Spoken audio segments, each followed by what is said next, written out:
All right, people. I believe everybody is doing great, nice, and absolutely fine. So, welcome to Unacademy NEET English. Welcome, welcome, welcome. So, today's session is extremely important because when it comes to this particular session, we will be completing 9 chapters. And 9 chapters, when I say these are the high weightage chapters, okay? All the chapters are considered to be very important and the big chapters, I would say. And I'm going to start from the scratch. If you have not studied these chapters before, you are still going to understand each and every single thing. That is my guarantee.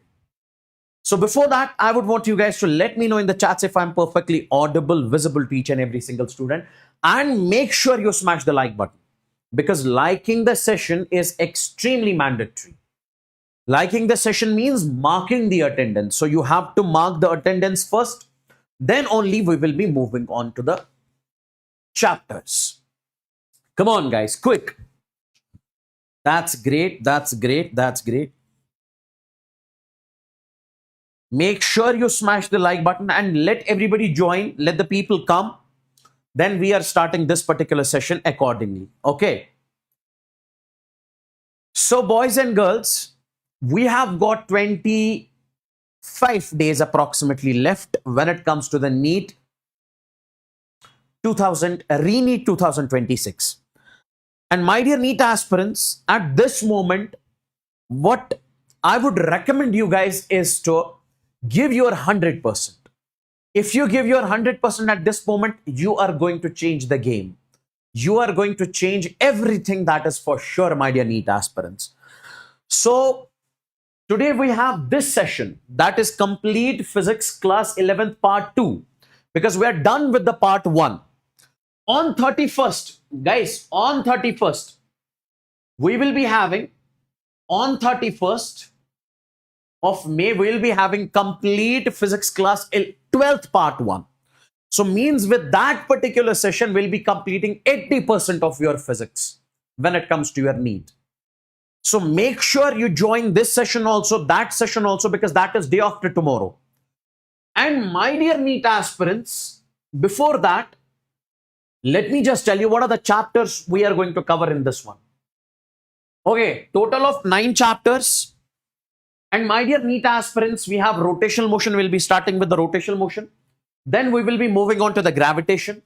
Then we will be moving on to the mechanical properties of solids. Then mechanical properties of fluids. Then we say thermodynamics. Then we say KTG. Then thermal properties of matter. Then you have SHM and then you have waves. Total of 9 chapters we are going to cover in the today's session. Extremely important. And my dear NEET aspirants, the notes of this particular session I will be sharing. Okay, I know I have not shared part 1 notes. I'll be sharing those notes also. Part 2 notes also in the Telegram channel, that is t.me/YAWARMANZOOR.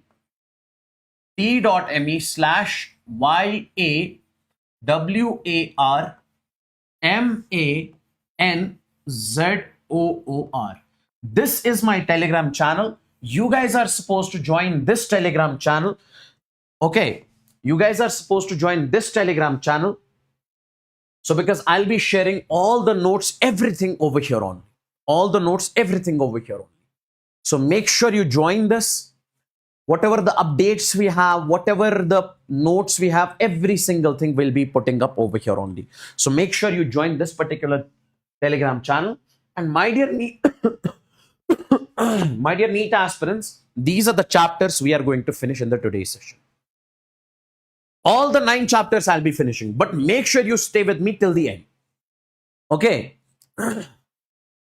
I know how to do my job. I know how to finish the 9 chapters in one go. Leave that on to me. Leave that on to me. But stay till the end and make sure you smash the like button because liking the session is mandatory. Come on. Do it. Quick. Smash the like button because liking the session means marking the attendance. Let's move on to the first chapter that we have. Let's move on to the first chapter that we have.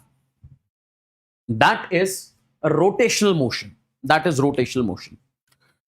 Now, my dear NEET aspirants, when we talk about this rotational motion over here,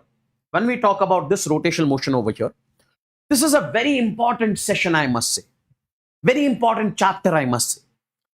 The first topic that we need to discuss over here is, that is moment of inertia. The first topic that we need to discuss over here is moment of inertia. I'll be writing over here. That is moment of inertia. Moment of inertia.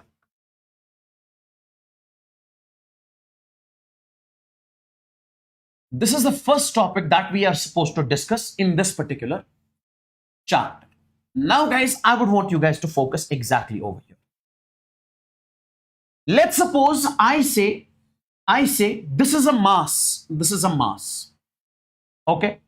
This is another mass. Listen carefully, my dear NEET aspirants. I'll be making you understand what this inertia is all about and moment of inertia is all about. Keep that thing in your mind. Now, boys and girls, what I'm trying to say over here is, we say, let's suppose this has mass M, this has mass capital M, its mass is large. If I ask you, which of the two objects is difficult to move? Sir, obviously this is difficult to move. Why? Because this has got greater mass. This is not that much difficult to move. Or if I say both the bodies are in motion, which of the two is difficult to stop? Which of the two is difficult to stop? Obviously the second one. So my dear NEET aspirants, it is because this has got large inertia. Inertia of this is large. And we say inertia of this is less.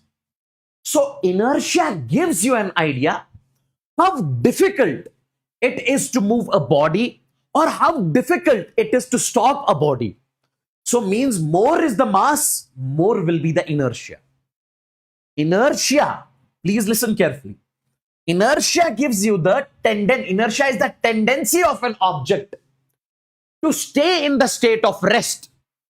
If this is in the state of rest, it will remain in the state of rest forever. Okay, until and unless we make this body in motion. We get this body in motion. So this has got large inertia. That is the reason it wants to remain in the state of rest only. That is the reason it is difficult to move this body, difficult to change its state. So inertia is directly proportional to mass. More is the mass, more is the inertia.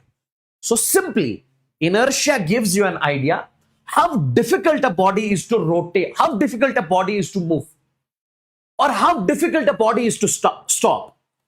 Because of inertia only, it is at rest. Because of inertia only, it will be in motion. I hope you got the feel. Now, my dear NEET aspirants, let's suppose you have a rod over here. Let's suppose you have a rod over here. You have another rod over here, this one. I am asking you the similar question in this particular case.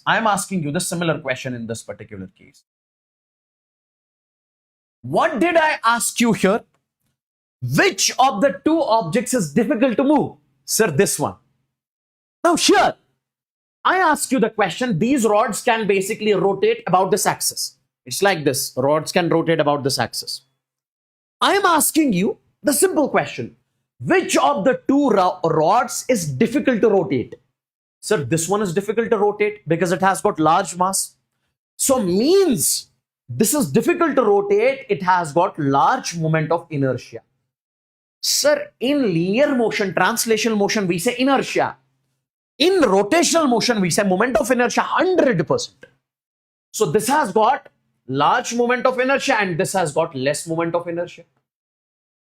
In simple words, you can directly remember how difficult a body is to move or how difficult a body is to stop. That is inertia. How difficult a body is to rotate.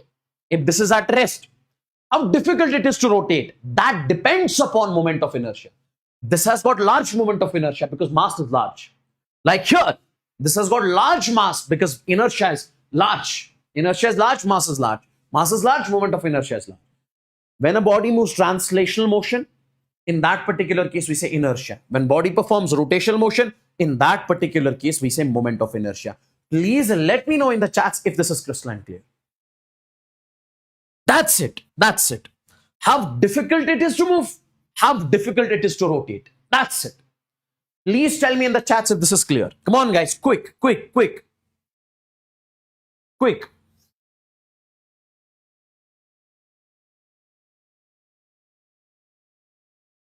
Quick.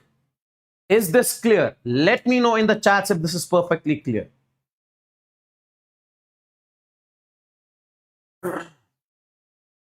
That's great. That's great.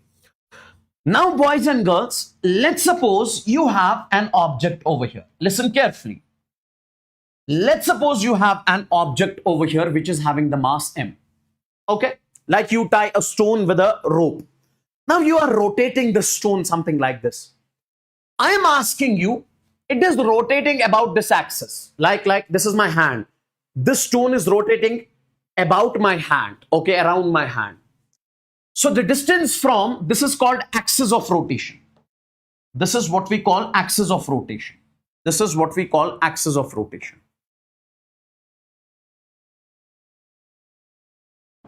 So this mass is basically rotating about this axis.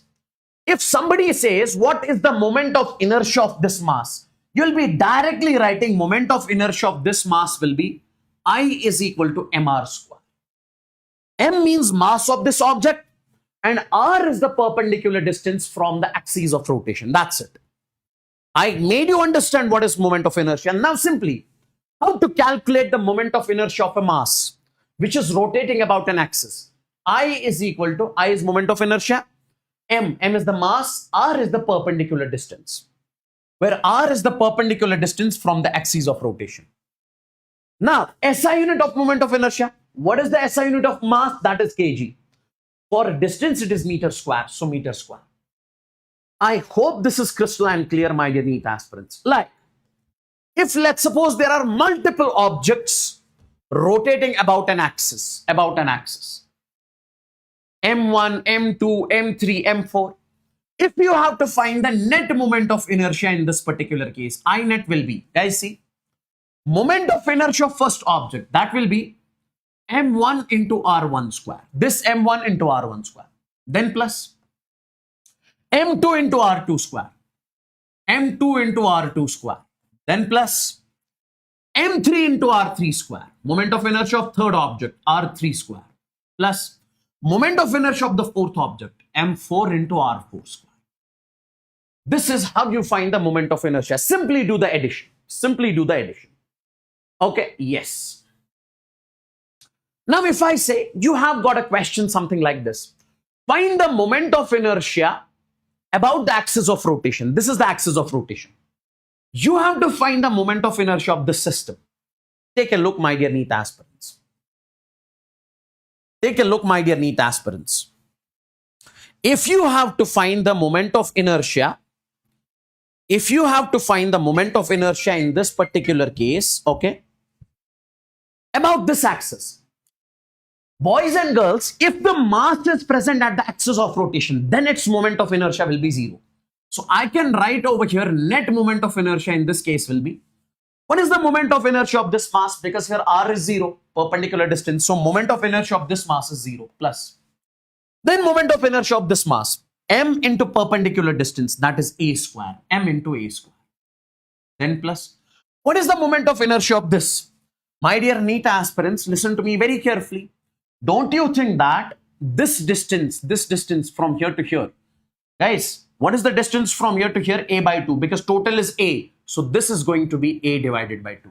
So we have to calculate the we have to take the perpendicular distance. Don't consider this distance. Don't say this. No, this distance, perpendicular distance. So this will be m into A divided by 2 whole square. Now this is going to be, that is ma square plus m a square divided by 4. Now this will be 4ma square plus ma square, 5ma square. So this is going to be 5ma square divided by 4. This is how you find the moment of inertia here. Next, find the moment of inertia about the axis of rotation. Now you have to tell me the moment of inertia of this system about this axis. Guys, tell me one thing. If this is A, how much will be this distance? A by 2. How much will be this distance? A divided by 2. Moment of inertia of this mass will be 0. Why? Because this is present at the axis of rotation. So I can say moment of inertia in this particular case would be, now for this it is going to be 0 plus, what is the moment of inertia of this mass? That is m into perpendicular distance. So it is going to be m into a divided by 2 whole square. That becomes a square by 4 plus, what is the moment of inertia of this? M into this perpendicular distance. So that is again going to be ma square by 4. Now ma square by 4 plus ma square by 4 is ma square by 2. So I can say net moment of inertia will be ma square divided by 2. I believe this is crystalline clear. Similarly, my dear NEET aspirant, this is one more question that is given over here. Moment of inertia about the axis of rotation. This is the axis of rotation, guys. If you consider this as the axis of rotation, okay, this we already did. What is the moment of inertia about this axis? Guys, see. Can I say in this particular case, moment of inertia of this will be 0, moment of inertia of this will be 0. Why? Because both of the masses are present on the axis of rotation. Now, guys, tell me one thing. What is the moment of inertia of this mass? That will be m into this perpendicular distance, because it should make 90. Now, can I say in this particular case, guys, if this is A, listen carefully, I'll make you understand over here. If this is A, this side, and this angle over here is 60 because this is an equilateral triangle, could you please tell me, this will have two components. This is going to be one component, this is going to be another component. Now tell me, boys and girls, this will be cos component and this will be sine component. So this is going to be A sine of 60. Guys, if this is A, this is theta, this will be A sine 60. So A sine 60 will be how much? A sine 60 is a root 3 divided by 2. So this is perpendicular distance. Now, this is the mass and this is the perpendicular distance, that is root 3a by 2. So I can say moment of inertia of this will be 0. Moment of inertia of this will be 0. Moment of inertia of this will be m into root 3a by 2 whole square. So this is the moment of inertia. Guys, tell me in the chats if this is clear. Come on, quick. Is this clear? Tell me in the chats, my dear NEET aspirants, is this clear? Smash the like button if you are not like the session yet. Come on, do it quick, because liking the session is mandatory. Is this clear? Similarly, you have to find the moment of inertia in this particular case. This I'll keep you as homework. Answer is mentioned over here. Answer is mentioned about this axis. About this axis. This is the answer mentioned. Is this clear? Come on, quick.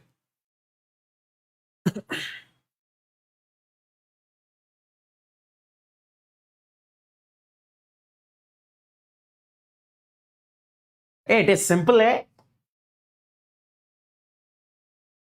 See, you have to find, system is rotating about this axis. Now see, I can write net moment of inertia will be, what is the moment of inertia of this mass? 0, because it is present on the axis. Moment of inertia of this mass, it is present on the axis. Now, if this is A, this component will be A sine 60. This will be A cos 60. So instead of making it here, I'll make it here. So this will be A sine 60, that is A root 3 by 2. So mass is m and this perpendicular distance, because this is the axis. So this perpendicular distance is A root 3 divided by 2 whole square. So this is going to be, this is m into A square, root 3 whole square is 3 divided by 2 whole square is 4, 3ma square by 4. That's what I said. This you check it from your end. This is your homework. Simple, basic question. Now, my dear NEET aspirants, comes an important topic, that is what we call parallel axes theorem. This is the next concept, that is what we call parallel axes theorem. Okay, yes. Take a look, my dear NEET aspirants. Very important. What does parallel axes theorem actually say? Suppose if we know the moment of inertia about an axis which is passing through the center of mass. Like, let's suppose you have an object. This is an object. This is the object. You know its moment of inertia. Sir, and this is the center of mass. Center of mass we have previously discussed. Understand this very carefully. This is the object. and there is an axis. Imagine there is an axis passing through the center. And you know the moment of inertia about this axis. Sir, when the axis changes, does moment of inertia change? Yes. About different axes, moment of inertia is different. Like if there is an axis which is passing through the center, you know moment of inertia of this object about its center. Okay. Yes. Then, my dear NEET aspirants, let's suppose if I say you take one more axis, like this is one axis, another axis, this is the axis which is passing through the center. You know moment of inertia about this axis which is passing through the center of mass. And you have to find the moment of inertia about this axis, this another axis. About this axis, you know. So that's what I'm saying. If you know the moment of inertia about this axis, and you have to find the moment of inertia about this axis, this moment of inertia, such that this axis is parallel to this axis, they must be parallel. And this distance between them, this must be the perpendicular distance. Then parallel axis theorem say, I will help you to find. If you know the moment of inertia of an object about an axis which is passing through the center of mass, then you can find the moment of inertia about an axis which is passing through a point such that the axis is parallel to this axis. Then we can find the moment of inertia about an axis which is parallel to the center of mass axis. This axis is parallel to center of mass axis. By using what? Parallel axis theorem. By using parallel axis theorem. Now, what does parallel axis theorem say? Parallel axis theorem say moment of inertia about this axis about which you have to find will be equals to moment of inertia about center of mass plus m into d square. M means mass of this object and d is the perpendicular distance between them. Now the condition is here. Two axes must be parallel. These two axes must be parallel. One axis must pass through center of mass. One axis must pass through center of mass. And d must be the perpendicular distance. This d must be the perpendicular distance. That's it. Sir, this is parallel axis theorem. Yes, that's it. Guys, how many of you understood this? Come on, tell me quickly in the chats. Tell me quickly in the chats. Tell me quickly in the chats. Quick. Quick. Quick. Then comes the perpendicular axis here. Guys, let me know in the chats. Is this clear? Is this clear? Quick. Give me the signal in the chats. Smash the like button if you have not liked the session yet.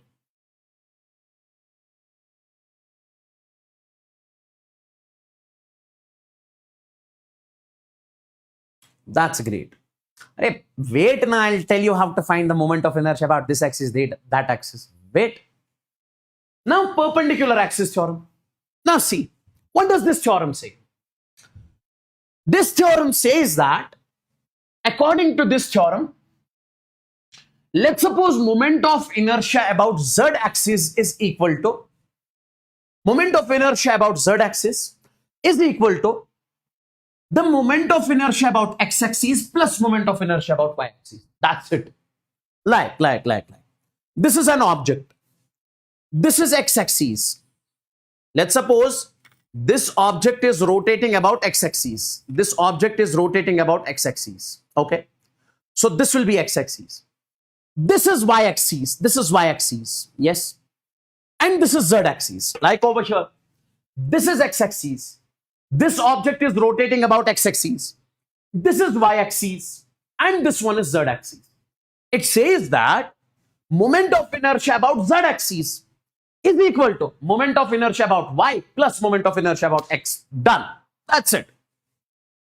Now, this is valid for 2D objects only. 2D objects means sheet you have, okay, in which you have area. Now, my dear NEET aspirants, all the three axes must be mutually perpendicular. X, Y, and Z all must be making 90 degrees with each other. Otherwise, this is not valid. Okay. X and Y axes must be in the plane of the body. X and Y axes must be in the plane of the body. Like, this axis and this axis must be in the plane of the body. Plane of the body means this. What is the plane of this body? Wait.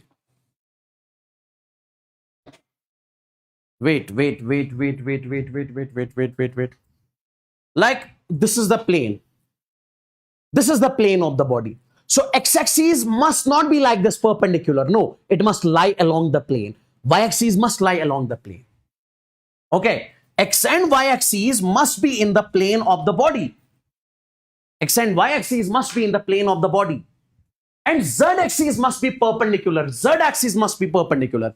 If x is in the plane, y is in the plane, z must be perpendicular. If these conditions are met, then you can say moment of inertia about z-axis will be equals to moment of inertia about x plus moment of inertia about y. I hope this is crystalline clear.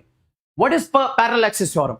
Parallel axis theorem says, if you know the moment of inertia of an object about the center of mass axis, then you can find the moment of inertia about another axis, which is parallel to this axis, and the distance between them must be perpendicular. I hope this is clear. And this is moment of inertia about z will be equals to moment of inertia about x plus moment of inertia about y. Guys, tell me, is this crystalline clear? Is this crystalline clear? Now, listen to me very carefully. Listen to me very carefully. Guys, tell me in the chats, is this clear? Come on, quick. Tell me. Is this clear?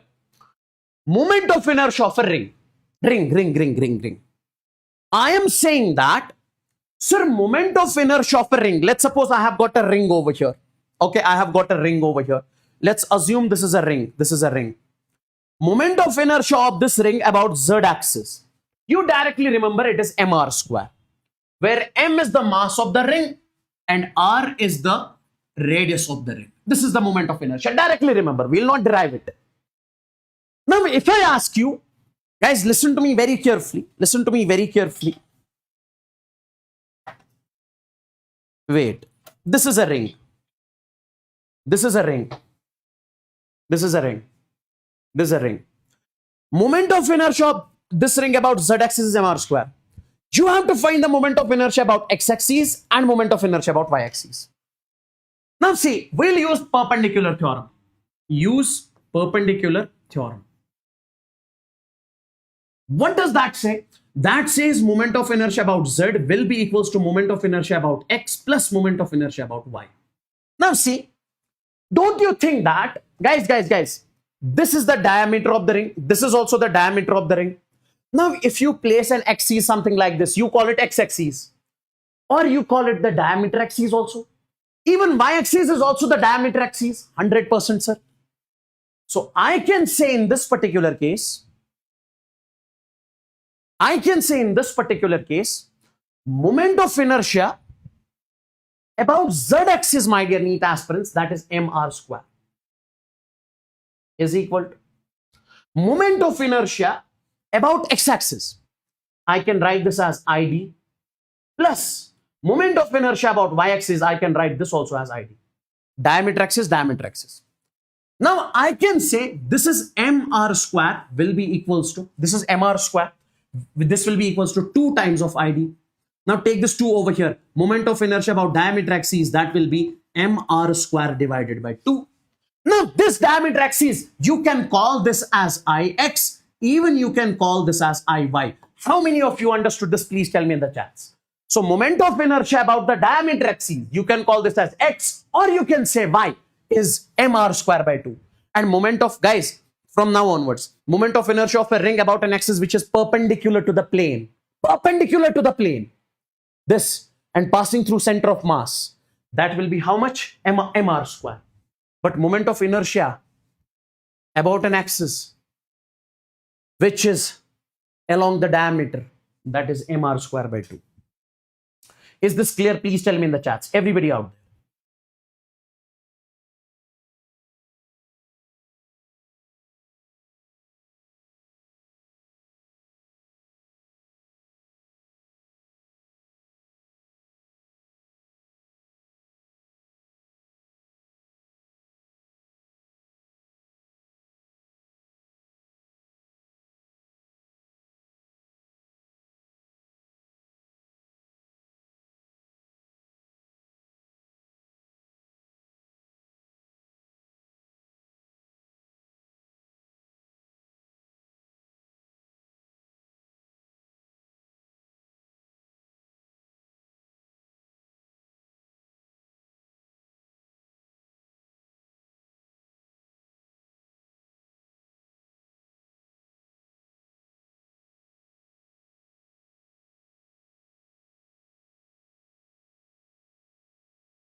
I know, I know, I know.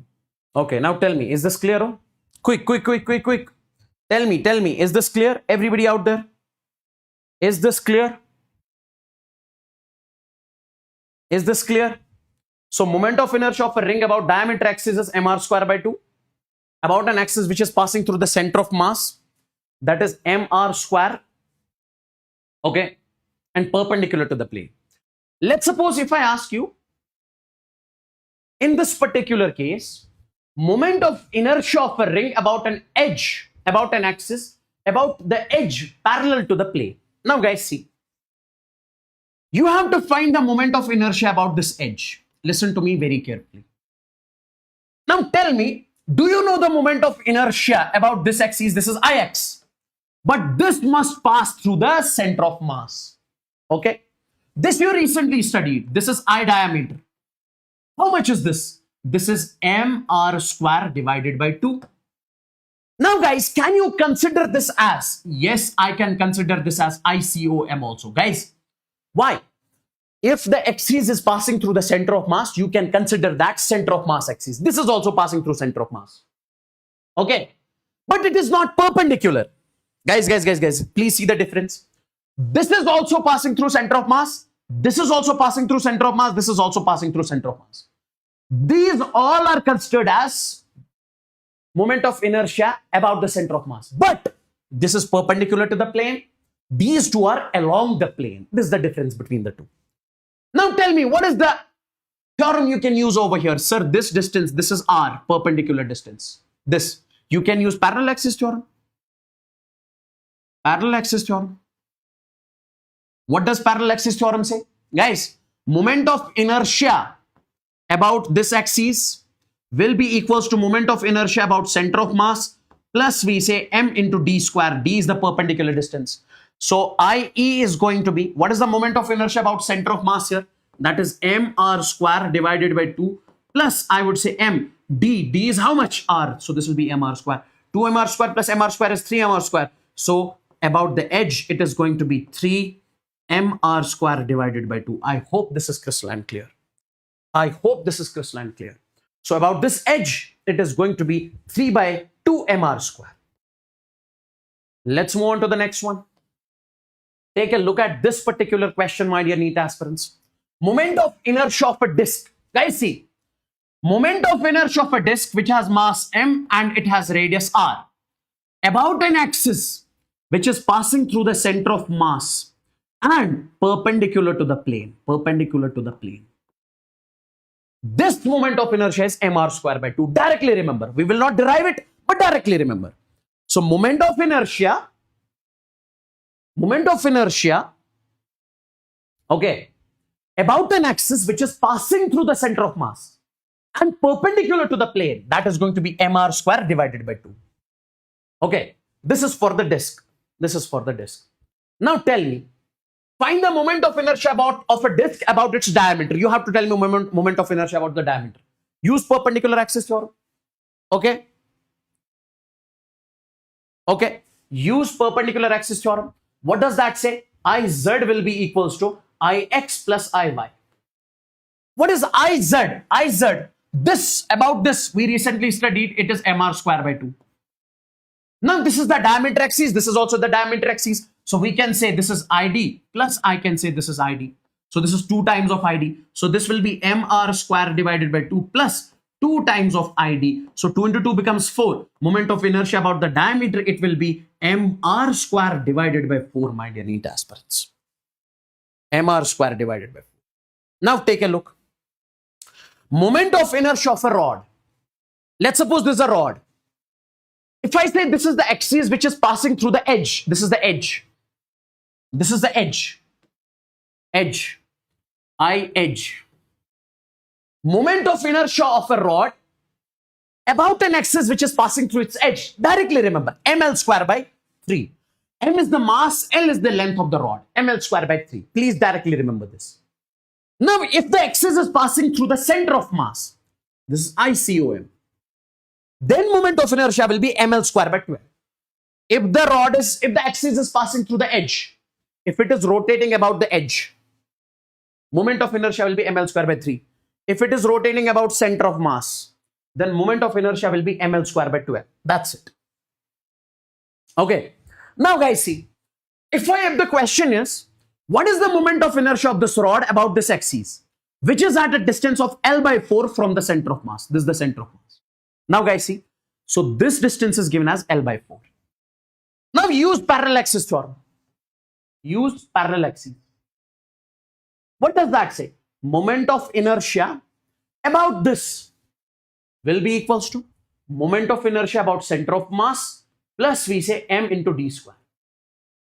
Now this moment of inertia will be, let's suppose it is passing through point P. So I can say moment of inertia about point P. It will be, what is the moment of inertia of this rod about the center of mass? ml square by 12. ml square divided by 12 plus m into d square. How much is this d? Perpendicular distance L by 4. So L by 4 whole square becomes L by 16. Oh, are you getting me? Oh, this is L by 16. L by 16. Now tell me, from here you can say IP ml square divided by ml square, you can take common. So this will be 1 by 12 plus 1 by 16. Now you can simplify this. 16 into 12 upon 16 plus 12. 16 plus 12 upon 16 into 12. Is this clear? Oh? Is this clear? Come on, tell me in the chats. Quick, quick, quick, quick. Everybody of you, give me the signal in the chats. Is this clear, boys and girls? Come on, come on, come on. Quick, quick, quick, quick. Quick. Is this clear? I hope this is crystalline clear. Okay, let me ask you one more question. Question is, let's suppose you have a disk over here. Let's suppose you have a disk over here. There's a disk. There's a disk. There's a disk. Now I ask you the simple question, what is the moment of inertia about an axis? What is the moment of inertia about an axis which is passing through its edge? This one. Sir, this is simple. Why? Because we know the moment of inertia about the center of mass. This is passing through the center of mass. This diameter axis. Recently we calculated this. What is the moment of inertia about this? Moment of inertia about this axis. This is mr square by 4. Diameter axis is mr square by 4. Now this distance is how much? This is r. Use parallel axis. Use parallel axis. So I can say moment of inertia about this axis will be equals to moment of inertia about center of mass plus m into d square.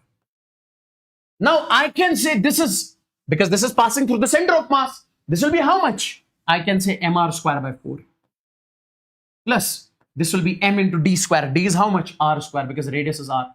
So 4 plus this will be 5 mr square divided by 4. Guys, please tell me in the chats if this is clear. Everybody out there, if this is crystalline clear. Come on, quick, quick, quick, quick, quick, quick. Quick, tell me. Is this clear? Is this clear? Quick, quick, quick. Let me know in the chats. Let me know in the chats. Is this clear?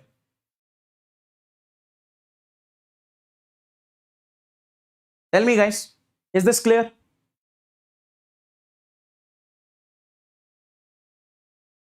That's great. That's great.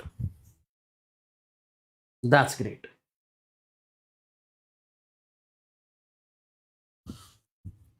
That's great. Cool, cool, cool. Guys, smash the like button if you're not like the session yet. Now, moment of inertia of a solid sphere. Solid sphere means which is not hollow from inside. That's a solid sphere. Like football. Football means hollow sphere. Cricket ball. Cricket ball is not hollow from inner side. It is solid. It is filled from inside. So we say moment of inertia of a solid sphere. Listen to me very carefully. Guys, see. If this is a solid sphere, an axis is passing through the center of mass. So moment of inertia of this axis will be, about this axis will be 2 by 5 mr square, where m is the mass, r is the radius. Now, if I say you have to find the moment of inertia about this axis, listen carefully. Use parallel axes again. Use parallel axes. So don't you think you can say moment of inertia about the axis which is touching the edge? Guys, this is a sphere. This axis is touching the edge. So this will be moment of inertia about center of mass plus we say m into d square. Now this is going to be about h, moment of inertia about center of mass. This will be 2 by 5 mr square plus I would say m d. How much is the perpendicular distance over here? This will be r radius. So this will be m into r square. Now tell me what can I write over here? I h will be 5 mr square plus 2 mr square. 7 mr square. 7 mr square divided by 5. 7 by 5 mr square. If you have a hollow sphere, in case of a hollow sphere means football, moment of inertia about the center of mass, about an axis which is passing through the center of mass, it will be 2 by 3 mr square. If I say what about the edge? This distance is radius r. So I can say use parallel axes again. So you can say moment of inertia about edge will be moment of inertia about center of mass, that is 2 by 3 mr square plus md square. M is the mass, d is r. So we can say mr square. So about the edge it will be 3 mr square plus 2 mr square, that will be 5 mr square. 5 mr square divided by 3. Guys, tell me, is this clear? Is this clear? Quick.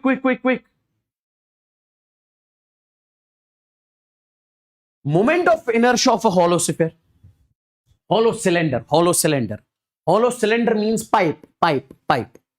Okay? Yes. Now guys, hollow cylinder, you can consider as a hollow cylinder. Now this is the axis which is passing through its center of mass. This is the axis which is passing through the center of mass. Now about this axis, now guys, don't you think that this hollow cylinder is basically made up of infinite number of rings?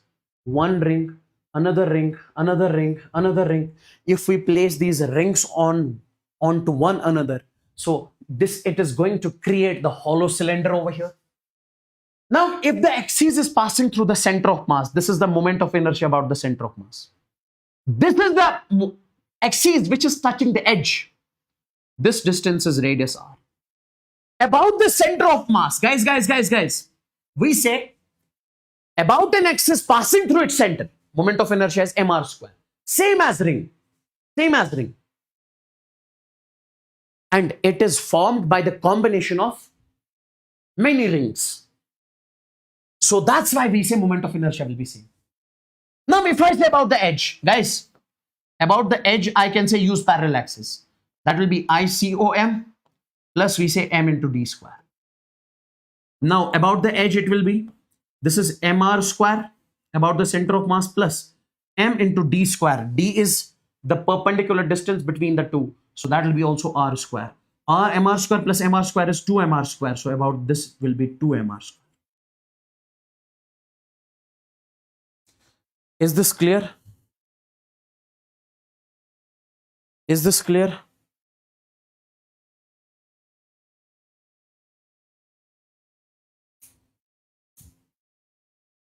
Okay.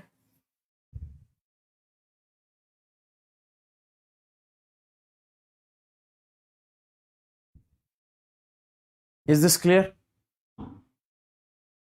Now guys, take a look over here. Moment of inertia of a solid cylinder. This is a solid cylinder.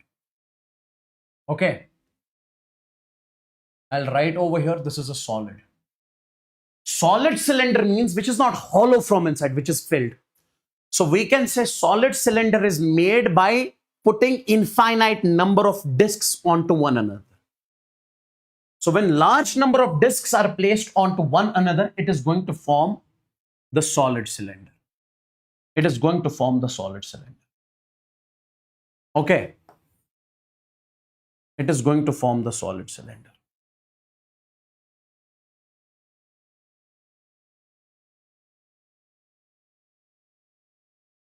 This one. This is a solid cylinder. Now, solid cylinder has a same moment of inertia as disc. This is about center of mass. mr square by 2. Now, if you have to find about the edge, you'll be using the parallel axis same. That is about edge, moment of inertia about center of mass plus md square.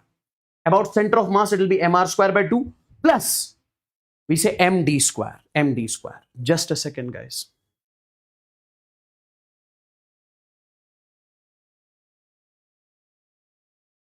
Just a second, guys. Just a second, guys. I'm fixing the issue. Give me just.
Okay. So, guys, my inverter is basically having the issue. That's why this happened. Okay. This is very common.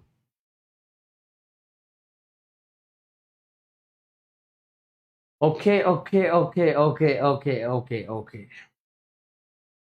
Wait. Wait. Wait. Wait. Wait.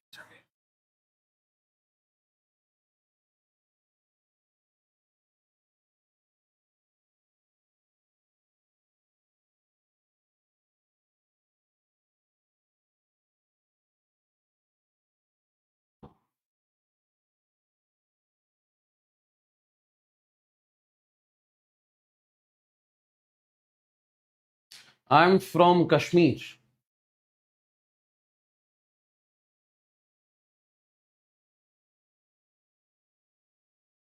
Okay.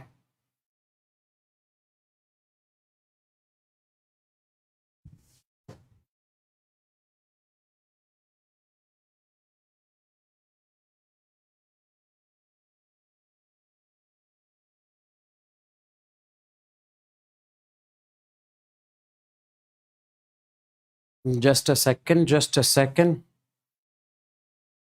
So, did you guys like the session? Oh, smash the like button quick. Quick. Do it quick. Okay. Now,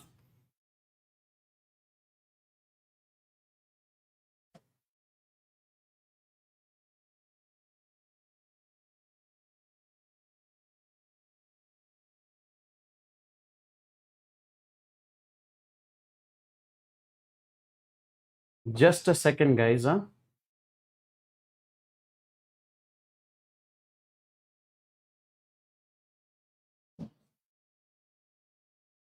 Just a second. Just a second.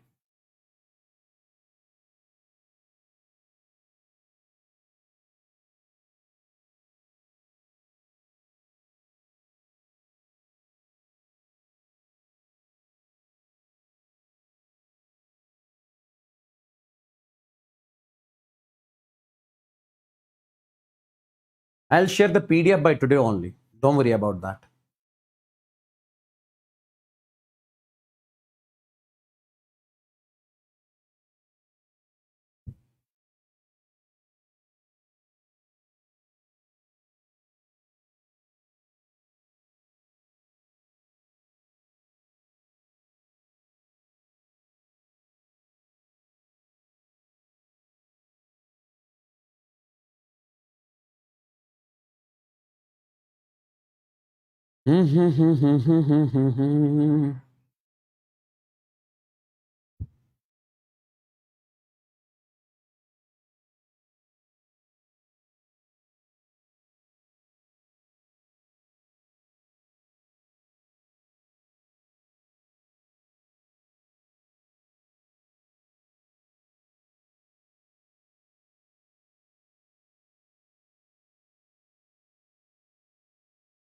Okay, let's move on to this one.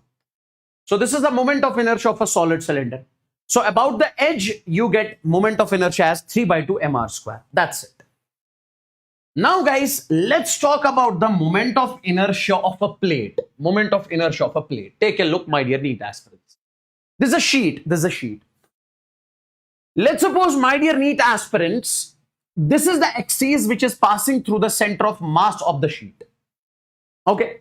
Now see, when the axes are parallel to the plane means, guys, if this is a sheet, this axis is parallel to the plane. This axis is perpendicular to the plane. If the axis is parallel to the plane, okay, when the axes are parallel to the plane, my dear NEET aspirants, it is mentioned, when the axes are parallel to the plane and along the breadth, guys, this is the line along the length. This is the axis along the breadth, along breadth. Okay, along breadth. Then, my dear NEET aspirants, listen to me very carefully. We say about the edge, moment of inertia is same as a rod because same mass is distributed from the axis of rotation. Guys, see.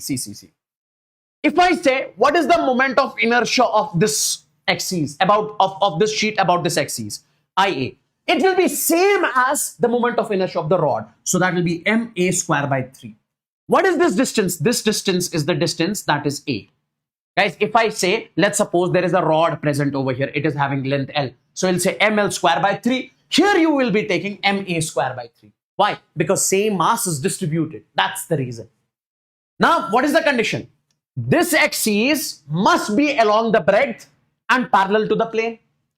So moment of inertia about this A, it is going to be ma square by 3. A, you are supposed to take this length. And then, my dear NEET aspirants, about the center of mass, about this, it will be ma square by 12. Sir, we will remember for the rod. Then we can do this for this easily.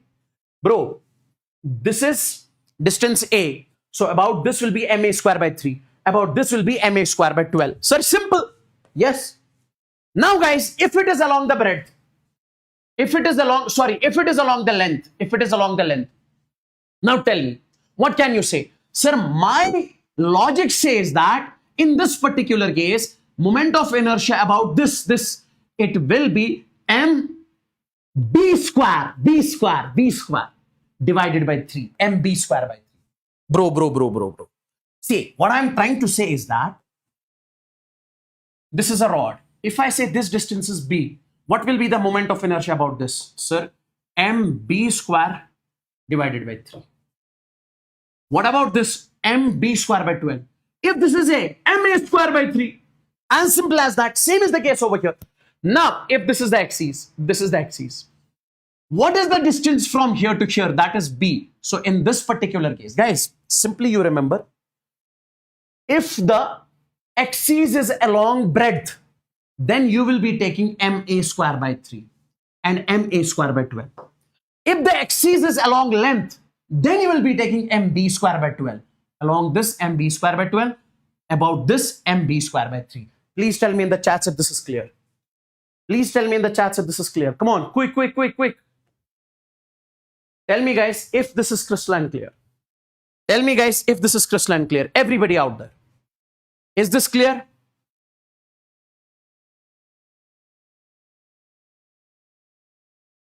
Is this clear?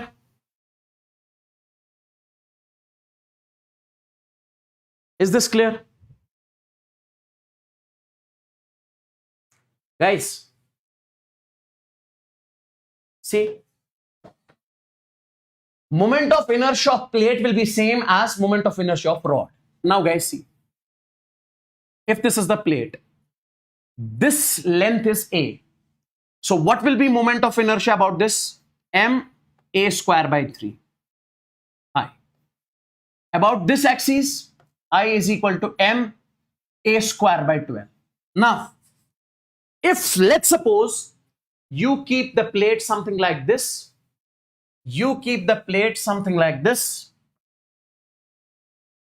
and now you rotate this plate about this axis. Now, what is A? A is the distance of this plate from the axis of rotation. Up to what distance this mass is distributed?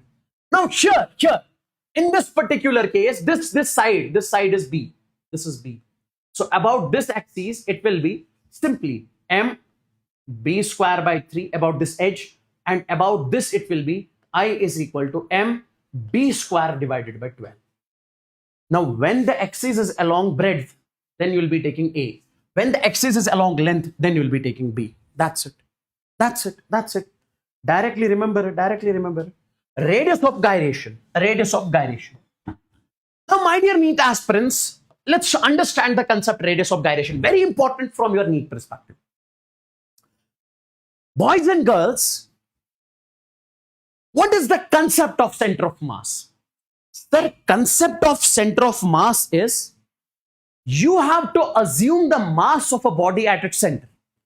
If I say this is a mass, can you assume the mass of this body at one point, not at the center, at one point? Yes. Where is that? Center of mass. So let's assume, I'll assume the center of mass here. So I can assume the mass of this entire body at one point, that will be at the center, at center of mass. Yes. Now, if we assume mass of this body at the center of mass, listen carefully. If mass of this, mass of the rod is assumed at center of mass. We are assuming mass of this is m at center of mass. We assume at center of mass. Now guys, so it will look something like this. This is the mass at center of mass, and this is the axis passing through the center of mass. Now, if I say what is the moment of inertia in this particular case, moment of inertia about this center of mass has to be 0. Why? Because if the mass is present on the axis, then the moment of inertia would be 0. Oh, but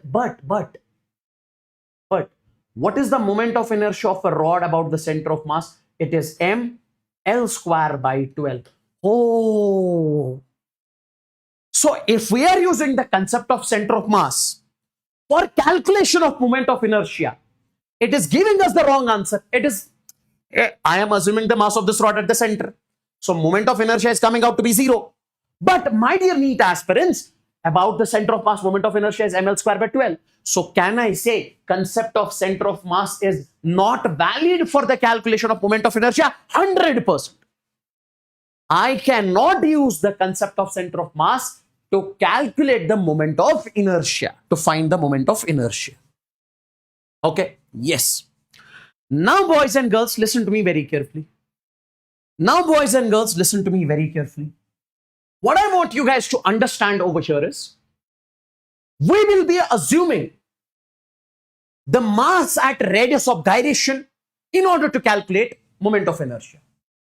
To calculate moment of inertia, we assume mass to be at ROG, radius of gyration. Now I hope you understood the concept of radius of gyration. Let's suppose we are assuming the mass of this at where? Radius of gyration. Don't say it is center of mass. Now don't say this is the center of mass.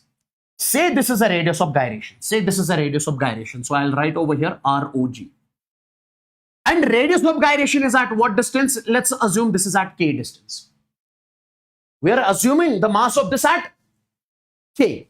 Now tell me, what is the, listen to me very carefully, what is the moment of inertia of this rod about this axis?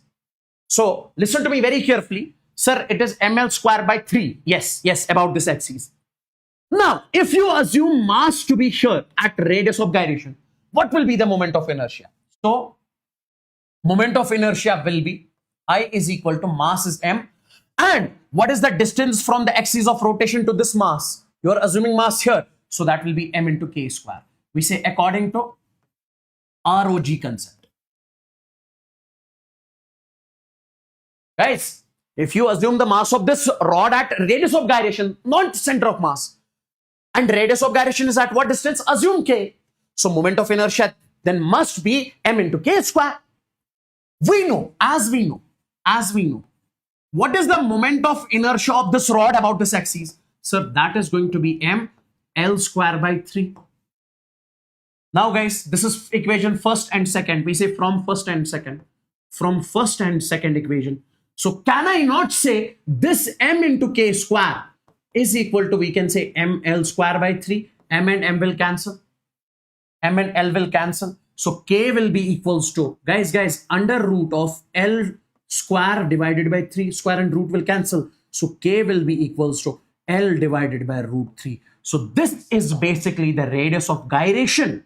This is the radius of gyration of this rod, where we assumed the mass of this rod in order to calculate the moment of inertia. Please tell me in the chat if this is clear. So where is the radius of gyration of this rod with respect to this axis? That is at, I would say, L divided by root 3. Now you can check also. Now guys, what is the moment of inertia? M into K square. So I is equal to M. What is the value of K? That is L divided by root 3 whole square. So root 3 whole square. So this is going to be I is equal to M L square by 3. Now see. Is this clear? Oh? Tell me in the chats, is this clear? Quick. Tell me. So radius of gyration is that concept where we assume the mass of a body to calculate the moment of inertia.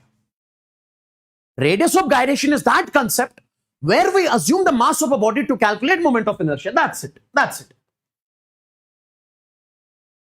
That's it. That's it. That's it. That's it. Take a look at this question. Take a look at this question.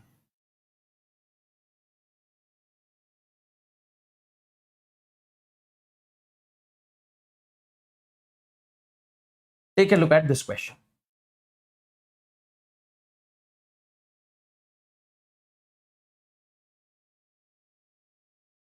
Now guys, this is a question of NEET 2022. The ratio of radius of gyration of a thin uniform disk.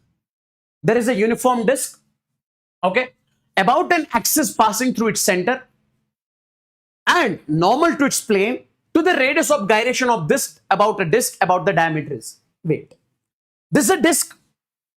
Now the axis is passing through its center of mass and is perpendicular. It says what is the radius of gyration here? What is the radius of gyration here? Guys. If the axis is passing through the center of mass of this disk, it will have radius of gyration. If the axis is parallel to the plane of the disk, it will have radius of gyration. You have to find the ratio. K1 by K2. Wait. Let's assume the mass of this disk at K1. Let's assume the mass of this disk at radius of gyration. At what distance? K1. What will be the moment of inertia? You would say, sir, moment of inertia will be mass is M. Then we say K1 square. If you are assuming mass of the disk at radius of gyration is at what distance? K distance. So I am assuming K1. So M into K1 square. Now tell me, what is the moment of inertia of a disk? We know moment of inertia of a disk is mr square divided by 2. R is the radius. Now balance, equate the two. Guys. This is the, listen please. This is the moment of inertia of the disk according to the radius of gyration concept. This is the moment of inertia that we know. Balance the two. So this will be m into K1 square will be equals to m r square divided by 2. Okay, yes. Now m and m will be cancelled. So this K1 will come out to be root of r square by 2. So this will be r divided by root. K1 will come out to be r by root. So this is the radius of gyration of this disk with respect to this axis. Now, let's assume the radius of this gyration, of this disk with respect to this axis at K2. What will be its moment of inertia? I is equal to m into K2 square. Yes. Now tell me, what is the moment of inertia of the disk about this axis? Sir, that we have recently studied about the diameter axis, it is mr square by 4. Now balance the two. So you can say m into K2 square will be equals to m into r square divided by 4. M and m will be cancelled. So take it over there. So K2 will come out to be r divided by root 4. Root 4 is 2. Now you have to find the ratio. Now tell me guys, K1 divided by K2 will be, what is the value of K1? This is R divided by root 2 upon, what is the value of K2? This is R divided by 2. Guys, please tell me in the chats if this is crystalline clear. Please tell me in the chats if this is crystalline clear. So how can I write it like this? So this is R divided by root 2.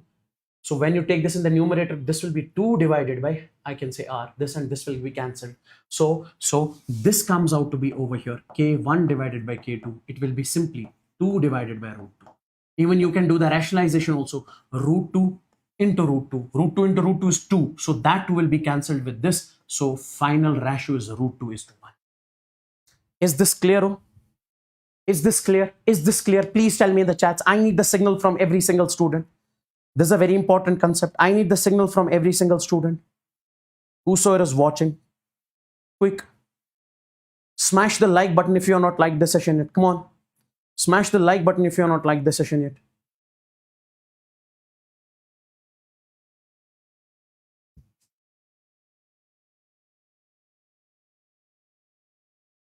This question I'm giving you as homework.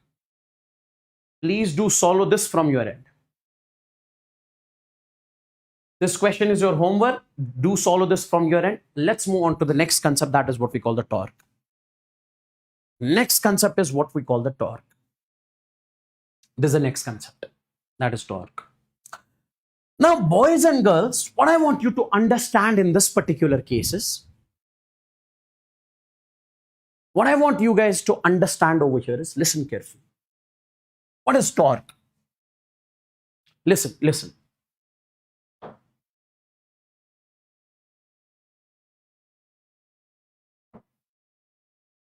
I will make you understand over here. Torque.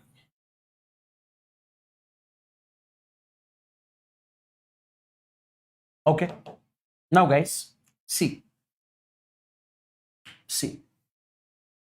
Let's suppose you have to, let's suppose we have a door over here. Listen carefully, my dear NEET aspirants. Let's suppose you have a door over here. This is a door. This is a door. And you have to open or close this door. You have to open this door. How can you open this door? Could you please tell me what is the way to open the door? Let's suppose this is a door. This is how you can open the door. Tell me. You have to rotate this door. How is it possible? Sir, I'll pull it. I'll apply. Sir, we need to apply the force. Then only we can open the door. Okay, I'm applying force. It is not opening. Opening is like this. It is not opening. But I'm applying force. Okay. I'm applying force. I'm pushing it. Will it open? No, sir. No, sir. But you can say it like this. See. You have to rotate this. Or you have to close this. How can you close it? By pulling. No, sir. No, sir. No, sir. Okay. By pushing. No, sir. In order to rotate a body, it is not the force which rotates. Okay. Okay. In order to rotate this body, it is not the force which rotates. Because I am pulling it with a force, I am pushing it with a force. It is not rotating. Even I am applying the force here. Okay, here. No, still not rotating. But when I apply the force something like this or something like this, then only it is rotating. So it is not the force which is responsible for the rotation. It is something else. And what is that something else? That something else is what we call torque. So in order to rotate an object, so it is the torque which rotates the object. It is not the force, because I applied force in 3 different ways, but still it couldn't rotate the body. Like you have a rod. Let's take the example of a rod. You have to rotate this rod.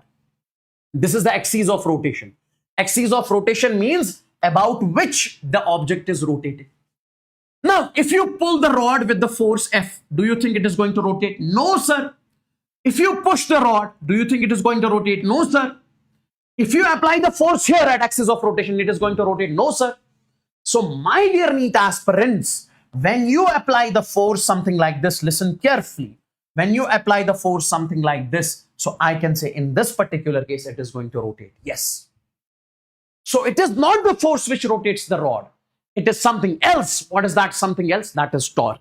So we say it is not the force which rotates an object, but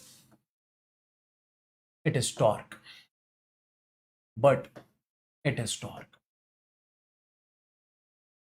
Now guys, see, if you are applying the force F, at what angle? At what angle? Let's suppose you are applying the force F at an angle theta. Now tell me, boys and girls, this distance is R from the axis of rotation. Now tell me, my dear NEET aspirants, this F will have two components. So this component is going to be F cos theta, and this component is going to be F sine of theta in this particular case. Now tell me, this F cos theta is pulling the rod. It will not create the rotating effect. But this F sine theta is going to create the rotating effect because it will try to rotate the rod. So we say here, F sine theta creates the rotating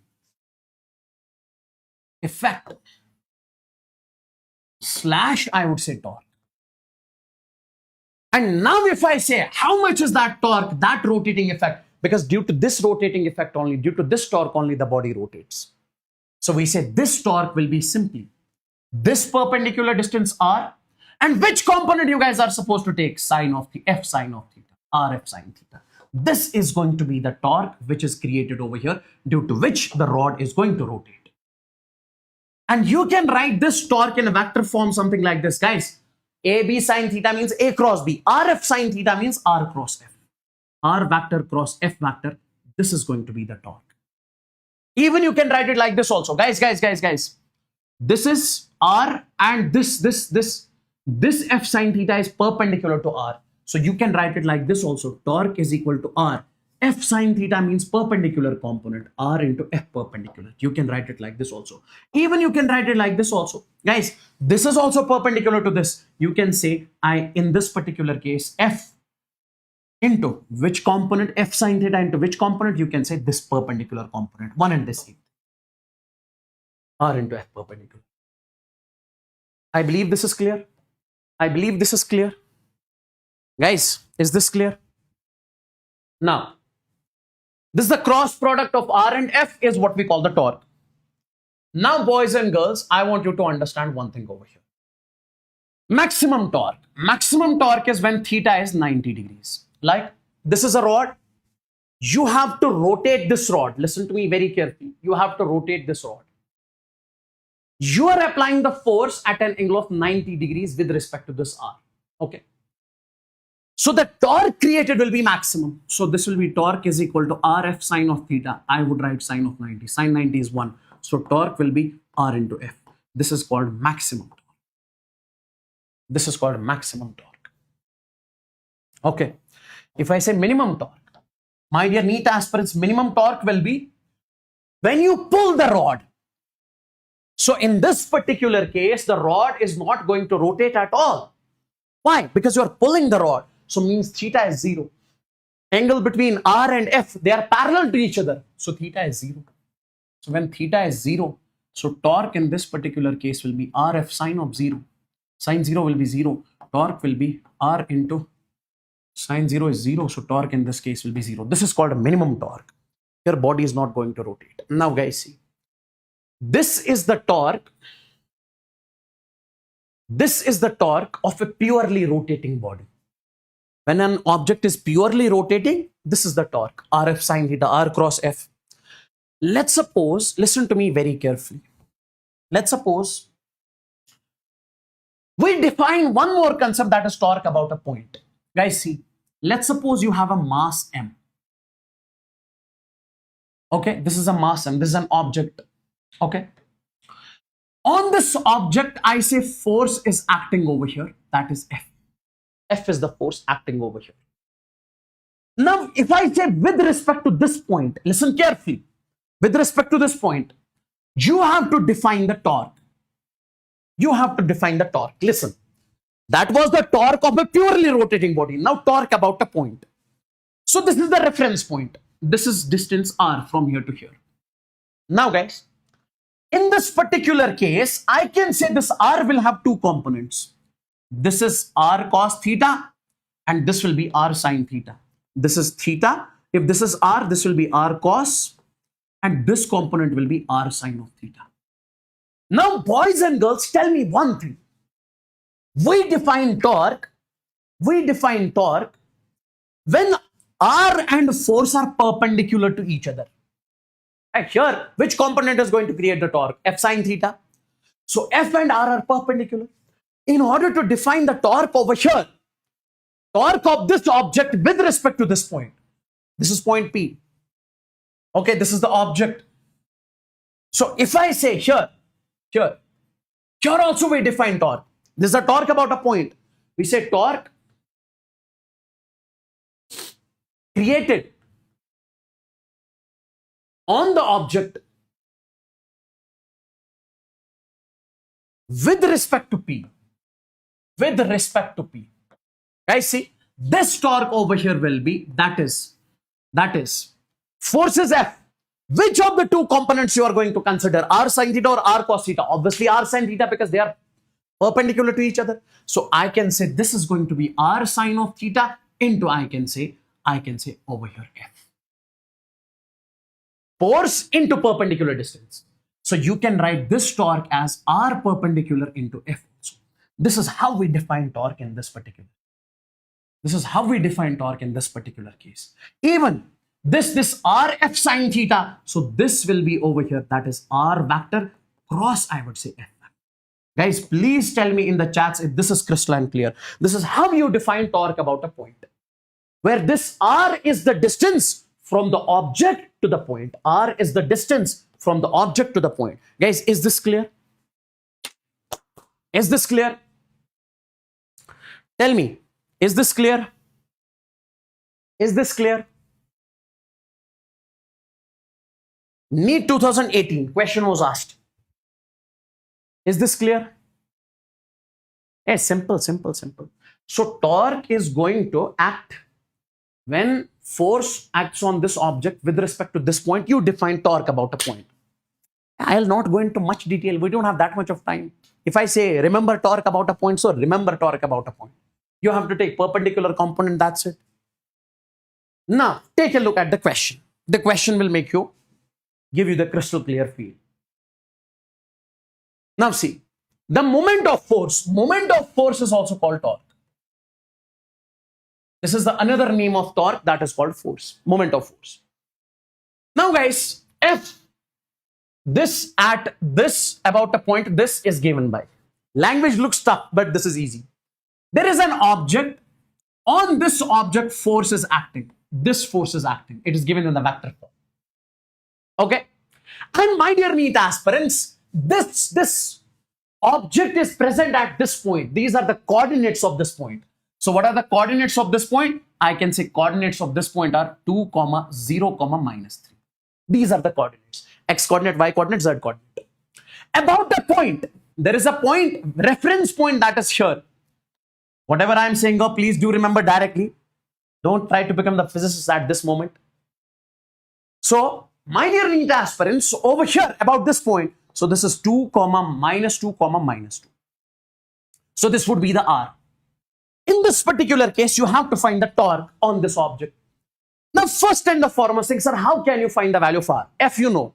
See guys, how can you find the value of R? How can you find the value of R?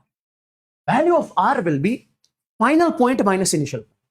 These coordinates minus these coordinates. Now see, what is the X coordinate here? 2. What is the X coordinate here? 2. So final X coordinate, initial X coordinate. 2 - 2 is 0. So 0 I. Now final Y coordinate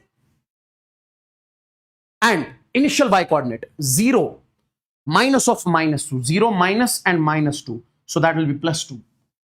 +2 J cap. Then -3. -2. -3 minus of -2. This will be -3 + 2. That will be -1. So minus K cap. So this position vector came out to be 2J cap minus K cap. How many of you understood this? How many of you understood this? How many of you understood this? Final coordinates minus initial coordinates, this is R vector. Final coordinates minus initial coordinates, this is R vector.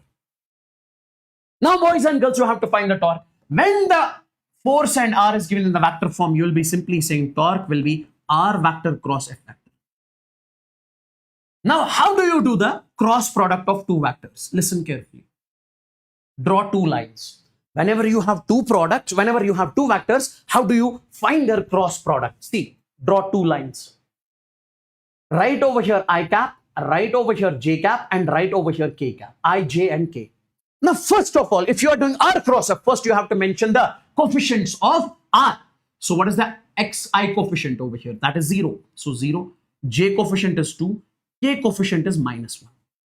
What is the F? F vector. F vector is given as I is 4, J is 5, and this is -6. This is -6. Now, guys, you have to solve for I, J, and K. Now, see, how can we solve this? First, you write over here I cap. Solve it for I. Now, guys, let me show you how do we solve this for I. Listen carefully. We say hide that column in which I is present and hide that row in which I is present. The remaining, do the cross product. 2 into -6, 5 into -1. So I can write over here, guys, 2 into -6 is -12. Then -5 into -1 is -5. This is how you do. Then solve for J. But in front of the J, you need to put negative sign over here. In front of I and K, you have to put positive. Now, guys, hide that column and row in which J is present. Second column, first row. Now do the cross. 0 into -6, 4 into -1. So when you do the cross over here, so what will you write? 0 into -6, that is 0, minus 4 into -1, that is -4. This is formula's minus. Then solve for K, right over here plus K. Now, guys, I would write over here, hide that column in which K is present, hide that row in which K is present. Now do the cross. 0 into 5, 4 into 2. So you can say in this particular case, 0 into 5 is 0, minus 4 into 2 is 8. Now this will come out to be R cross F, so that is torque. So this is torque. So minus into minus is plus 5. Minus 12 plus 5. That will be -7. -7 I cap. This is minus into minus is plus. So this will be 0 plus 4 is 4. Minus into plus is -4. So -4 J cap. -8 K cap. This came out to be the value of torque. Even you can find the magnitude of the torque also. That will be under root of -7 whole square plus -4 whole square plus -8 whole square. Guys, please tell me in the chats if this is clear. Please tell me in the chats if this is clear. Quick. Tell me quickly in the chats if this is clear. Is this clear? And smash the like button if you are not like the session yet. Quick. Is this clear?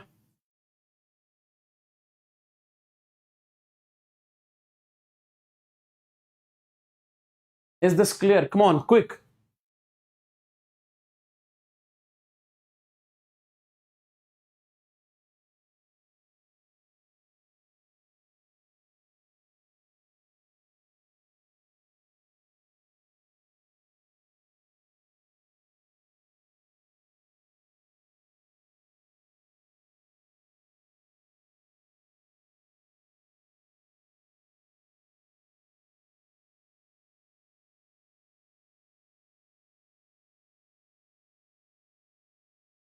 Okay, that's great. Let's move on to this one. This is a question of J means 2025. The coordinates of a particle with respect to the origin is, these are the coordinates of the particle. This is the object. Okay. With respect to the origin, what are the coordinates of the origin? 0, 0, 0. This is the R. This is the value of R. R will be simply final coordinate minus initial coordinate. 1 minus 0 is 1. 1 minus 0 is 1. 1 minus 0 is 1. So R is IJK. Sir, done. If the force acting on the object, this is the force, then find the magnitude of torque. Arey, yeah, torque is equal to R cross F. R vector cross F vector. Now, I believe this you can do from your end, just the cross product. This I'll keep as homework. So this is the torque about a point. Now see, listen carefully. If the question is something like this, find the torque due to mg about O and center of mass. Guys, see, there is a rod. This is a rod which is fixed at this point O. Okay, it can rotate about this point. Now, mg is the force acting at the center of mass. Okay, you have to find the torque due to this force. Guys, see, we say about center of mass. First, you have to find the torque due to this mg about center of mass. Guys, see, torque is equal to R F sine of theta. What is R? R is the distance. R is the distance from the axis of rotation. Like, guys, this is R. If I say force is acting over here, this is axis of rotation. R is the distance between force and axis of rotation. Now, if I say about center of mass, so it must rotate about center of mass. Okay. So this is the axis of rotation right now. And this is the force. What is R? R is 0. So in this particular case, torque will be 0. About center of mass, torque due to mg will be 0. Because R is 0. Yes. About this point O. About O. Now, what is the torque? Torque is R. F sine of theta. Now tell me, torque is equal to what is R? Guys, force is acting here. This is the axis right now. So what is the distance between force and that is L by 2. So this will be L divided by 2. F. How much is the force acting? That is mg. Now what is the angle between this R and F? That is 90. So sine of 90. So you can say torque will be in this particular case mg L divided by 2. So from this you got to know if the force acts at the axis of rotation. So torque in that case will be 0. So torque in that case will be 0. Guys, smash the like button because liking the session is mandatory. Everybody out. Let's move on to the next concept. That is the concept of angular momentum. This is the concept of angular momentum. Now guys, see. Listen to me very carefully. Listen to me very carefully. Let's suppose if I say the concept of momentum. Momentum. I have discussed momentum previously. Let me just give you the glimpse of this momentum in just a minute. In a minute. Let's suppose, my dear NEET aspirants, you have an object over here. You have an object over here. Okay. And if this object has mass m, it is moving with a velocity v. We say it has momentum m into v. Directly remember, more is the mass of a body, more is the velocity of a body, momentum will be large. Like we say, train.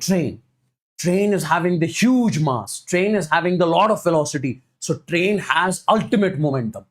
If something comes in front of the train, it is going to basically destroy it because of the large momentum. So when the body moves linearly, when you have linear motion, then we define what? Linear momentum. When the body moves linearly, then we define linear momentum. The body performs rotational motion. Here we define angular momentum.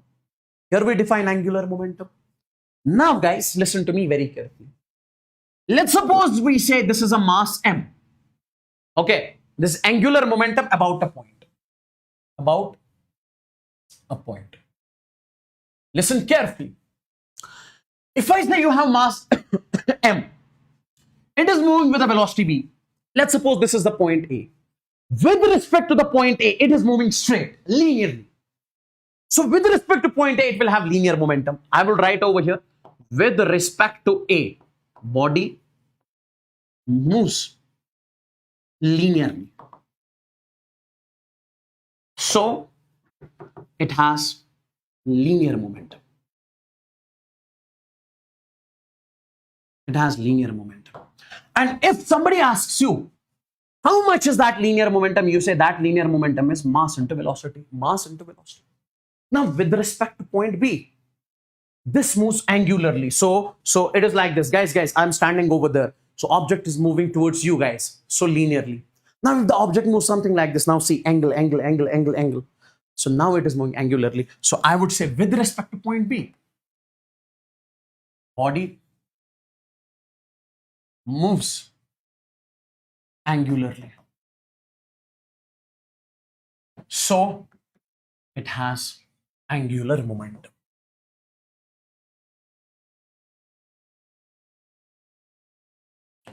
Now guys, see, how do we define this angular momentum in this particular case? Listen to me very carefully. If this is R, okay, if this is R, my dear NEET aspirants, in this particular case, if this is R, this component will be R cos theta and this component will be R sin theta. If this is theta, this will be R cos theta, this will be R sin theta. Now tell me guys, which of the two components of R is going to contribute to the angular momentum? Sir, if you check V and R sin theta, they are creating some angle. If you consider R cos theta and V, they are parallel to each other. So they move linearly. So with respect to this, it is creating some angle. So this will contribute to angular momentum. So if I say in this particular case, angular momentum means L. L is equal to, I could say mass, M, velocity is V. Now R, this is momentum. Now which of the two you guys are supposed to consider? R cos or R sin? R sin theta, MV R sin theta. This is going to be the angular momentum. Sir, why didn't you consider the R cos theta? Because cos, R cos and V are parallel to each other, so they move linearly. So they must create some angle. So you can write it like this also. L is equal to MV into R perpendicular. You can write it like this also, my dear NEET aspirants. MV into R perpendicular. You have to take that component of R, which is perpendicular to velocity. Even you can write it like this. L is equal to, take this M out. Okay. Then you can say RV sin theta. So this will be R cross V. M into R cross V. Cross product of R and V into M. This is going to be the angular momentum. So this you can write over here. If the body moves angularly, it will have angular momentum. How much? MVR sin theta or MVR perpendicular, or L is equal to MVR perpendicular in this particular case. Guys, is this clear? Tell me quickly in the chats. Now, this is the angular momentum about a point. Now, if I say angular momentum of a purely rotating body, angular momentum of a purely rotating body, if a body is purely rotating, in that particular case, we say angular momentum will be L is equal to MVR. Okay, leave this directly. In that case, angular momentum is I into omega. What is I? I is the moment of inertia. I. This I is moment of inertia. Everybody knows it. I is moment of inertia. MOI. And what is omega? Omega is the angular speed. Angular speed. So my dear NEET aspirants, with what angular speed it is rotating? Or angular velocity, with what angular velocity it is rotating? Okay, if I say this rod is rotating very quickly, so angular speed is large. So if this object is rotating with angular velocity omega, then my dear NEET aspirants, what is going to be its angular momentum? Guys, this is a rod. It is rotating about this axis. What will be the angular momentum? You will say I into omega. I is moment of inertia. L is equal. Now tell me, what is the moment of inertia of a rod about an axis passing through the center? M L square by 12 into, I would say, omega. ML square by 12 into omega. Are you getting me? Are you getting me, boys and girls? Are you getting me, boys and girls? Like, this is the question. Like, this is the question. There is a sphere. This sphere. It is rotating about this axis, center. It is rotating about the axis which is passing from the center. Could you please tell me what is the angular momentum? I into omega. What is the moment of inertia of this sphere about an axis passing through the center? 2 by 5 mr square into omega. Recently we studied. Okay, about the edge, what is the moment of inertia? 7 by 5 mr square into omega if it is rotating with omega. Guys, is this clear? Is this clear? Quickly tell me in the chats. Is this clear? Come on. Is this clear? Quickly tell me in the chats. Quick, quick, quick, quick, quick, quick. Is this clear? Quickly tell me in the chats.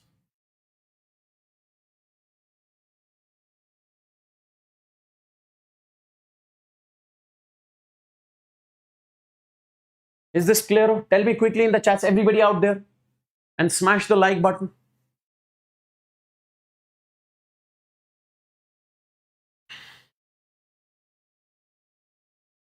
Quick.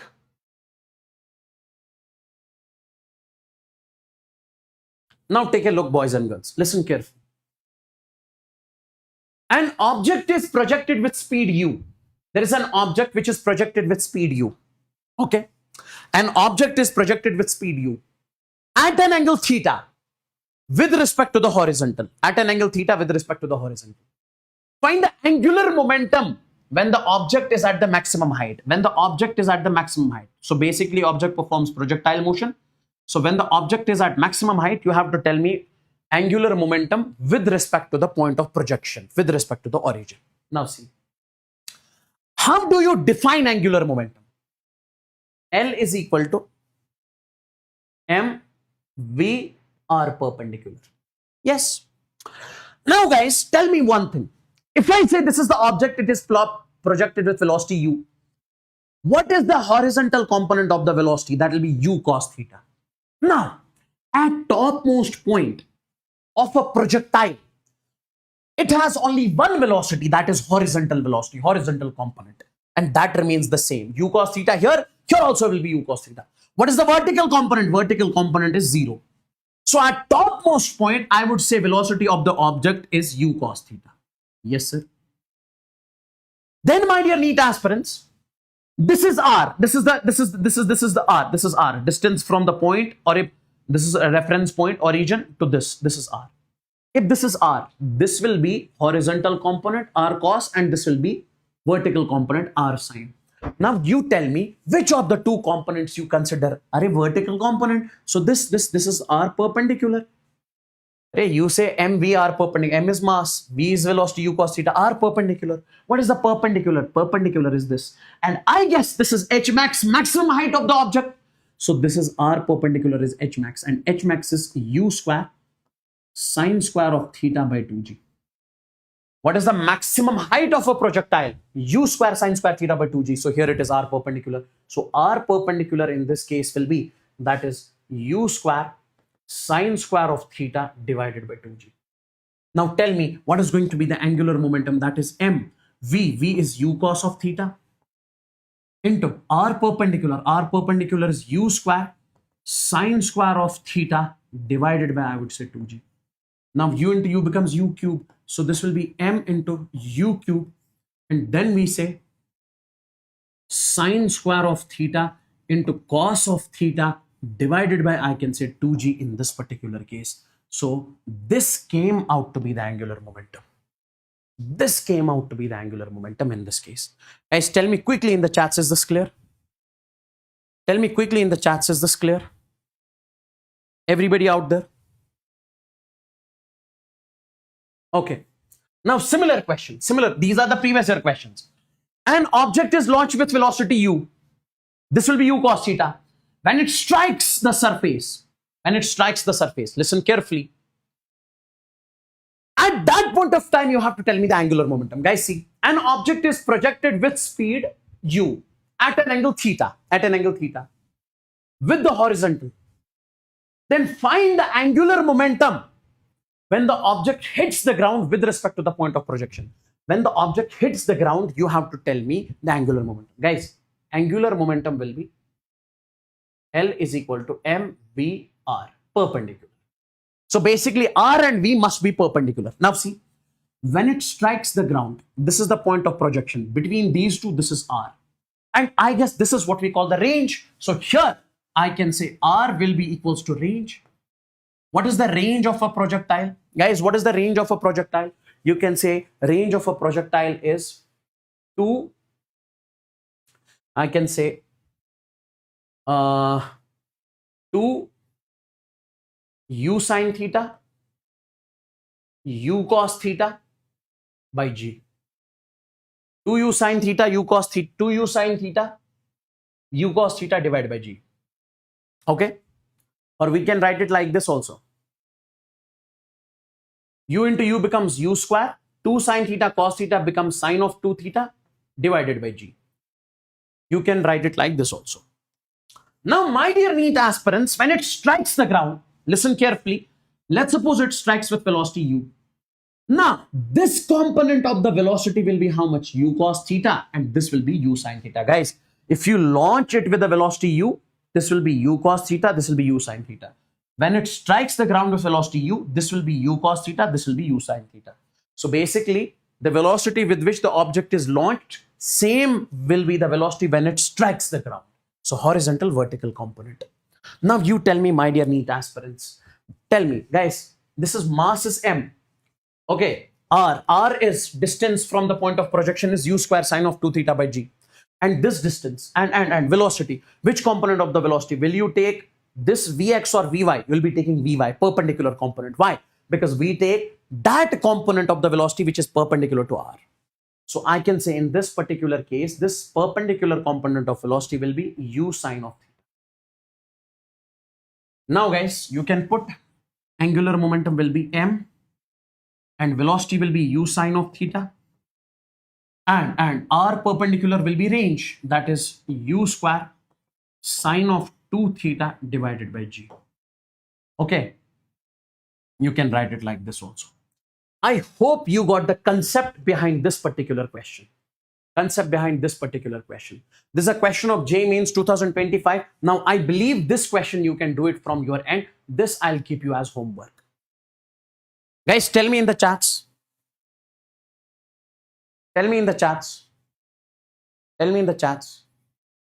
Yes, you can consider this as root 2gh also. This one. What is the velocity, vertical component of the velocity? Root 2gh, because this one. So I'm saying in terms of this also you can say. Okay, root 2gh, h is not given in this particular case. Na? See, whatever is given in the question, listen, my dear friend, whatever is given in the question, okay, you have to mention the answer in that only. So since h is not given in the question, that's the reason I didn't use that. Is that clear? So I hope you got the concept. Is that clear? Oh?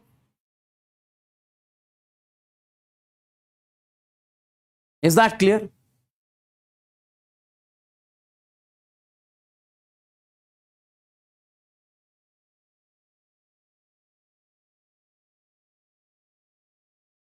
Okay.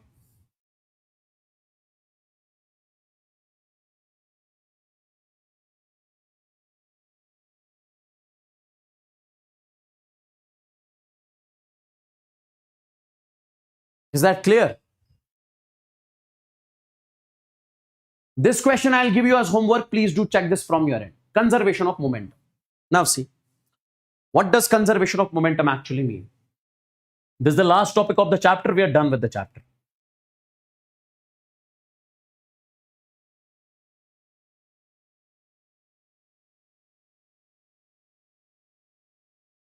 Okay, take a look.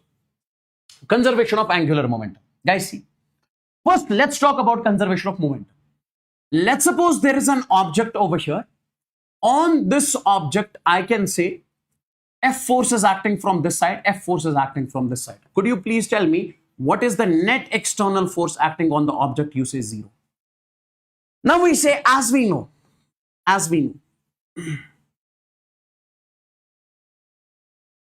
According to Newton's second law, we say net force on the object is equal to dp by dt.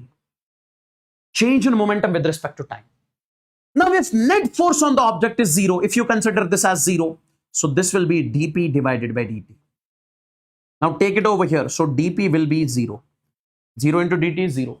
So, dp is 0. dp is 0 means change in momentum is 0. What is dp? Change in momentum. dp is change in momentum is 0. If change in momentum is 0, you can say initial momentum is equal to final momentum. So if change in momentum is 0, if you say initial momentum is equal to final momentum. So whatever is the initial momentum on the body, same will be the final momentum. So from now onwards, if net force acting on the object is 0, whatever is the initial momentum, same is the final momentum. Let's move on to this one. Listen carefully. Let's suppose, my dear NEET aspirants, if net torque on the net external torque on the object is 0. Okay, in rotation we have torque. In laws of motion, in linear motion, we have force. We say as rotational version of Newton's second law is, guys, net external torque is equal to, like here, force is equal to dB by dt, here it will be dl by dt. So torque is equal to change in angular momentum upon time. Force is equal to change in momentum upon time. This is Newton's second law. This is a rotational version of Newton's second law. If on an object net external torque is 0, put this equal to 0. So we say dl divided by dt will be 0. Take it over there. So dl will come out to be equal to 0. What is dl? dl is change in angular momentum. If change in angular momentum is 0, means angular momentum is not changing.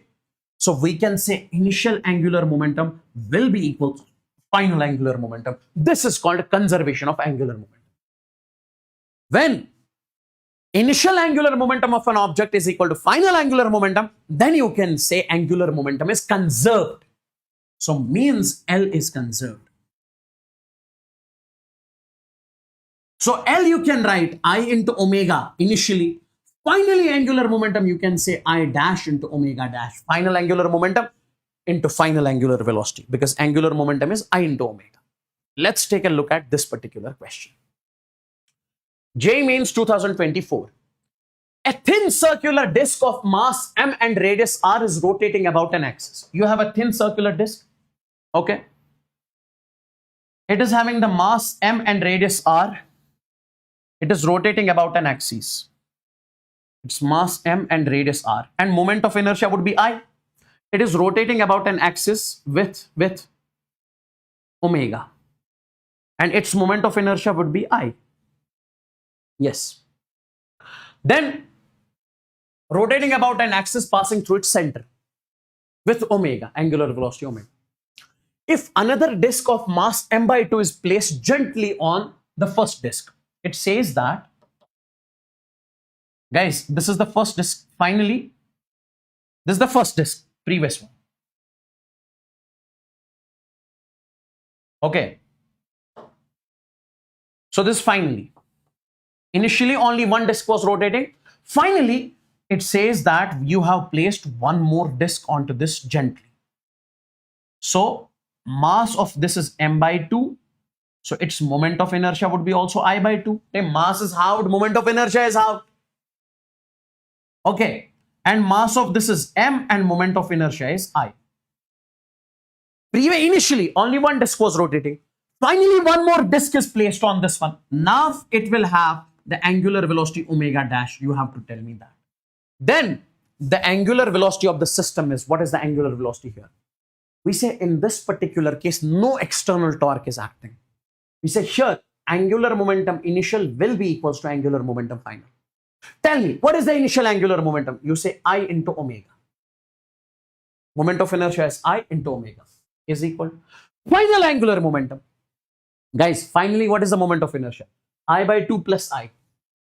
So final angular momentum is I by 2 plus I. This is the final angular moment of inertia into omega dash. So this is 2I plus I, that is 3I by 2. So this is I into omega is equal to 3I divided by 2 into omega dash. So I and I will be cancelled. So this will be 2 omega divided by 3 will come out to be omega dash. This is the answer to the question. So this will be the final angular velocity with which it is rotating, Take a look at this particular question. J means 2010. A circular ring of mass m and radius r is rotating about an axis with constant angular velocity omega. This is a ring. It is rotating about an axis with constant angular velocity omega. Okay, this is a ring. Yes. Two particles of Each of mass m are attached gently on the opposite ends. So one particle of mass m is attached, another particle of mass m is attached on each ends. The angular velocity of the ring now will be, what will be the angular velocity finally in this case? Now see, here also we say net external torque is 0. We say initial angular momentum is equal to final angular momentum. So you can say I into omega. I into omega will be equals to I dash into omega dash. I. What is the moment of inertia of this disk? Could you please tell me? Sir, since mass is given over here, so I can say mr. This is disk or ring. So it is mr square. Mr square into omega is equal to final moment of inertia. What is the moment of inertia of disk? Mr square plus what is the moment of inertia of this mass about this axis? Small m into r square. Moment of inertia of this with respect to this axis, small m into r square. So for disk, for ring, it will be m into capital R square plus for this small m r square, small m r square. So it will be 2 into small m r square into, I would write over here, omega dash.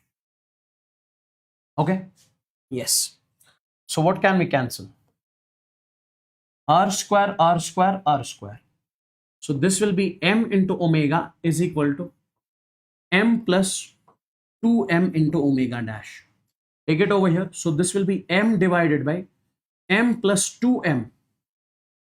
Okay, into, I would say, omega is equal to omega dash. This is the value of omega dash. This is the value of omega dash. Is this clear? Is this clear? Tell me quick. Tell me quick. Is this clear? Is this clear? This question I'll give you as homework.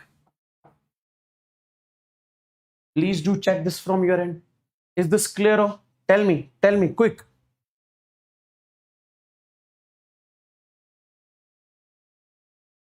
Smash the like button if you're not like the session. Come on, do it. Quick.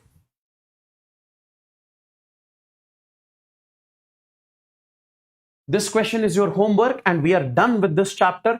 Let's move on to the chapter 2, that is gravitation. Second chapter is gravitation. Come on. Just a second. Give me a second. I'll come.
Okay.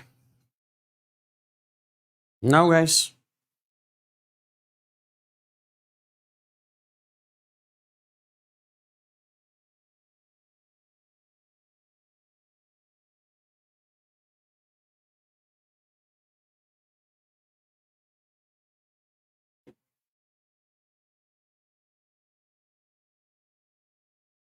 now gravitation.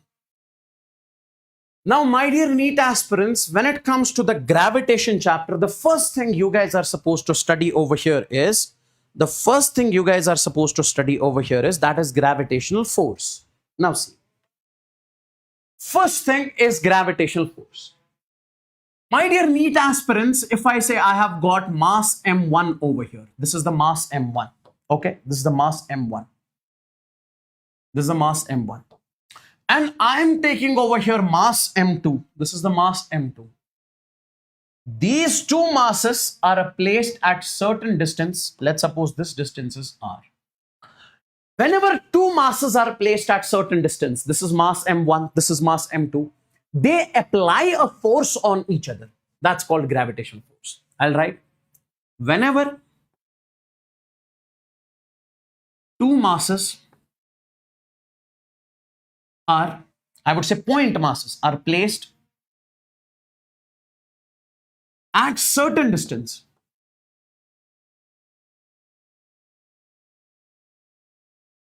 they apply a force on each other called gravitational force.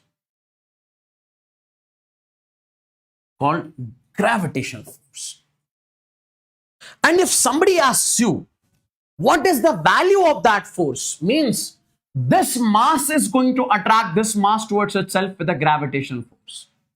This mass is going to attract this mass towards itself with a gravitational force. We simply say this gravitational force is simply equals to, that is G. G is universal gravitational constant. Then we say M1. Then we say M2 divided by, I would say, R square. So R is the distance between the two. Now see, this gravitational force is directly proportional to M1, M2. If you place the bigger masses, gravitational force will be large. If you place the distance, if you place them very far from each other, so if distance increases, force will decrease. And my dear NEET aspirants, when I say this is what we call universal gravitational constant. Universal gravitational constant. Okay? Yes. And what is the value of this G? 6.67 into 10 raised power minus 11.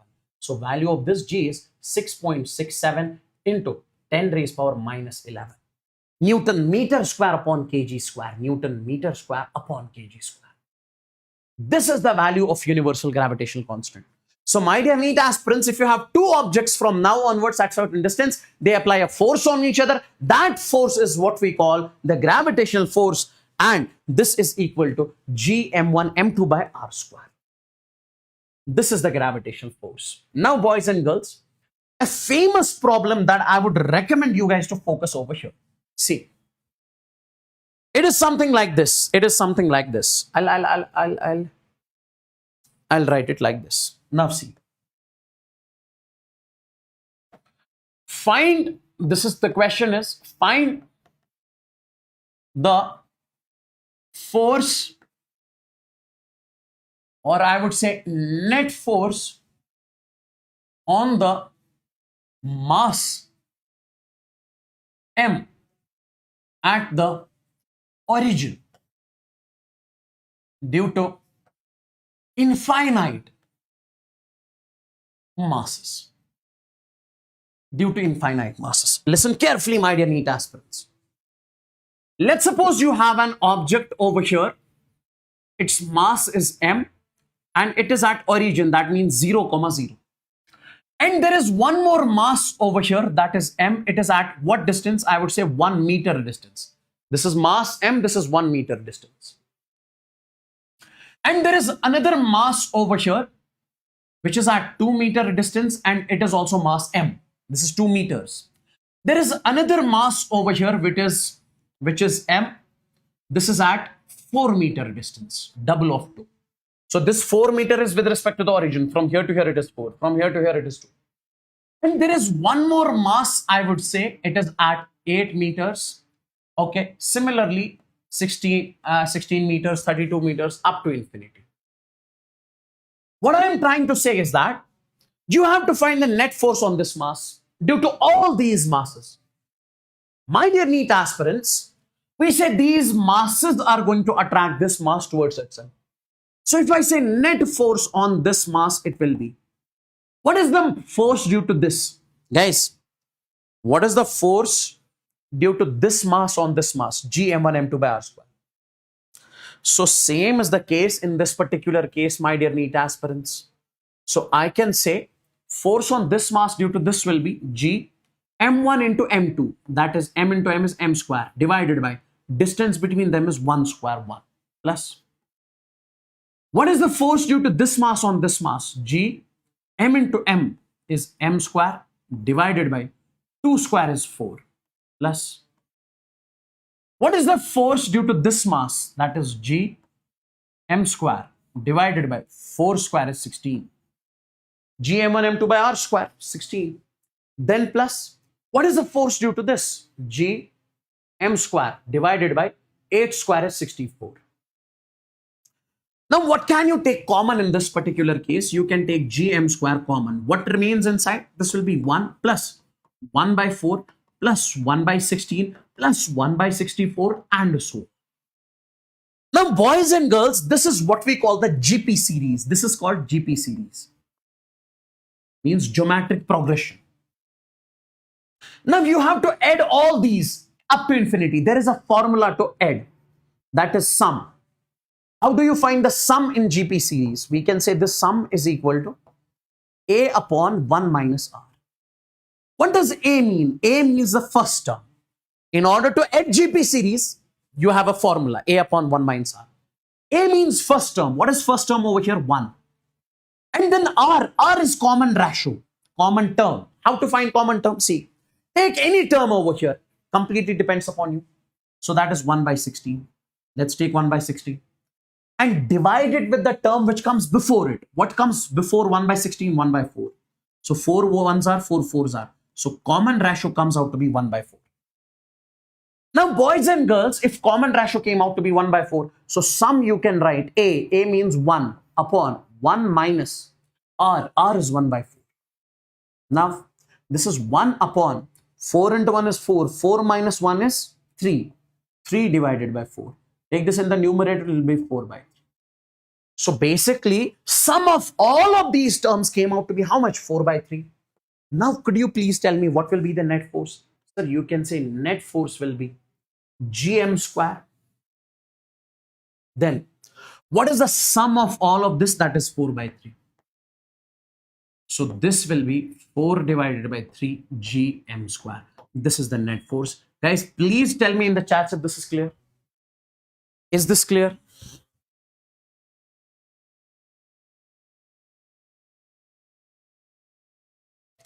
Is this clear, boys and girls?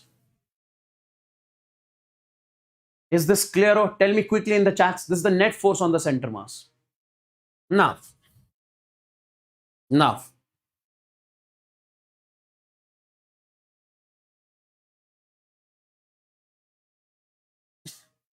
Is this clear? That's great. That's great.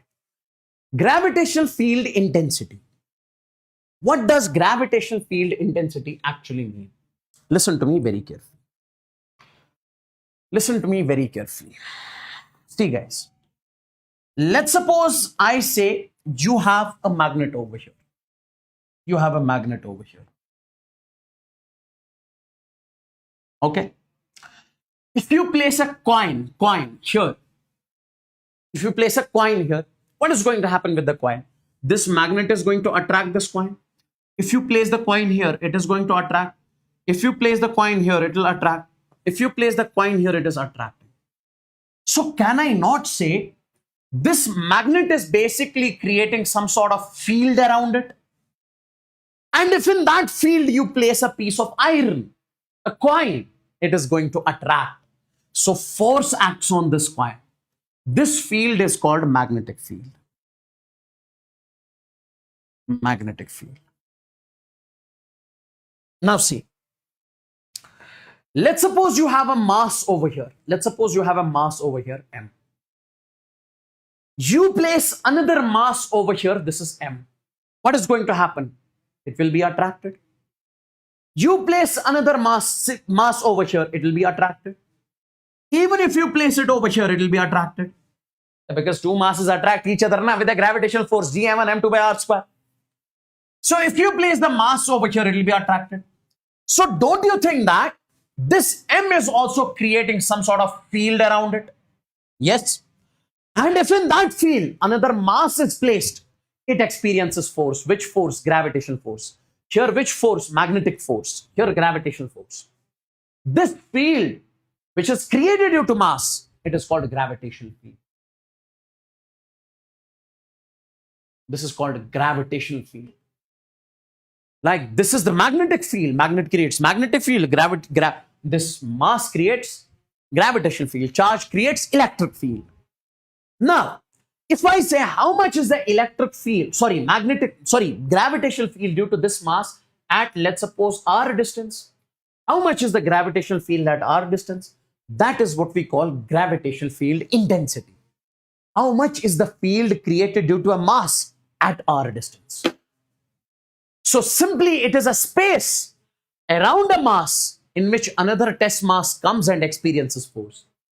That space around a mass in which another mass is placed which experiences force. Are you getting me? Are you getting me? Okay, so I can say this is a mass. Around this mass, it creates a field. This field is what we call gravitational field. This field is called gravitational field. Now, gravitational field intensity due to a point mass at r distance. Now, guys, see, this is a mass. It creates field at this point. It has a field around it. How much is what is the value of that field at r distance? Listen carefully. How do you find? Sir, we represent gravitational field intensity with I. So this I will be, guys, in order to find the field intensity at r distance, this I will be force acting on the mass at this point divided by mass. Please do remember it directly. So it is the force acting at the mass at r distance. Guys, if you have to find the field intensity due to this mass at r distance, you bring a point mass, another mass at this point, test mass. This is called test mass. So how much is the force acting on this mass divided by this test mass? Now tell me. So you can say I is equal to, what is the force? G m1 m2 divided by r square divided by m0. M0 will be cancelled. So I will be equals to gm divided by r square. Even I would write minus gm by r square. Why? Because this force is attractive in nature. It attracts towards itself. So gravitational field intensity will be also towards this. So that's why I'm writing negative over here. So this is the gravitational field intensity. So if I say there is a mass, sir, will it create the field around it? Yes. At r distance, how much field? Gm by r square. Even write minus gm by r square. Why? Because the field direction is towards the mass. That's why. So if you make the graph, my dear NEET aspirants, okay, if you make the graph over here, listen carefully. Listen carefully. If you make the graph between mod of I versus R, what is the graph between I versus R? So I can say this I is inversely proportional to R square. So graph will be like this. I is inversely proportional to R square, rectangular hyperbola. But in reality, this field is negative. So the graph would be like this. Graph would be from the negative side. Okay, so this is I versus R. So graph would be this. Graph would be this. So I is, I would say, inversely proportional to 1 by R square, negative. Because field intensity is negative in this particular case. I believe this is clear. So if you have to make the graph between mod of I versus R, then it will be positive. So in reality, graph will be from negative side. So what is the field due to a point mass? Gm1, m2, gm by r square. Gm by r square. So now, this is a mass. What is the field due to this mass at r distance? Gm by r square. Tell me guys, is this clear? Is this clear? Come on, quick. Smash the like button if you're not like the session. Come on, quick, do it. Gm by r square. This is the graph. This is mod of I versus R. In terms of magnitude only, this is the actual graph. Now see. Gravitational field due to a hollow sphere, very important. Hollow sphere means football. If you have a hollow sphere, my dear NEET aspirants, which has a radius r, its mass is m. You have to find the gravitational field intensity at 3 points. Outside, at small r distance. Capital R is the radius. So for outside point, my dear NEET aspirants, listen carefully. Value of small r is greater than capital R because small r is variable. Outside point, small r is greater than capital R. Guys, if there is a mass, it will create field. If there is a hollow sphere, we have to find outside field.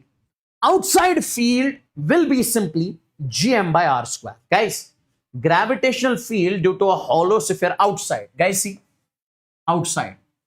It will be Gm by r square. Sir, it is like point mass. Yes, guys, see. Let's suppose I give you a big balloon and I ask you to stand at 1 kilometer away distance or 2 kilometers away distance. From that very large distance, we can say it appears to us as a point. This big balloon appears to us as a point. So that's the reason from a very large distance outside, we consider it a point mass. So that's why we say minus Gm by r square. So I can say, my dear NEET aspirants, so outside, we consider it a point mass. Outside, we consider it a point mass. Outside, we consider it a point mass. Then, my dear NEET aspirants, if I say at surface, guys, see, if you move from this point to the surface at this point, what is the value of small r at surface? Small r becomes capital R. So at the surface, small r is equal to capital R. So instead of this small r, I'll put capital R. So my dear NEET aspirants, you can say minus Gm by capital R square. And when I say inside, we say inside it is hollow. Hollow sphere means there is no mass present inside. It is hollow from inner side. So if there is no mass, what will be the field? Field will be zero. Field is only created when there is mass. If there is no mass, there is no field. So inside, I can say field will be zero. So inside, this small r is less than capital R. Guys, due to a hollow sphere, outside is minus Gm by small r square. On the surface, minus Gm by capital R square. Inside, it is zero. Okay, absolutely, sir. Absolutely, sir. Now see, if you make the graph between I versus R, this graph is very important. My dear NEET aspirants, what is the value of R here? This is 0, so means center. So value of R at this point is capital R, so means center to surface. So from center to surface, it is inside. So from center to surface, what is field? Field is 0, no field. So from center to surface, graph will be on this line. From center to surface, field is 0, so graph will be on this line. Then if you move outside, my dear NEET aspirants, outside I is inversely proportional to small r square. So outside, we say I is inversely proportional to small r square. So graph will be rectangular hyperbola. This is the graph between magnitude of I versus R. That's why I made the graph from upper side. But in reality, boys and girls, the same graph you have to make from the lower side. Same graph you have to make from the lower side. This is I versus R. Why? Because in reality, this gravitational field intensity is negative. So I can say from center to R. So this will be R is equal to capital R. Field is 0. Okay, then this is outside. I is inversely proportional. This is I out. This is outside. This is inside and this is I outside. So I out, you can say, is -1 by r square. So boys and girls, same graph. If they say in terms of magnitude of I versus r, this would be the graph. Or in reality, I versus r, it will be the from negative side. I hope this is clear. Gravitational field intensity due to a solid sphere. Guys, see, please listen carefully. My dear NEET aspirants, my dear amazing legends, tell me one thing. Tell me one thing. If I say field intensity, listen carefully. Listen carefully. Solid sphere means cricket ball. Let's suppose I give you a solid sphere and you are standing once again at 1 kilometer away distance. Again, this will look like to me a point mass, even if it is solid, even if it is hollow. So I can say outside, listen carefully, due to a solid sphere outside, it would be minus gm divided by r square. Same as hollow. Because outside we consider both as point masses. If I say at surface, what is the value of small r, capital R? If you move from outside point to the surface, this becomes r. So I can say I surface will come out to be minus gm divided by capital R square. This one. And my dear NEET aspirants, when you talk about field intensity inside, listen to me very carefully. Field intensity inside. Inside at what distance? Let's suppose inside at a distance of small r. Because I told you, for outside point, small r is greater than radius. And if I say inside, I can say small r is less than capital R. So you can say, my dear NEET aspirants, inside it is going to be minus gm into small r divided by capital R cube. This is going to be the field intensity. This is going to be the field intensity inside. Field intensity inside. Small r is the distance from the center to that point, and capital R is the radius. This is inside. This is inside. And inside you can say I is directly proportional to small r. Outside, I is inversely proportional to small r. Okay? Yes. Now guys, if you make the graph, I versus r for a solid sphere, inside you can say, guys, this is center, r is equal to 0. This is surface, r is equal to r. This is graph between magnitude of I versus r. Guys, see, if you clearly see over here, I is directly proportional to r inside. This is inside. This is outside. So when you make the graph, inside it will be straight line. Outside it will be rectangular hyperbola. It is inside. This is outside. But in reality, this field intensity is negative. In reality, this field intensity is negative. Tell me guys, what is going to be the graph? This is I versus R. In reality, the graph is this. Negative, na? And then it is going to be like this. Then it is going to be like this. This is R is equal to capital R. R is equal to 0. This is outside. This is inside. Sir, how important is this graph? Very important. Very important. Tell me guys, is this clear? Is this clear? Quick, quick, quick, quick. Tell me, is this clear?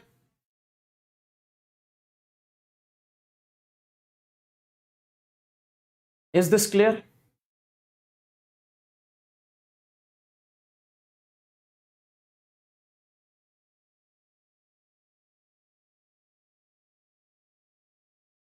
Is this clear? Oh, quick, quick, quick, quick. Tell me. Is this clear? I need the signal in the chats, everyone. I need the signal in the chats, everyone. Smash the like button. We'll take the break approximately at 1:50. From 1:50 to 2 o'clock, I'll give you the break because it's Friday today. A lot of people have Friday prayers. That's why, including me. That's why.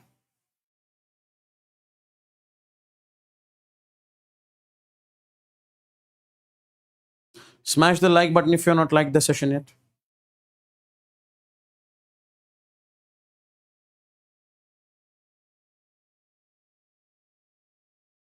Is this clear? Is this clear? Now, gravitational field due to a ring. Gravitational field intensity due to a ring. You have got a ring. This is a ring. You have to, radius of the ring is R. You have to find the field intensity at x distance. You have to find the field intensity at x distance. Okay, now see. From the center at x distance, this is what we call on axis. Axis means that line which is crossing the ring, passing through the ring. So we say gravitational field intensity would be minus G M. M is the mass of the ring. Mass of the ring is M. Then we say X. X is the distance from center to that point upon R square plus X square whole raised power 3 by 2. This is the field intensity due to a ring at X distance. If I say from X to center, what is the value of X at center? 0. If I say at center, could you please tell me what is the field? Field would be 0. Because if you put X is equal to 0, field will come out to be 0. Then we say, my dear NEET aspirants, case 1. Case 1, very close to the ring. Very close to the ring. Means if you have a ring over here, let's suppose you have a ring. You have a ring. This is the radius of the ring R. Very close to the ring means just outside the center. If this is a ring, I'm saying just outside the center at a very minute distance. In this particular case, we say X is much, much less than R. When you say just outside, at the center, X is equal to 0. Just outside the ring, X is very small. Now I have told you this many times. If there is a quantity which is very small, if you do it square, it will become more small. Now, R is very large as compared to X. Now, adding a very small quantity to a very large quantity, will it create any difference? No, sir, it is not creating any difference. So we can remove this. It is like adding a bucket of water to the ocean. Will it create any difference if a bucket of water is added to the ocean? No. It will not create any sort of difference. Why? Because ocean has got billions of liters of water. So you can neglect this X. So field intensity would be minus Gmx upon, in the denominator, in addition and subtraction we neglect. So it will be R square whole raised power 3 by 2. R square whole raised power 3 by 2. Okay, yes. R square whole raised power 3 by 2. Now, this square and square will cancel. So this will come out to be minus Gmx divided by R cube. This is the field intensity due to a ring at very close distance. Case 2, very far from the ring. Very far from the ring. Let's suppose you have a ring over here. Let's suppose you have a ring over here. Radius of the ring is, let's suppose, R. If I say very far from the ring, this is X. What is small over here? In this particular case, we say R is much, much less than X. So what will you neglect? You will neglect R. So field intensity will come out to be minus Gmx upon. This will be X square whole raised power 3 by 2. 2 and 2 will cancel. So it will be minus Gmx divided by X cube. Now, boys and girls, what I can say in this particular case, X and this will cancel, so it will be X square. So field intensity will come out to be minus Gm divided by X square. This is the field intensity due to a ring at X distance. This is the field intensity due to a ring at X distance. Sorry, at very far point, at very large point. Now, if you make the graph, boys and girls, the graph will come out to be something like this. Why? Because very close distance, I is directly proportional to X. very far distance, I is inversely proportional to x square. Let's suppose this is a ring. At a very close distance, I is directly proportional to x. At very far distance, I is inversely proportional to x square. I is inversely proportional to x square. That's why graph is coming out to be straight line and then rectangular hyperbola. This is the graph between mod of I versus r, x. Now in reality, the graph would be like this. See guys.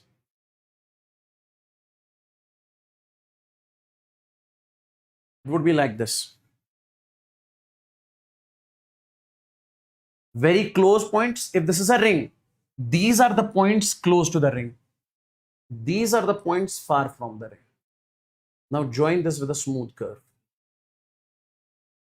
Okay, so this would be very far, and this is what we call, this is the point where field is maximum. And field is maximum when x is equal to r divided by root 2. R is the radius. So this will be the maximum. Gravitational field intensity would be maximum at x is equal to r divided by root 2. Similarly here, when x is equal to r divided by root 2, field is going to be maximum. Guys, tell me, is this clear? Is this clear, everybody out there? Is this clear? So if there is a ring placed over here, so these are the points close to the ring. Close to the ring, I is directly proportional to x. Far from the ring, I is inversely proportional to x. Acceleration due to gravity. So graphs in these questions are very important. That's the reason I have shown you this.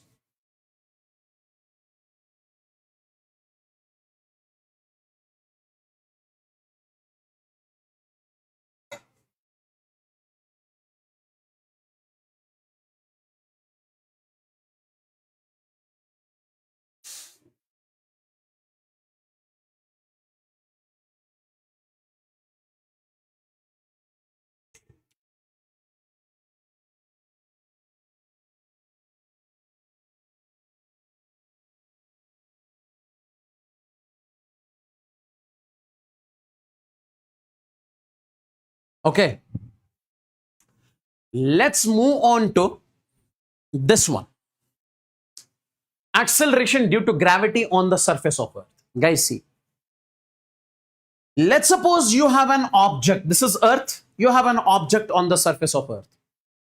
What is the force acting on this object? Force acting on mass m. Due to the Earth, force acting on the mass m will be F is equal to G m1 m2 by r square. m1 is mass of Earth, me. m2 is mass of this object divided by distance between the two. You are assuming mass of the Earth at the center. So what is the distance between the two? R, the radius of Earth, RE square. Now, if I say, my dear NEET aspirants, this is the force. Since we know force is equal to mass into acceleration, so acceleration will be force divided by mass. When there is an object, force is acting on the object. Due to that force, it will have acceleration. So acceleration of the object will be force. What is force?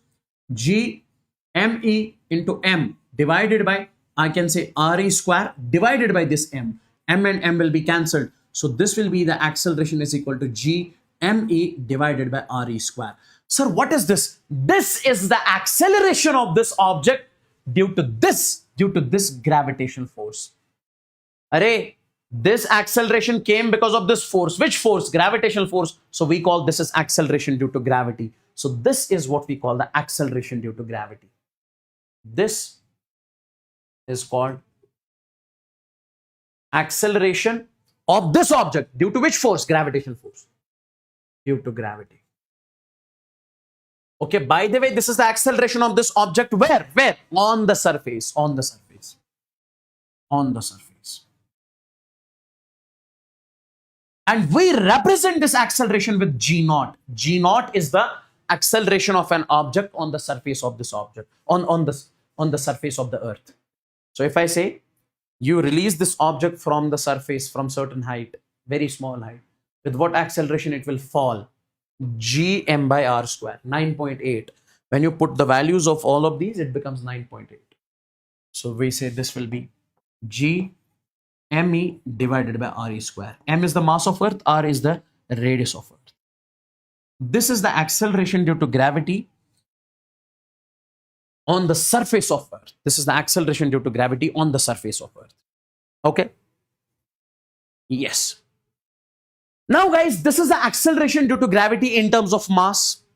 If I say acceleration due to gravity in terms of density of earth, okay, in terms of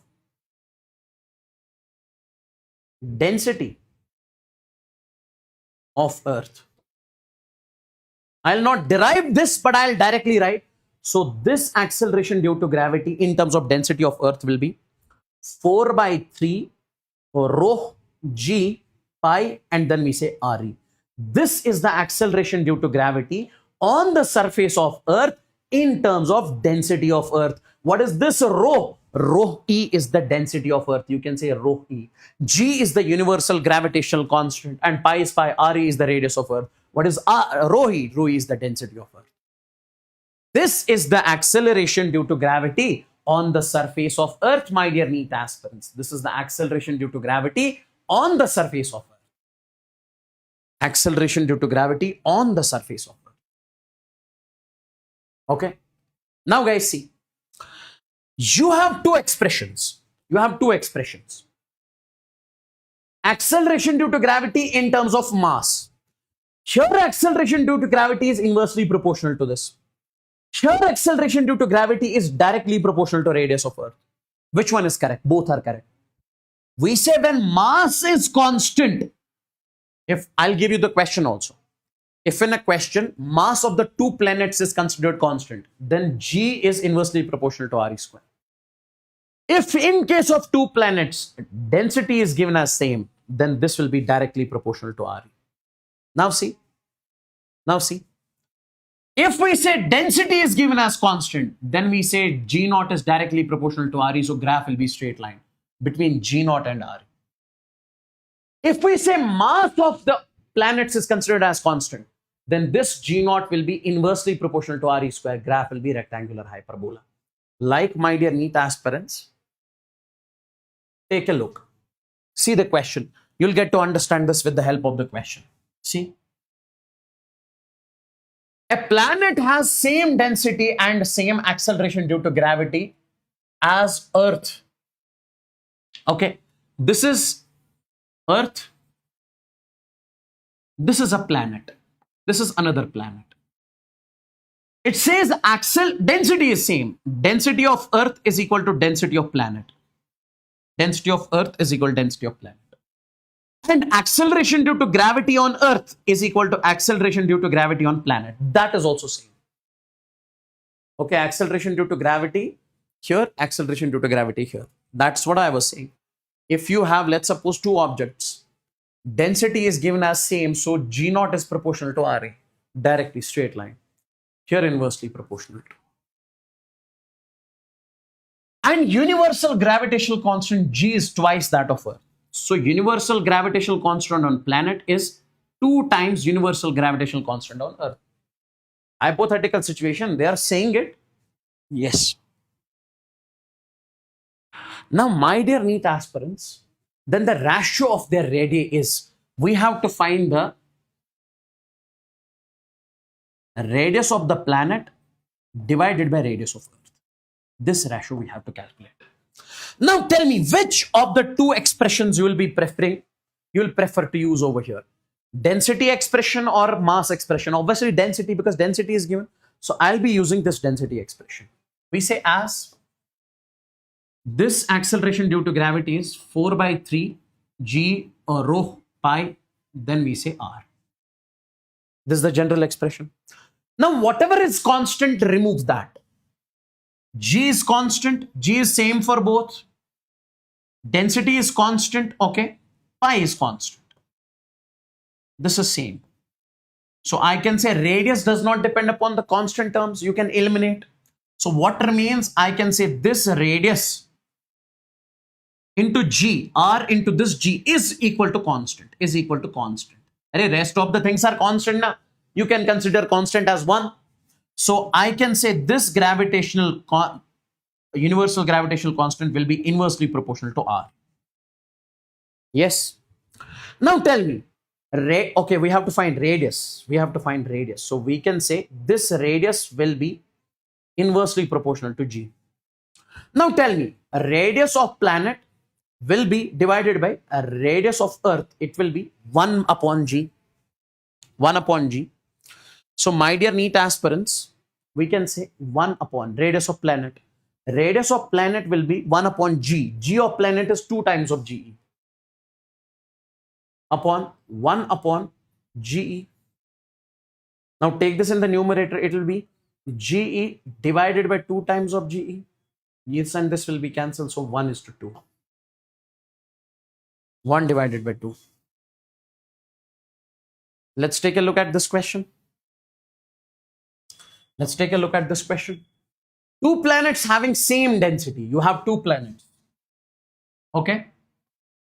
Okay, this is A and this is B. Density of A is equal to density of B. Okay. The acceleration due, okay, same density but different radii. Radii is different. If density is constant, if density is same, guys, we say acceleration due to gravity is directly proportional to radius. If density is constant, acceleration due to gravity is directly proportional to radius. Then acceleration due to gravity would be, guys, if it is directly proportional to radius. So if radius is large, acceleration due to gravity will be large. So I can say greater in the larger planet. Greater in the larger planet. I hope this is also clear.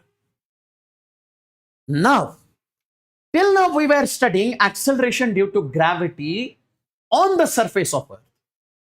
Till now we were studying acceleration due to gravity on the surface of Earth. Okay, in terms of mass, in terms of radius, in terms of mass, in terms of density. Now we will be studying acceleration due to gravity above the surface of Earth. Now we will be studying acceleration due to gravity above the surface of Earth. Now guys, take a look. If I say acceleration due to gravity above the surface of Earth, this is Earth. Radius of Earth is RE. Let's suppose you go at height h. You place this mass down. On the surface of Earth, what is the acceleration due to gravity? Gm by RE square. At height h, it will be how much? RE plus h whole square. That's it. So even we write it like this also. This from center to here. From center to here. Guys, this we say small r. Small r is RE plus h. So small r is greater than capital R, radius of Earth. So this you can write as Gm divided by small r square, where small r is RE plus h. In terms of G naught, guys, directly remember it. I won't be deriving this again and again now. Okay. Like we say, guys, we say G naught, acceleration due to gravity on the surface is Gm divided by RE square. If you take it over there, G naught into RE square will be equals to Gm. Okay. Now, instead of Gm, you can write G naught into RE square. So put G naught into RE square, G naught into RE square, then divided by RE plus h whole square. Divided by RE plus h whole square. So in terms of this is acceleration due to gravity at height h in terms of G naught. This is acceleration due to gravity at height h in terms of mass. You can say it like this. Or you can write it like this also. G naught into RE square divided by small r square. Because if you consider this distance as small. Okay. Now, case 1.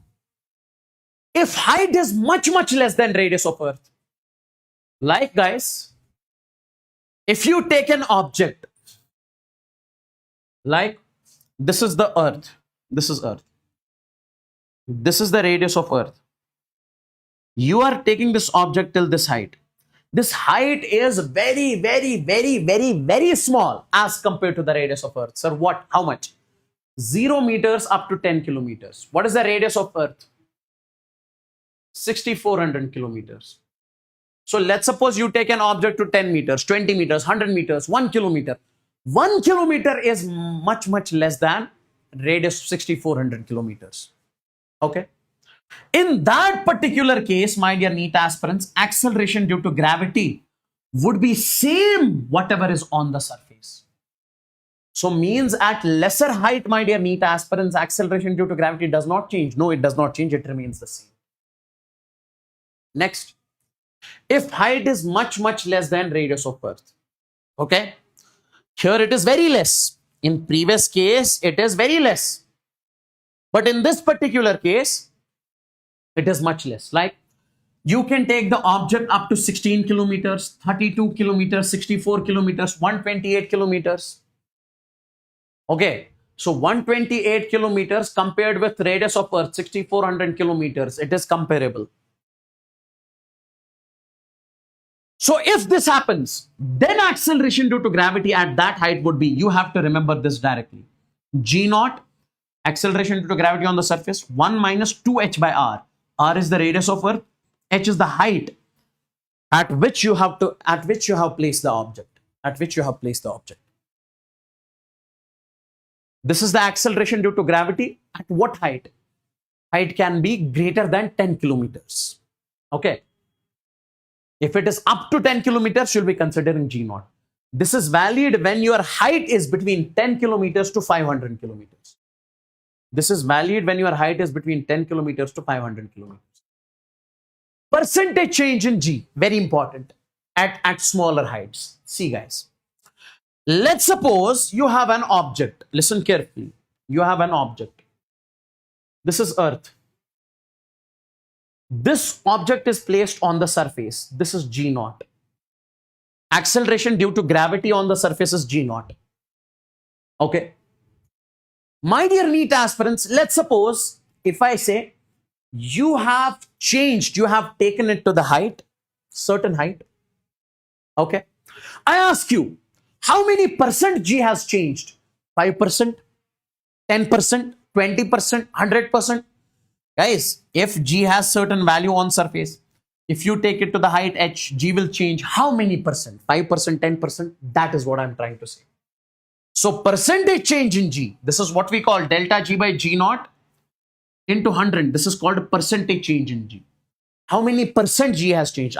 When I show you the question on this one, you will get to understand. So this is percentage change in G is equal to minus 2h by r into 100. Okay. How many percent G is going to change? This formula is going to give us that one. Let's take a look at the question. Please don't cry. Take a look at the question. At what height the value of G decreases by 2%?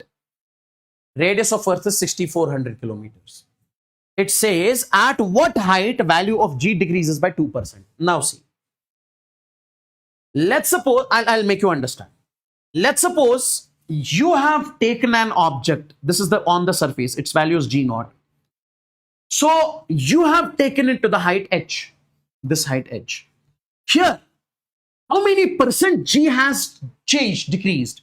We say percentage change in G. This is what we call percentage delta G divided by G. This is equal to 2%. I would write minus 2. So my dear NEET aspirants, I would say from here to here, how many percent G has decreased? 2%. So we have to find this height.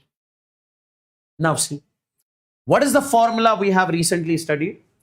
Delta G by G into 100. Instead of 100, you can write percent also.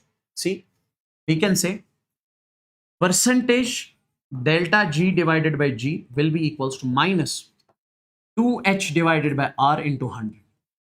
Please take a look. What is this percentage change in G? How many percent G has changed?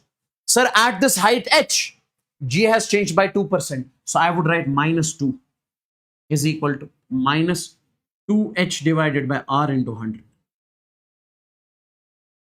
Now guys, I can write over here, minus will be cancelled, 2 and 2 will be cancelled. Take this r over here, r. Okay. divided by h. Okay, we have to find h. This r divided by, I can say, 100 is equal to this h. What is the radius of Earth? 6,400 kilometers. Divided by 100 is equal to h. 0, 0, 0, 0. So h will be equals to 64 kilometers. So at a height of 64 kilometers from the surface, we can say this acceleration due to gravity will decrease by 2%. Guys, please tell me in the chats, is this clear? So at this height, acceleration due to gravity will decrease by 2% with respect to the surface. Acceleration due to gravity will decrease by 2% with respect to the surface. Tell me, guys, is this clear?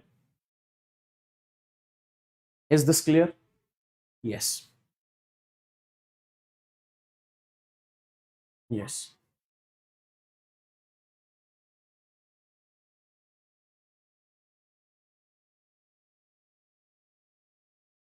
Now, guys, a body weight 144 Newton at the surface of Earth. Take a look.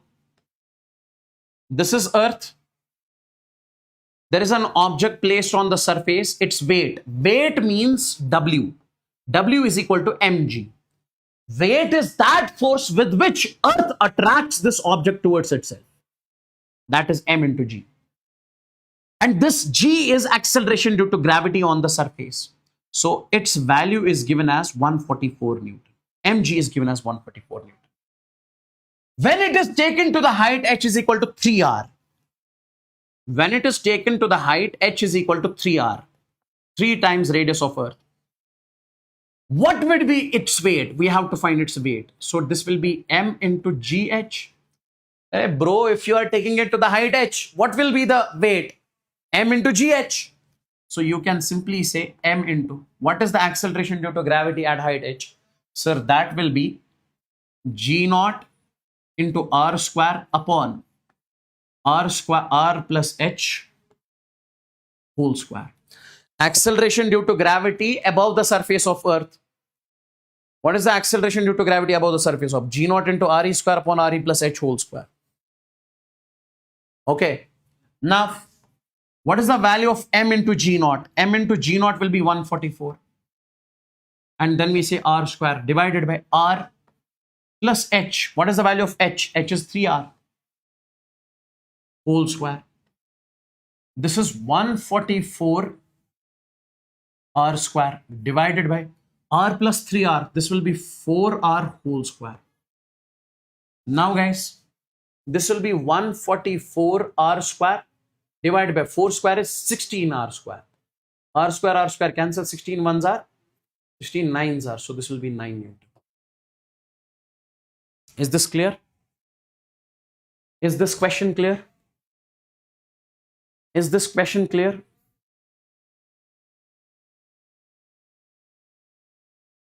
Is this question clear? Oh, tell me. Tell me quickly in the chats. Guys, let's take a break. Okay. Let's take a break.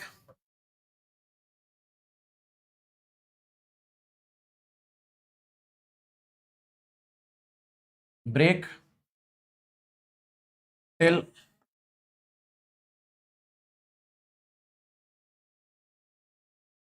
2 p.m. Okay.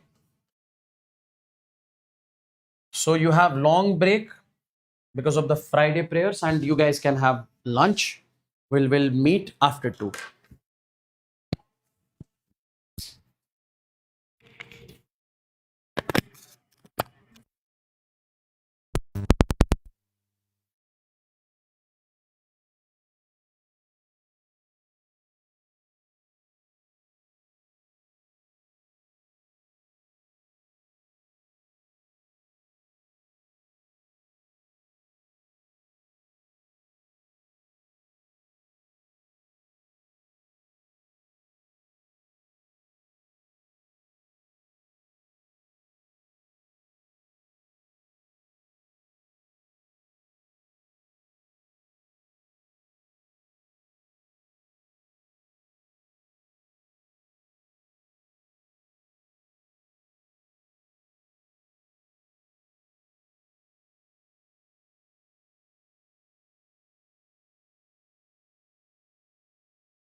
All right, people.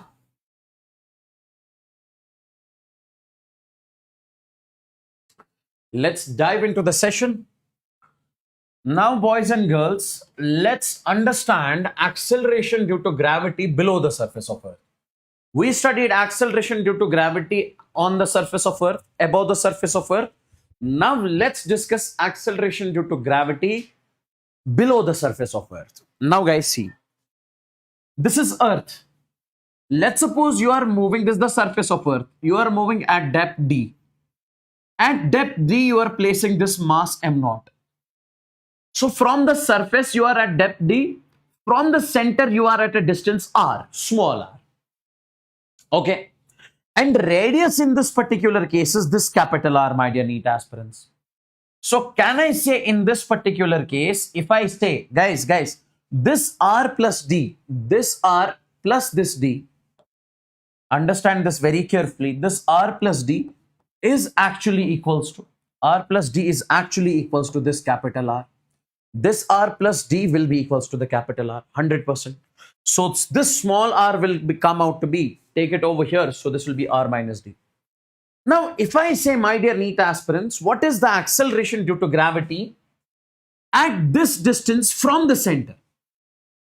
Okay, acceleration due to gravity inside at r distance from the center. It is going to be gm into r divided by r cube. So this is the acceleration due to gravity. Understand this very carefully. This is the acceleration due to gravity inside at r distance from the center. From the center. Okay. Inside from the center.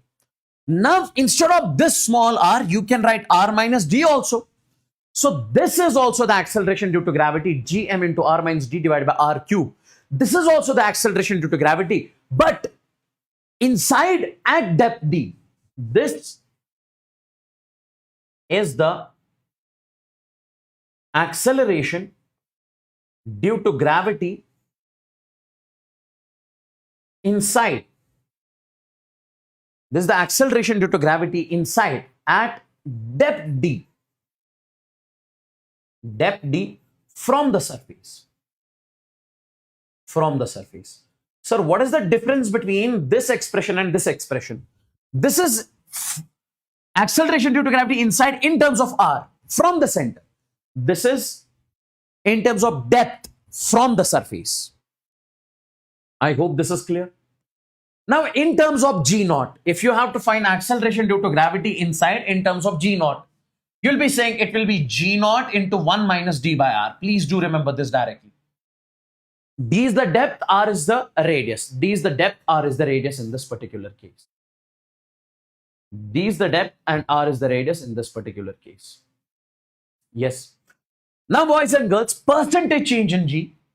If I say how many percent g has changed in this particular case, you will be simply saying when it comes to the percentage change in g, percentage change in acceleration due to gravity inside. If I say percentage change in acceleration due to gravity inside, so that will be delta g by g0 into 100 will be equals to minus d by r into 100. So let's suppose, what is this? This is basically, let's suppose on the surface of Earth, acceleration due to gravity is something. On the surface of Earth, acceleration due to gravity is g0.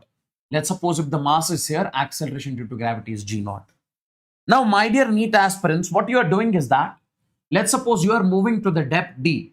I would say how many percent acceleration due to gravity will change? This will be the percentage change in acceleration due to gravity at depth d. At depth d. Let's talk about the question. See guys, this is the question that we have. This is the question that we have. If the radius of Earth shrinks by 1.5%, if the radius of Earth shrinks by 1.5%, listen carefully, then the value of acceleration due to gravity changes by, guys, see, we know acceleration due to gravity. First of all, listen carefully. Let's suppose y is equal to x raised power n. We have a physical quantity y which depends upon x. If x changes, y changes. Now, how do we write change in x? See guys, how do we write change in x? Take this power down, n down, delta x divided by x. This is what we call change in x. So when x changes, y changes. So this is what we call change in y, delta y divided by y. Now, when you multiply with percent from this side and multiply with 100 from this side, this is called percentage change in y. This is how you find the percentage change in a quantity. If there is a quantity, x raised power n, if x changes by 5%, sir, how many percent y will change? So n down, delta x by x into 100 is equal to percentage delta y by y. Now guys, listen to me very carefully. What is the formula of acceleration due to gravity? Gm divided by r square. What does the question say? If radius of earth shrinks by 1.5%, it says if radius of earth decreases by 1.5%, means delta r divided by r into 100. This is given as 1.5%. Change in radius, percentage change in radius is given as 1.5%. It says what will be the percentage change in g? Guys, see, g is constant, m is constant. So I can say from here, this acceleration due to gravity is inversely proportional to r square. So can I write it like this, guys? Can I write it like this? Take this in the numerator. G will be equals to r raised power minus 2. If you take this in the numerator. Now it looks like this. If x changes, y changes. This is how we write percentage change in x. This is percentage change in y. Now if r changes, g changes. How do you write percentage change in r? Take this minus 2 down, power down, delta r divided by r into 100. This is percentage change in radius is equal to, this will be delta g divided by g, and this will be percentage change in g. Now tell me, this will be minus 2. Now, radius of earth shrinks means decreases. So delta r by r into 100 is given as minus 1.5%. So this is minus 1.5. Minus into minus is plus 2 into 1.5. Are you getting me, my dear NEET aspirants, in this particular case? Are you getting me? So minus into minus is plus. So this will become 3%. So acceleration due to gravity increases by 3%. If radius shrinks by 1.5%, acceleration due to gravity increases by 1.3%. Is this clear? Is this clear? Smash the like button if you're not liked this session yet. Is this clear, boys and girls? Is this clear? This is how you find the percentage change in G. Now see, if the density of a planet is double than that of the Earth and radius is 1.5 times than that of the Earth, acceleration due to gravity on the surface of the planet would be. Guys, see, this is Earth, this is a planet. Okay, this is Earth, this is a planet. Earth, this is a planet. It says if the density of planet is double than that of Earth, density of planet is 2 times density of Earth. And radius is 1.5 times. So radius of planet is 1.5. 1.5 means 3 by 2 times radius of Earth. 3 divided by 2 means 1.5. The acceleration due to gravity on the surface of the planet would be. Acceleration due to gravity on the surface of planet would be. Now guys, see, listen carefully. In this particular case, if I say, we know acceleration due to gravity is 4 by 3 g rho pi into re. This is the acceleration due to gravity in terms of density. Now here, g is same, pi is same. Okay, these are constants. Because whatever is the value for g here, same as here. So I can say this acceleration due to gravity depends upon density and radius. Now guys, take a look. So can I say acceleration due to gravity on the planet divided by acceleration due to gravity on Earth? It will be equals to. Now guys, acceleration due to gravity depends upon density and radius. So density of the planet will be 2 times density of Earth. And radius will be 3 divided by 2 times the radius of 3 divided by 2 times the radius of Earth. Then, my dear NEET aspirants, divided by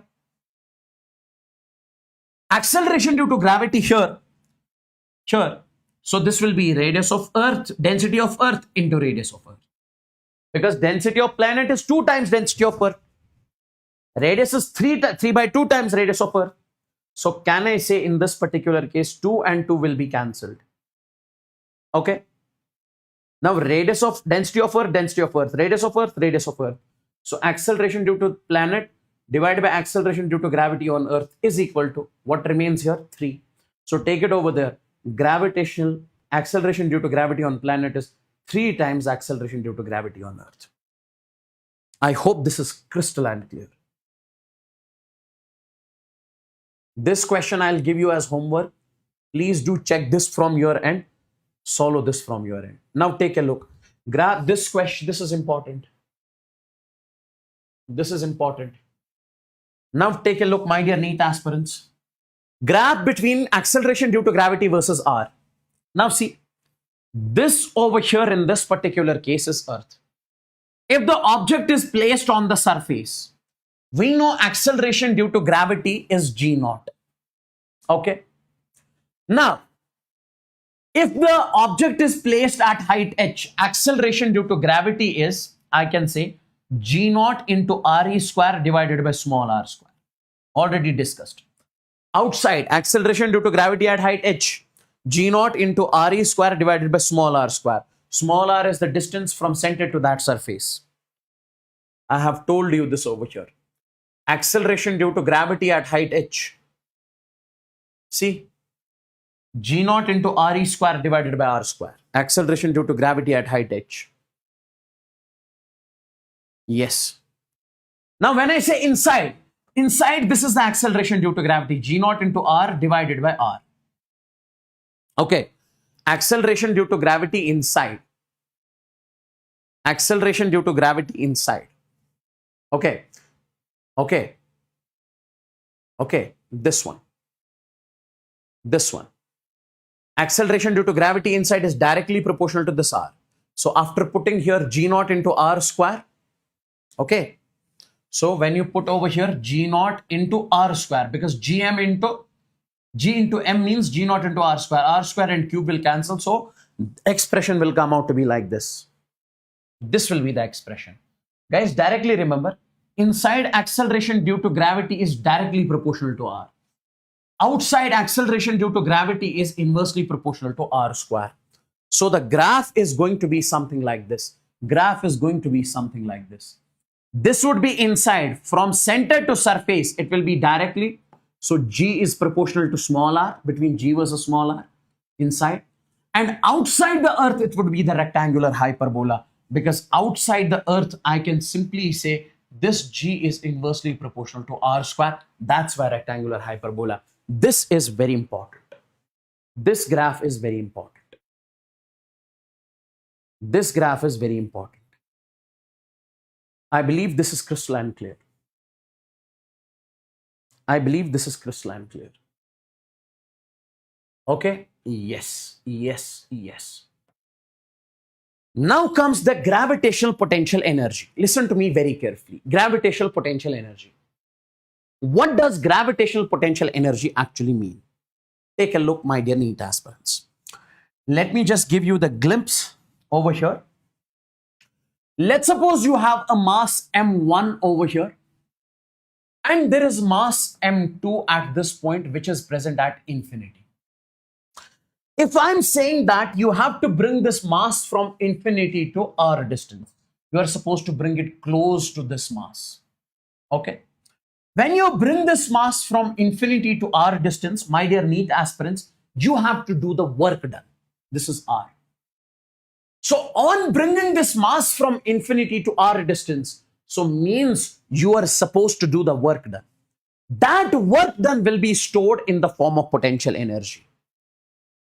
It is the amount of work done in bringing the mass from infinity to that point. So if you bring this mass from infinity to r distance, so you have to do the work. That work done will be stored in the form of potential energy. So I can say the work done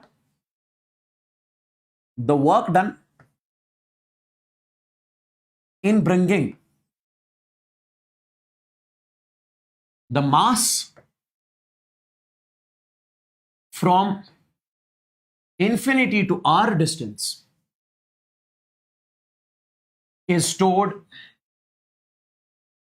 in the form of potential energy between the masses. And if somebody says, how much is that potential energy between the masses? When you take this mass from infinity to r distance, you would be simply saying, sir, that potential energy at r distance will be minus g m1 m2 divided by r. So from now onwards, if somebody says, how does the potential energy store in these two masses? Basically, one mass was at infinity. While bringing the mass from infinity to r distance, you have to do the work done. That work done is stored in the form of potential energy. So this is the potential energy. And at infinity, we assume potential energy to be zero. At infinity, we assume potential energy to be zero. So can I say potential energy has changed from zero to this? So we can say this potential energy has changed due to the external work done. So work done by external agent is equal to change in potential energy. So this also you will be remembering over here. Okay, yes. Now, my dear NEET aspirants, this is the work done by external agent. Now, guys, see, in this particular case, you please directly remember, due to the external work done, we say potential energy is changed. Now, if I say what is the work done by conservative force, that will be negative of change in potential energy. Guys, see, when this mass was at infinity, this mass was attracting it towards itself. So it was attracting it towards itself with gravitational force. So because of this gravitational force, it will accelerate. But we don't want this mass should accelerate from here to here. We want this mass should be brought slowly from this point to this point. So for that, we are applying the external force. So when you apply the external force equal to gravitational force, this mass will come slowly, slowly, slowly, slowly at this point. So my dear NEET aspirants, this external force will do the external work done. Because of that, potential energy will change. This gravitational force is called conservative force. So if this force is equal to this force, then work done by gravitational force will be same as work done by external force. Work done by external force will be same as work done by conservative force. So you can say it's something like this. But negative. Why? Because if you consider work done of this positive, this is opposite to this work done of this will be negative. Now, boys and girls, listen to me very carefully. Can I write one more point over here? So means if you do the work done from here to here, that work done will be stored in the form of potential energy. Due to the large work done, there will be large change in potential energy. If I say you are doing the small work done, we say due to the small work done, there will be small change in potential energy. I will write due to the small work done, there is small change in potential energy. There is small change in potential energy. Now, small work done will be dW is equal to small change in potential energy will be du. Now, how do we write the small work done? Sir, work done means force into displacement. So force dot small displacement is dr is equal to minus du. Now take it over there. So this will be F is equal to minus du divided by dr. This is what we call the relation between force and potential energy. This is called a relation between force and potential energy. Means if potential energy is given, you have to find force, you'll be doing differentiation. Now you can write it like this also. Integrate both sides. Integrate both sides. When you do the integration of both sides, take it over there. So it will be integration of du. If you take the negative sign over there, it will be minus integration of f dot dr. Now, my dear NEET aspirants, small change in potential energy, if you do the integration, my dear NEET aspirants, okay, if you do the integration, So this is going to be delta U is equal to minus integration of F dot dr. F dot dr. Okay. What does this mean? This is what we call, if force is given, you are supposed to find change in potential energy, you have to do the integration. So in nutshell, if there is a mass which is at infinity, another mass is here. If you bring the mass from infinity to r distance, you have to do the work done. That work done will be stored in the form of potential energy. And that potential energy will be minus G m1 m2 by r. So due to this work done, potential energy is changed. And work done by conservative is negative of change in potential energy. That's it. This is what you have to remember in this particular case. So whenever you see two masses, you define potential energy. G m1 m2 by r. Now, if I say, what is the potential energy of this system? Guys, see, when I say net potential energy, we say potential energy will be between this and this. Potential energy will be between this and this. Just a second.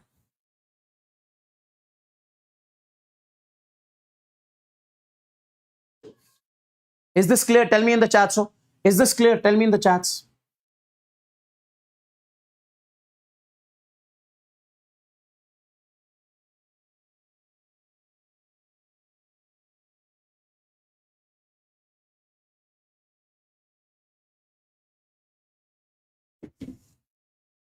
Tell me, boys and girls.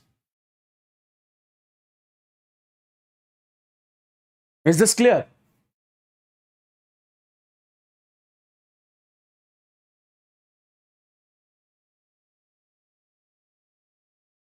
That's great. Take a look. If you have to find the potential energy of the system, see, what is the potential energy between this and this? Minus G m1 m2, that is m square, divided by, what is the distance? This is L, so L. Minus G m1 m2 by r. Okay. What is the potential energy between this and this? Minus G m1 m2 by L. Minus G m square by L. Minus G m square by L. So 4 times of minus G m square by L. Now, between this and this, minus G m into m is m square, divided by, what is the distance? Diagonal, that is a root 2m. Don't you think between this and this it will be same? So it will be 2 times. So this is the net potential energy of the system. Can you find the net potential energy of this system? Can you find the net potential energy of this system?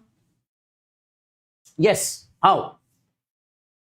Net potential energy will be between this and this minus, let's suppose this distance is a, G m into m becomes m square divided by a. Between this same gm square by a, gm square by a. So 3 times gm square by a.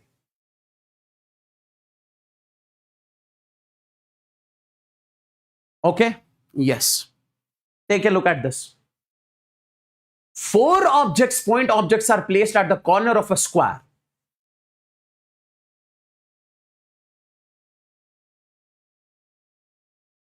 Four objects are placed at the corner of a square. M, M, M, and M. Fifth mass at center. And fifth mass at center. Find the work done in taking the fifth mass from center to infinity. If you have to take this mass from center to infinity, how much work you have to do? How much work you have to do? Now see, whenever they ask you to find the work done, you find change in potential energy. Change in potential energy means final potential energy minus initial. Basically, they say if you have to take this mass from center to infinity, you have to do the work done. How much work you guys are supposed to do so that you can take this mass from center to infinity? Now take a look, my dear NEET aspirants. I want you to understand. We say initially when the mass was here, this side is, let's suppose, A. Could you please tell me what is this distance? This will be A divided by root 2. Half of the diagonal. Tell me what is the initial potential energy? Initially when the mass was at center. Now potential energy at that point of time when the mass was at the center, that will be potential energy between this and this.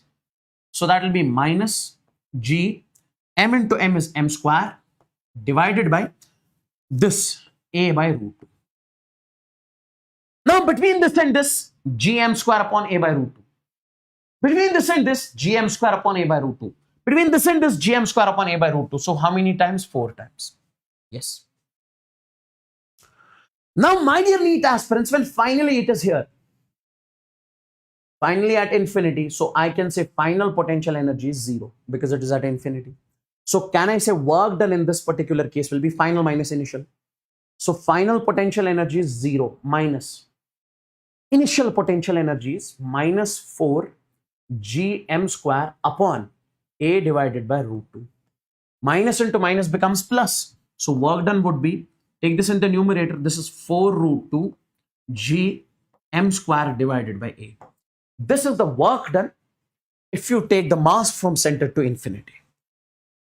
Guys, is this clear? Please tell me in the chats. Is this clear? Please tell me in the chats. Everybody out there.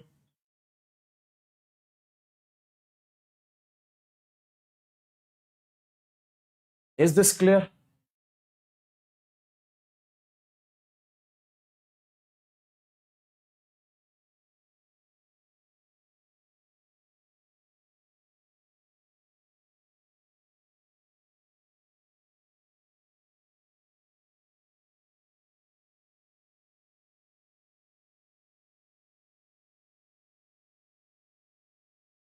Is this clear? Gravitational potential. Listen carefully. Let's suppose you have a mass over here, m. You have another mass over here. Let's suppose this is m, capital M. This is capital M. And there is another mass which is placed over here, that is small m, but its value is 1 kg. When its value is 1 kg, we will be considering, we call it unit mass. Unit mass. Unit mass will be that mass which has a value of 1 kg. Now, if you are taking this mass from infinity to r distance, okay? If you take this m from infinity to r distance, don't you think that you have to do the work done? Yes. Now, the work done in taking unit mass from infinity to r distance will be stored in the form of potential energy. The work done in taking the unit mass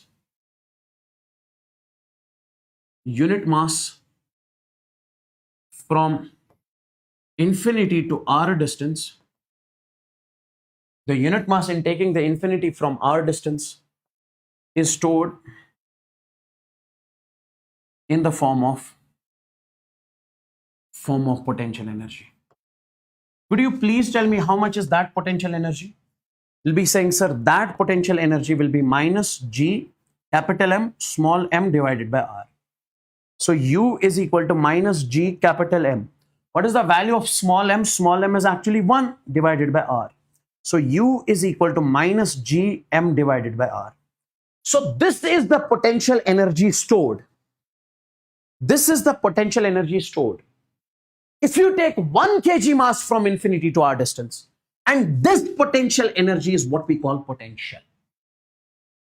Sir, it means potential energy, potential is nothing but potential energy. Yes. In taking, I would say 1 kg mass from infinity to r distance. So if you take 1 kg mass from infinity to r distance, the potential energy stored is called potential. So we say this potential is potential energy per unit mass. That means potential energy of 1 kg mass.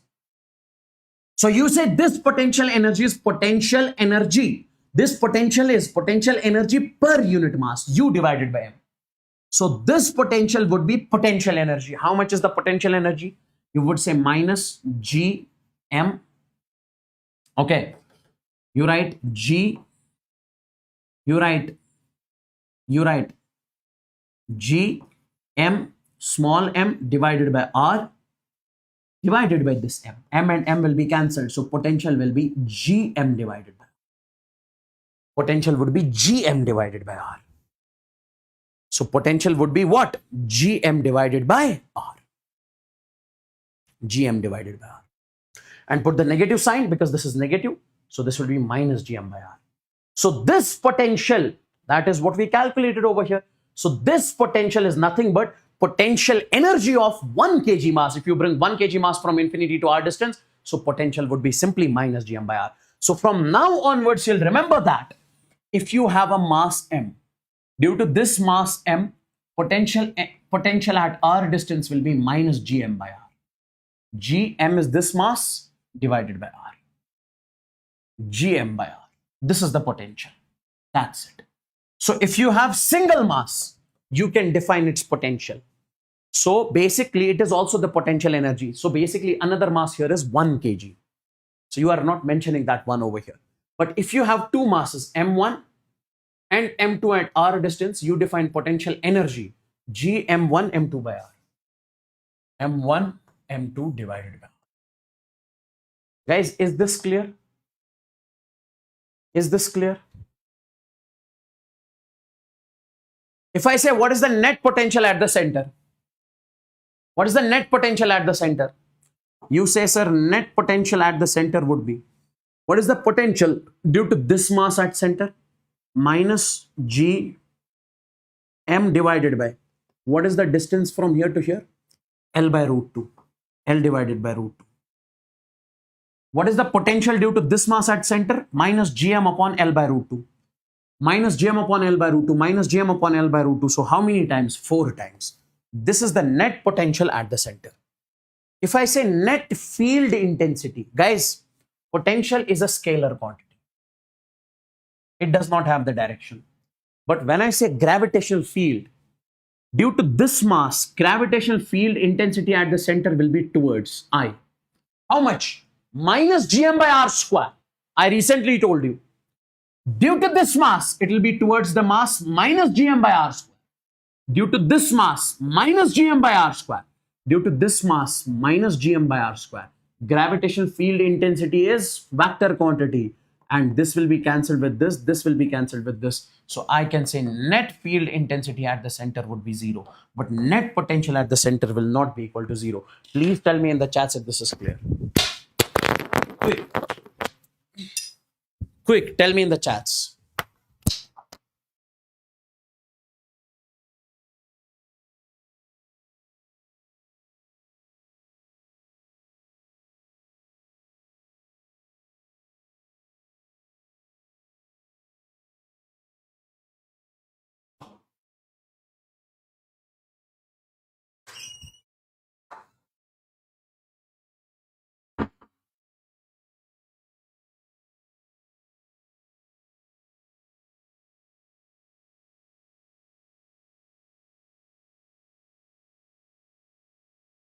That's great. Okay. Let's talk about this question. This is a very good question. Infinite number of bodies of mass 2 kg are situated at a distance of 1 meter, 2 meter, and so on. Now, guys, see, this is 2 meters. Okay, this is 2 kg. This is 2 kg mass. 2 kg at 1 meter distance. 2 kg at 2 meter distance. 2 kg at 4 meter distance. 2 kg at 8 meter distance. Okay. This is the origin. That is 0, 0. You have to tell me the resulting gravitational potential. What is the potential? Okay, this is up to infinity. What is the potential due to all of these masses at the origin? Guys, see. How much is the potential due to a mass? Gm by R square. I can say net potential at this point would be minus. First, due to this, minus Gm. M is how much? 2 divided by R square. R minus Gm by R. R is 1. Minus. Due to this, 2G. Because G into M. M is 2 na. Divided by R. R is 2. Minus 2G divided by R is how much? 4. Minus 2G divided by 8. And so on.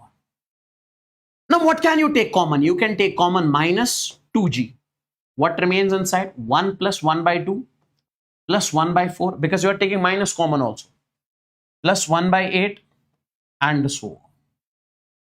This is what we call the GP series. This is what we call GP series. How do you find the sum of a GP series? Sum will be A upon 1 minus R. A is the first term. Here first term is 1. R is common ratio. How do you find the common ratio? Take any term, divide it with the term which comes before it. 2 ones are 2, 2s are 4. So it will be 1 by 2. So sum will come out to be 1 upon 1 minus 1 by 2. So this will come out to be 1 upon 2 into 1 is 2. 2 minus 1 is 1 divided by 2. So this will come out to be 2. So sum of all of this came out to be 2.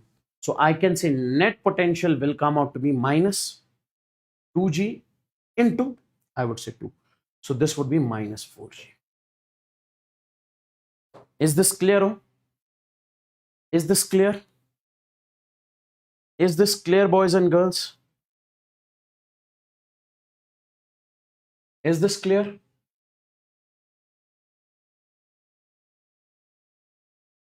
Yes. Now,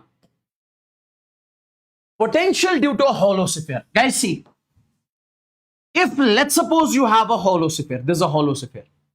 Hollow sphere means football. If you have to find the potential due to a hollow sphere, okay,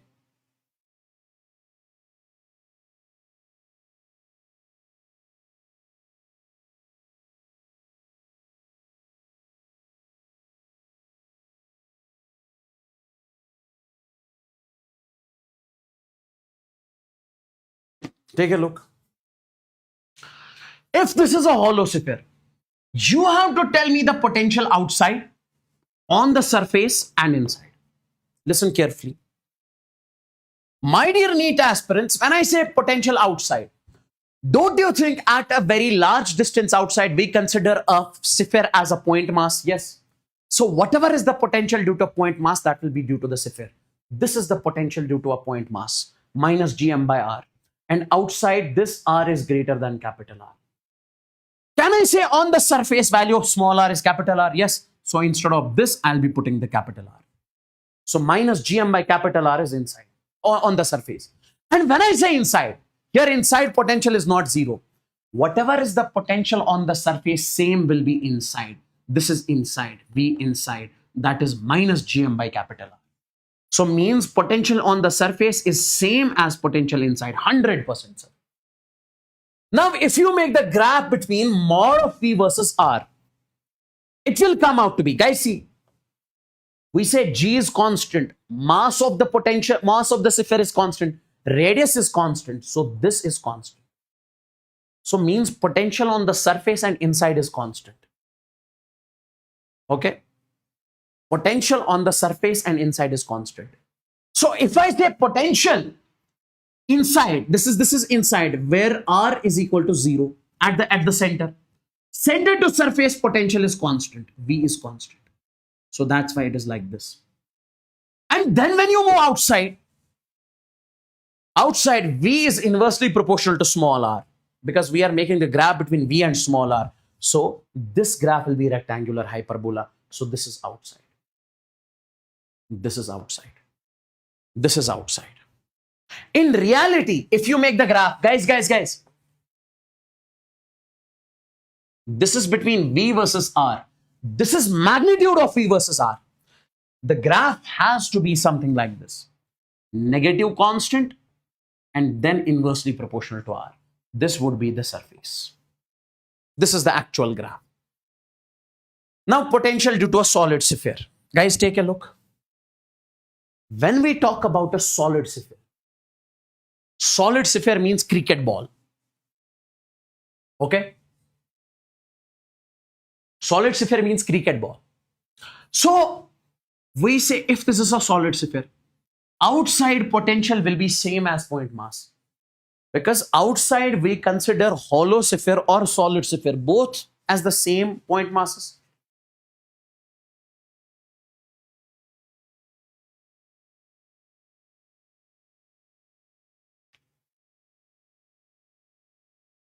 Outside the sphere, we consider both as point masses. So here also outside, I would say it is minus gm by r, small r. On the surface, again, small r is capital R, minus gm by capital R. But inside, my dear NEET aspirants, in this particular case, this is the expression. Inside at what distance? Inside at small r distance from the center. Minus gm by 2r cube. R is radius. 2r cube. First you remember 2. After 2 it comes 3. Now interchange the position. Take 3 down, 2 up. So 3r square. Then minus small r square. This is the potential inside. Okay? This is the potential inside. And if I say, my dear NEET aspirants, how much will be the potential exactly at center? At center, what is the value of R? 0. So if you put, my dear NEET aspirants, R is equal to 0 here. So R square and cube will cancel. So what will be the potential? 3 gm by 2r. If you put R is equal to 0, answer is going to be minus 3 by 2 gm by r. You have to remember this, guys. Potential due to a solid sphere outside will be minus gm by small r. On the surface will be minus gm by capital R. Inside will be this, minus gm by 2r cube, 3r square minus small r square. And exactly at center where small r is 0, potential would be minus 3 by 2 gm by r.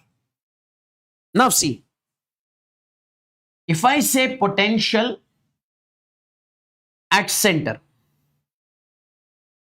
it is 3 by 2 gm by r. 3 by 2 means 1.5. If I say potential on the surface, it is minus gm by r. 1 times gm by r. 1.5 times gm by r. So potential at the center is greater than potential at surface.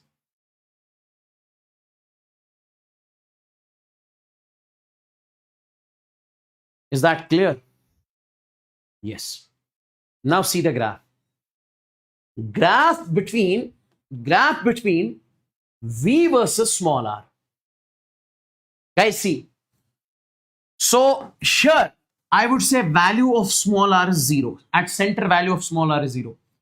So at center potential is mod of S, mod of VO. It is 3 by 2 gm divided by r. And at surface, this is the surface. Potential at surface is gm divided by r. So means potential at center will be large, then it will decrease. Then potential at surface. And then outside I can say V is inversely proportional to small r. So rectangular hyperbola. This is inside. This is outside. And my dear NEET aspirants, in reality, it is negative. Graph would be negative. So you have to make the potential from the lower side. So it would be like this. This is graph of mod of V versus R. Mod of V versus R.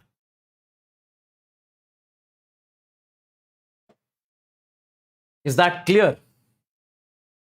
Is this clear?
Great.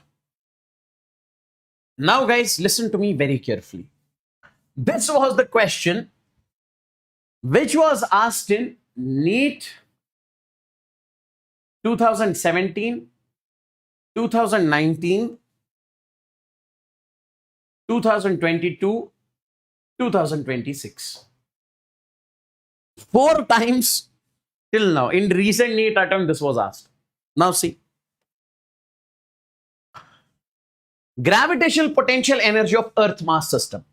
Let's suppose this is Earth. Its mass is m, radius is r. If there is an object over here on the surface, what is the potential energy on the surface of the Earth? You would be saying, sir, it is simple. So potential energy on the surface, let's call it U1, G, capital M, M0 divided by radius is r. Now if you take the mass to height h, what will be the potential energy finally? G, capital M, small m0 divided by r plus h. Now if you find change in potential energy, that is U2 minus U1, final minus initial. So you would be saying, sir, change in potential energy. So this minus this. So finally answer will be this. And after simplifying this, it will come out to be like this. mgh upon 1 minus h divided by r. This is the change in potential energy if you take an object to the height h. This is the change in potential energy if you take the object up to height h. Now guys, see, if I say, if height is very, very small, height of the object is very, very, very, very small as compared to the radius of object, like 2 meter, 3 meter, 4 meter, etc. What will be delta U? Delta U will be mgh divided by 1 plus h by r. Now this quantity is very, very, very, very small as compared to this radius. This is 6400 kilometers. Compare 1 meter, 2 meter, 3 meters with 6400 kilometers. It is very, very, very small. So this quantity, very small quantity divided by very large quantity, this will be approximately 0. So this would be approximately 0. So what will be? Delta U will come out to be mgh. So this potential energy, if you take it to the height, very small height, it will be mgh. Now see, the question is, an object is taken to the height h is equal to 2r. This is surface of Earth. If you take this object h is equal to 2r, the increase in potential energy means the change in potential energy will be mgh upon 1 plus h divided by r. Because when you take the object to the height h, what will be the change in potential energy? This one. So can I write it like this? Delta U will come out to be mg into h. H is equal to how much? That is 2r upon 1 plus 2r divided by r. R and r will be cancelled. So this will be 2 divided by 3 mg into r. This is a previous year question, by the way. This is a PYQ. This was asked in NEET once. If the change in potential energy when a mass m is raised to h is equal to nr. This is Earth. An object is taken, h is equal to nr. What will be the change in potential energy? Delta U is equal to mgh upon 1 plus h by r. Delta U will be mgh, h is n times of r, divided by 1 plus nr divided by r.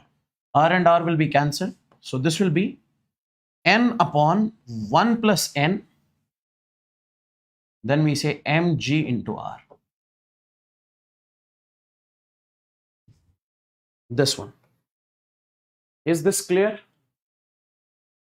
Is this clear? Conservation of mechanical energy. Is this clear? Tell me quick.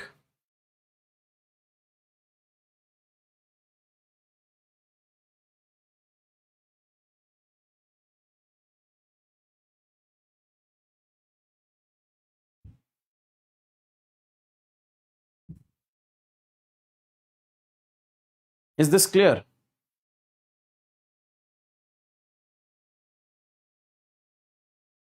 Take a look, my dear NEET aspirants. Conservation of mechanical energy. Listen to me very carefully. Conservation of mechanical energy is nothing but Kinetic energy initially plus potential energy initially will be equals to kinetic energy finally plus potential energy finally. Total energy initially is equal to total energy finally. Now see, let's suppose this is the object.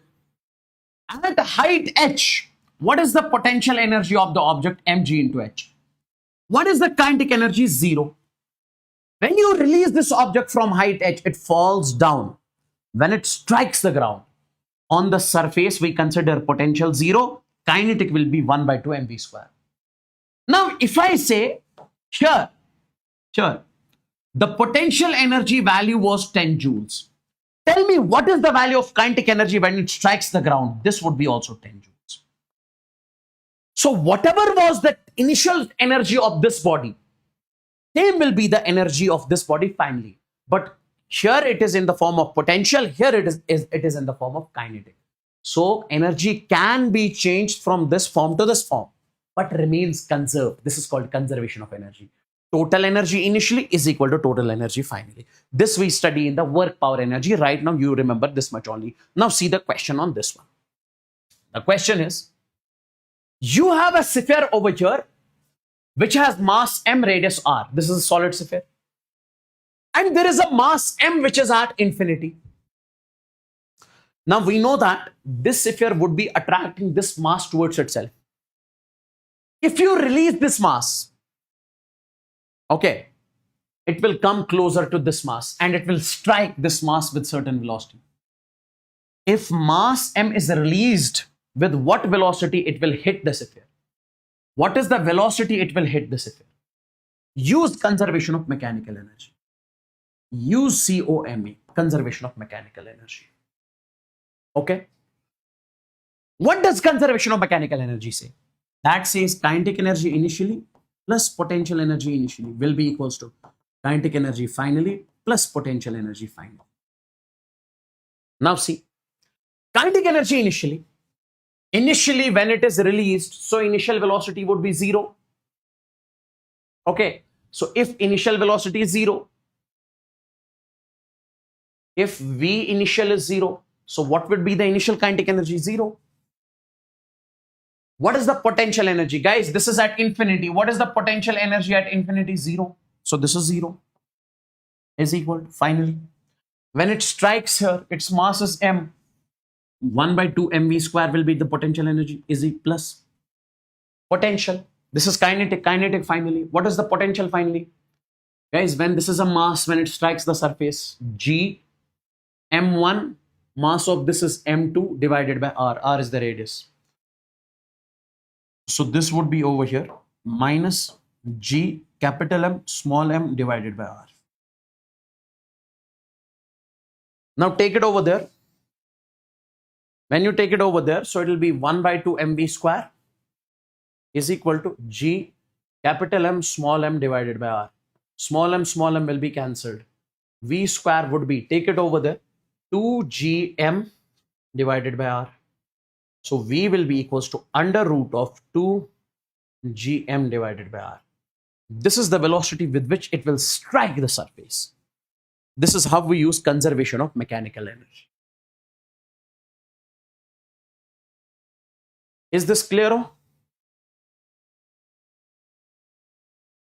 Tell me, is this clear? Is this clear, boys and girls?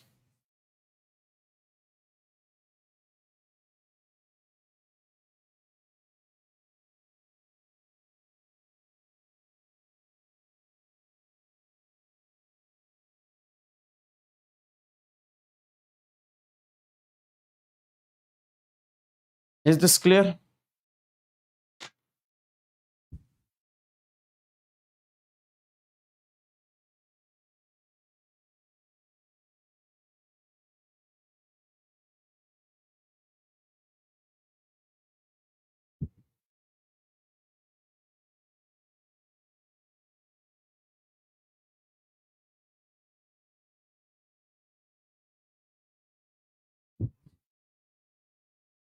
Is this clear?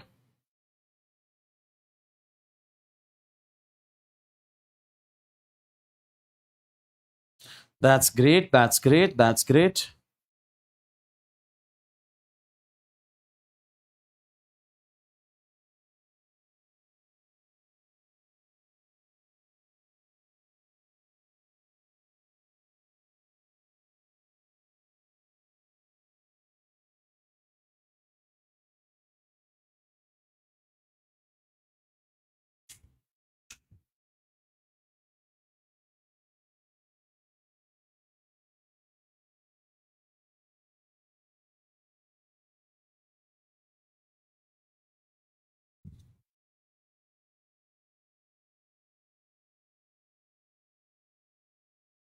Now we have the escape velocity.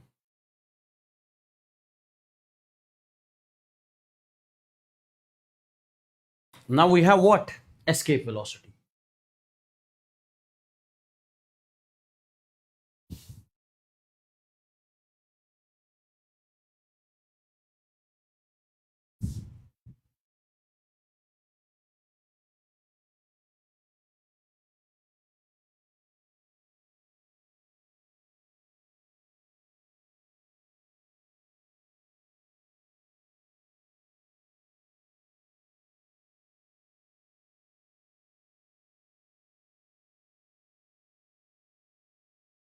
Okay. Now we have the concept escape velocity. Take a look, my dear NEET aspirants. I would want you guys to focus exactly over here. Listen to me very, very, very carefully. Okay? I would want you guys to give me 100% of your attention.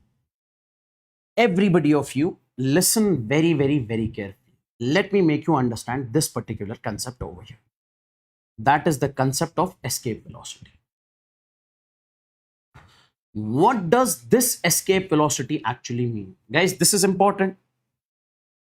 Escape velocity is that velocity with which an object is escaped, with which an object escapes from the gravitational field of Earth. Listen carefully. Listen carefully. I want you guys to focus exactly over here. If I say, let's suppose you have an object over here. Guys, see, this is Earth. This is Earth. And on the surface of this Earth, you have this mass m. If I say how much velocity you are supposed to give to this mass so that it does not fall back, like. Let me just make you understand over here. Let's suppose this is Earth. On the surface of this Earth, you have an object, you throw it in air, it goes, and falls back. This is not the escape velocity. Now you are saying, sir, I'll give the strong velocity. You are giving strong velocity, it falls again back. Now you will give more velocity to it. Now it goes, it does not come back. It goes to infinity. This velocity that you gave right now, this is called the escape velocity. This is called what? Escape velocity. See, it is mentioned over here. The minimum velocity with which you can escape from the gravitational field of Earth, that is the escape velocity. Okay? Like you have Earth over here, and on the surface of this Earth, you have object M. Now, how much velocity you must give so that it goes away? It does not come back to the surface of Earth. So this is the velocity that you guys are supposed to remember. This is the velocity. 2g, g is the under root of 2g m divided by r, and its value, when you put the values, it is 11.2 kilometer per second. 11.2 kilometer per second. This is the escape velocity. Now, my dear NEET aspirants, if I say this escape velocity in terms of density, so we say in terms of density, it is r under root of 8 divided by 3 g, universal gravitational constant, or rho, and then we say pi. This is the escape velocity in terms of density, my dear NEET aspirants. This is the escape velocity in terms of density. Okay, absolutely, sir. Now, guys, see, you have two expressions. You have two expressions for escape velocity. First is this one. Second is in terms of density. Now, here, escape velocity is inversely proportional to mass. If I say mass is constant, then we say escape velocity is inversely proportional to radius. If the mass of the planet is considered as constant, escape velocity is inversely proportional to radius. So graph is going to be, in that particular case, this one. A rectangular hyperbola. Graph will be what? Rectangular hyperbola. Graph will be rectangular hyperbola. Is this clear? Is this clear? Tell me quickly in the chats. Tell me quickly in the chats. Everybody out there. Everybody out there. Is this clear? And my dear NEET aspirants, if let's suppose density of the planet is given as constant.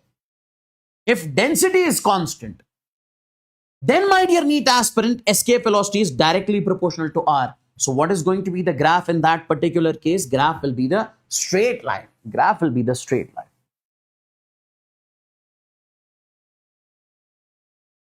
Graph will be the straight line. So if density is constant in that particular case, graph will be the straight line. Now guys, take a look at the question. Look at this particular question. What does the question say? The ratio of escape velocity at Earth to the escape velocity at planet, whose radius and mean densities are twice as that of Earth. Guys, see, let's suppose you have Earth. This is Earth. This is Earth. And this is planet. This is planet. You have to find the escape velocity here. You have to find escape velocity here. Ratio means you have to find escape velocity on Earth, escape velocity on planet, their ratio. Now, boys and girls, tell me one thing. If density is given in the question, you see mean density, which expression you are going to use? Sir, obviously, I'll be using this expression. So tell me, what is the value of escape velocity? You'll say escape velocity is, tell me how much. You'll say escape velocity will be simply, my dear NEET aspirants, in this particular case, that is r under root of 8 by 3 0 pi, r under root of 8 divided by 3 g rho into pi. This will be the escape velocity. Now, boys and girls, tell me one thing. If this is the escape velocity, what is constant over here? What is constant over here? Guys, I can say g is constant. Okay.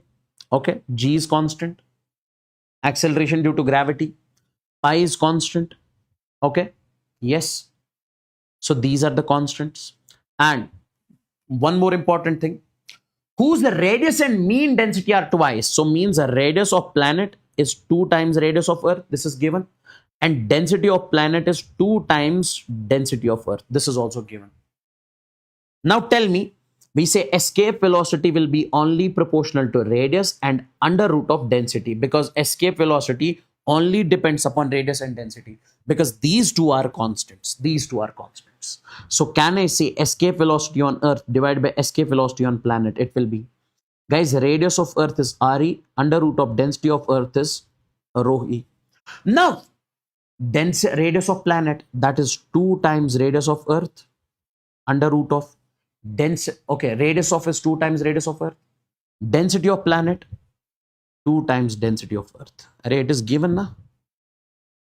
So what can you cancel over here? Could you please tell me? Sir, RE, rho E. So this will come out to be 1 divided by 2 root 2. 1 divided by 2 root 2 is the answer. Guys, tell me in the chats, is this clear? Tell me in the chats, is this clear? Is this clear? Oh? Is this clear?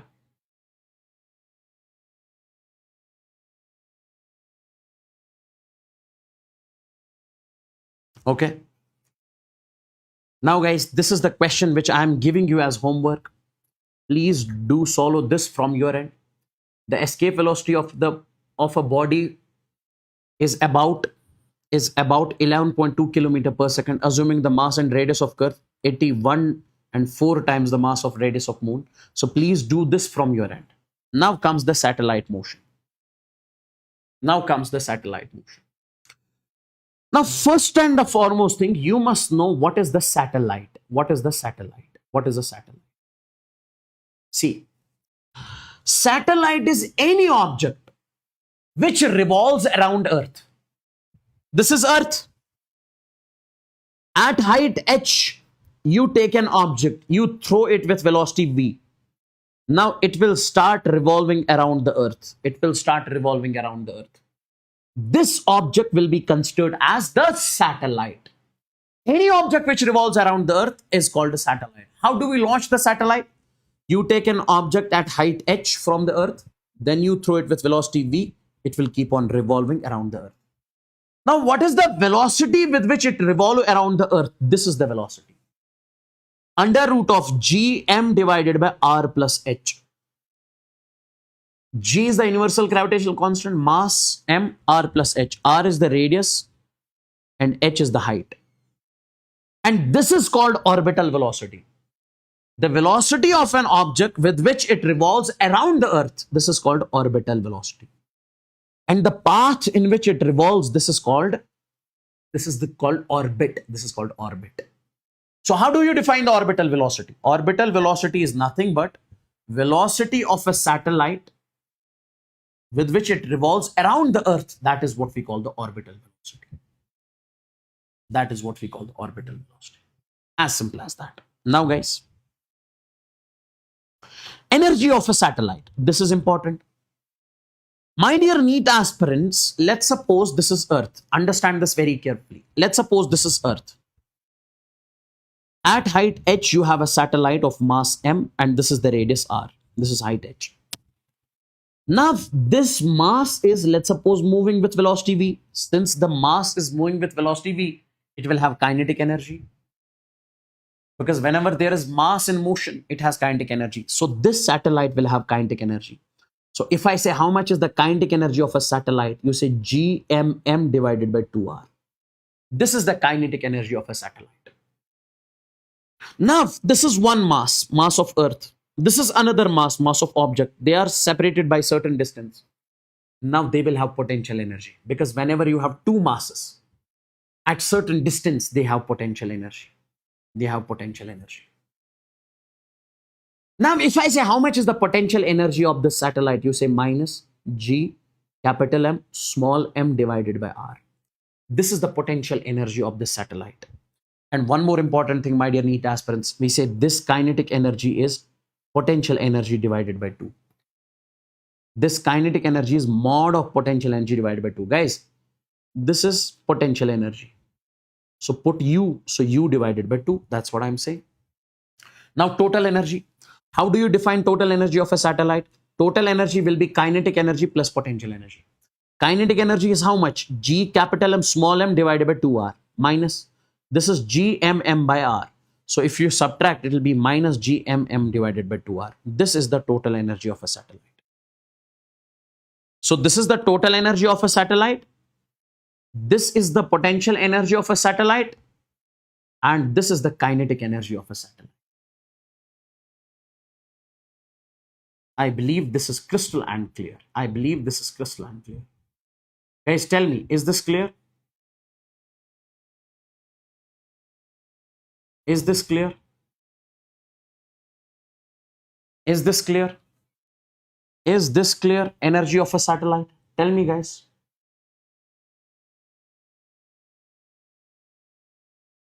Is this clear? So total energy is actually equal to kinetic energy. Guys, see, you see the value of total energy and you see the value of kinetic energy. Total energy and kinetic energy are actually the same. But total energy is negative, kinetic energy is positive. So that's why we say total energy is equal to kinetic energy is equal to potential energy divided by 2. And if you make the graph, guys, graph between energy versus R. Graph between energy versus R. Listen carefully. See, guys, what is the value of kinetic energy? Value of kinetic energy is G capital M small m divided by 2R. 2R. So kinetic energy is positive. If I say what is the potential energy? Minus G capital M small m divided by R. What is the total energy? Minus G capital M small m divided by R. You clearly see kinetic energy versus R, inverse relation. Inverse relation, inverse relation. So graph will be rectangular hyperbola. But this is positive, these two are negative. That's why graph of kinetic energy from the upper side and graph of total energy and potential energy is from the lower side. Because kinetic energy and total energy and potential energy are negative. That's why graph is from lower side. Is this clear? Yes. Now there is a question over here. There is a question over here. What is the question? Listen carefully. The question is something like this. An artificial satellite revolve around the earth, for which gravitational force varies with distance from its center as F is proportional to R square. It says gravitational force is proportional to R square. Now take a look, my dear NEET aspirants. If let's suppose I say I have a satellite over here, okay? If I say, listen carefully. If I say this is Earth, this is Earth. If I say this is Earth, and there is a satellite which revolves around this Earth. There is a satellite which revolves around this Earth. Okay, this is the satellite which revolves around the Earth. Yes. Now, when the satellite revolves, this is Earth. This is Earth. So this Earth basically, listen carefully, this Earth attracts this satellite towards itself with a gravitational force. Now, when it moves in a circle, we say centripetal force also acts. And here in this particular case, my dear NEET aspirants, we say this centripetal force is equal to the gravitational force. When you have two masses, gravitation will act. Since it is moving in a circle, so centripetal will act. So we say both are equal. So can I not say here, what does the question say? Question says that gravitational force varies with distance as F is proportional to R square. So this is gravitational force. So I can say this is centripetal force is proportional to R square because gravitational force is equal to centripetal force. So centripetal force is mv square by R is proportional to R square. Now guys, mass is constant. Take it R over here. V square will be proportional to R cube. R into R square is R cube. Now V will be proportional to R raised power. Take this 3 over here. So 3 divided by 2.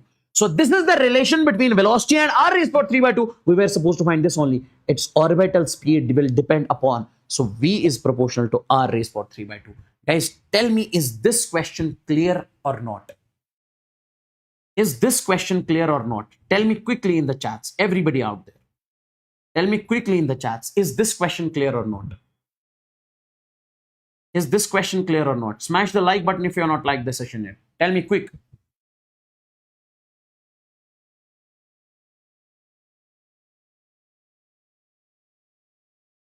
Is this question clear or not?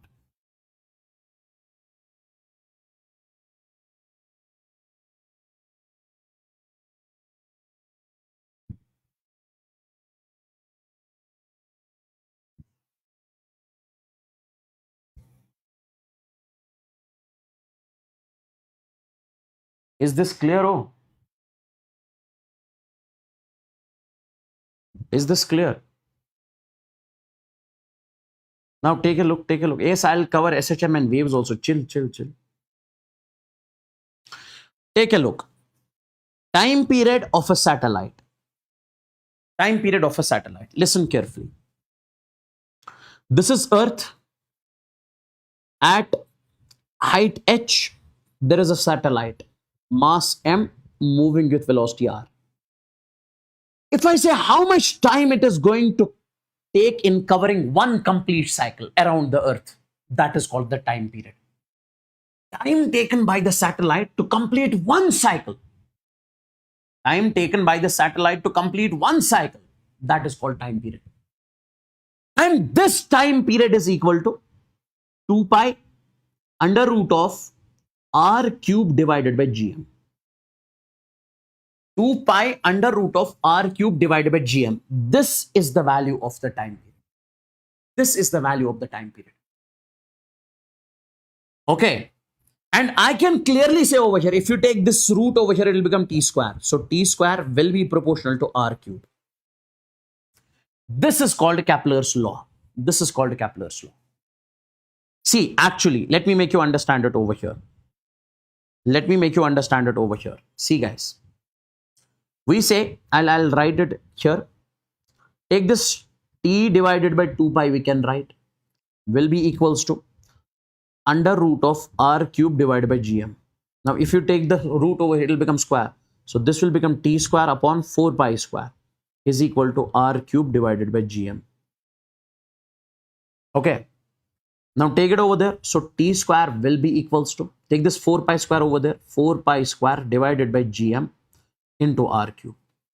Now this is constant. This is constant. This is called Kepler's constant. So from here, T square is proportional to R cube and 4 pi square divided by GM. So this 4 pi square divided by GM is called Kepler's constant. This was once asked previously in the exam. Now see, the time period in a circular orbit, the time period of a satellite in a circular orbit is R. Okay. Of circular orbit, R is T. The time period of another satellite whose radius is 4R, circular orbit of radius 4R is. Guys, see, time period square is proportional to R cube. Okay. Now when this radius becomes 4R, now what will be the time period? So T dash square will be equals to 4R cube. So T dash square will be equals to 4 into 4 into 4, 64 R cube.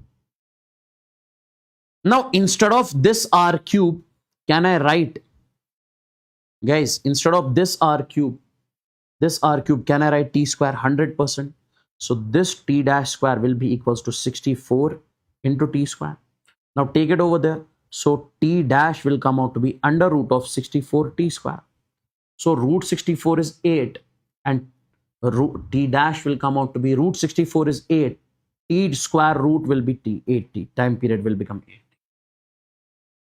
Is this question clear? So it says when radius is R, time period will be T square is proportional to R cube. When radius becomes 4R, what will be the time period? 8T.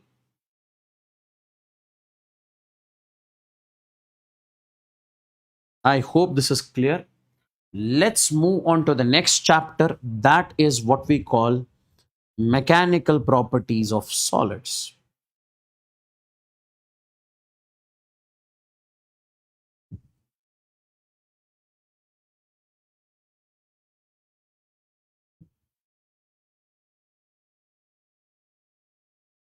Mechanical properties of solids. This is the chapter 3. Guys, is this clear? Please tell me in the chats, everybody out there. I'm starting the new chapter. Units and dimensions I'll not teach today, okay? Units and dimensions I'll not teach today.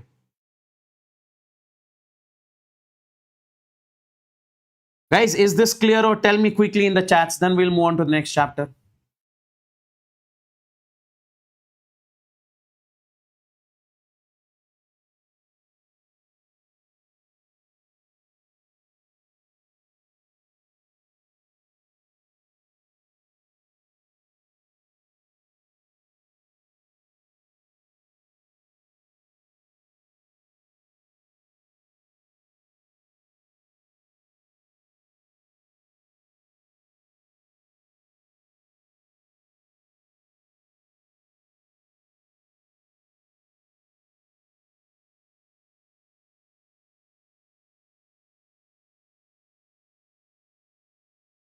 No. Break will take. First, we have to finish these. Okay?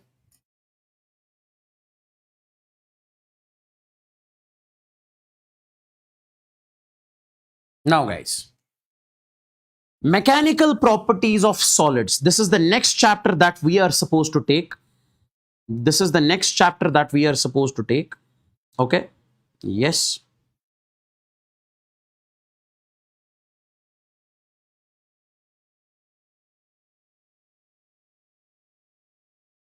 Take a look, my dear NEET aspirants.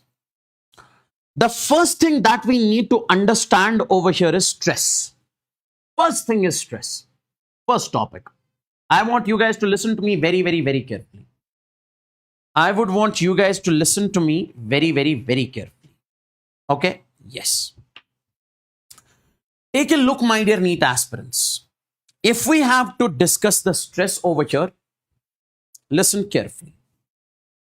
What does stress actually mean? Everybody of you focus over here, you would be able to understand each and every single thing. Whenever a deforming force acts on a body, okay, intermolecular distance changes, okay, due to which restoring force comes into play, like this. If you apply a deforming force means that force which tries to change the shape of this object. You apply the deforming force on the body. Why isn't this body deforming? Because the body is applying the restoring force. So we say when deforming force acts on a body, this body applies the restoring force, which does not let the body deform. Okay? Due to which restoring force comes into play. That restoring force per unit area is called stress. Now see, this is the body over here. You are applying the external force in order to deform the body. But this body is applying the restoring force.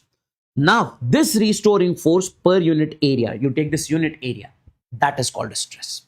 So stress, if you define over here, you can write stress will be a restoring force. A restoring force per unit area, that is area. So you can say this stress will be a restoring force, that is Fr divided by area A. Now guys, strain. What is strain? Listen to me very carefully. When deforming force acts on a body, there is a change in the configuration of the body. When you apply deforming force on the body, so let's suppose the length of the body changes. It is deformed. There is a change in the configuration. Its configuration is changed. Shape is changed. So we say body is said to be strained, means strain has taken place. So it is the change in configuration upon the original configuration. So how do you define strain? So you can define strain simply as, my dear NEET aspirants, you can say strain is equal to change in configuration. Change in configuration upon original configuration.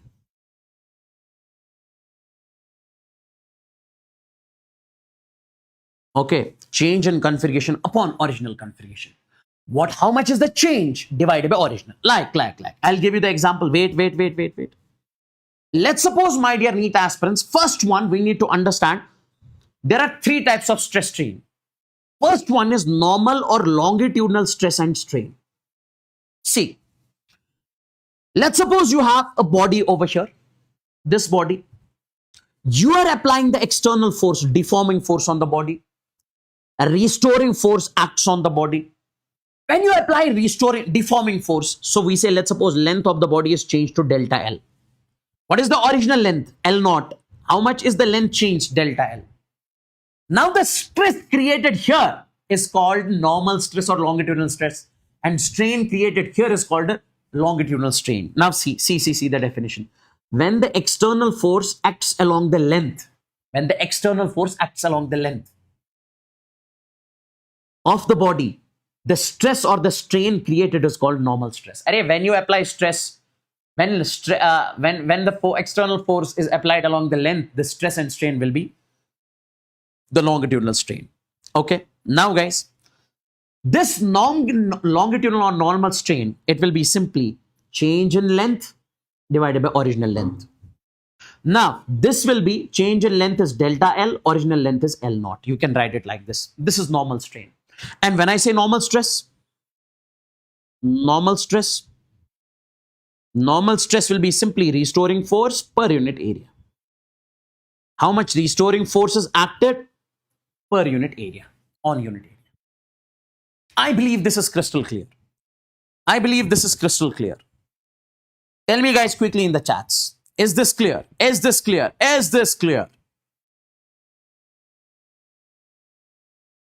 That's great. Okay, let's move on to the Hooke's law. See guys, Hooke's law for normal stress and strain. Now guys, take a look. We said due to the external force, guys, F external, deformation takes place. And you apply the external force, body is deformed. Due to which strain is created on the body. Due to which intermolecular forces are developed. Array, when strain is created, when body is deformed, intermolecular forces are developed, due to which stress is created, restoring force per unit area is created, stress is created. So I can say, my dear NEET aspirants, this stress is directly proportional to strain. More is the strain created on the body, more will be the stress produced in the body. So basically it is, I would say, strain which creates stress. So when you apply deforming force, the body is deformed. When body is deformed, then we say restoring force comes into play. That restoring force per unit area is stress. So first body is strained, then stress is created. So this stress is directly proportional to strain. More is the strain, more will be stress. So replacing the proportionality with a constant, so I can say stress will be equals to gamma times of strain. And this gamma is what we call Young's modulus. Young's modulus. I hope this is called Hooke's law. This is called Hooke's law. Stress is directly proportional to strain. Stress is equal to gamma times strain. Now comes the second one, that is tangential or shear stress or strain. Now see, when the deforming force acts on a body tangentially, this is the deforming force acting on the body tangentially. The stress and the strain developed tangentially is called shear stress or tangential stress or strain. Guys, see, there's a body over here, length L.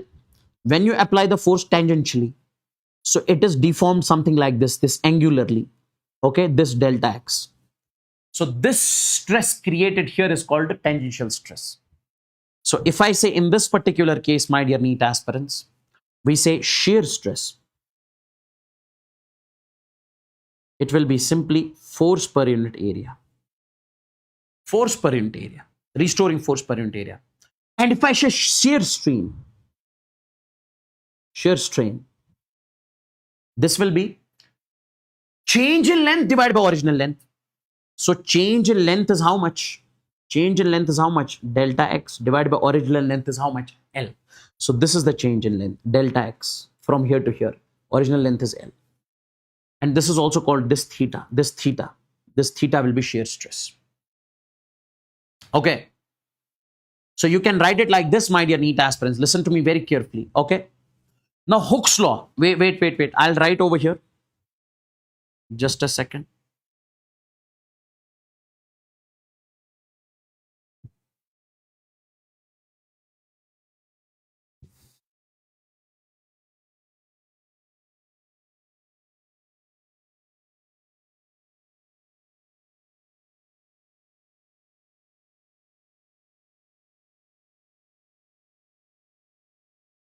Okay, take a look. Now, if I write over here, Hooke's law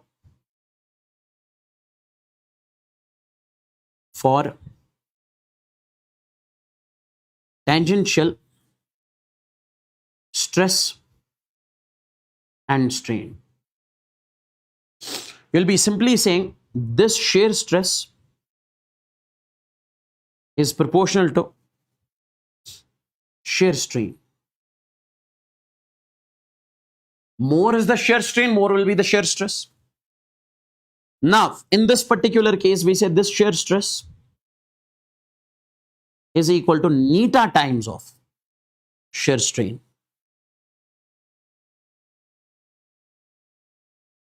Okay. And then this neta is what we call modulus of rigidity.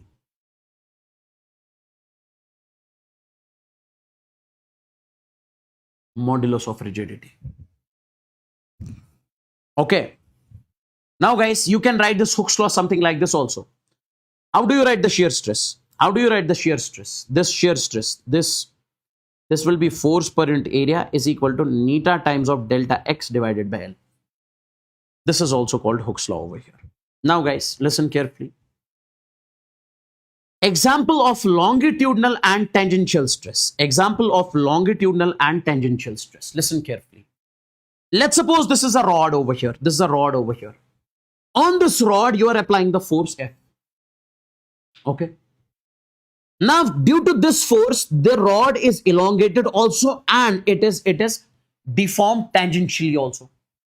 Now, how much it is deformed tangentially? Delta x. So it is moving. It has moved from this end to this end as delta x. And how much it has elongated? We say delta L. Now see, we say in this particular case, this F, this is F. Okay, F. This F will have two components, F cos theta and F sin theta. Don't you think that in this particular case, due to F cos theta, we say shear stress is created or shear strain is created? Yes. And due to F sin theta, we say tangential stress, normal stress or longitudinal strain is created 100%. So if I say longitudinal stress over here, longitudinal stress means stress along the length, or we say strain along the length. So we say longitudinal stress means I can simply in this particular case say F sin theta divided by area. Longitudinal strain means delta L divided by L, because longitudinally, how much is the change in length? Delta L. Now tangentially, tangential stress will be F cos theta divided by area. Okay, and tangential strain means delta X divided by L. I believe this is crystal and clear. Guys, tell me in the chats if this is crystal and clear. Everybody out there, I need the signal in the chats if this is clear. Quick, quick, quick, quick, quick. Tell me, is this clear?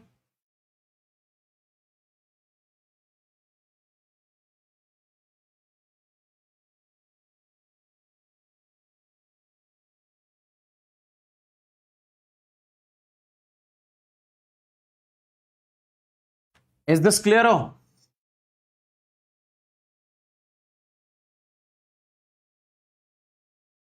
yes.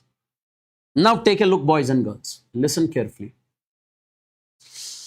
Volumetric stress and strain. Volumetric stress and strain. What does volumetric stress and strain mean? Listen. Volumetric stress and strain means it is valid for liquids, gases, and solids, for all three. In this particular case, let's suppose this is an object. You are applying the force from all the sides. This is a sphere. When deforming force acting on a body changes the volume of the body, it changes the volume of the body.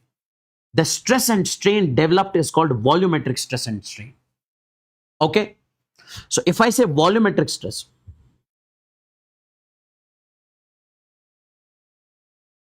it would be simply, volumetric stress would be simply force per unit area, restoring force per unit area. Volumetric strain, volumetric strain. Volumetric strain means simply, guys, if you change the volume of an object, how much will be change in volume? Delta V divided by original volume is V. Delta V by V. 100%, sir. Now, here also Hooke's law. Here also, if we use Hooke's law, that says volumetric stress is proportional to volumetric strain. Okay, so I can say this volumetric stress, okay, that is force per unit area will be equals to minus beta times delta V divided by V. So basically this is volumetric stress is equal to, this is the constant of proportionality over here. Okay, this is the constant of proportionality over here in this particular case. And this is delta V divided by V. This is delta V divided by V. Is this clear, boys and girls? Is this clear, boys and girls?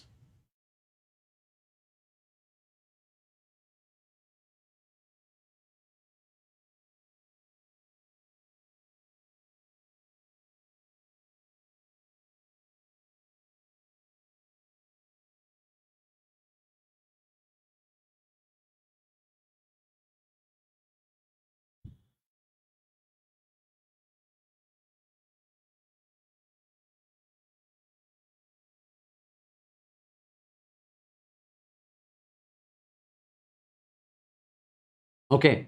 So this volumetric stress is proportional to, is equal to minus beta delta V by V. This is bulk modulus over here. Like over there, it was modulus of rigidity. Here it is bulk modulus delta V by V. Okay. So in this particular case, the volume of the body is decreasing if you're applying this force in this particular case. So that's why we are putting the negative sign in this case over here. Okay. So this is what we call this. Now different versions of Hooke's law. This is very important. This is very important. I would want you guys to focus exactly over here. Take a look, my dear NEET aspirants. What is the first expression we studied about Hooke's law? What is the first expression we studied about Hooke's law? Everybody. Sir, we studied about Hooke's law. That is force per unit area is equal to gamma times delta L divided by L. This is the first one. Now force per unit area. If you say length of this is a rod. What is the area of this rod? Area of this is this cylindrical rod, pi r square. So you can say force upon pi r square.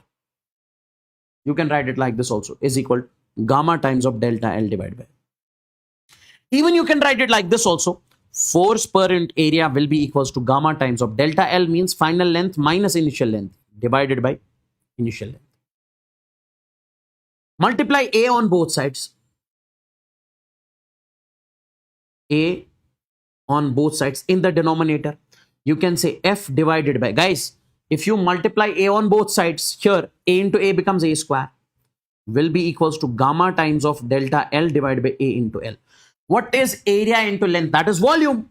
So this is force per unit area square will be equals to gamma delta L divided by volume. Guys, these are all the versions of Hooke's law. Please tell me in the chats if this is crystal and clear. Please tell me in the chats if this is crystal and clear.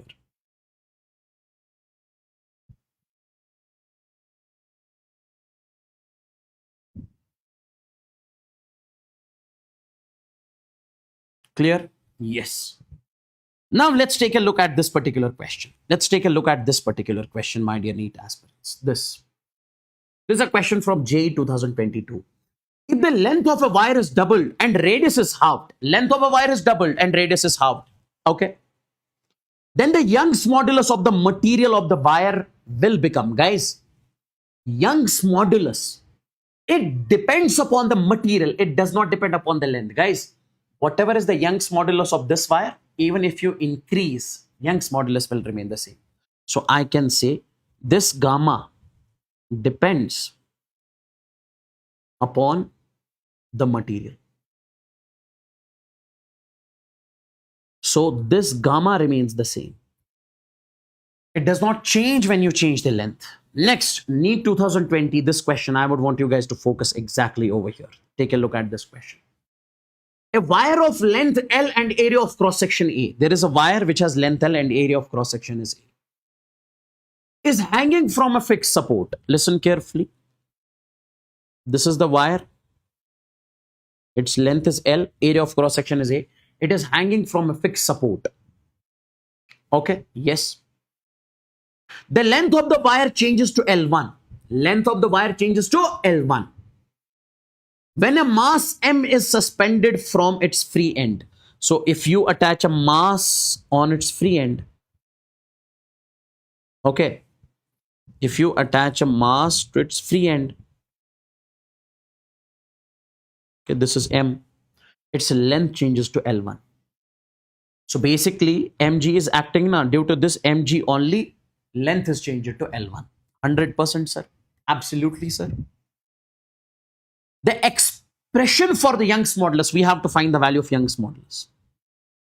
Now tell me, boys and girls, how do we find Young's modulus? Young's force per unit area will be gamma times of delta L by L. Array, this first expression, na, this first expression. Okay. Now tell me, what is the force acting over here? That is mg. Due to mg only, the body is deformed.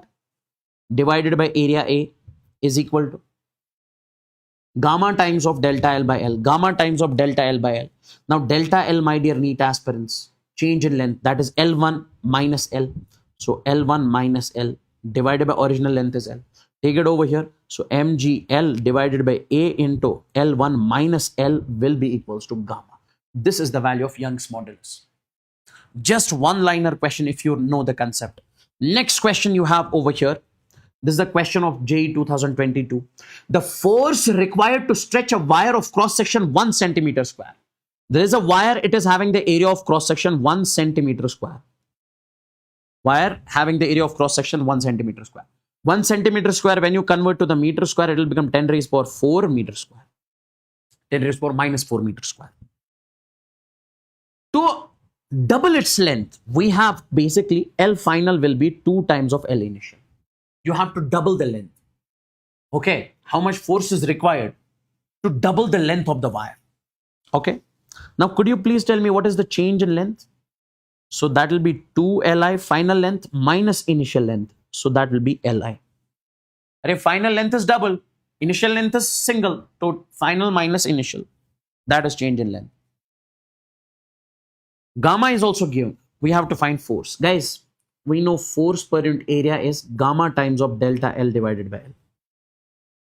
So force will be equals to, that is gamma into A delta L divided by L. Force will be equals to, what is the value of gamma? Gamma is given, bro. That is 2 into 10 raised power 11.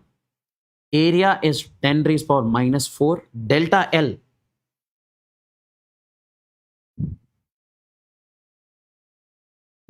Okay, delta L is Li, because delta L is Li, divided by L is Li. This and this will be cancelled.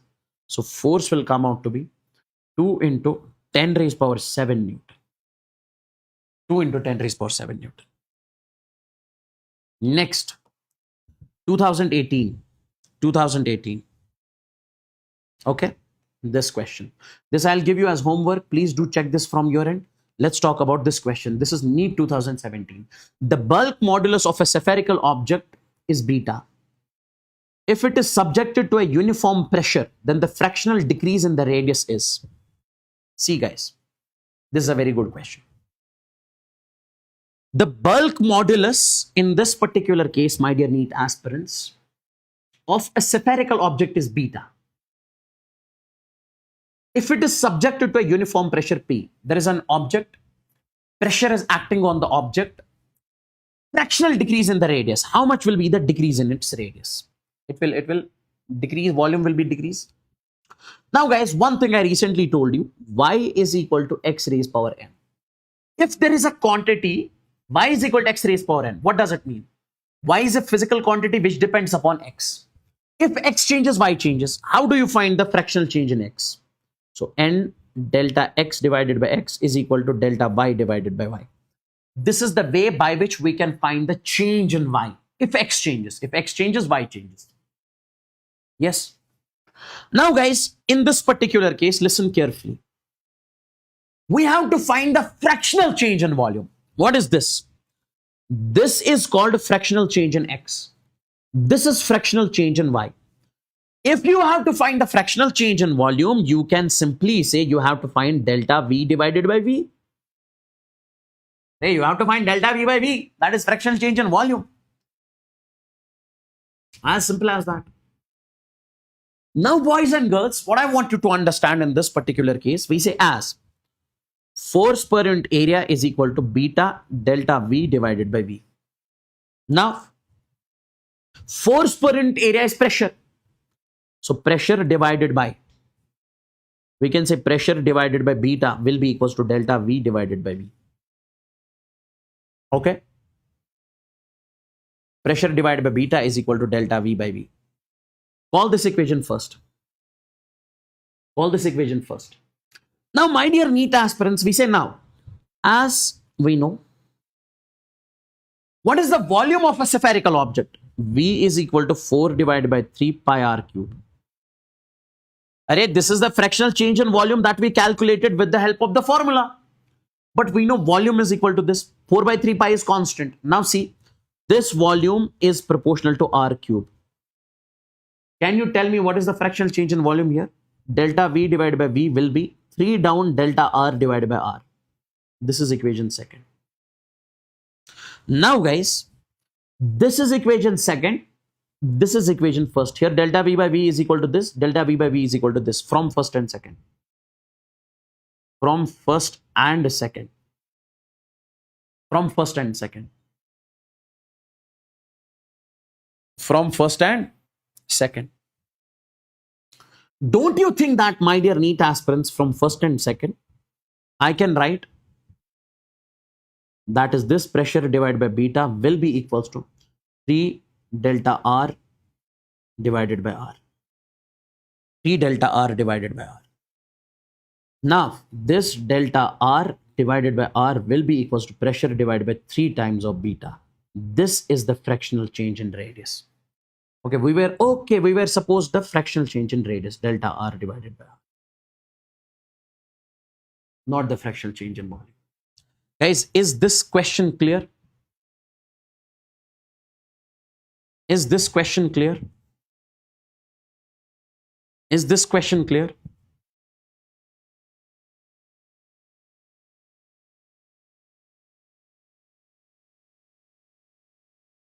Is this question clear? Oh? This is actually a very good question, I must say. You were supposed to find the fractional change in radius. From this question, you got to know also what is fractional change in radius. What is fractional change in volume? What is fractional change in radius? Is this clear? Oh? Then we say compressibility. We have the concept called compressibility.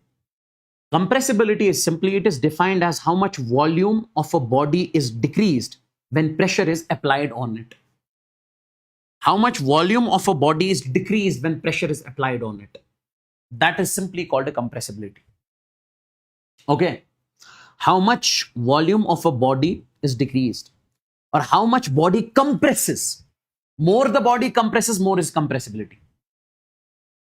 Now see, bulk modulus is the restoring capability of a body to regain its shape. See, bulk modulus is basically the restoring capability. If bulk modulus is large, we say body has more restoring capability to restore its shape. Compressibility is inversely proportional to bulk modulus. Compressibility means how much the body compresses. Large is the compressibility, large it will compress. Bulk modulus is opposite. Bulk modulus is how much capability it has to come back to the original shape. So obviously bulk modulus and compressibility must be inversely proportional. So this is alpha is inversely proportional to the bulk modulus. This is compressibility. Keep this thing in your mind. Now see, bulk modulus of a liquid is 3 into 10 raised power 10. Okay, this is the bulk modulus of a liquid. Just a second.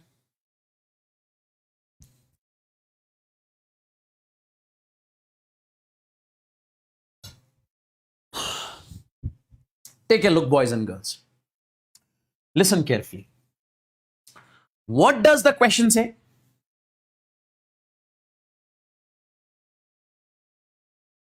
What does the question say?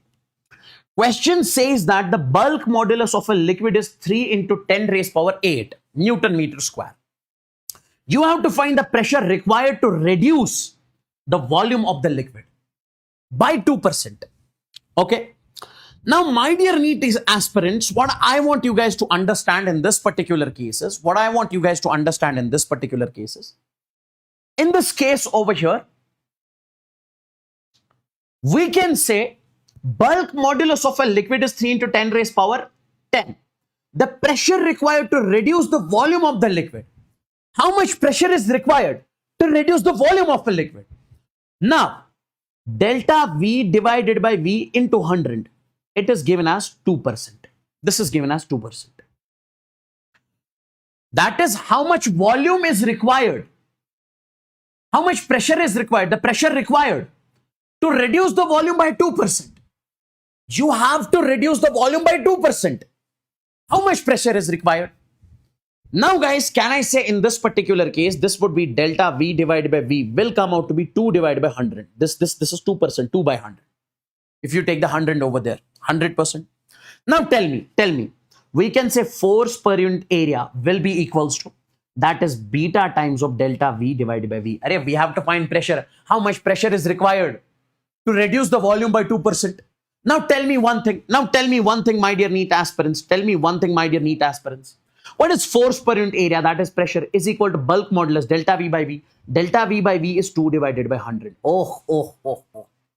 So with the help of this delta V divided by V, you got 2 by 100. So put it over here, you'll get the value of pressure. So pressure will come out to be, what is the value of bulk modulus? So this is 3 into 10 raised power 10 into 2 divided by, I would say, 100. So this will come out to be 6 into 10 raised power 8. Tell me, boys and girls, is this question clear? So this much pressure is required to decrease the volume by how many percent? I would say 2%. That is 2%. Are you getting me? Oh? Are you getting me? Are you getting me? Now see, take a look at this question. The fractional compression delta V by V of water. The fractional compression delta V by V of water at depth 2.5 kilometers below the sea level is -%. Okay, this I'll give you as homework. Oh. Please do check this from your end. This is the question I'm giving you as homework, and this was the question which was asked in JEE 2025. This was the question asked in JEE 2025.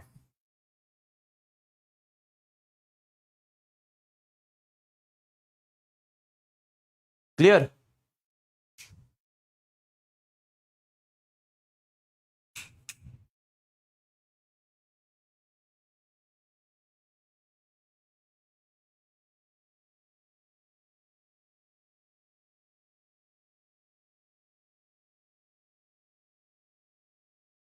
Yes, that's great. Smash the like button if you're not liked the session yet. Take a look at this particular question. Okay. This is what we call the stress strain curve. This is called the stress strain curve.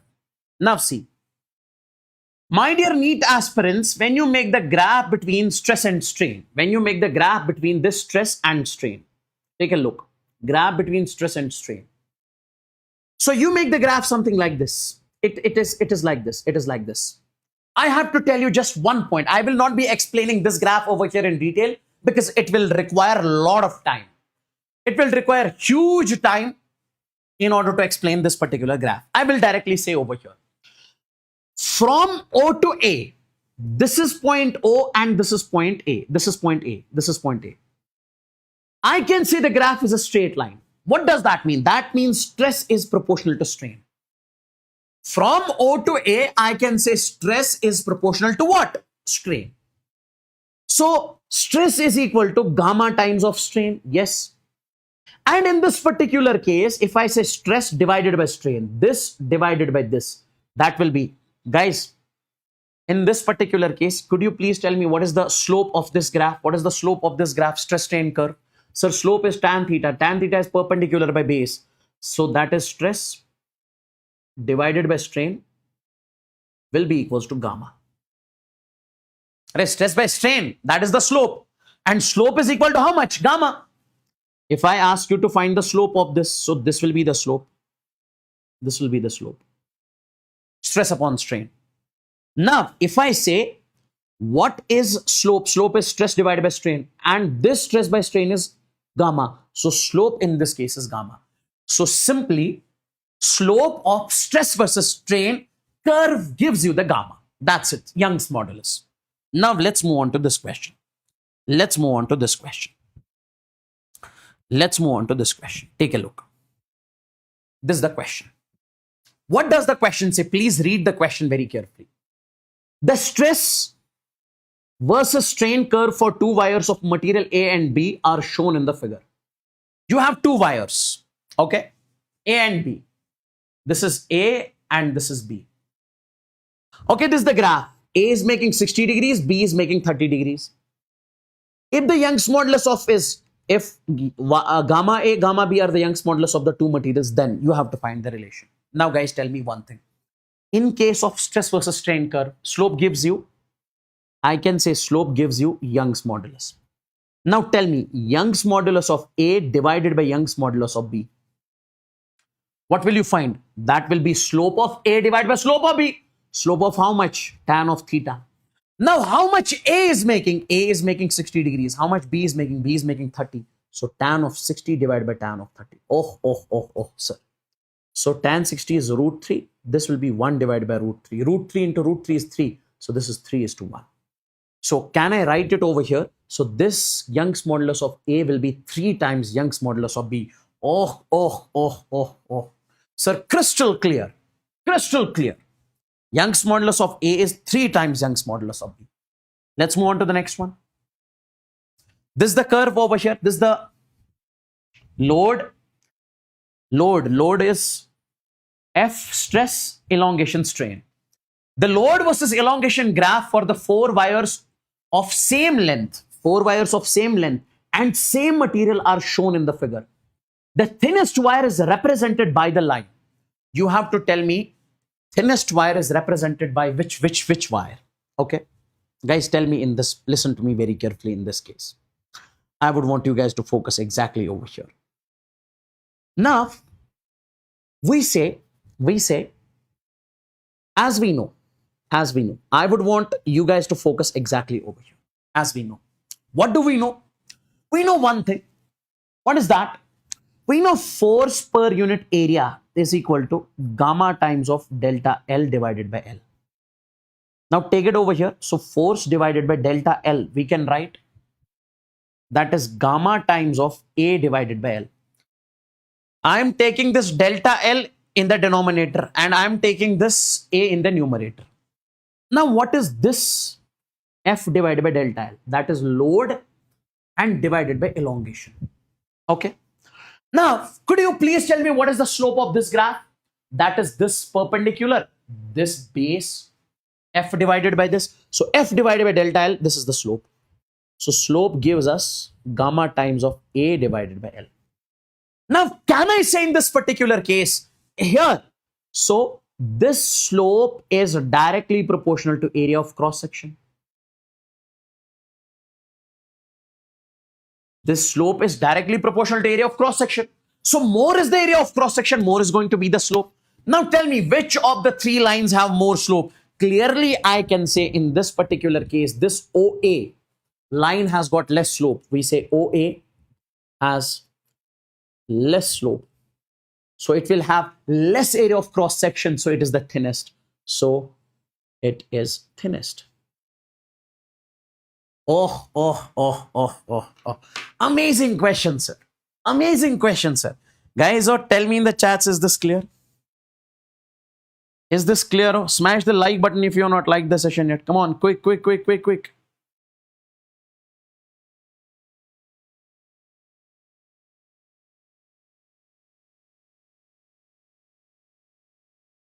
Okay.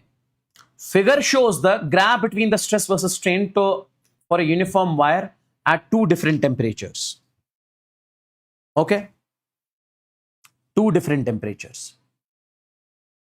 Now, my dear NEET aspirants, in this particular case, you have 2 wires at 2 different temperatures. This wire is at T1 temperature.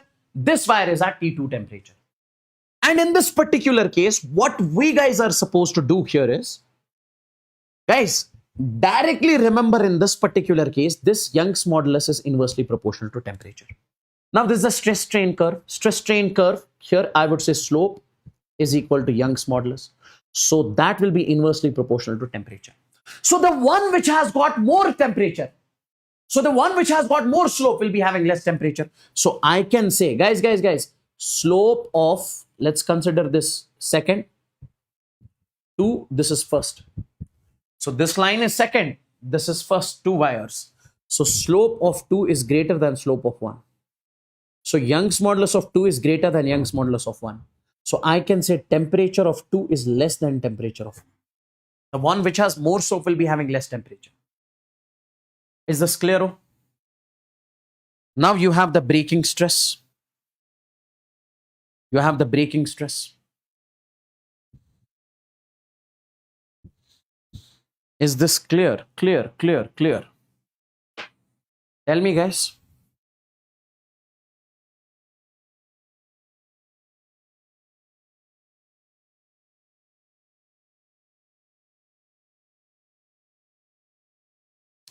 You have the breaking stress. Now, guys, take a look. I want you guys to focus. I want you guys to give me 100% of your attention.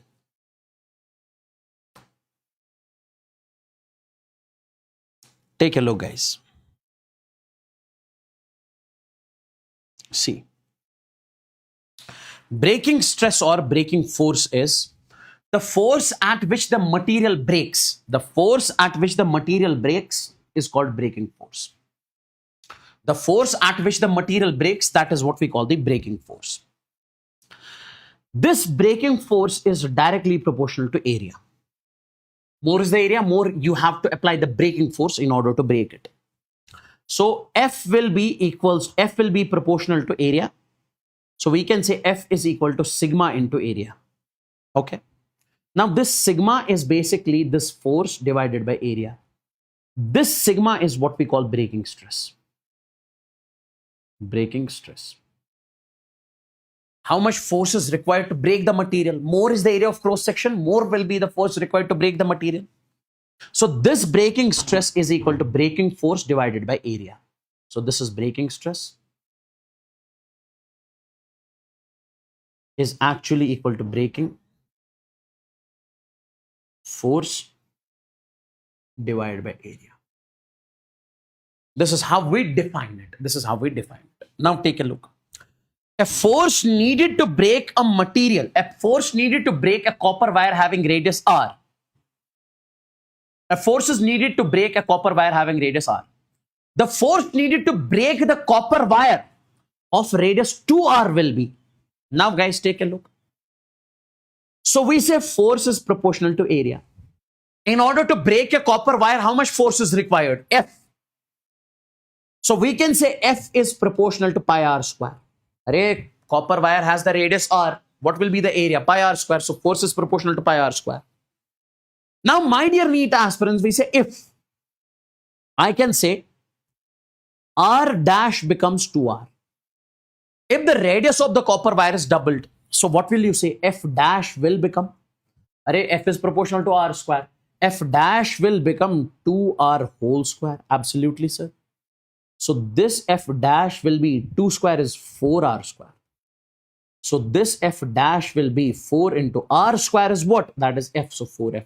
So 4F is required. Simple. Now elastic potential energy. Elastic potential energy. Take a look. Now guys, understand this very carefully. Let's suppose you have a wire over here. This is a wire. Okay. Which has length L. You are applying the force F on this wire. It is elongated by delta L. Delta L is the strain created over here. If we elongate a rod by delta L, we have to do the work done. So obviously we have to do the work done. We have to apply our energy. Now that work done will be stored in the form of elastic potential energy of the rod. That work done will not be wasted. That will be stored in the form of elastic potential energy of the rod. This topic is, by the way, very important. This topic is, by the way, very important. Take a look. So in this particular case, my dear NEET aspirants, what I want you to understand, so we say work done here is stored in the form of elastic potential energy.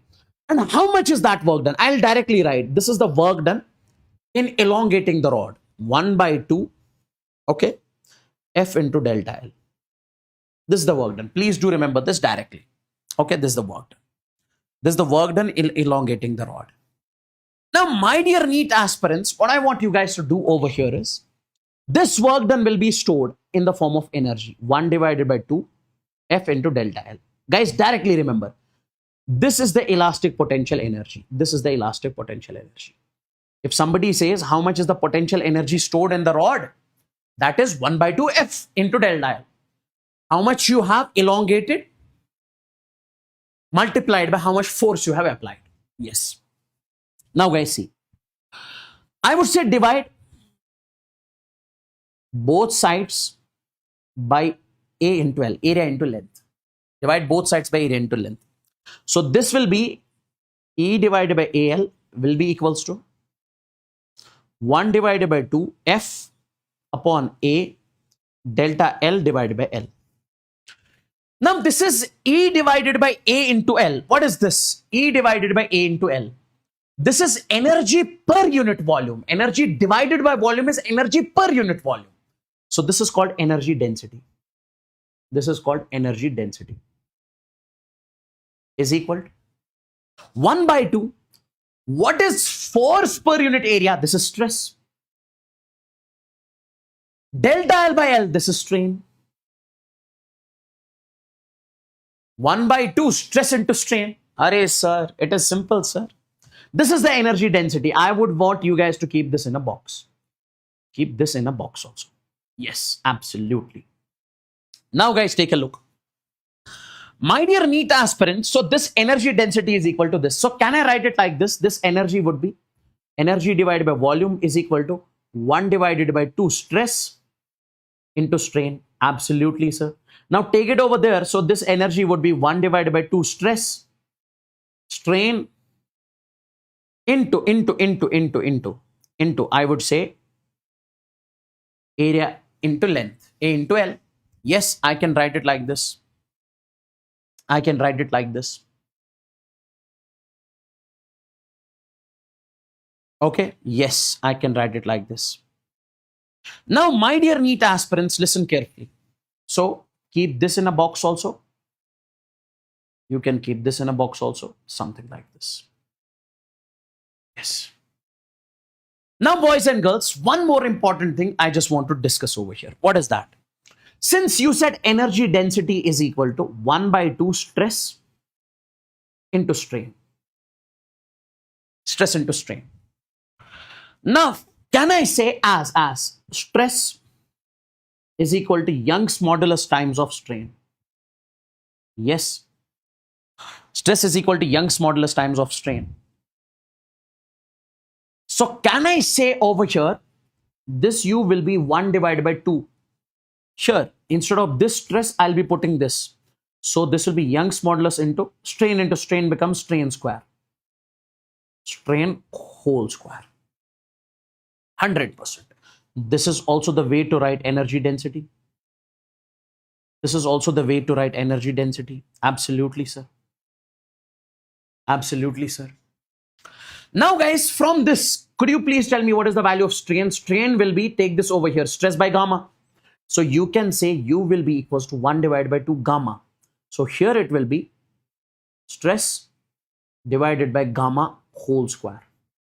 Now, if this square, 1 gamma will be cancelled with this gamma. So U will come out to be 1 by 2 stress square divided by gamma. This is also the way to write energy density. I have told you all the formulas which are important, which are required, from which question can be asked when it comes to this particular chapter. Guys, please tell me in the chats if this is crystalline clear. And this U, by the way, if somebody asks, sir, what is this U? U will be simply energy density. Guys, tell me quickly in the chats, is this clear? Is this clear? Oh, quick.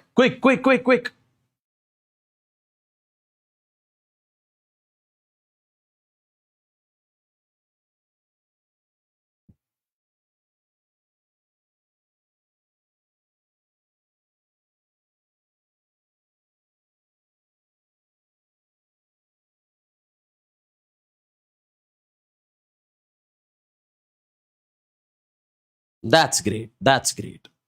That's great. Now, let's move on to the questions. Let's move on to the questions. A wire of 2 meters in length suspended vertically.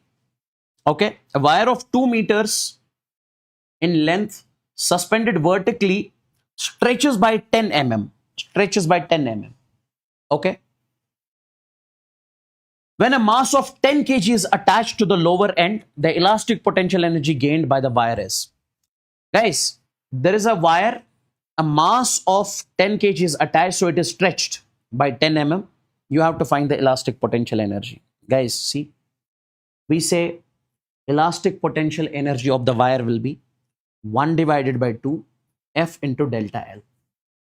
So elastic potential energy will be 1 divided by 2. What is the force acting on this wire? That is mg into delta L.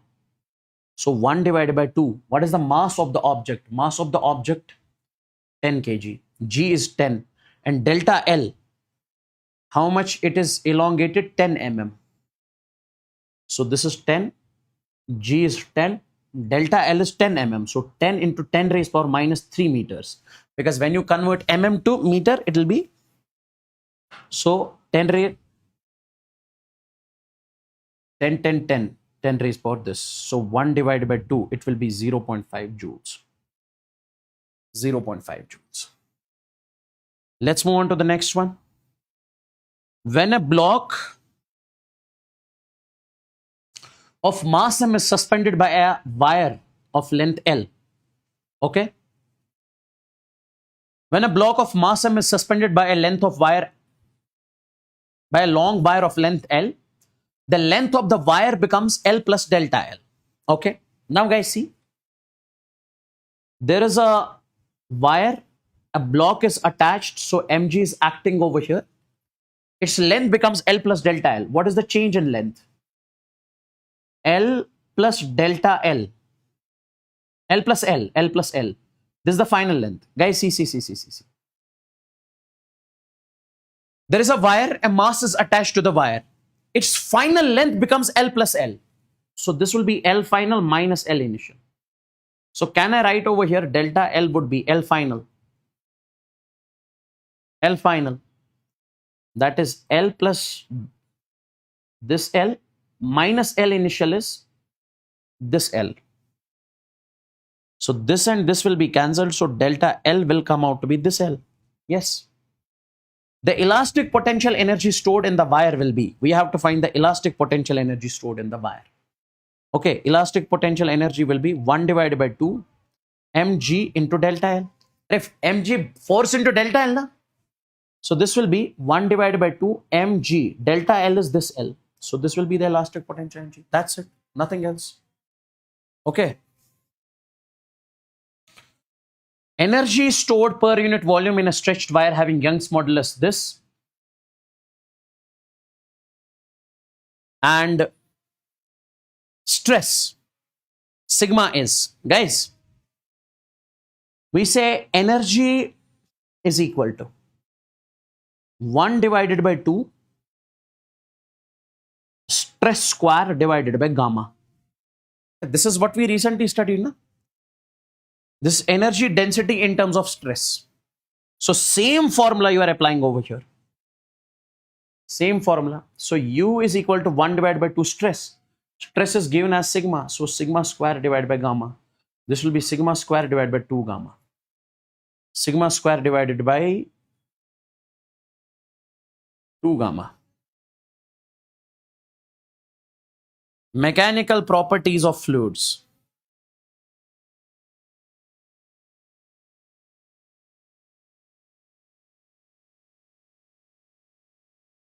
Mechanical, guys, tell me in the chats, is this clear? Guys, tell me in the chats, is this clear?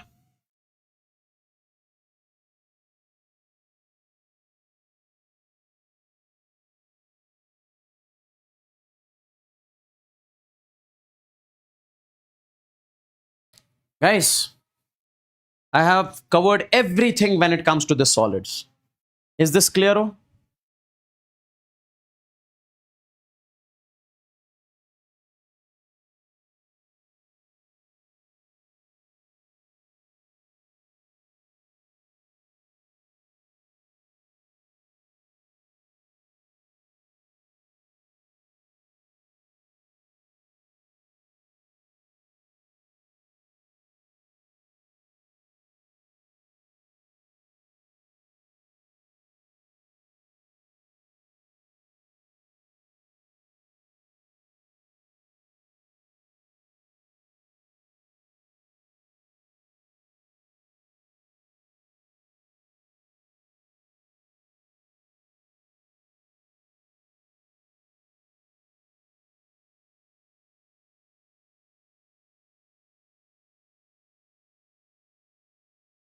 Let's finish the fluids, okay?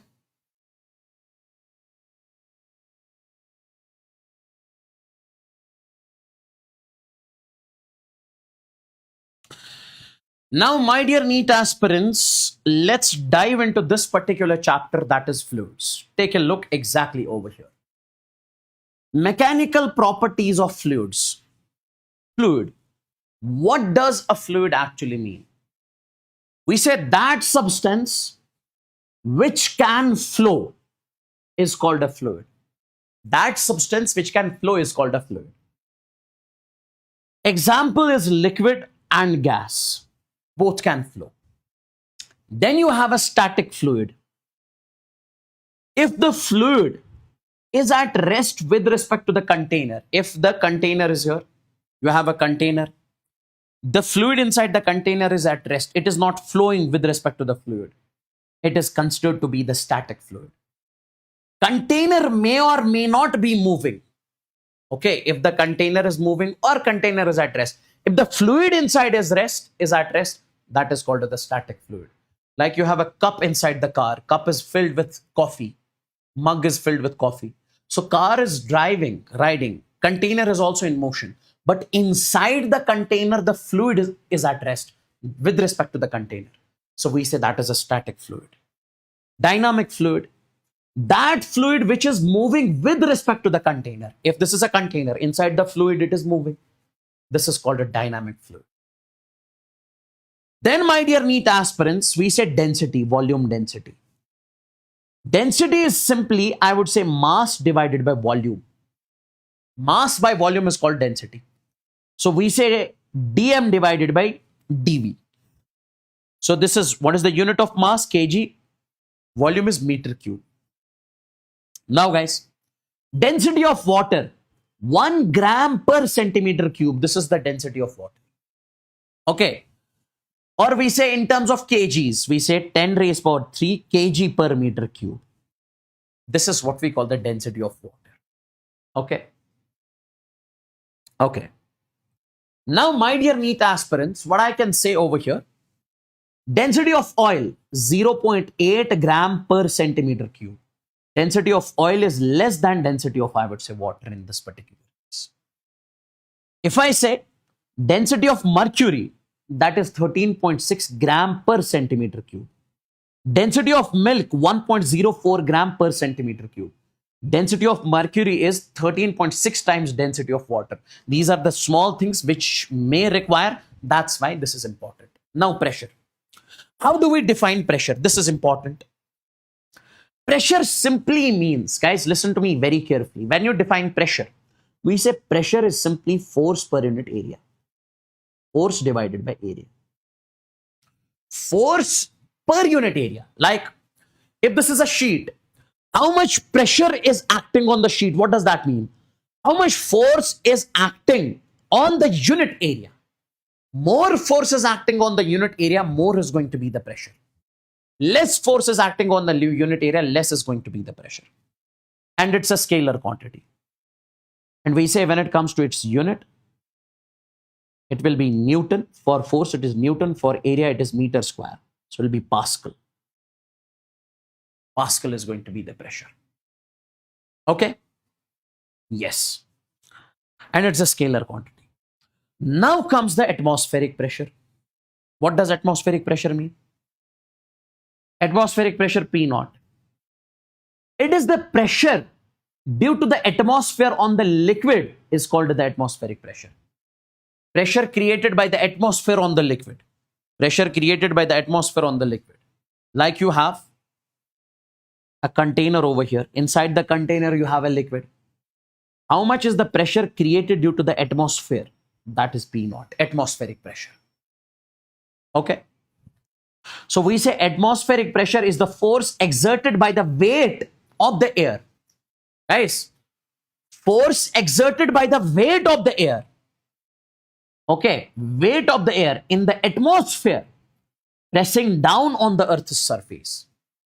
Atmospheric pressure is the force exerted by the weight of the air in the atmosphere pressing down on the Earth's surface. How much is the, like, what is the pressure over here? Atmospheric pressure.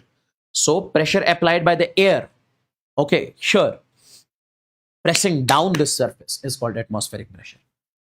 And this atmospheric pressure is P naught. We represent it with P naught. It is 1 into 10 raised power 5 Pascal. So 10 raised power 5 Pascal. Or we say atmospheric pressure is 1 atm. 1 atm is 1 atmospheric pressure is, I can say 10 raised power 5 Pascal. Now see, pressure due to a liquid. Listen carefully. Pressure due to a liquid. I would want you guys to focus over here. Pressure due to a liquid at depth h. This is a liquid over here. Now from the surface to this depth h, what is the pressure? You'll be directly saying, sir, pressure at this will be rho g into h. Rho is the density, g is acceleration due to gravity, h is the depth. Okay. This is a closed container. This is a closed container.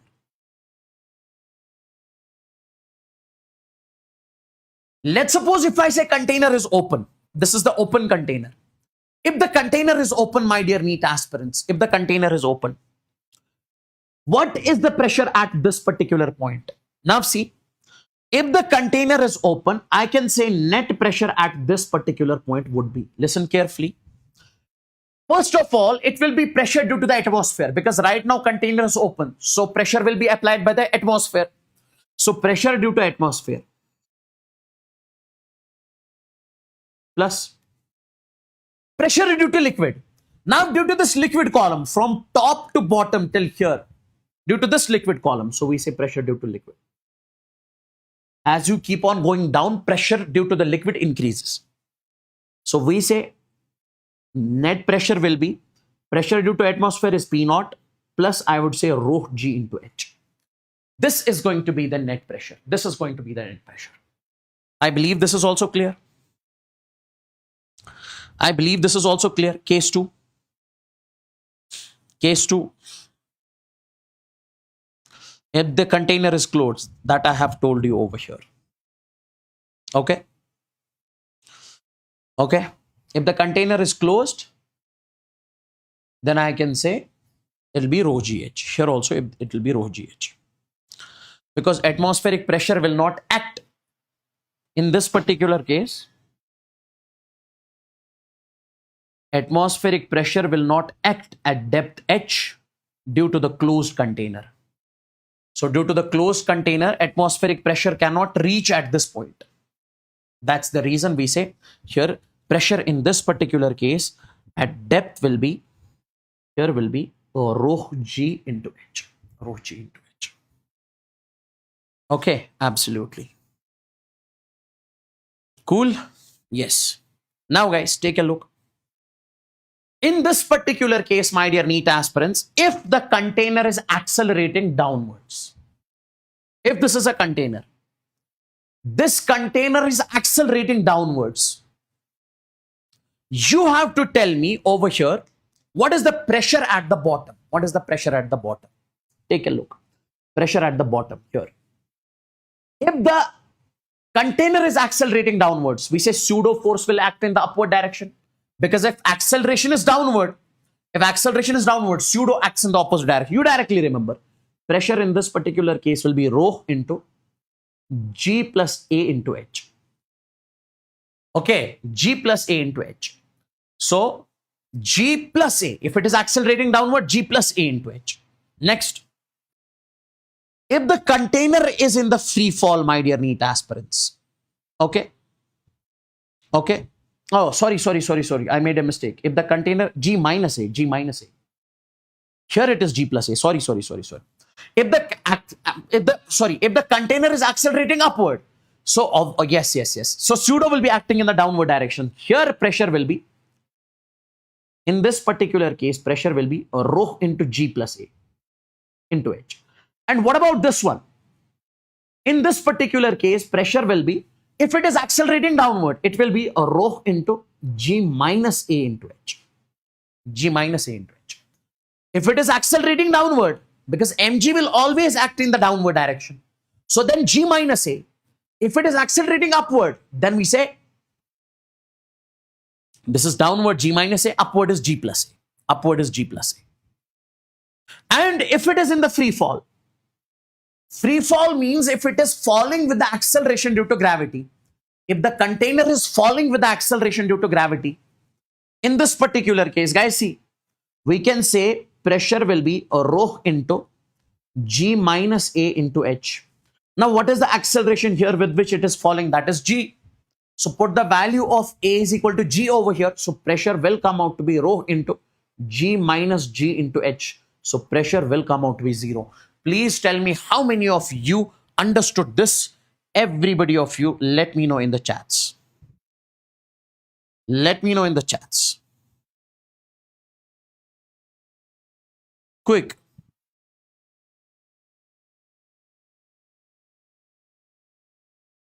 Tell me, oh, is this clear? Is this clear?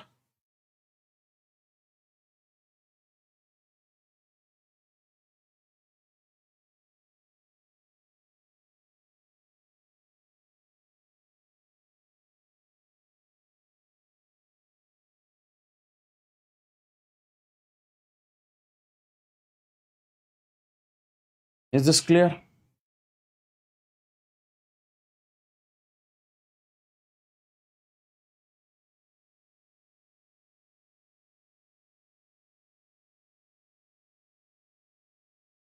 Now take a look, my dear NEET aspirants. Listen carefully. Listen carefully.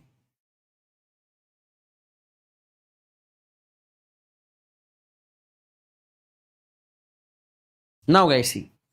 Compare the pressure. You are supposed to compare the pressure at A, B, C, and D. This is a container. You have to compare the pressure at A, B, C, and D.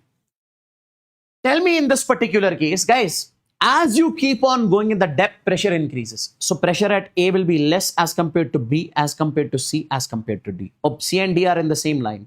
So I can say in this particular case, pressure at A, this one, pressure at A is less than B, less than C is equal to D. Okay. NEET 2022. Two copper vessels A and B have the same base area but different shapes. A takes the twice as volume of water as B to fill up to the common height. Okay. Guys, water is filled up to the common height. You have two containers. Let's suppose this. Let's suppose this. So here volume of water is twice. 2 times the volume of water. You have to tell me in which of the two cases pressure will be pressure at the base. Guys, what do you think? What is the pressure at the base? Pressure at the base. This is height H, this is height H. Pressure is equal to rho GH. Let's suppose if the container is filled, then rho GH. So rho is same, G is same, H is same. So I can say pressure will be same. Pressure depends upon height. Doesn't matter in this case if volume is twice or thrice. If the height is same, so we say pressure will be same. Okay. Okay. Is same. It is same. This is correct.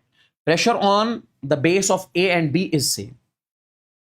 Okay. Now, guys, if the container is accelerating horizontally, if this is the container, this container is accelerating horizontally, something like this. Okay. If the container accelerates horizontally, listen to me very carefully. In that particular case, inside, let's suppose you are taking the container something like this. In that particular case, the surface of the fluid inside makes this slope, makes this slope with respect to the horizontal. If the container is accelerating horizontally, in that particular case, the surface of the fluid makes an angle theta with the horizontal. And if I say, my dear NEET aspirants, what is the value of this theta? You say, sir, this tan of theta is equal to A divided by G. A is the acceleration, G is acceleration due to gravity. Please do remember this directly. If it is accelerating horizontally, we say here, surface of the fluid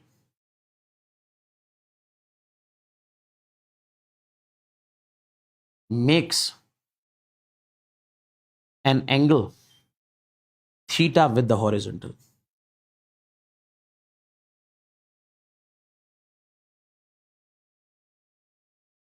With the horizontal. Okay. Now see, there is a question on this. A vessel contains a liquid. A vessel contains a liquid, has a constant acceleration 19.6 meter per second square in the horizontal direction. The free surface of water gets sloped. This is the correct English. The free surface of the water gets sloped with the horizontal at an angle. So it says at what angle it gets sloped. What is the angle it is making? A container is accelerating horizontally. What is the angle made by the surface of the water with respect to the horizontal? That angle is tan theta is equal to A divided by G. Okay, acceleration is 19.6. Consider as approximately 20. G is 10. So this will be approximately, I can say 2 meter per second square. So you can say 2 by 1. Okay, answer is given in terms of sine, tan, tan, tan. Okay, no problem. So we can say 2 divided by 1. So this tan theta is actually equal to what? Perpendicular by base. So this has to be perpendicular. This has to be the base. So perpendicular is 2, base is 1. Now you tell me one thing, boys and girls, in this particular case. Can I not say over here, guys, if you make a triangle, if this is theta, this is 2, this is 1. Why? Because perpendicular is 2, base is 1. This is hypotenuse. Hypotenuse will be root 5. Base square plus perpendicular square is hypotenuse. So can you tell me in this case, what is the value of sine theta? Sine theta is perpendicular upon hypotenuse, 2 divided by root 5. So theta will be equals to sine inverse of 2 divided by root 5. Sine inverse of 2 divided by root 5. So angle was not given in terms of tan. It was given in terms of sine. One and the same thing. Pascal's law. This is important. This is important. Now see, what does Pascal's law actually say? I would want you guys to focus. Sure, everybody. Pascal's law simply says that pressure on the horizontal line of a static fluid, is same at all the points. Pressure on the horizontal line in case of a static fluid is same on all the points. Like, this is a horizontal fluid, my dear NEET. This is a container. Let's take this line. On this line, pressure on the horizontal line will be same at all the points. So P1 will be equals to P2. This is Pascal's law. Okay. Then, next point, excess pressure applied at any point. If you apply the excess pressure at any point of an enclosed fluid, which is closed, is transmitted equally to all the points.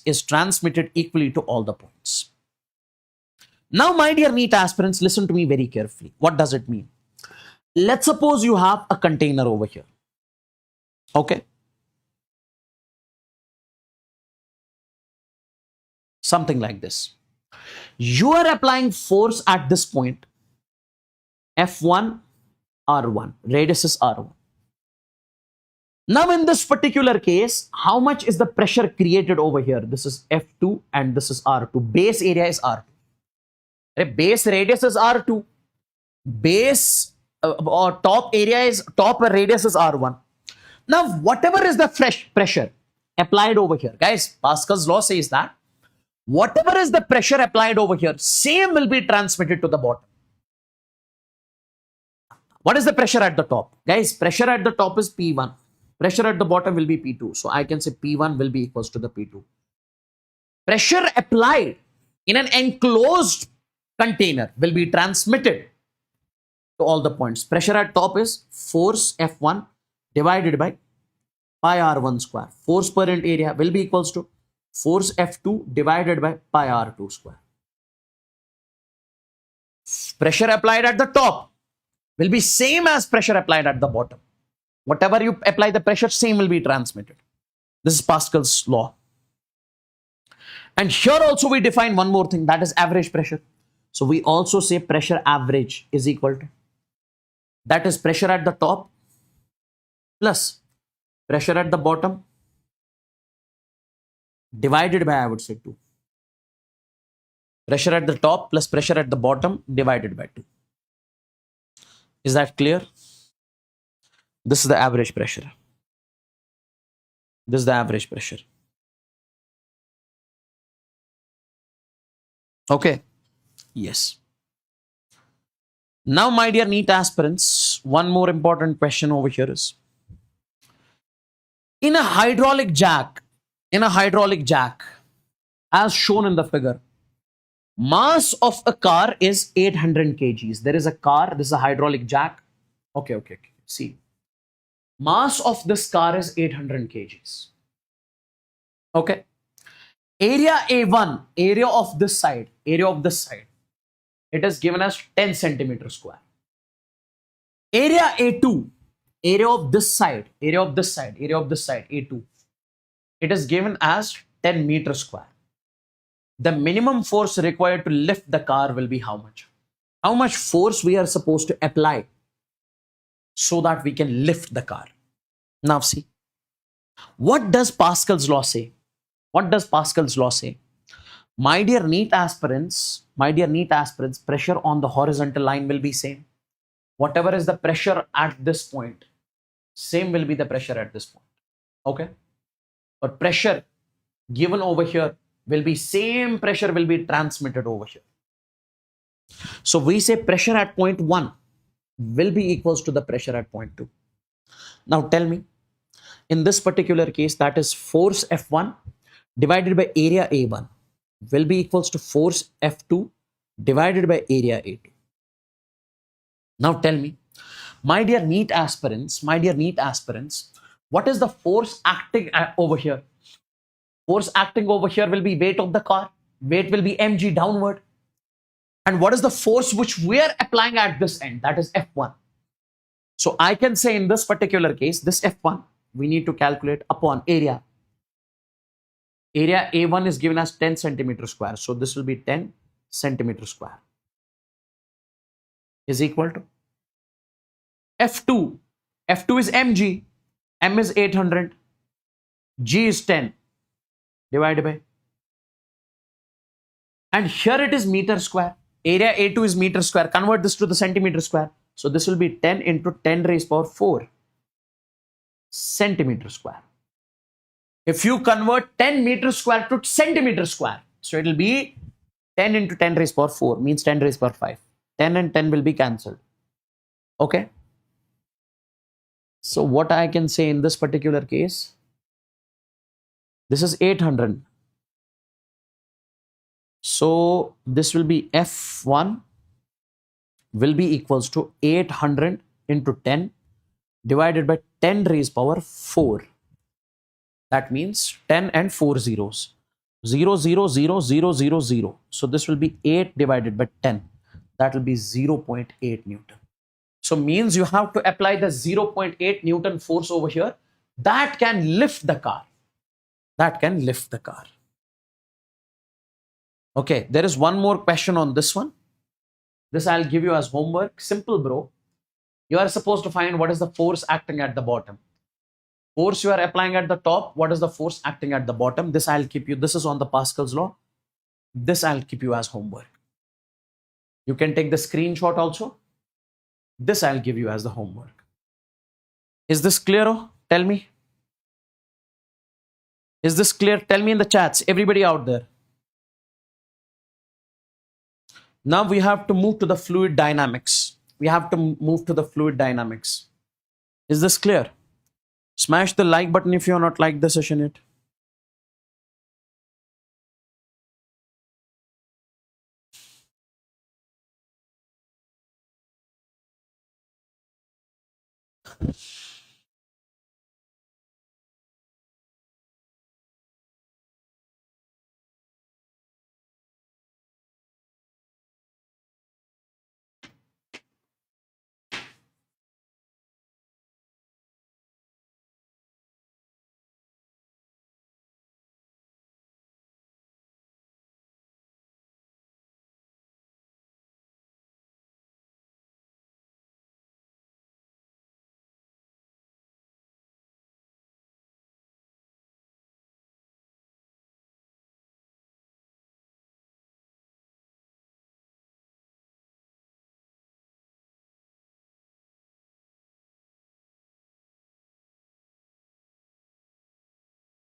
Okay. Now, guys, fluid dynamics.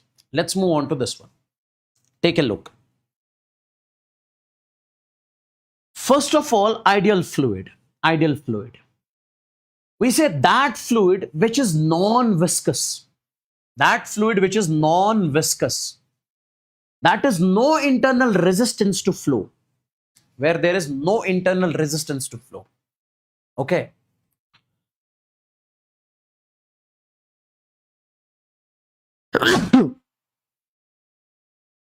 Okay. Which is incompressible. Incompressible. That is, its volume does not change when pressure is applied. So non-viscous fluid means when fluid flows, it flows smoothly. No internal resistance. It's a streamlined flow, type of flow with smooth and orderly movement in parallel layers with no mixing between them. Velocity of all the atoms is same at this point. This is not that important. Important is equation of continuity. You can read these points. Now, let's move on to this one. Equation of continuity. What does equation of continuity actually mean in this particular case, my dear NEET aspirants? I would want you guys to focus exactly over here. Equation of continuity simply says, whatever is the amount of fluid which enters the pipe. Whatever is the amount of fluid which enters the pipe. Okay? Per second, every second. Amount of fluid which enters the pipe. Same amount of fluid must leave the pipe every second. Okay. How much is the amount of fluid which is going to enter the pipe? Same amount of fluid must leave the pipe every second. Sir, how is it possible if large amount of fluid is entering the pipe? So then we say speed will basically increase. So we say if pipe becomes narrow, it is mentioned, then fluid must speed up. The speed of the fluid will increase. And if the pipe becomes, area of cross section becomes bigger, then the speed of the fluid will decrease. So if pipe becomes wide, the fluid must slow down. But overall flow, the amount of flow which is entering every second must be equal to the amount of flow which leaves every second. So I can say that is this A1 into V1, area into this velocity, will be equals to area A2 into velocity V2. Now, if I say here, area is large, then velocity of the fluid will be less. Here, area is less, velocity of the fluid will be large. Overall, their flow, this is the flow, rate of flow, this will be same. So I can say rate of flow A into V will remain constant. So rate of flow of the fluid will remain constant, my dear NEET aspirants. Okay. This is A into V. This is rate of flow. Rate of flow is equal to constant, or dV divided by dt is equal to constant.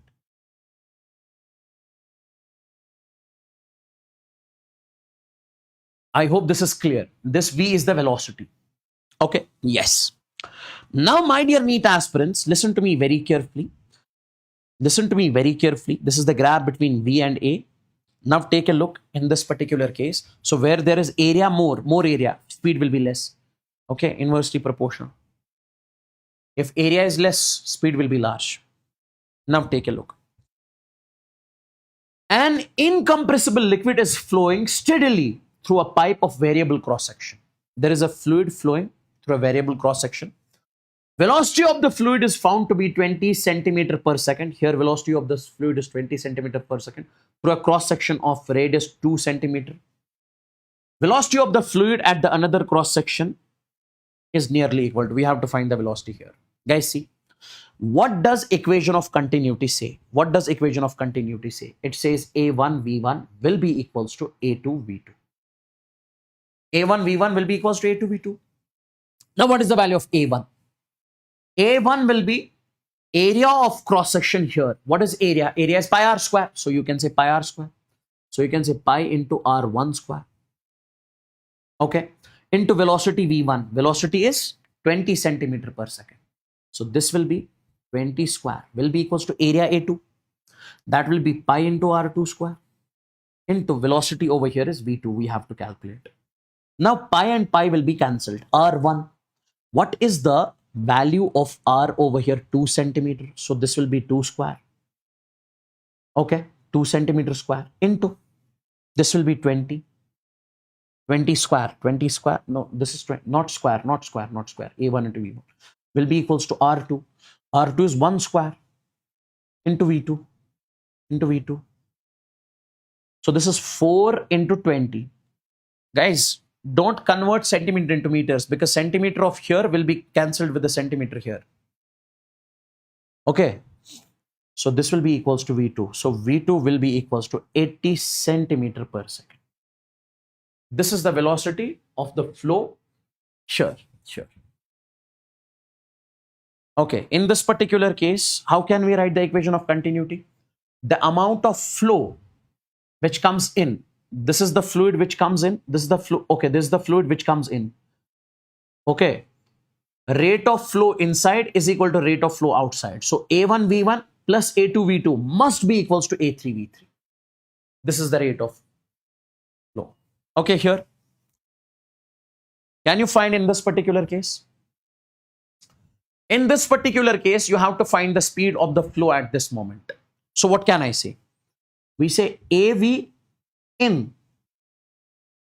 AV in will be equals to AV out. Rate of flow which goes into the pipe will be equals to the rate of flow which comes out of the pipe. What is the rate of flow which goes into the pipe? This is the area, meter square, 0.12 meter square into velocity 3. So I can say this is 0.12 into its square. No. Area A into V. Okay, this is area. V is 3. Will be equals to. Here, this velocity 1.5 multiplied by this area. So 0.12 into 1.5 plus this velocity multiplied by this area. So this velocity, this is 0.18 into V.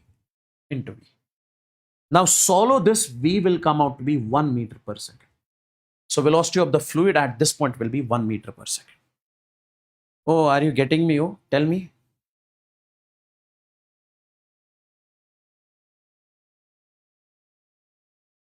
Yes, that's great.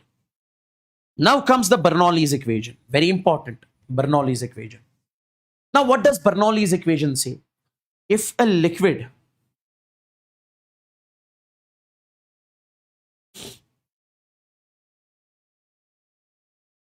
take a look, guys.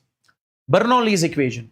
We say if a liquid flows through a pipe, then potential energy per unit volume plus kinetic energy per unit volume plus pressure at any point remains the same. Guys, if a liquid flows through the pipe, let's suppose this is the pipe. Potential energy per unit volume. Okay. Kinetic energy per unit volume. Okay. And pressure at any point remains the same at every point. These three remains the same. Like, if I say let's consider this point and this point. We say kinetic energy per unit volume plus potential energy per unit volume plus kinetic energy per unit volume plus potential energy per unit volume plus pressure at this point will be equals to kinetic energy per unit volume plus potential energy per unit volume plus pressure at a point same. Both will be same. First of all, let me just tell you over here. When I write potential energy per unit volume, this means potential energy per unit volume. Okay. Now, my dear NEET aspirants, I won't be deriving this over here. I'll be directly writing this. So we say at every point,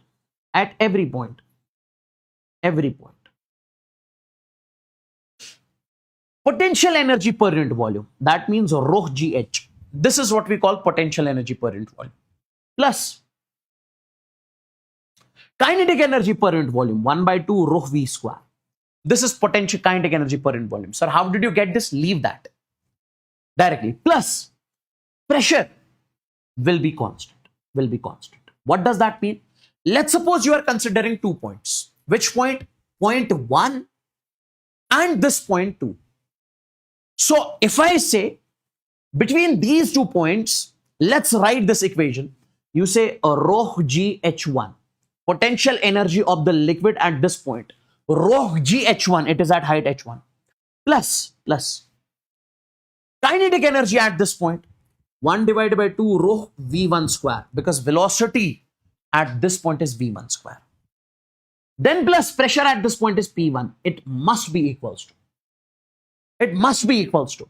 I can say a rho GH2 plus 1 by 2 rho V2 square plus I would say P2. Because this remains the same at every point. This is what we call the Bernoulli's equation. This is what we call the Bernoulli's equation. This is what we call the Bernoulli's equation. This is called the Bernoulli's equation. Okay, yes. Now, if you divide, my dear NEET aspirants, divide this equation. Divide this equation. Okay, or leave that. That will be the wastage of time. Don't do it. Okay. Now, horizontal pipe. In case of a horizontal pipe means, let's suppose the pipe is present on the surface. Then this will be the reference line. Potential energy on the reference line will be 0. If you consider a horizontal pipe. So, my dear NEET aspirants, potential energy on this horizontal line, on this reference line will be 0. So, we can say rho g into h, it will be 0. Rho gh will be 0. Potential energy per unit volume will be 0. So, if you use this over here, my dear NEET aspirants, use Bernoulli's equation, that is rho gh plus 1 by 2 rho v square plus pressure. It will be what? Constant. It will be same. Now, my dear NEET aspirants, I can say in this particular case, this term would be 0. Because potential energy per unit volume, potential energy on the reference line will be 0. Reference line, I have told you already, that line upon which we consider potential energy 0. So, I can say here 1 by 2 rho v square plus pressure, it will be constant. Okay. Now, my dear NEET aspirants, let's suppose if I say density of the fluid is also constant. If density is also constant. So, then can I say, then I can say this P plus V square will be constant. Then what can I say, my dear NEET aspirants? Listen carefully. Amazing thing I am going to show you. Then pressure at first point plus velocity at first point its square will be pressure at second point plus velocity at second point its square. Yes, sir. This is also important. I hope this is crystal and clear to each and every single thing. I hope this is crystal and clear to each and every single thing. Now tell me, what does it mean? It means when area is less, velocity would be more. If area is less, velocity would be more. And my dear NEET aspirants, see, so means V1 is less than V2. If area is less, velocity of fluid speed will be large. If speed of the fluid will be large, then pressure at that point, guys, then pressure at that point will be less.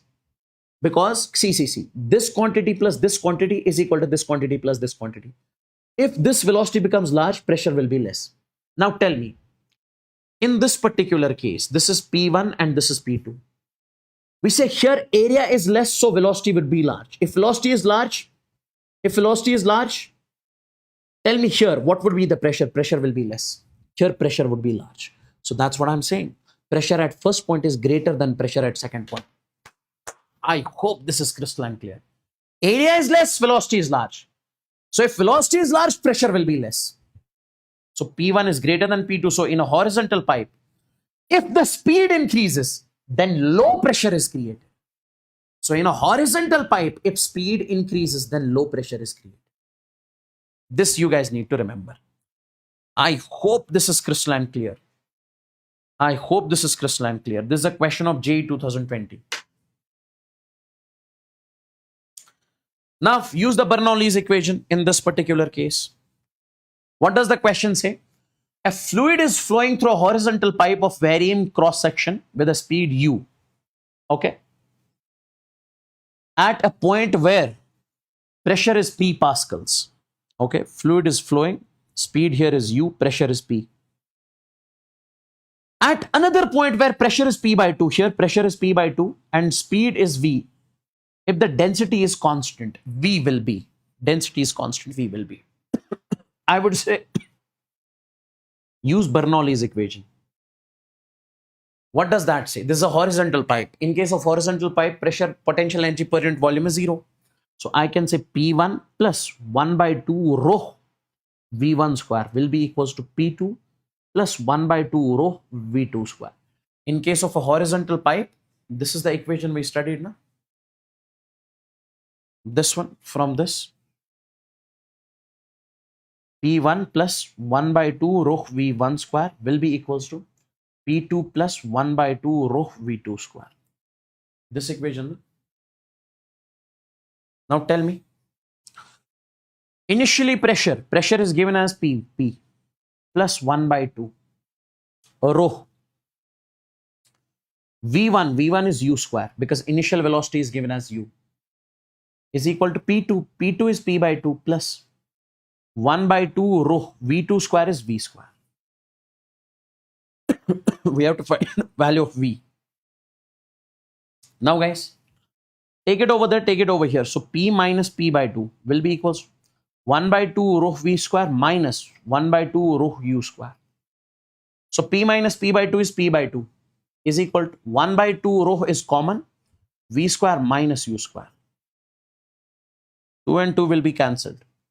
So this will be P divided by rho is equal to V square minus U square. Take it over here. P divided by rho plus U square will be equals to V square. V will be equals to under root of P divided by rho plus U square. Simple math, simple math, simple math, simple math. Clear? Next is velocity of efflux.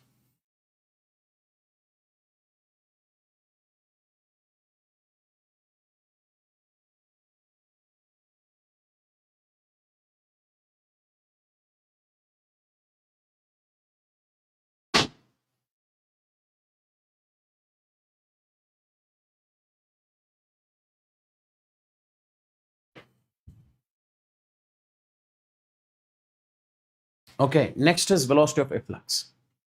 Now, boys and girls, listen to me very, very, very carefully. Clear? Oh, tell me in the chats.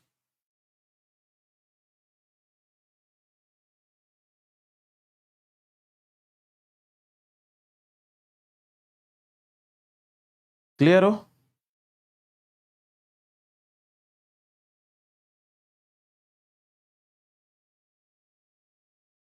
The app is called Noteful, Noteful.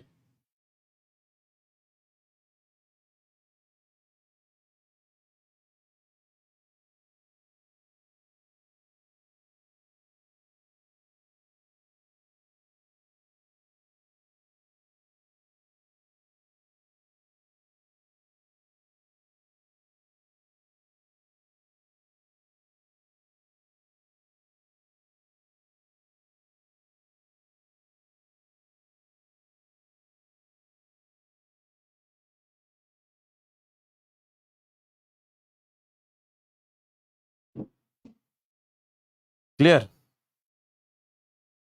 Because density was also given, na. That is the reason we were supposed to find the answer in terms of density also. That's why.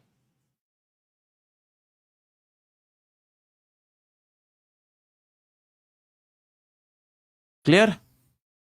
Velocity of efflux. Now, guys, understand this concept very clearly. Let's suppose you have a container over here. This is a container. Consider a container filled with the fluid.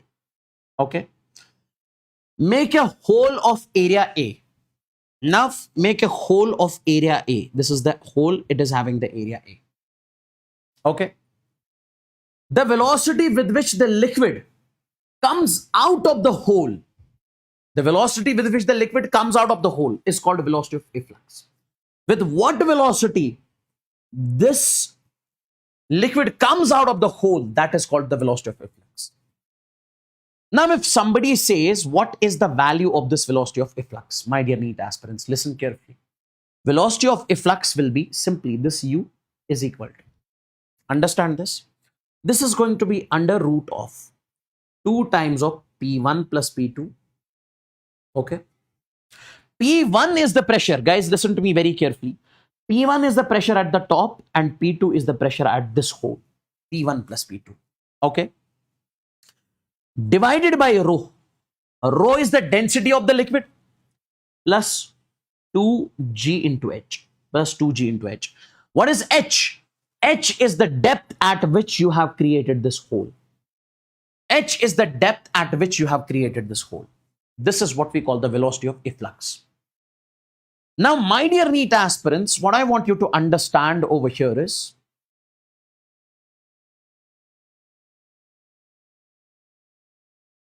just a second.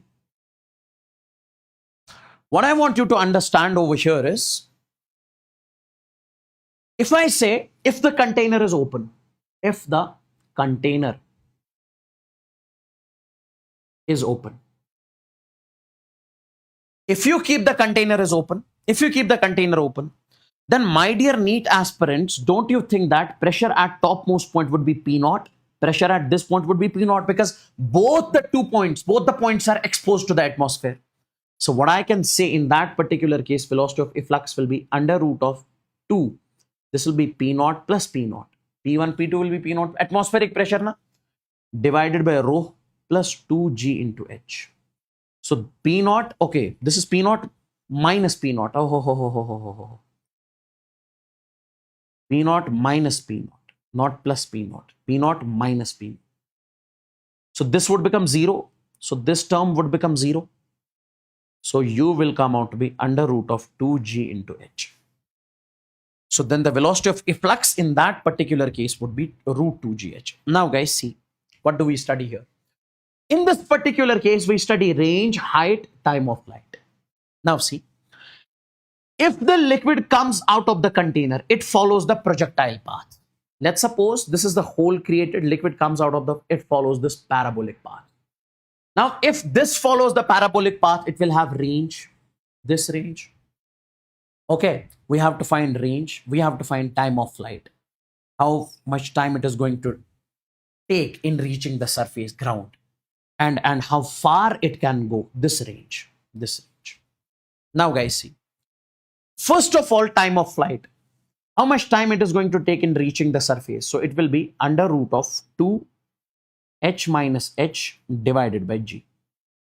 What is H? H, capital H is the total height of the container.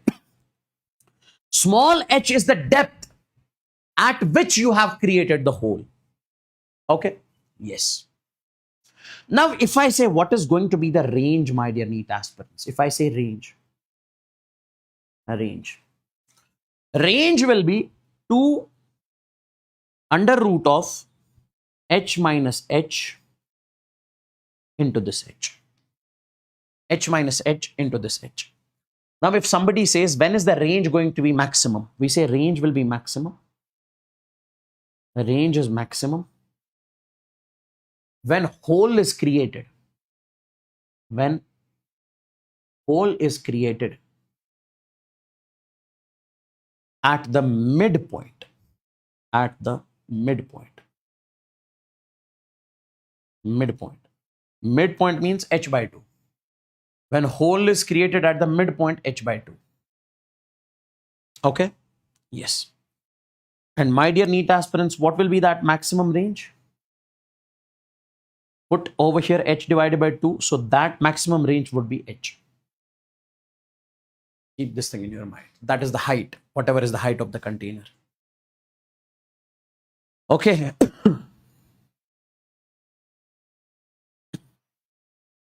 Now see.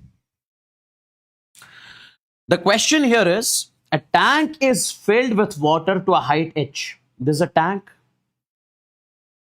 It is filled with water to height h. Okay. Hole is made on the walls at depth d. At h is equal to d, hole is made below the surface. The depth x, the distance x from which the foot of the wall of the stream at which the stream of the water coming out of the tank strikes the ground and given by. Basically, it says from the foot of the wall, at what distance x this water falls. Basically, it is asking us to find the range. Now, guys, tell me, this x, basically, it is asking us to find the range. How do you find the range? Could you please tell me? Range will be 2 under root of, I would write h minus small h into, I would say, h. Now, in this particular case, this x would be 2 under root of, this is h minus d into this d. So you can say x is equal to 2. This is h minus d into this d into 1 by 2. Because the value of root is actually 1 by 2. That's why I am saying this one. Okay. This is the second option. Okay. This one I'll show you. This one is simple. This one is simple. This I'll keep you as homework. This one I'll keep you as homework. This one I'll show you. Now see, guys. Take a look. A small hole of area of cross section 2 meters square. Okay. A small hole of area of cross section 2 meters square. 2 mm square. 2 mm square. Is present near the bottom of a fully filled open tank. Is present near the bottom of a fully filled open tank. This is an open tank of height 2 meters. Its height is 2 meters. The rate of flow through the open hole would be, basically through this open hole, water would come out. We have to find rate of flow. To find, I would say, A into U. Rate of flow means area into velocity. Now, what is the velocity with which this water comes out? Under root of 2gh. We know that if the container is open, velocity of efflux is under root of 2gh. This is the velocity with which the water comes out.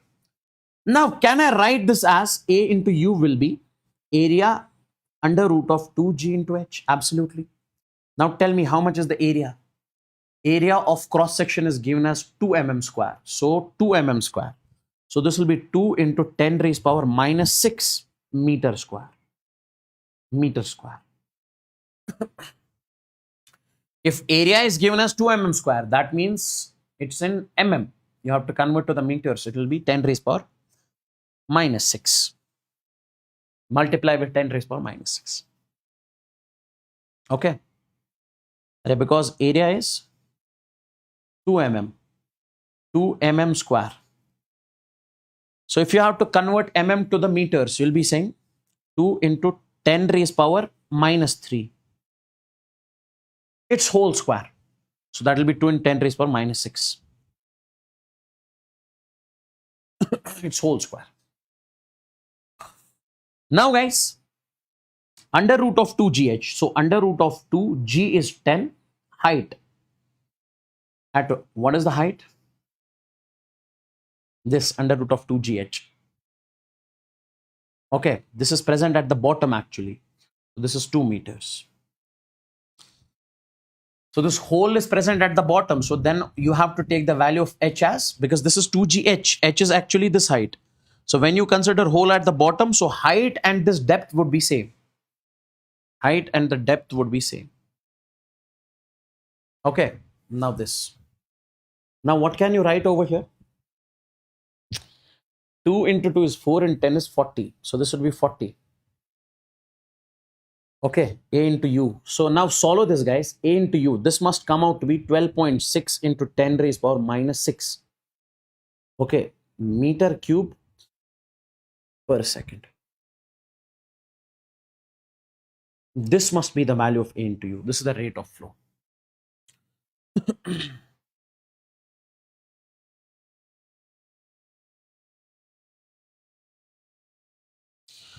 Okay, now we have force on the container and then viscosity.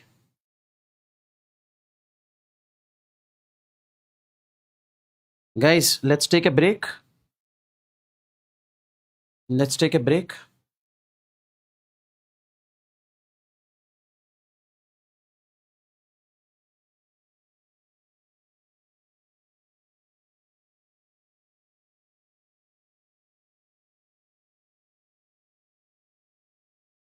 break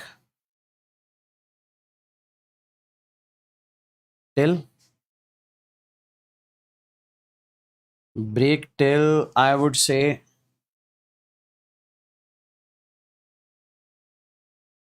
was the time right now 5:13.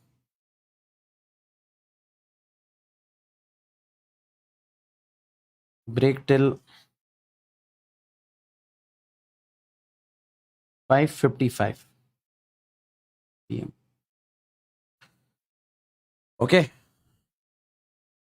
40 minutes break, because then after this we won't be taking any sort of break.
Now, guys, let's take a look over here.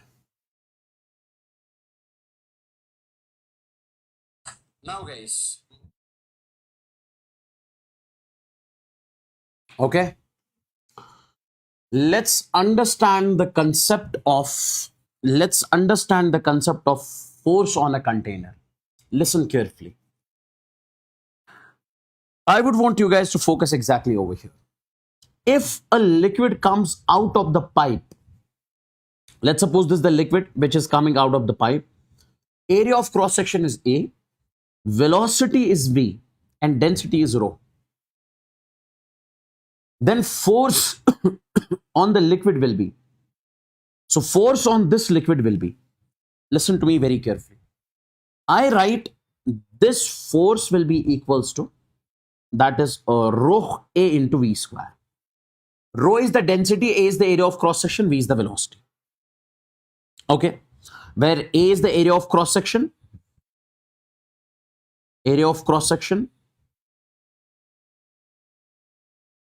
okay, and this V is the velocity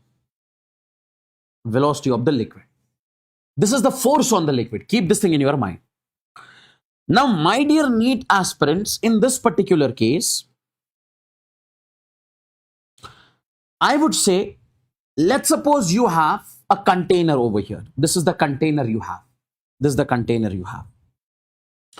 And you are making the hole at the bottom of this container. So velocity, liquid is coming out of this hole. Now, what is the force acting on this liquid, my dear NEET aspirants?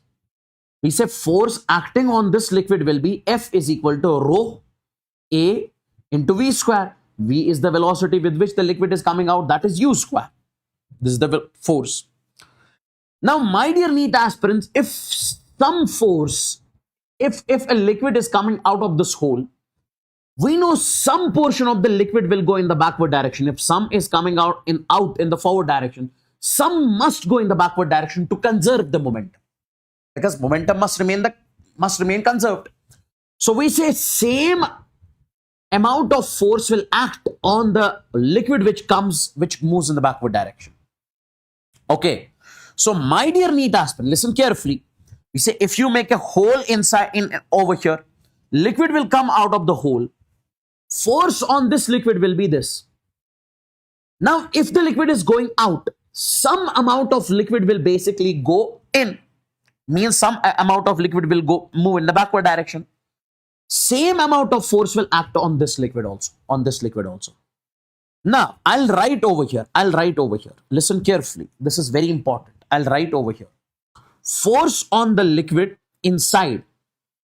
Force on the liquid.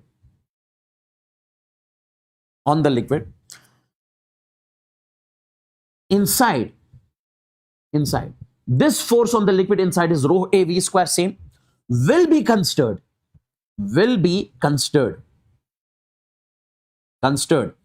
as force on the container. It will be considered as force on the container. Why? Because this liquid is present inside this. This liquid is present inside the container. So if the force is acting on this liquid, we consider this is the force on the container. So how much is the force on the container? My dear NEET aspirants? That is rho A into V square or rho A into U square. Now, this U is the velocity with which it is coming out. So this will be U square.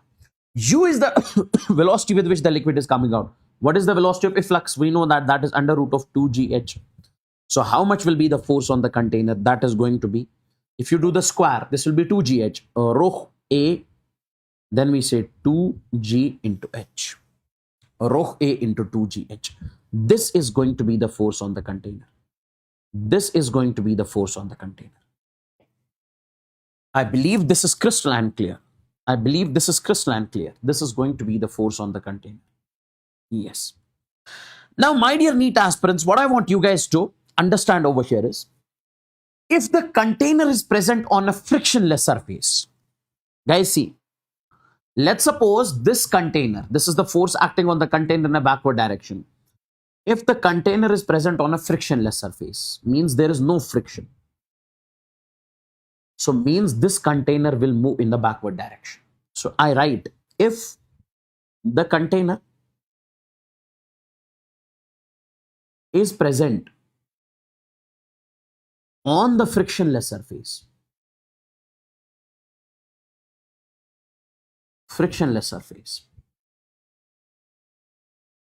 then it moves backward. If the container is present on the frictionless surface, then it is going to move in the backward direction. Now, my dear NEET aspirants, the question which can be asked over here is, what is the minimum amount of friction required to keep the container at rest? Now see, let's suppose this is the container. This is the container. Okay. It is present on a surface which creates the friction. What is the value of mu? Mu minimum. What should be the value of mu minimum? Minimum coefficient of friction, which can hold this container from moving backward direction. So we say now, minimum amount of friction required to keep the container at rest. Keep the container at rest.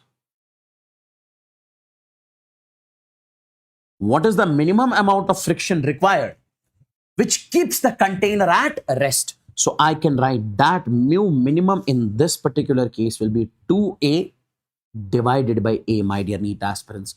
This is going to be the minimum value of friction.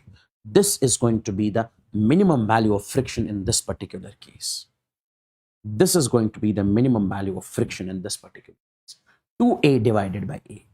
Where this a is the area of the base, means this area of the base will have the same area over here. And this a, this a, this a, this one, this a, this is the area of the whole, Okay. Area of the whole. Where a, this is the area of base. And small a is the area of whole. This is what we define over here. So what did we define? So basically, force on the container, minimum value of friction required to keep the container at rest. Even this was directly asked in JEE 2021. A cylindrical vessel is kept on a horizontal surface. Area of the base is A. A hole of cross-sectional area small a is made at the bottom. The minimum coefficient of friction needed to prevent the container from sliding. What should be the minimum value of friction? So coefficient of friction 2a divided by a. So I can directly say this is the option. Okay. Now guys, take a look in this particular case. There's a question over here. A large open tank has two holes in its walls. This hole and this hole. One is a square of side A. One hole is a square of side A. Another hole is basically a circular hole which is having the radius r. Okay. Yes. Okay. And side A at a depth x. This is at depth x. This hole is present at depth x. This is depth x. From the top.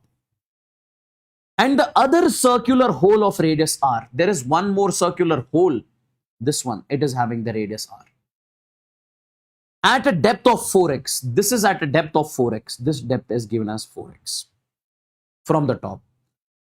When the tank is completely filled with water, the quantities of water flowing out per second from both holes.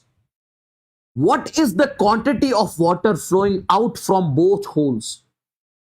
Okay. When the tank is completely flowing with water, the quantities of water flowing out from both holes are same. Okay. The amount of water coming out of this hole is equal to the amount of water coming out of this hole. Then R is equal to, we are supposed to find the value of R. Guys, see, in this particular case, AB is given as same. AB is given as constant. Okay. Rate of flow is given as same quantity of water. So we can say A1 V1 will be equals to A2 V2. Now what is the area over here? A1 is the area over here. A2 is the area over here. Area of square is side square, so A square. Because this is a square of side A square. Now velocity, with what velocity this water is coming out? Root 2gh. Root 2g into x. H means what is the depth at which the hole is present. This is x. So this will be root 2g into x. Here it will be root 2g into 4x. Okay. So is equal to, area here is pi r square. Sorry, 4 pi r square. Okay. Okay. In this particular case, okay. So what is the area over here in this particular case? This is given as circular hole of radius r. So this would be over here pi r square. Pi r square. Okay. Yes. Now, my dear NEET aspirants, and then will this velocity, that is under root of 2gh, 2g into 4x. Now, what can I write over here? This would be, what can we cancel? What can we cancel? I think 2 and 2 will be cancelled. G and root g will be cancelled. X and x will be cancelled. So this is a square is equal to pi r square. Root 4 is 2. Root 4 is 2. So we are supposed to find the value. R square will be equals to a square divided by 2 pi.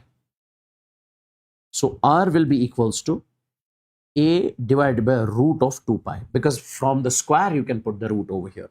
This is the value of R. This is the value of R. I hope this is clear. Guys, tell me, is this clear?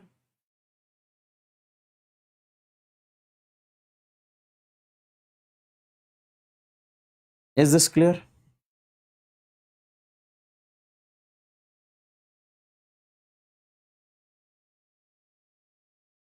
Is this clear? I need a signal in the chat so that I can move forward.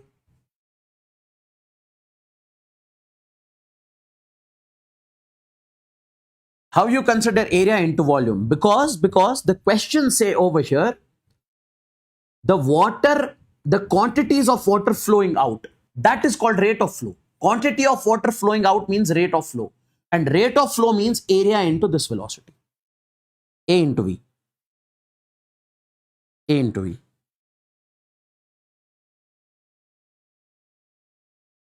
That's great. Let's talk about the viscosity. Listen carefully. Let's talk about the viscosity. Viscosity is defined as the measure of fluid friction to the flow. Okay. Guys, see, when fluid basically flows, the fluid flows in layers. If I say this is one layer of the fluid, this is another layer of the fluid. Okay. Then, my dear NEET aspirant, let's suppose this layer has got velocity V0. Different layers of fluid has got different velocity V0. And this layer has got velocity V0 plus delta V, basically greater than the lower layer. So whenever there is relative motion between the two, we have studied previously, when there is relative motion between the body and the surface, friction acts. Same here, we say this layer wants to move in the forward direction with respect to this layer. So this layer is going to apply the friction on the upper layer in the backward direction. This is the friction. This is called fluid friction. So when two fluid layers flow, there acts a frictional force between the two layers. That is called fluid friction. Now, if this layer has more velocity, if it wants to move in the forward direction, so friction on this will act in the backward direction. Now see. Now with respect to the upper layer, this lower layer wants to go in a backward direction. Array, it is simple. You are inside the car is moving in the forward direction. The tree is outside the car. With respect to you, trees move in the backward direction. But in reality, trees are at rest. So with respect to you, trees move backward. Similarly, this is moving forward. So with respect to this is moving backward. If this is moving backward, friction on this layer will act in the forward direction. Friction opposes the relative motion. Okay. It is how thick or sticky or a liquid is, how easily it flows. Now see, it is a fluid friction, cohesive force between the two liquid layers. So this viscosity basically is defined as the fluid friction between the two liquid layers. Now guys, see, if we consider two liquid layers over here, okay, so on this liquid layer, if it goes in the forward direction, liquid friction will act backward. If this moves in a backward direction, friction will act in a forward direction. As simple as that. With respect to this, and this is a gap between the two. Now, my dear NEET aspirants, what I want you guys to understand over here is, just a second, let me copy a page.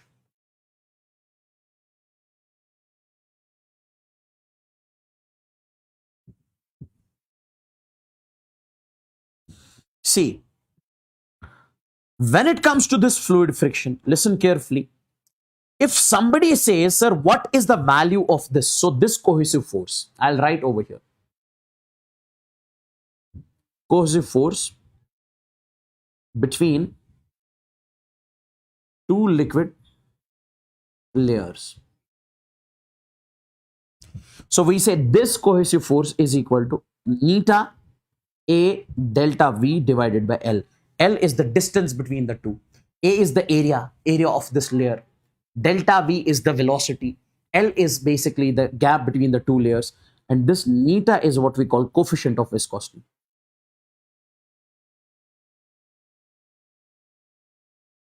This is called coefficient of viscosity. And from this, you can even find the coefficient of viscosity also. This neta will be F divided by, okay, this neta will be F divided by A delta V divided by L. Delta V divided by L. You can keep it like this. This is called coefficient of viscosity. And this is the fluid friction between the two liquid layers. This is the fluid friction between the two liquid layers. Absolutely, sir. Absolutely, sir. Now, guys, take a look. This is a previous year question of NEET. Now, see what does the question say. A flat plate of area of plate is 0.1 mm square. So this is a plate. It has the area of 0.1 mm square. M square, meter square. Is placed on the surface, on a flat surface, is placed on a flat surface and is separated from it by a film of oil. So basically it is placed on the surface. It is separated by this oil film, this oil film. Of this much is the thickness of the film, 10 raised power minus 5. And neta is given as, coefficient of viscosity is given as 1.5. The force required to cause the plate to slide on the surface at a constant speed of 1 mm square is, guys, see. Listen carefully. Now, if I say, my dear NEET aspirants, if you have to pull this plate in the forward direction, you have to apply the external force.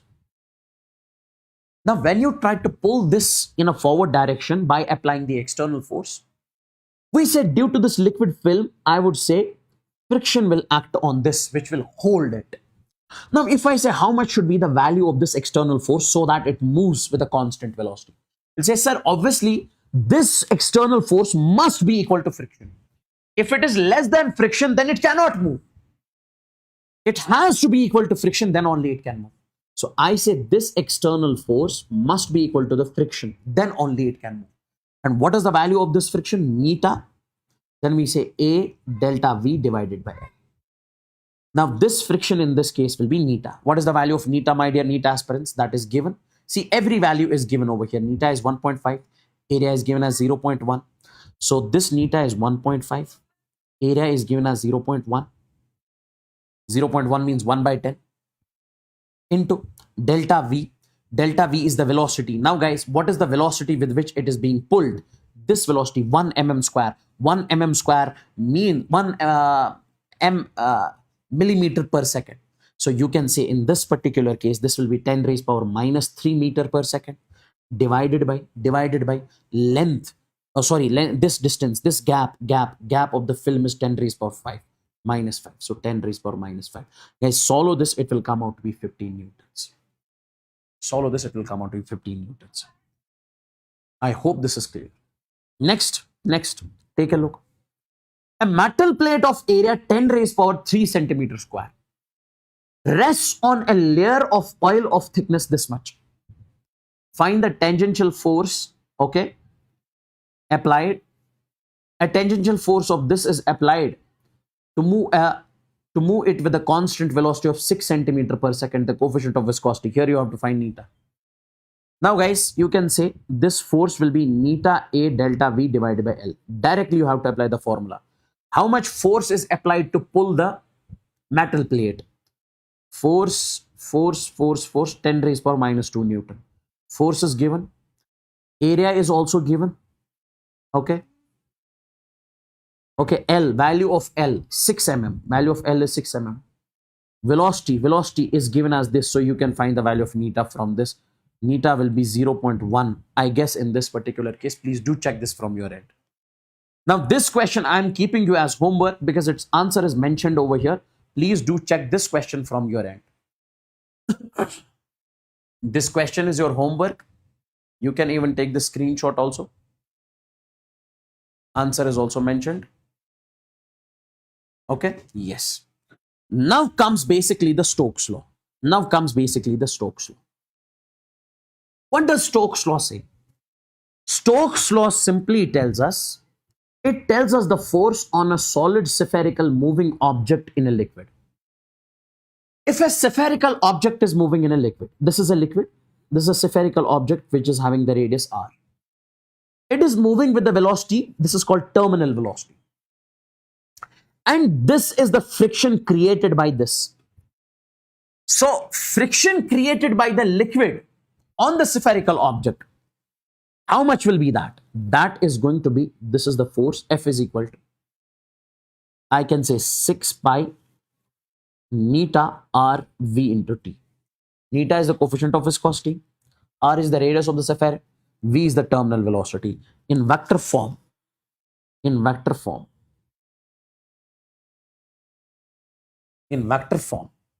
we write it like this. This force is going to be 6 pi neta. In vector form, we write it 6 pi neta r vt, terminal velocity.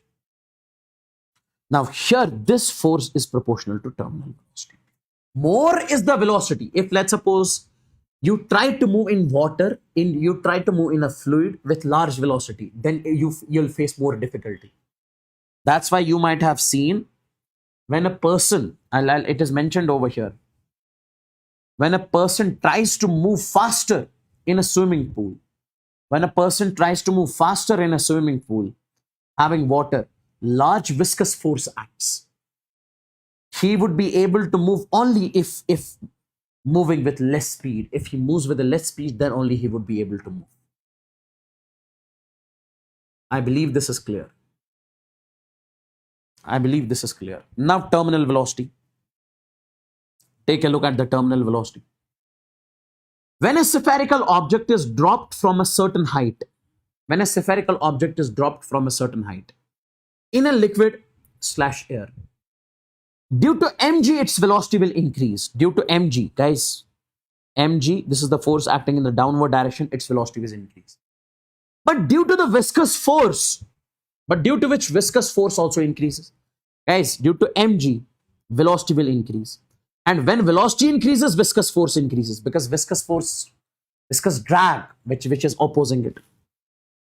After some time, this mg becomes equal to this F. After some time, guys, see, when object is released in the fluid, mg is acting in the downward direction. Due to this mg, we say velocity will increase. When velocity increases, friction increases, because friction also acts now. So after some time, both becomes equal. Then net force becomes 0. Okay, so if net force becomes 0, acceleration becomes 0. And this object moves with a constant velocity. That constant velocity is what we call the terminal velocity. This constant velocity with which the object moves,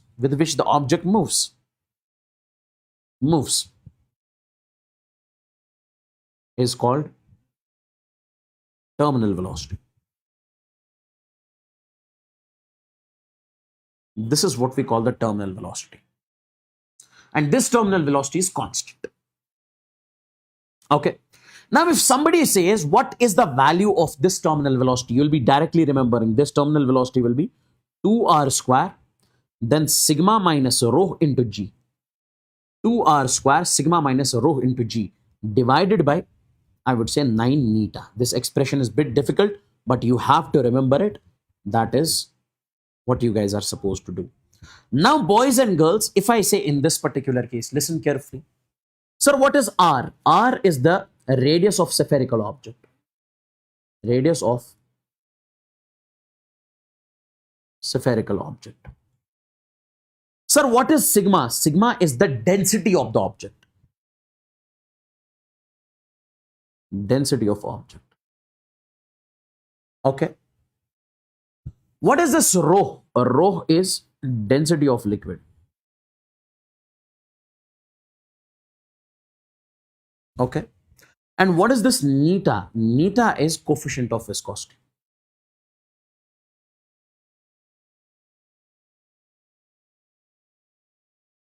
Coefficient of viscosity. Okay. And my dear NEET aspirants, you can say this terminal velocity is proportional to r square. This terminal velocity is proportional to r square. Okay. A radius of the spherical object, its square is proportional to terminal velocity. I believe this terminal velocity concept is crystal and clear. This terminal velocity is crystal and clear. Okay. Yes. Yes. Now, my dear NEET aspirants, listen carefully. Let's suppose if an object is released, if you release an object in water, in liquid, in fluid, then we consider initial velocity 0 if we make the graph between terminal velocity versus distance time, versus this height or time. Initially velocity is 0, then the graph would be like this, because it has to become constant after some time. That's why the graph is this. So because terminal velocity is the constant velocity. Now, if an object is thrown with a large speed, let's suppose you throw an object with a large speed, then also terminal velocity will be constant. It will achieve the terminal velocity. So then the graph, then initially speed is large. So it will decrease, and it becomes constant. So this is when the object is thrown with large speed, then graph would be this. If it is released, then graph is going to be like this. Yes. If object is thrown with less speed, now guys see, if object is thrown with less speed, so initially speed is there, it is not 0, graph is not starting from the origin, then it would be like this, because after some time it is going to be constant. Okay. And my dear NEET aspirants, when object is released, initially it has acceleration. Then when it achieves the terminal velocity, velocity becomes constant, so acceleration is 0. So the graph would decrease, and it would over here touch this. So when velocity becomes terminal velocity, acceleration becomes 0. Acceleration has to be 0 when it achieves the terminal velocity. These are all the graphs which are important, which I have told you. Now take a look at the question NEET 2018. Now see. A small sphere of radius r falls from rest into a viscous liquid. As a resultant, heat is produced due to the viscous force, because an object falls into the liquid, so viscous force is produced. The rate of production of heat, you are supposed to find the rate of production of heat when the sphere attains the terminal velocity is proportional to. Now guys, rate of production of heat. Rate of production of heat means power. The rate of production of heat, this is what we call power. And my dear NEET aspirants, we say this power is F dot V or Fv cos theta. Now we can say this power will be F. What is the viscous force acting on this particular object when it is falling into the liquid? We have recently studied 6 pi neta, then we say R, then terminal velocity into this V. 6 pi neta nr Vt into V. So we can say in this particular case, my dear NEET aspirants, guys, we can say power is equal to 6 pi neta, this is constant. We can say R into, I can write proportionality, R into, so I can write is proportional to R into V square. terminal velocity square. Yes. Now, boys and girls, we say as terminal velocity itself is proportional to r square. The terminal velocity is itself proportional to r square. We have to find answer in terms of r.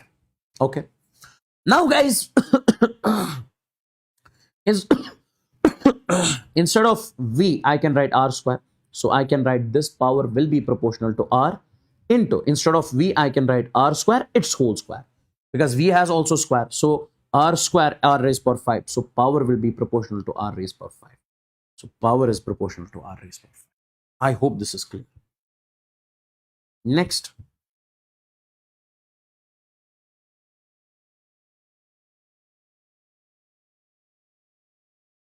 Guys, smash the like button if you are not liked the session yet.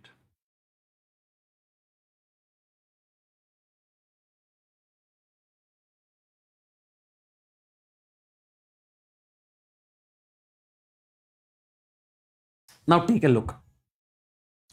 The question here is the viscous drag acting on a metal sphere of diameter 1 mm. Falling through viscous drag means viscous force. Okay. Now how much is this viscous force? 6 pi neta RVT. So this viscous force will be 6 pi. Pi is 3.14.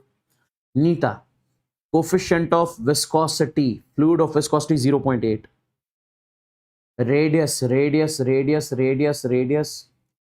Diameter is given as 1 mm. Okay. So radius will be half of the diameter. So that will be 1 by 2 into 10 raised power minus 3. Terminal velocity is given as 2. So I'll write 2. So this force will come out to be 15 into 10 raised power minus 3 Newton. Okay. Okay. One more important thing, guys. One more important thing.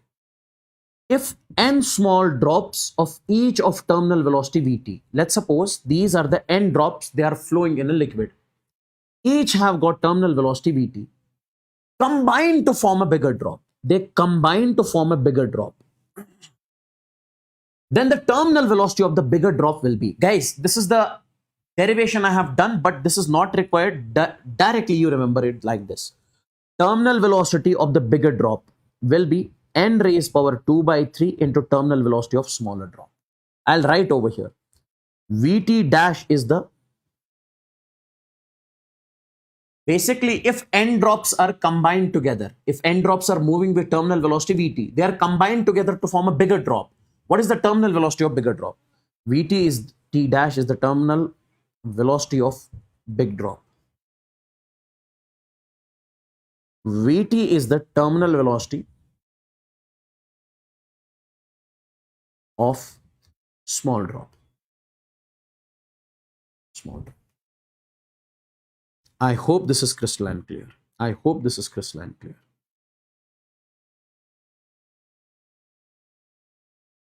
I hope this is crystalline clear. Now, guys, there was one more question which was asked in NEET 2022. Answer is given over here. Simple, basic, bro.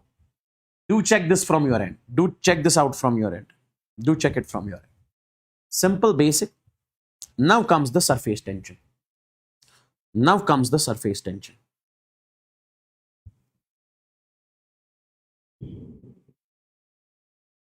Now comes the surface tension. What is the meaning of surface tension, my dear NEET aspirants? Listen carefully. We say it is the skin on the surface of a liquid because of the molecules on the surface of a liquid are pulled inwards by other molecules. Take a look. You must have seen ATM card. Obviously, sir. What kind of question you are asking? Please place the ATM card inside the liquid. Not vertically, but horizontally. Something like this. Something like this. Yes. Okay. Something like this. Then try to, when it is placed on the surface of water, then try to pull this ATM card something like this. It gets difficult. Why? Because the surface of the liquid has atoms in contact with the atoms of this ATM card. So they are creating the force on the surface. That force is called the surface tension. Okay. Or you define it like this. It is the skin on the surface of the liquid. Due to that skin, it is applying the force on the object which is placed into that. Because of the molecules of the surface of the liquid are being pulled by the other molecules. Or simply, it is how much force is created on the unit length of the surface. If an object is placed into the surface of the liquid, how much force is acting on its unit length? That is called surface tension. Okay. Yes. Now this surface tension is simply S is equal to, we say F divided by L. Force per unit length. So force will be equals to surface tension into length. Like, listen carefully. If a rod is placed into the water, let's suppose this is a bucket. This is a bucket. Okay. This is a bucket. And in this bucket container, a rod is placed. Now, the atoms of the rod, guys, if you place the rod, so atoms of the rod from this side is in contact with the surface. Atoms of the rod from this side are in contact with the surface. So they are being pulled inwards due to the surface tension, due to the skin of the surface. Now, if I say how much is the force over here, force will be surface tension into 2L. Because L plus L is 2L. So force is acting on, we say this length and this length on two sides. That's why S into 2L. If you have this disc placed, now we say these atoms are being pulled inside. Now, if I say what is the surface tension over here, force over here, force will be surface tension into 2 pi r. Why? Because this distance is 2 pi r. If you have this ring, in case of this ring, it is not a disc. Let's suppose this is a ring. If this is placed inside, so we say this inner portion will be attracted. These atoms will be pulled by the water. These atoms will be pulled by the fluid. So here I can say force will be S into, guys, 2 into 2 pi r. Because this is also being pulled, this is also being pulled.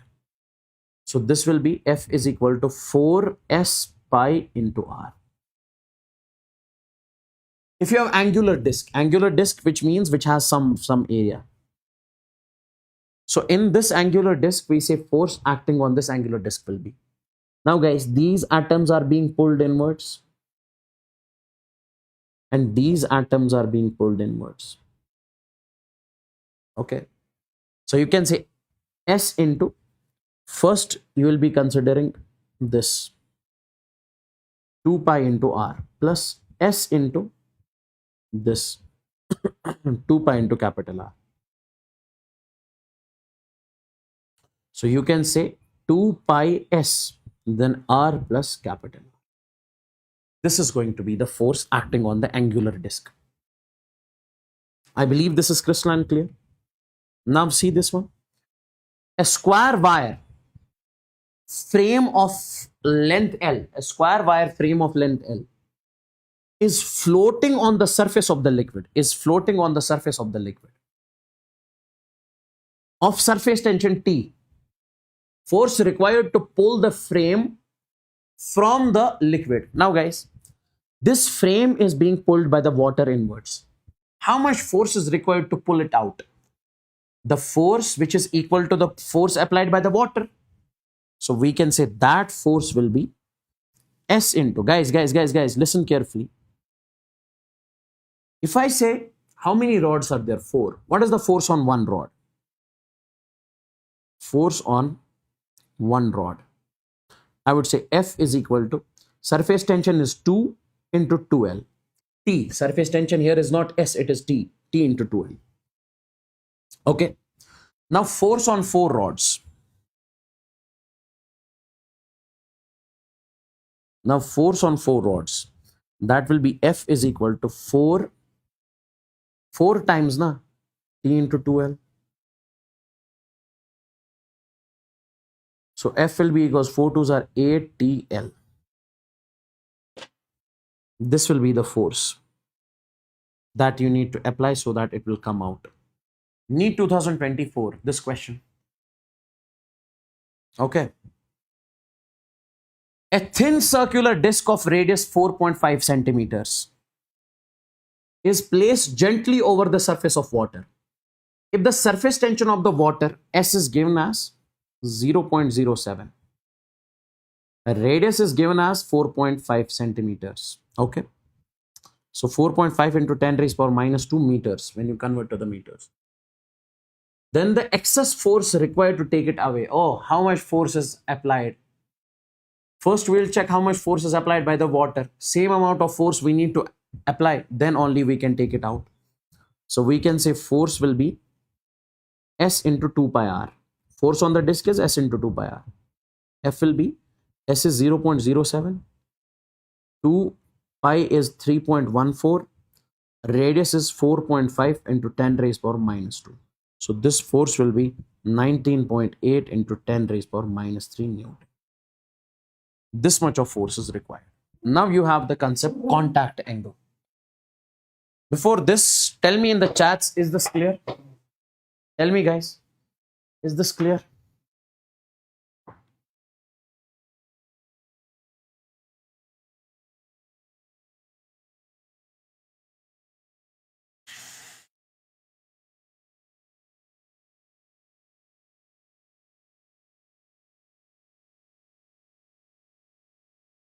Is this clear?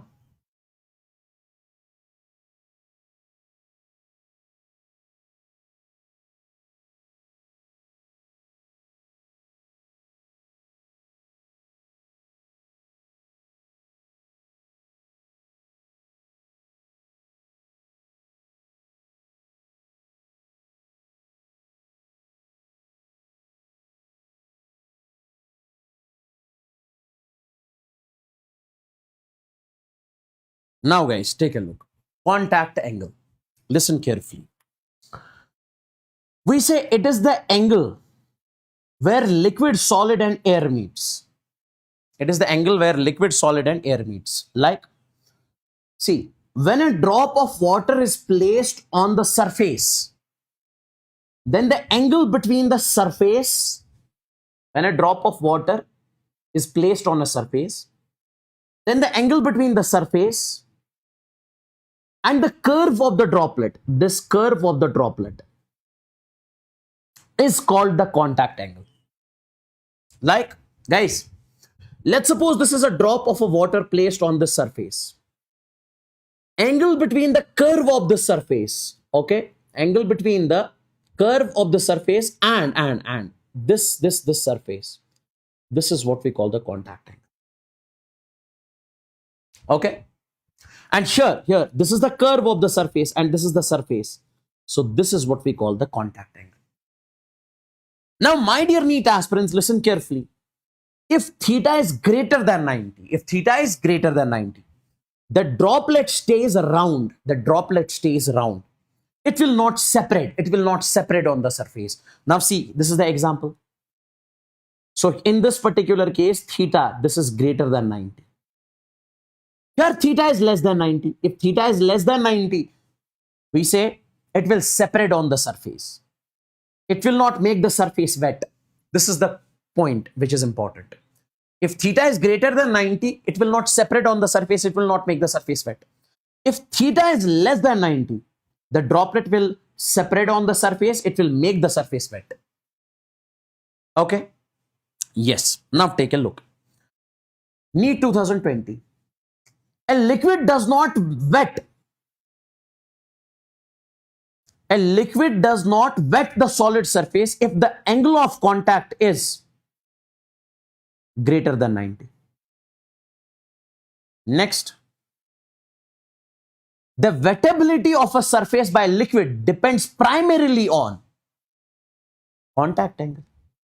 Oh.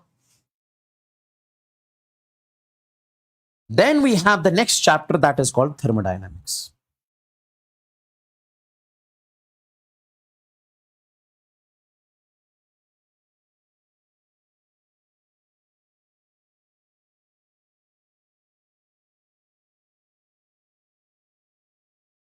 This is the next chapter that we have, thermodynamics.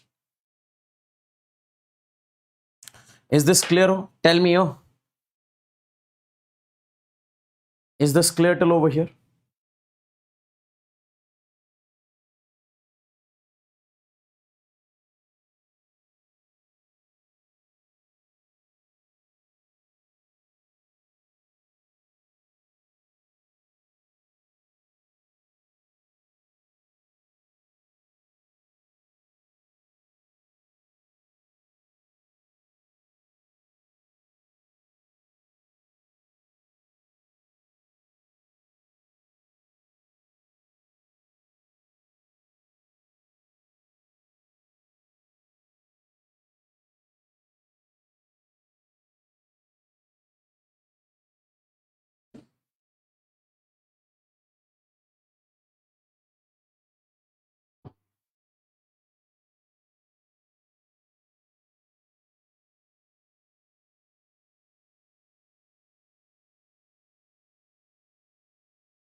Now, guys,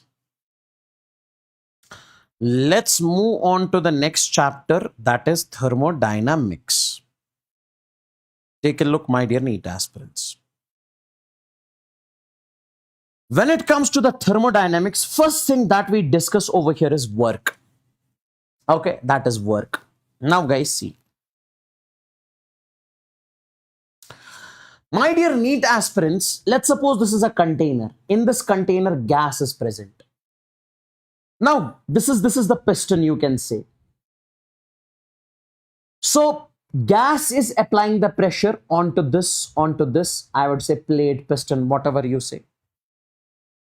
Okay. So basically this piston moves from this point to this point. So can I not say this was the volume initially? This is the finally. Okay. So I can say due to the pressure of the gas, I'll write over here. Due to the pressure of the gas, due to the pressure of the gas,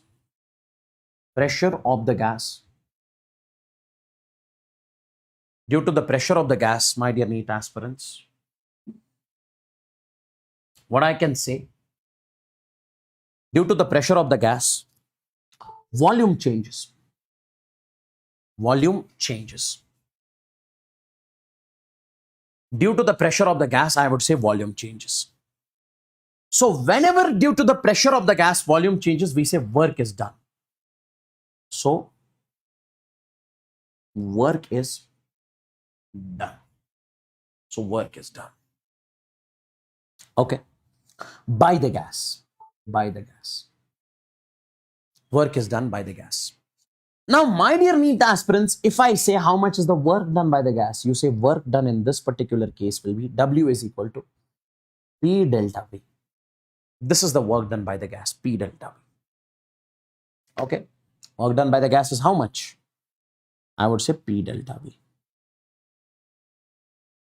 Now, we can say W is equal to pressure of the gas into V final minus V initial.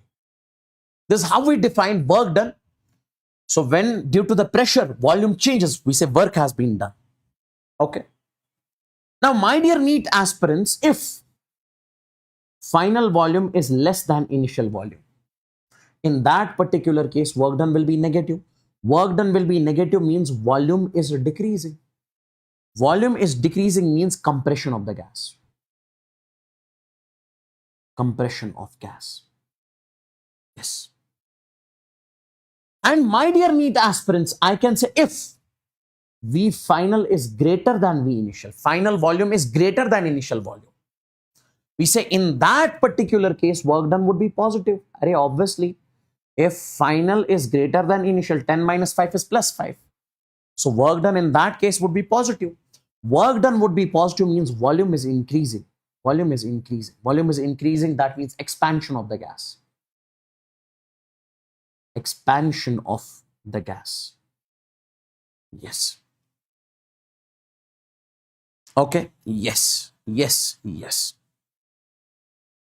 Now, my dear NEET aspirants, let's suppose if the pressure is variable, if the pressure is constant, you can simply say P delta V.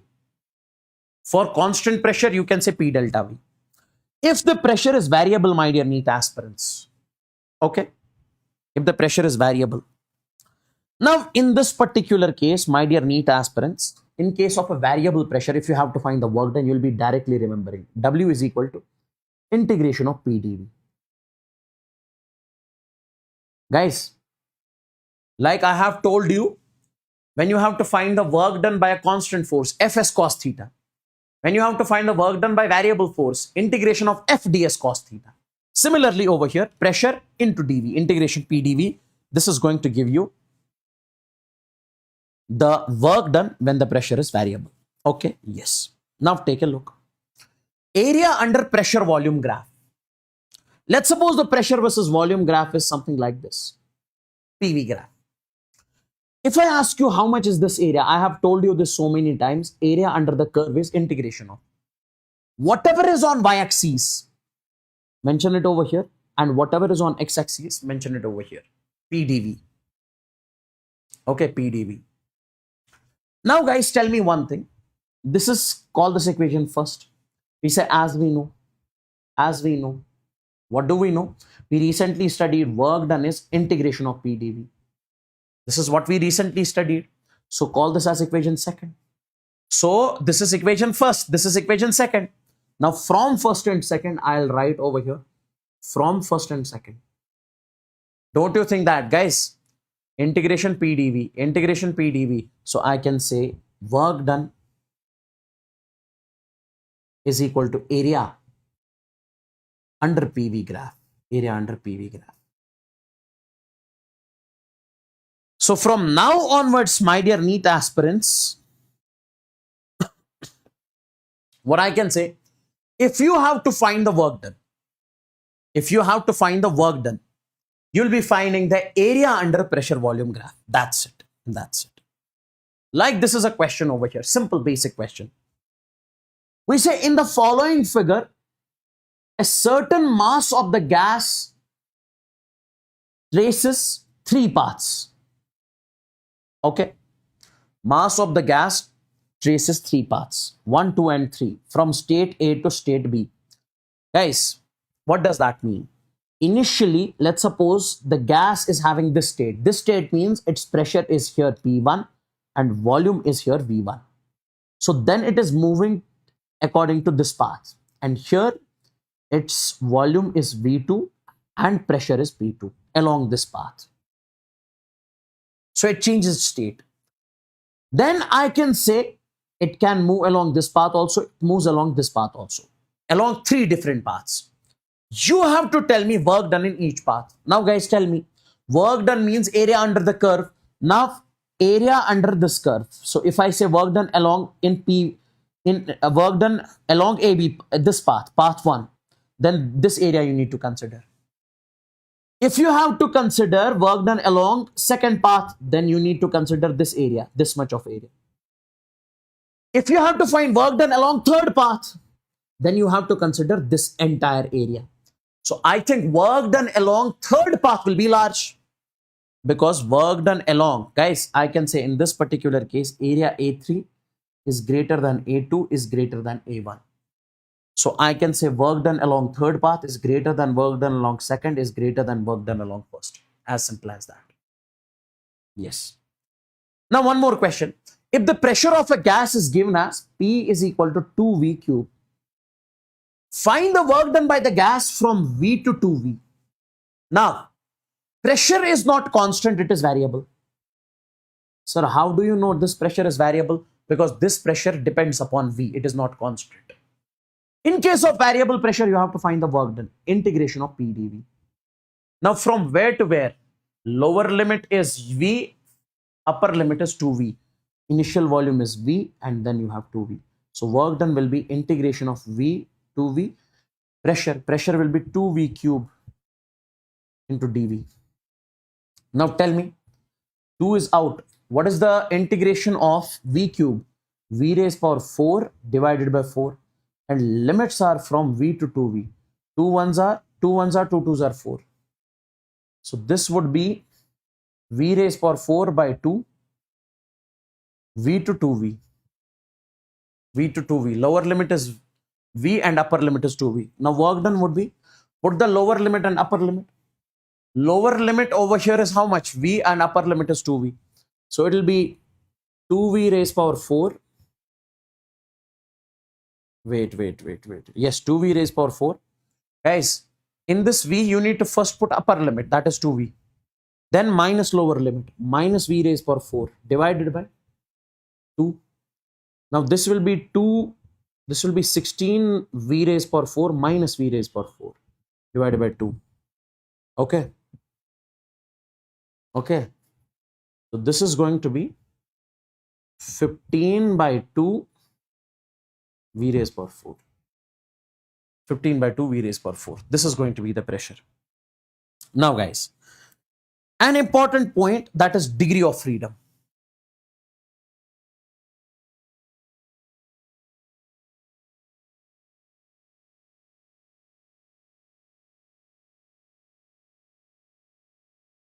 Is this clear till over here? Is this clear till over here, guys? Tell me.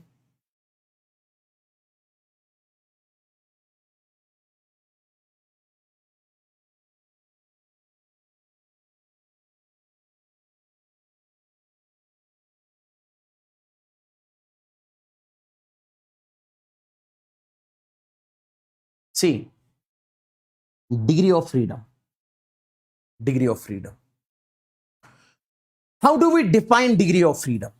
Now, guys, take a look. I would want you guys to understand one thing. Degree of freedom simply means it is defined as the number of independent directions in which a particle can move.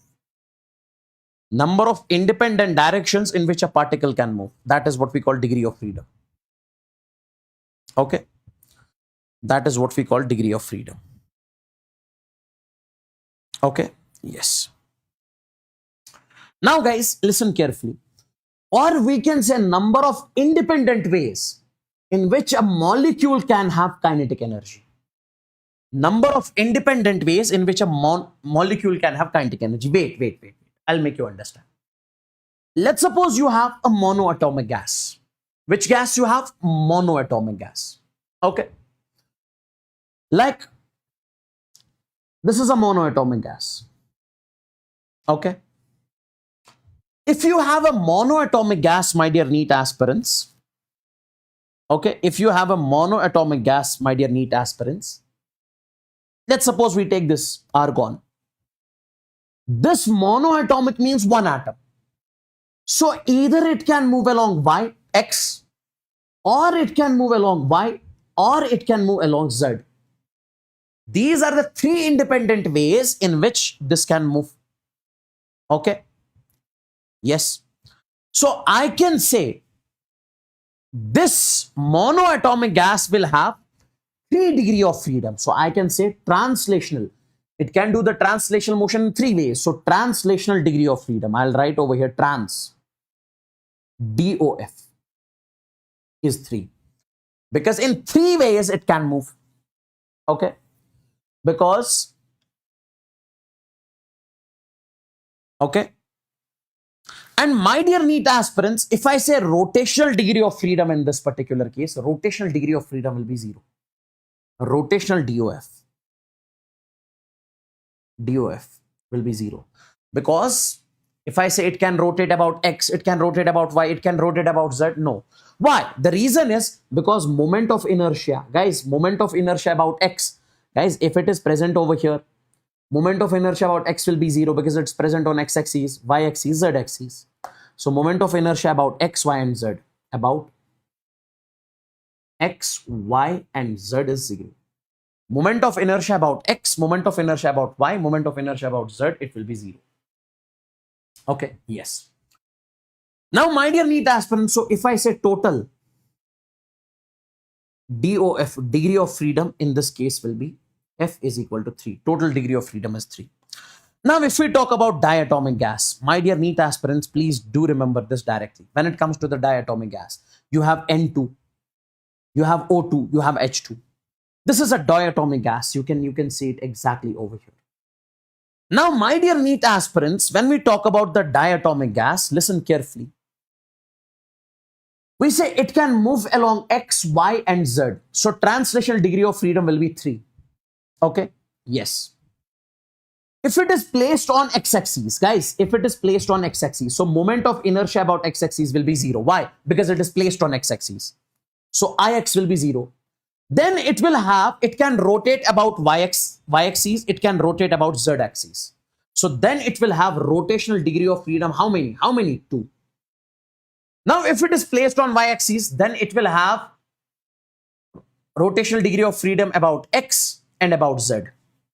So, in general, rotational degree of freedom is 2. So, total degree of freedom will be 5. 3 plus 2 is 5.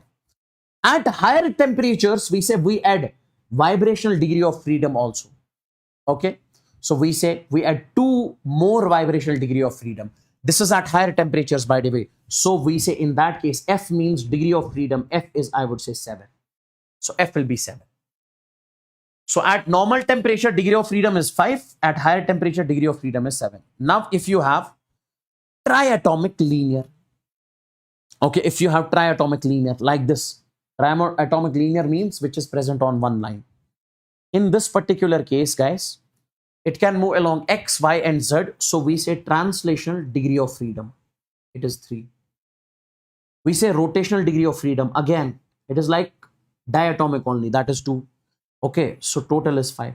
At higher temperatures, it will be 7. Polyatomic, I would say, that is triatomic non-linear, something like this. This is N, O, O. Okay, NH3, SO2, okay, NO2, CH4. Okay, this is triatomic non-linear. Now, my dear NEET aspirants, when it comes to the triatomic non-linear, we say translational degree of freedom is 3. Rotational degree of freedom is 3. We say total degree of freedom in this particular case will be 6. Total degree of freedom will be 6. At higher temperatures, it has N vibrational DOF. At higher temperature, it has N vibrational DOF. At higher temperatures, it has N vibrational DOF. So we say F is equal to 6 plus N. Sir, N means N will be given in the question, depends upon the questioner. Okay, yes. This is how we define the degree of freedom. Now, guys, take a look. Now comes the topic internal energy. See, guys, how do we define internal energy? I want you guys to focus. Internal energy of a gas is the total energy contained inside the gas because of the motion and vibration of its particles. Internal energy is the total energy contained inside the gas because of its motion. When the gas performs motion, it has energy inside it. It's called internal energy. And the vibration of the particles, atoms and molecules. All this microscopic motion gives them kinetic energy and in some cases little potential energy. So when this microscopic motion takes place in the atoms and molecules, it gives them kinetic energy and little potential energy due to the intermolecular forces. So this total energy is kinetic energy plus potential energy. This is called the internal energy of the gas. Now, for an ideal gas, we assume there is no cohesive intermolecular force. For an ideal gas, we assume there is no cohesive force, intermolecular force between the atoms and molecules. So potential energy will be 0.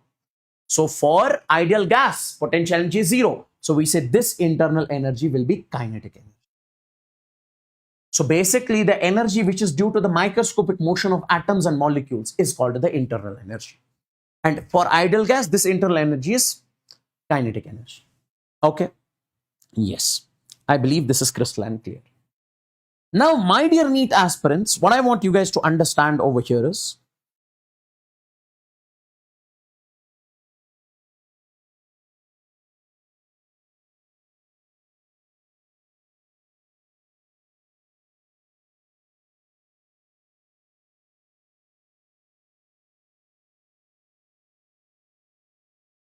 now, guys, what I want you guys to understand over here is, listen carefully.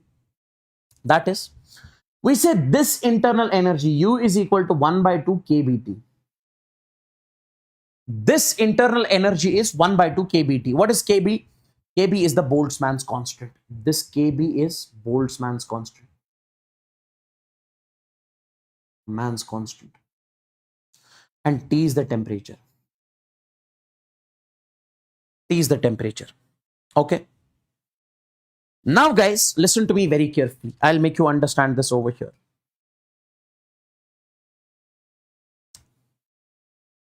Just a second. Na na na na na na na na na. Just a second. Just a second. Yes, it is going to save our time. Take a look. Take a look. So we said this internal energy is 1 by 2 kBT. kB is the Boltzmann's constant. And T is the temperature. Now, guys, if I say this internal energy due to n molecules, this is internal energy due to one molecule. If I say internal energy due to n molecules, that is 1 by 2 kB into NT. Arey, multiply with n. Now this internal energy due to n molecules due to n degree of freedom. Array, sir. If an object, if a molecule is having one DOF, means it can have kinetic energy in that DOF. It can have only one kinetic energy in that DOF. So due to 1 degree of freedom of one molecule, this is the internal energy. So for n molecules, this is the internal energy. Now, this internal energy due to n molecules, due to n degree of freedom, due to f degree of freedom, it will be 1 by 2 f kb n into t. If molecules are n in number and it has got f degree of freedom, because due to 1 degree of freedom, 1 kinetic energy, due to 2 degree of freedom, 2 kinetic energy, another kinetic energy. So we said this is the internal energy of the gas due to n molecules due to n degree of freedom. Very important. And this Kb, my dear NEET aspirants, Boltzmann's constant, this is R divided by Na. What is this R? R is what we call gas constant and Na is what we call the Avogadro's number. This Boltzmann's constant you need to remember. This is R. R is gas constant. Na is Avogadro's number. So this internal energy you can also write 1 divided by 2 F N. Okay, instead of Boltzmann's constant, you can write R divided by Na into T. Now, this n divided by Na, this n divided by Na, this also we call as small n. Small n is what we call the number of moles. Small n is what we call the number of moles. Okay. So, my dear NEET, and what is this capital N? Capital N means total number of molecules. So, total number of molecules divided by Avogadro's number, it means number of moles. So, instead of this, I can write this N. So, I can write internal energy will be 1 divided by 2 NFR into T. So, this is the value of internal energy also. Okay.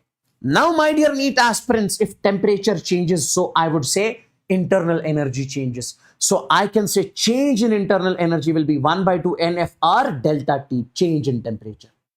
If temperature changes, internal energy changes. Okay. Yes, I believe this is crystalline clear. Now guys, molar heat capacity. Molar heat capacity, this is CV. As of now, you please remember, this molar heat capacity CV means FR divided by 2. Okay, this molar heat capacity is FR divided by 2. F means degree of freedom, R is gas constant divided by 2. So you can say this FR divided by 2, you can write change in internal energy will be N CV delta T. All the equations I have told you here only. This is N CV delta T. This is the internal energy in terms of molar heat capacity. This is the internal energy in terms of molar heat capacity. So basically, degree of freedom gas constant divided by 2 is molar heat capacity. Now, if I say internal energy per molecule, this upper one was the total internal energy. This upper one was the total internal energy. Okay. So internal energy per molecule. Take a look. So means internal energy divided by number of molecules. So it will be 1 divided by 2 NFKB into T. This formula. 1 by 2 NFKB into T. 1 divided by 2 NFKB into T, this. Okay, divided by number of molecules, N and N will be cancelled. So this will be 1 by 2 FK into T. So I have told you, this is the internal energy. This one. This is the internal energy of one molecule. One molecule. I have told you all the formulas. Please, you have to remember these. Now, if I say internal, this is internal energy of one molecule. If I say internal energy per degree of freedom, right, due to 1 degree of freedom, there is internal energy. How much is that? U divided by F. If I say internal energy per molecule, U divided by N, this will be U divided by F. It will be 1 divided by 2 NFKB into T. So F divided by F. Right, this is internal energy divided by F. F and F will be cancelled. So this is the internal energy. This is the internal energy due to 1 degree of freedom. So I'll write this is the internal energy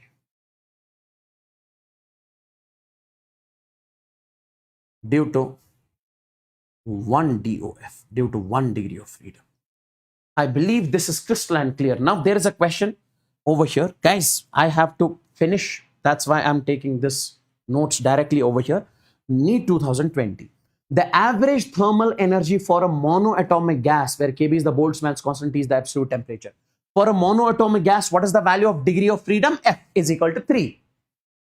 What is the internal energy? U is equal to 1 by 2 Kb T N into F. Yes or no? Yes. Okay. For a monoatomic gas. Now, if I say for a monoatomic gas, what is the number of molecules? N will be 1. Degree of freedom is 3. Guys, this formula, na, this is the internal energy of N molecules due to N degree of freedom. So, N is 1, F is 3. So, put 1 here, put 3 here. So, this will come out to be 3 by 2 kBT. Oh, crystal clear, sir. Now see, the ratio of kinetic energy of He gas molecules to O2 gas molecules will be. Now guys, He, I would say monoatomic, so degree of freedom is 3. O2, diatomic, degree of freedom is 5. Now tell me, kinetic energy is proportional to the degree of freedom, my dear NEET aspirants. Okay. So kinetic energy is proportional to the degree of freedom. So kinetic energy of this divided by kinetic energy of this will be 3 divided by 5 because it is proportional to degree of freedom. As simple as that. Next.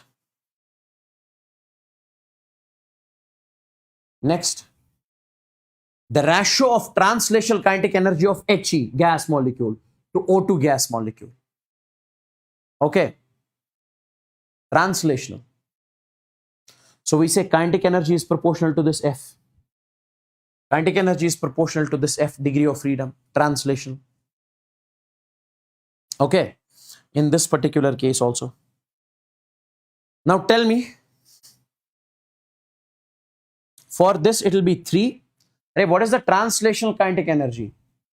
This will be 1:1. Guys. Here. If I say kinetic energy is proportional to the degree of freedom. Degree of freedom in general for He it is 3, for this it is 5. But when we say translational degree of freedom for He is 3, translational degree of freedom for this is also 3. So what is the kinetic energy ratio in this case? That will be 1:1. 3 divided by 3 is 1:1. Clear? Clear? Specific heat capacity. What does specific heat capacity actually mean? It is the amount of heat required to raise the temperature of 1 kg of substance by 1 degree Celsius. If you have 1 kg of substance, if you have to increase its temperature by 1 degree Celsius, the amount of heat required, that is called specific heat capacity.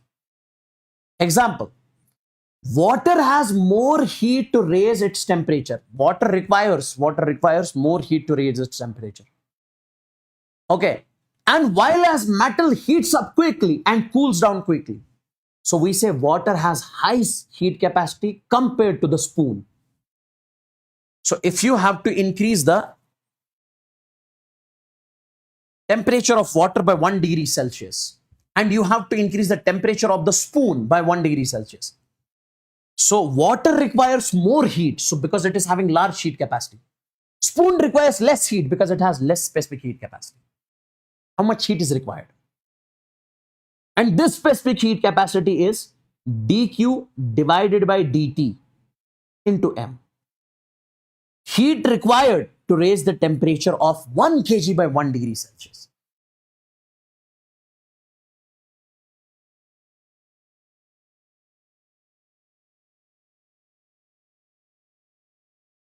Are you getting me? Yes. Now heat capacity. Take a look. It is the amount of heat needed to raise the temperature of an object by 1 degree Celsius. Object.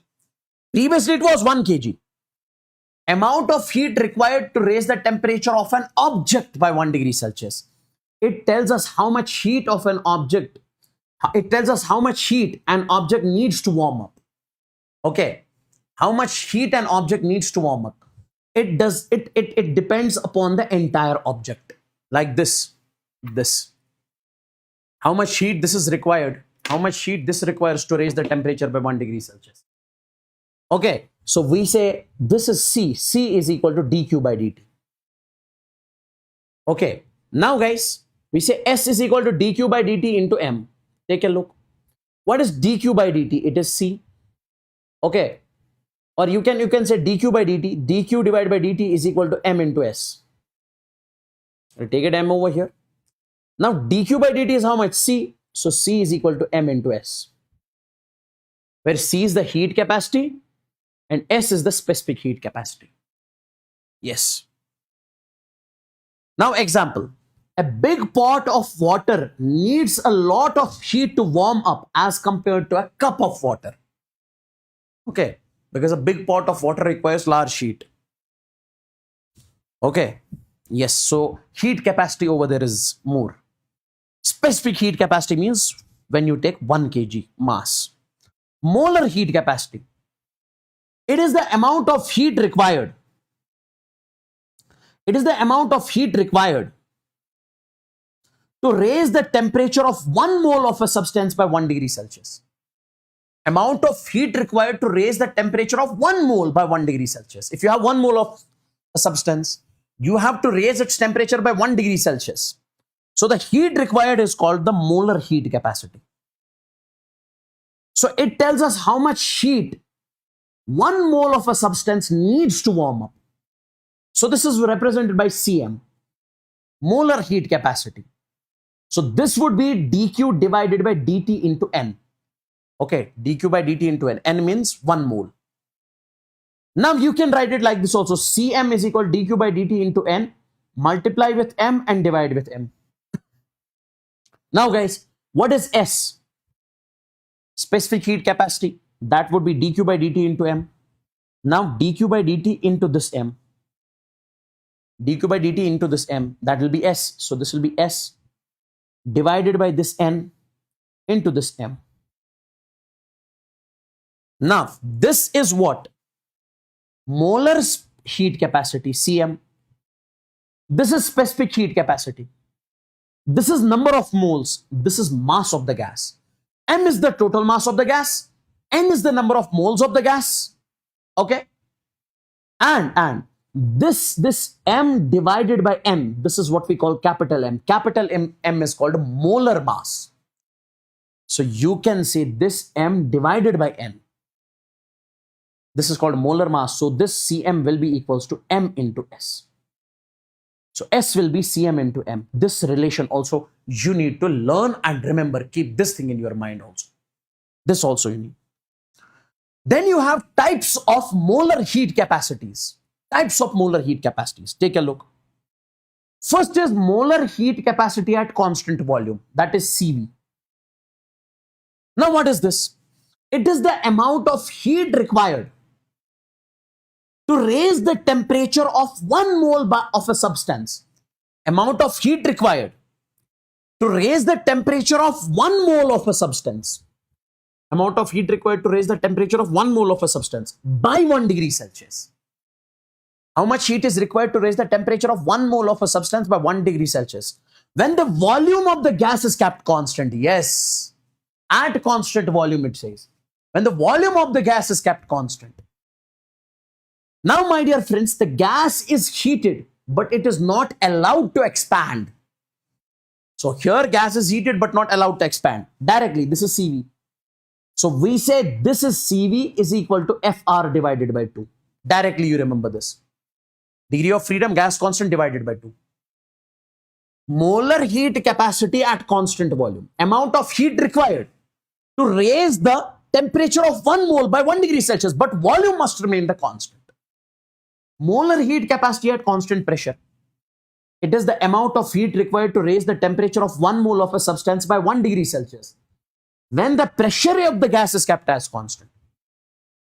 So means you have to heat the gas, but is not allowed to expand over here. But sorry, is allowed to expand. It is allowed to expand. Okay, this is Cp. Now guys, you remember this equation. Cp minus Cv. Okay. Cp minus Cv. That is molar heat capacity at constant pressure minus molar heat capacity at constant volume is equal to R, gas constant. Now this Cp, if you take it over there, Cp will be equals to R plus Cv. Cp will be equals to R plus Cv. Now relation between Cp and Cv. Relation between Cp and Cv is Cp minus Cv is equal to R, where R is the universal gas constant and value of R is, we say 8.314 joule per mole Kelvin. And my dear NEET aspirants, listen carefully.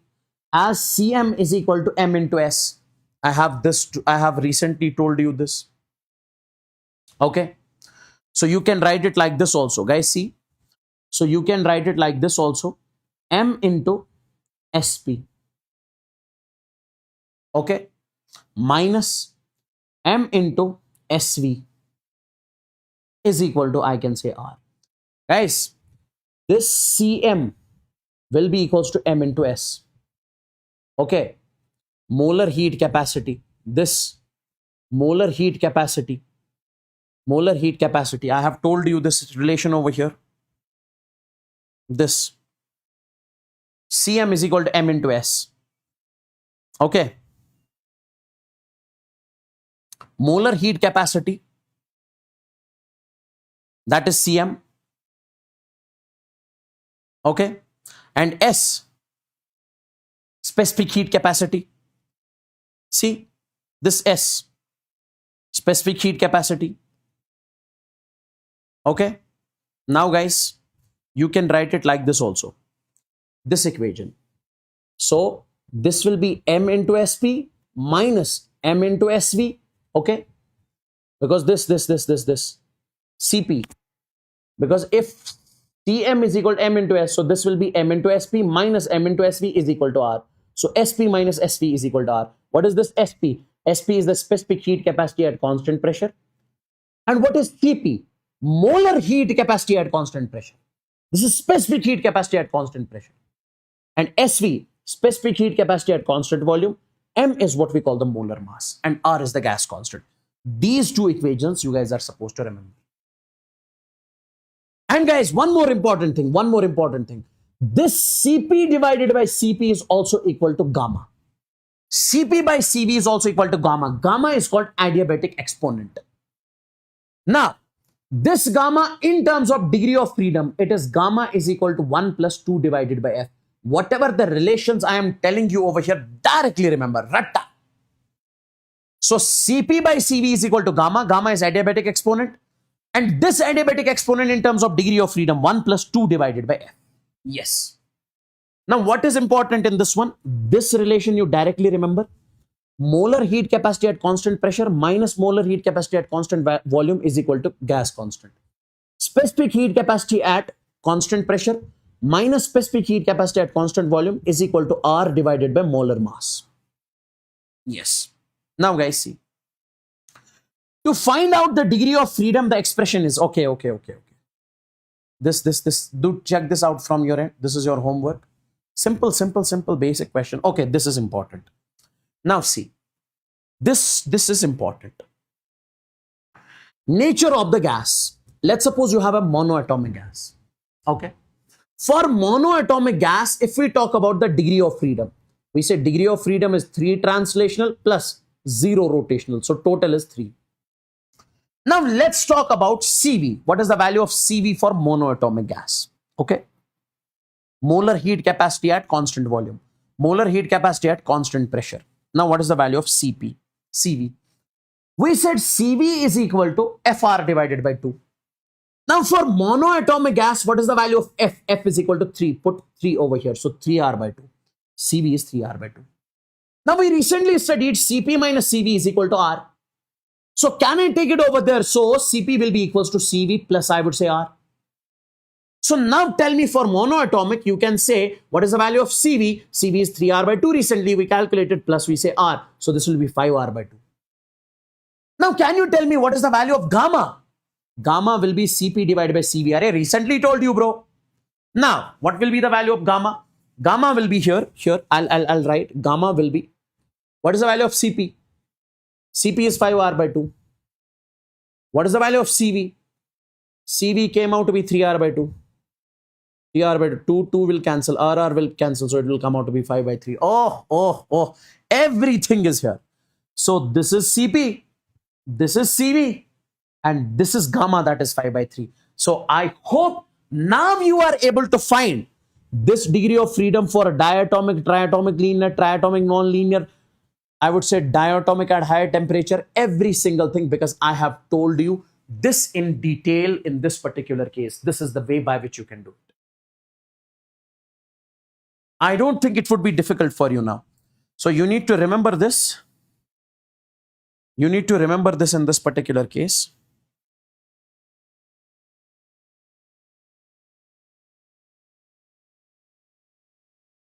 Guys, I need the signal in the chats. Is this crystalline clear? Is this table crystalline clear? Because this is important.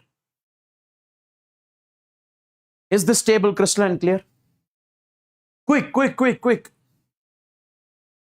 Is this clear?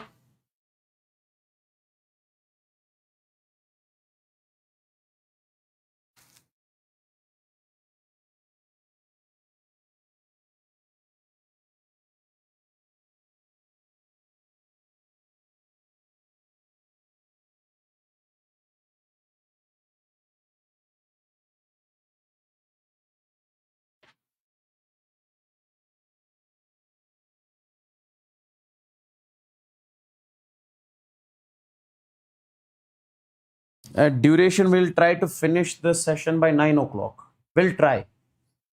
If not, then it can go till 10 o'clock. Because I'm not leaving over here. Only few topics which are not important at all. I'm leaving those topics only. Now see. I need to increase the speed, so please be focused. The molar specific heat at constant pressure of an ideal gas is 7R by 2. So Cp is given as 7R divided by 2. The ratio of specific heat capacity at constant pressure to that at constant volume. You have to find Cp divided by Cv. Now, if this is given as 7R by 2, what will you say? Cp minus Cv is equal to, I would say, R. Now, Cv will be equals to, take this over here. Cp minus R from this. Now Cp is 7R by 2. This is 7R by 2 minus R. So this will be 5R by 2. Now Cp by Cv. Cp is 7R by 2 divided by 5R by 2. It will be 7 by 5. I hope this is clear. Yes. Now for a certain gas, the ratio of specific heat given by is gamma is equal to 1.5. Ratio of specific heats. Guys, we have recently studied gamma is Cp by Cv. So when gamma is Cp by Cv, it is given as 1.5. So when gamma is Cp by Cv, it is given as 1.5. So that is 3 divided by 2. That is 3 divided by 2. Now can you tell me what is the value of gamma? Gamma will be 1 plus 2 divided by F, degree of freedom. Okay. So from here you can find, do the reciprocal, F divided by 2, degree of freedom divided by 2, 1 by gamma minus 1. Okay. Now Cv is equal to Fr by 2. Now F divided by 2, instead of this F divided by 2, you can put 1 divided by gamma minus 1. So Cv will be R upon gamma minus 1. Now gamma came out to be 3 by 2, put 3 by 2 here. So R upon 3 by 2 minus 1. Now Cv will come out to be R. 3 by 2 minus 1 is 1 by 2. So this will be 2R. So Cv came out to be 2R. When Cv comes out to be equal to 2R, Cp minus Cv. So from here you can calculate Cp. So please do check this from your end. This I'm keeping you as homework. Simple question. Okay, this I'm keeping you as homework. Please do check this from your end. This also is your homework. This is your homework also. Now gas mixture. Very important. Gas mixture. Now see, when two gases mix with each other, it is called gas mixture. Like you have this gas, it is gas 1. plus you have this gas, it is gas 2. Now see, N1, number of moles of this gas, CV1, molar heat capacity at constant volume, CP1, molar heat capacity at constant pressure, degree of freedom is F1, temperature is T1, gamma adiabatic exponent is F1. Similarly, this is gas 2. When these two gases mix together, this is the gas mixture. So you have to find the molar heat capacity of gas mixture at constant volume, molar heat capacity at constant pressure of gas mixture, degree of freedom of gas mixture, adiabatic exponent of gas mixture, temperature of gas mixture. Now see, first of all, CV of the mixture. CV of the mixture will be simply N1C into V1 plus N2C into V2 divided by N1 plus N2 directly. Okay, guys, this is N1 into C1, CV1, this is CV1, CV1, this is CV2, molar heat capacity at constant volume of first gas, molar heat capacity at constant volume of second gas, divided by N1 upon N2. Then this one, take a look. CP mix, N1 CP1 plus N2 CP2 upon N1 plus N2. Degree of freedom of the mixture, gas mixture, N1 F1 plus N2 F2 upon N1 plus N2. Adiabatic exponent of gas mixture, N1 gamma 1 plus N2 gamma 2 upon N1 plus N2. Gamma mix, guys, gamma mix, you can write it like this also. CP mix divided by CV mix, because we know gamma is also equal to CP by CV. Even you can write it like this also, 1 upon 2 divided by F mix, because gamma is also equal to 1 by 2 by F. So you can write it like this also.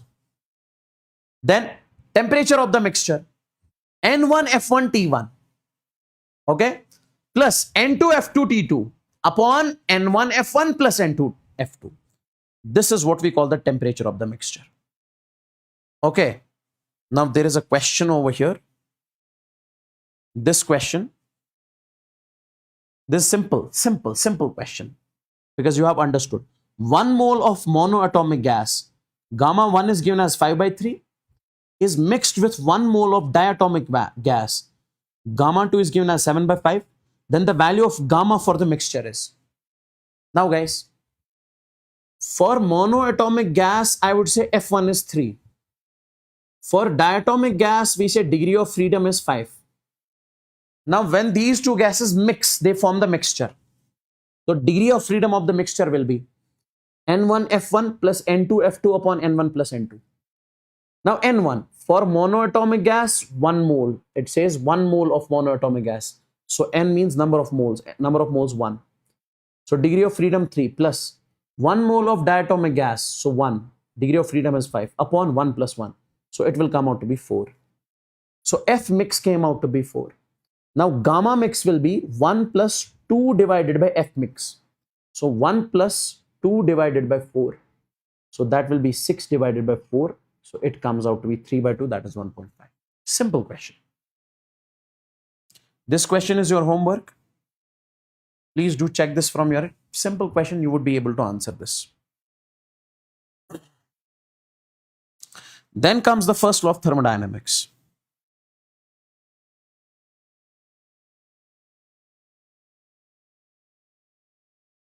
Then comes the first law of thermodynamics. Just a second, guys, I'll come.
Now, guys, take a look. Take a look exactly over here. See, my dear NEET aspirants, first law of thermodynamics. What does first law of thermodynamics actually mean? If heat is given to the system, it can be used to increase its internal energy or to do the work done. So heat given to the system is used as increase in internal energy plus work done. So heat given is dq is equal to change in internal energy is du, work done is dw. Imagine a gas in a cylinder with piston. This is a cylinder. There is a gas present in this cylinder. And this is the piston. This is the piston. Now, my dear NEET aspirants, if heat is given to the system, the gas becomes hot, okay, due to which internal energy of the gas increases.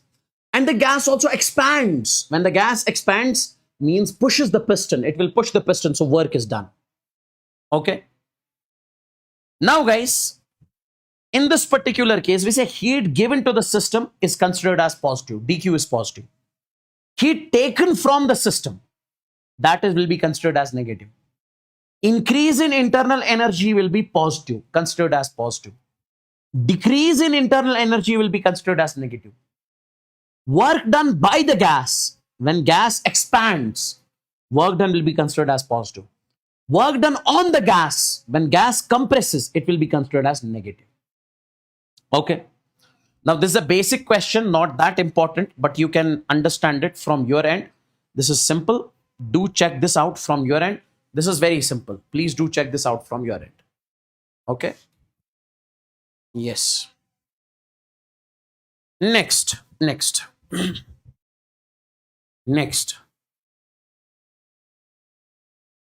This is a cyclic process.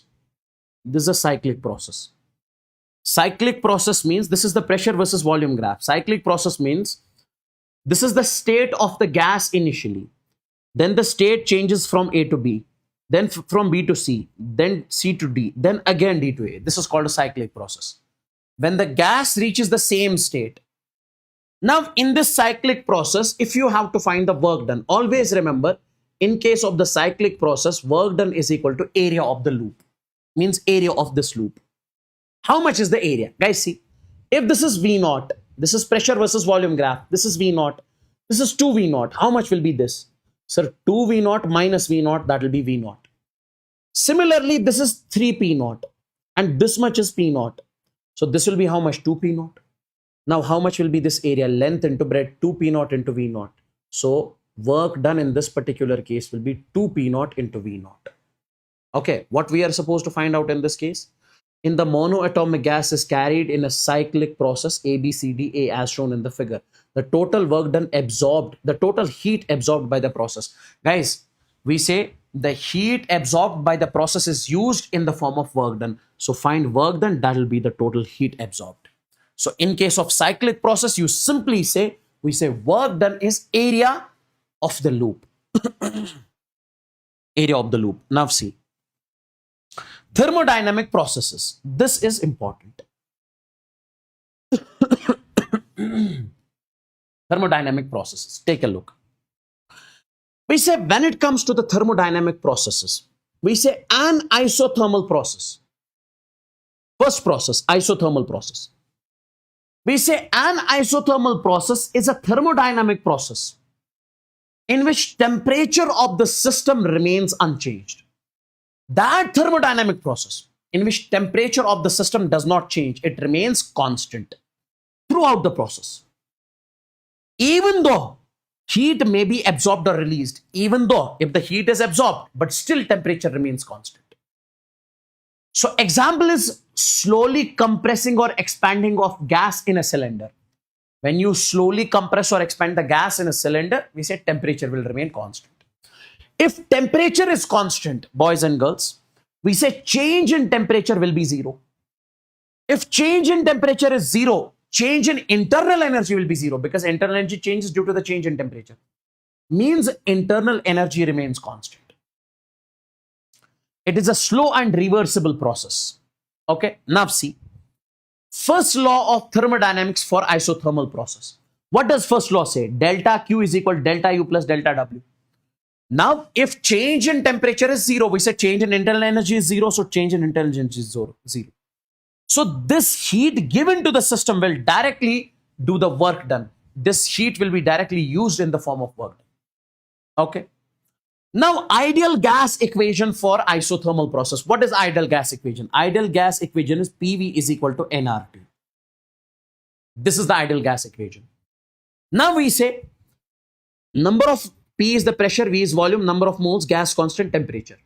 Number of moles, gas constant, temperature. These three are constant. In an isothermal process, temperature is also constant. So N and R are constant. Now, if I say this constant, this constant, this constant, so don't you think PV is equal to constant? If PV is equal to constant, means pressure is inversely proportional to volume. What does that mean? PV means constant, means P1 V1 will be equals to P2 V2. So pressure is inversely proportional to volume. Now guys, work done in an isothermal process. Please do remember this directly. In an isothermal process, if somebody asks you to find the work done, this is the work done. nRT log to the base E, V2 by V1. Final volume by initial volume. Or nRT log to the base E, P2 divided by P1. P1 by P2. Because guys, pressure is inversely proportional to the volume. That's why here it is V2 by V1, here it is P1 by P2. Inverse. Or you can write it like this also. If you want to convert this log to the base E into to the base 10. So multiply with 2.30t NR 2.303 nRT log to the base 10 P1 by P2. Or 2.303 nRT log to the base 10 V2 divided by V1. That's it. Graphs in isothermal. Guys, you have to make the graph in such a way so that the temperature remains constant. This is temperature, this is volume. Now, this temperature must remain constant. This is the temperature. Here, pressure versus temperature, temperature must remain constant. In this case, pressure versus volume. Guys, pressure versus volume. We say pressure is inversely proportional to volume in case of isothermal process. So the graph is going to be like this. But in this case also we say temperature of the gas will remain constant throughout the process. At every point temperature will remain the same. So temperature will remain same throughout the process. When the gas was changing the state, we said temperature was constant. Okay. So this is basically when volume is increasing, expansion. So this is the arrow. So when volume is decreasing, so arrow is this, volume is decreasing. But temperature here also is constant throughout. Isochoric process, isochoric. Isochoric process is that thermodynamic process in which volume of the system remains constant throughout. That process in which volume remains constant throughout the process. No change in volume. If volume does not change, we say gas is kept in a rigid container. That means gas is kept in a rigid container. It does not change its volume. So when volume is constant, so change in volume dV will be equals to 0. If dV is 0, guys, work done is equal to P dV. If dV is 0, so work done in this case will be 0. If you use the first law, use the first law. First law will be delta Q is equal to delta U plus delta W. Now, delta W, my dear NEET aspirants, is 0. So delta Q is equal to delta U. So delta Q will be equals to delta U. So all the heat given to the process, given to the system, will be stored in the form of internal energy. Ideal gas equation for isothermal process. So we say PV is equal to nRT. Now tell me what is constant. Number of moles is constant. Universal gas constant, constant. Volume is also constant. So we say this is constant, this is constant, this is constant. So pressure is directly proportional to temperature. So we can say P1 by P2 will be equals to T1 by T2. Graphs for isochoric. When volume is constant, pressure is directly proportional to temperature. So P versus T graph would be like this. Okay. Now take a look. Take a look. Could you please tell me in this graph, what is the slope? What is the slope of this graph? You say, sir, slope of this graph will be perpendicular by base, pressure versus temperature. So pressure divided by temperature is equal to slope. Now, according to PV is equal to nRT, can you tell me P divided by T? P divided by T will be nR by V. So this is the first equation. This is the second equation. So can I say here P divided by T is inversely proportional to volume. Here P divided by T is slope. So can I not say this slope is inversely proportional to volume? Yes, directly remember. In case of PT graph, I would say slope is inversely proportional to volume. That's it. Next, in case of TP graph, what is slope of TP graph? Temperature versus pressure, T divided by P. Now here, we say use ideal gas equation, PV is equal to nRT. Now from here, T divided by P will be V divided by nR. Now from this, my dear NEET aspirants, T divided by P is volume. From this equation, T divided by P is slope. So I can say slope is directly proportional to volume. In case of TP graph, slope is directly proportional to volume. In case of PT graph, slope is inversely proportional to volume. Okay. Now, if we make the graph between temperature and volume, it would be like this because volume is kept constant. Between volume and temperature, it would be like this because volume has to be constant. Now, compare the volume V1, V2, and V3 in the given graphs. This is T versus P. Now, tell me. In case of T versus P, we say slope is directly proportional to the volume. The one which has more slope will be having large volume. So slope of this is large as compared to second, as compared to third. So V1 is greater than V2 is greater than V3. Isobaric process. Isobaric process. Okay. Now guys, take a look. When it comes to the isobaric process,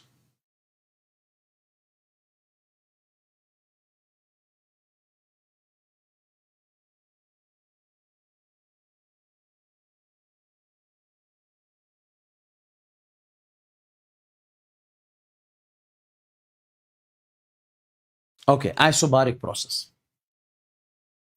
Is this clear till over here? Oh?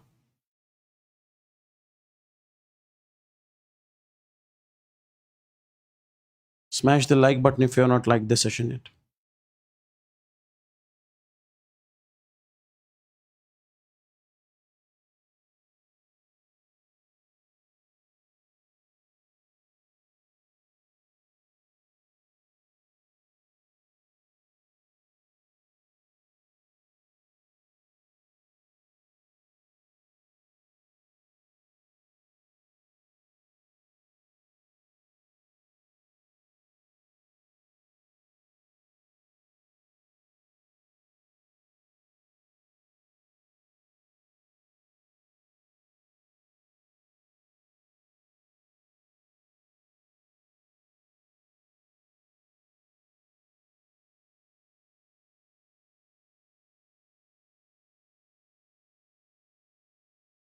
Now take a look. When it comes to the isobaric process, this is also called Charles law.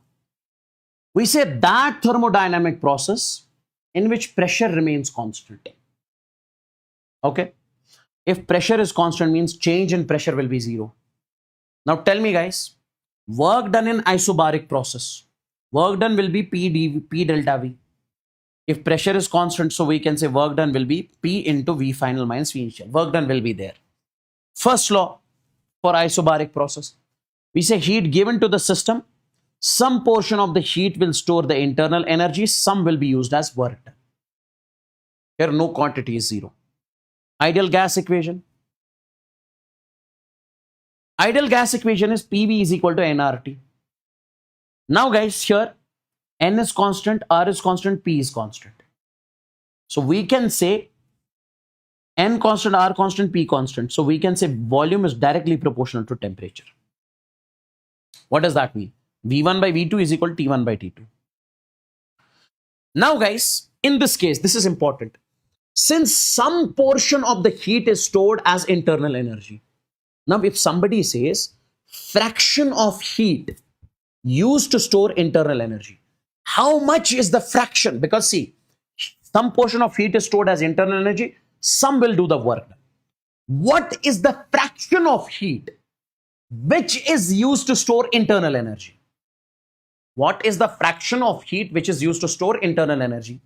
Fraction of heat used to store internal energy.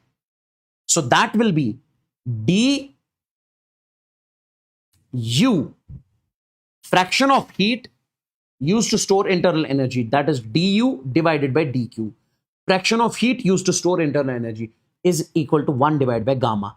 Gamma depends upon the gas, because we have seen for different gases value of gamma is different. Now, fraction of heat used to do the work done, that will be dw divided by dq is equal to 1 minus 1 by gamma. If you do the ratio of this, dw divided by dq, okay, or you can write it like this, d gamma minus 1 into gamma. Okay, yes. Now, if somebody says what is the ratio of du divided by dw, du divided by dw, it will be 1 minus 1 by gamma. This is the fraction of heat used to store internal energy, fraction of heat used to store work done. Their ratio is 1 upon gamma minus 1. Graphs for isobaric process. In case of isobaric process, we say pressure versus temperature graph. Pressure is constant, so you need to keep the pressure constant. Volume versus pressure, you need to keep the pressure constant. Now guys, volume versus temperature. Now see, we say PV is equal to nRT. nR by P is constant, so volume is directly proportional to the temperature. So it would be like this, straight line. Now tell me what is the slope here. Slope of this graph, guys, slope of this graph is V divided by T. What is the slope of this graph? Temperature perpendicular by base, V by T. Now, according to the ideal gas equation, we can say PV is equal to nRT. I'll write over here. PV is equal to nRT. Now, from here, V divided by T will be nR divided by P. V divided by T is equal to nR by P. Now, tell me, in this particular case, my dear NEET aspirants, what I can say, V divided by T is inversely proportional to pressure. So V divided by T is proportional to the slope. So from this equation and this equation, can I say slope is inversely proportional to the pressure? So we can say slope is inversely proportional to the pressure. So for this graph, I can say slope is inversely proportional to pressure. Okay. Now for TP graph, will be directly, remember, slope is directly proportional to the pressure. Like there is a question. Question is, compare the pressure of two graphs, volume versus temperature. Now, if this is VT graph, volume, temperature, VT is this. In case of volume temperature graph, we say slope is inversely proportional to pressure. So, in case of volume temperature graph, slope is inversely proportional to pressure. So, the one which has more slope will be having less pressure. This is having more slope. So, pressure of P1 is less than pressure of P2. Are you getting me, guys? Tell me.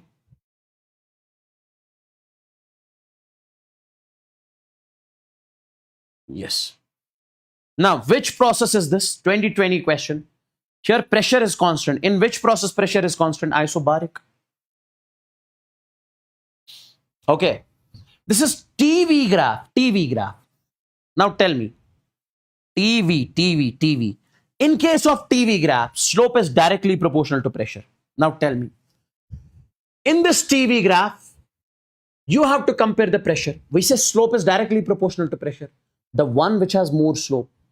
This has more slope as compared to this, So pressure of first is greater than second is greater than third. This question I am giving you as homework. This one.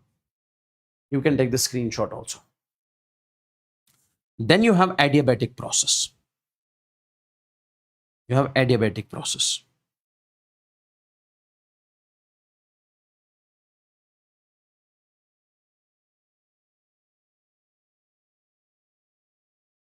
Okay. Yes. You have adiabatic process.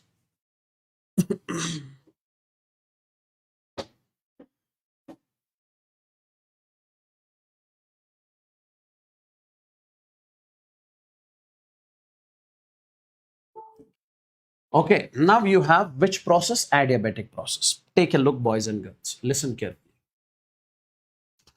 When it comes to the adiabatic process, I want you guys to understand this very carefully. Adiabatic process is the process in which no heat enters or leaves the system. No heat enters or leaves the system. The temperature changes only because of the work done. The temperature of the system changes only because of what? Because of the work done. Okay? Yes. Not because of the heat transfer. Not because of the heat transfer. It is a fast process and irreversible also. Example is bursting of the tire. See, when tire bursts, the compressed air inside escapes. The air inside the tire escapes very quickly. The air inside the tire escapes very quickly. The process happens so fast that there is no time for heat exchange between the air and surroundings. There is no time for heat exchange between the system and the surroundings, air and the surroundings. Okay. So bursting of tire is an adiabatic process, which is a very fast process.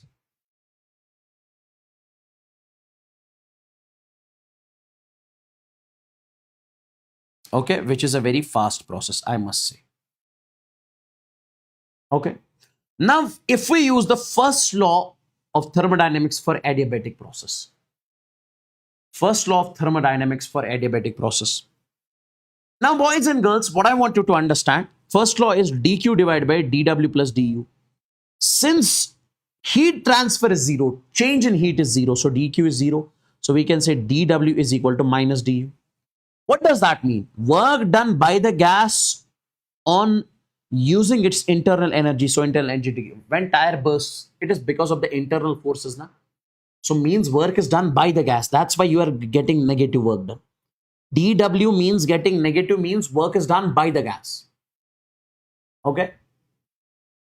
Work is done by the gas, my dear NEET aspirants. Work is done by the gas. So work is done by the gas using its internal energy. So internal energy decreases. So work is done by the gas on using its internal energy. So internal energy decreases. Now take a look.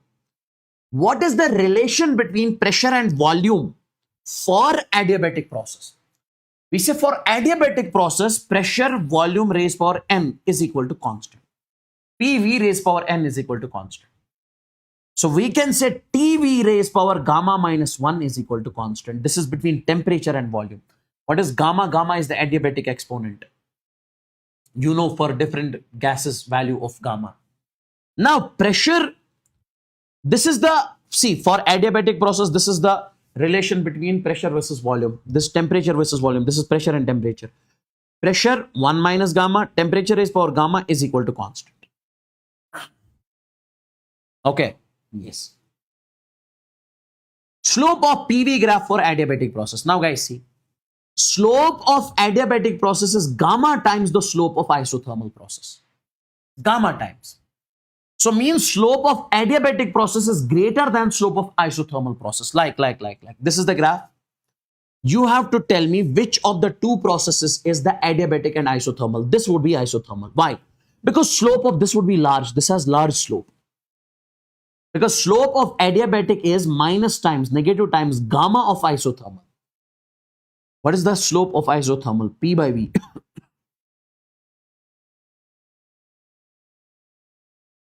What is the slope of adiabatic? That is minus gamma times of P by V.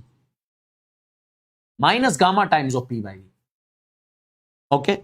Yes. So my dear NEET aspirants, this you remember? Gamma for monoatomic is greater than diatomic is greater than triatomic. So we say slope for monoatomic is greater than diatomic is greater than triatomic. This you remember also. This one. Pressure versus volume. So this is isothermal process, this is triatomic, this is diatomic, this is monoatomic. These are the adiabatic processes. Okay. I believe this is crystal and clear. I believe this is crystal and clear. Okay, work done in adiabatic process. This you remember. This is the work done in adiabatic process. P2 V2 minus P1 V1 upon 1 minus gamma. Okay, that's it. That's it. These are the things which you guys are supposed to remember in an adiabatic process. Now, these are some certain number of questions.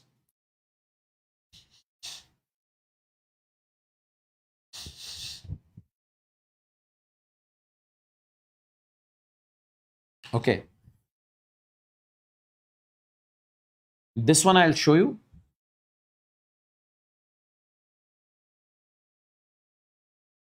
I hope this is clear till over here, guys.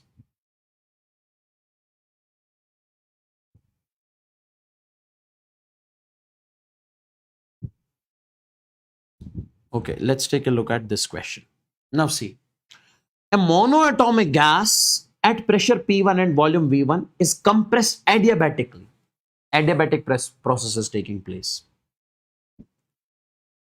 Okay, 1 by 8th its original volume. Okay, yes. Which gas? Monoatomic gas. Cool. What is the final pressure of the gas? You have to tell me final pressure of the gas. Now guys, see, we say for adiabatic process, PV raised power gamma is equal to constant. This we recently studied. What does it mean? It means P1 V1 raised power gamma is equal to P2 V2 raised power gamma. Okay. Now we don't know the gamma. Let's find gamma. Gamma will be 1 plus 2 divided by F. Now, if it is a monoatomic gas, for monoatomic, what is degree of freedom? 3. So gamma will be 1 plus 2 divided by 3. 3 plus 2 is, that is 5 by 2. For monoatomic, gamma is 5 by 2. We know directly. So what I can say over here, you have to find the value of P2, final pressure of the gas.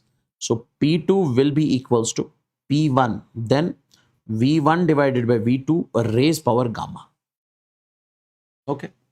Now P2, initial pressure of the gas is P1. Okay. V1 by V2. Initially volume is, let's suppose, V. Then it says finally volume becomes adiabatically 1 by 8th of its original volume. If initially it is V, so finally it becomes V by 8. Raised power gamma, gamma is 5 by 2. Now you can write over here P2 is equal to P1. Okay. V and V will cancel. So this will go in the numerator, 8 raised power 5 by 2. 5 by 3. 5 by 3. Okay. So I can say this P2 will be equals to P1. Then guys, this is 2 cube. We can write it 2 cube, 5 by 3. Because 2 cube is 8. Now this 3 and 3 will cancel. So P2 will come out to be 2 raised power 5. That is 32. 32 into P1. This will be the final pressure of the gas. Now you can directly join these. Guys, in the process 1, this pressure is constant, so isobaric. Isobaric. This is isochoric.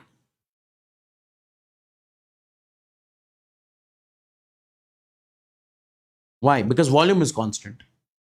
Now this is isothermal. Why? Because slope of adiabatic is greater than isothermal. So this is adiabatic. Now you can match it accordingly. Okay, process 1, 2, 3, 4.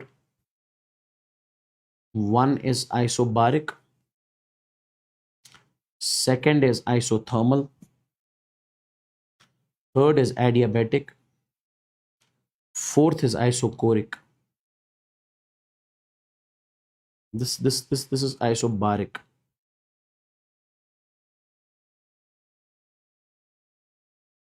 First one is isobaric. This is isochoric. I hope this is clear. Check it from your end. In which of the following heat is neither absorbed nor released? Adiabatic. This also check it from your end. Simple question. Graph conversions. Graph conversions are important. Let's understand the graph conversions, and then we have what? Then we have kinetic theory of gases. Okay, let's understand the graph conversions. Guys, see, you have to draw the graph of this. You have to convert this pressure volume graph into pressure temperature graph. Oh, is this clear till over here?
Now, guys, let's move on to this one.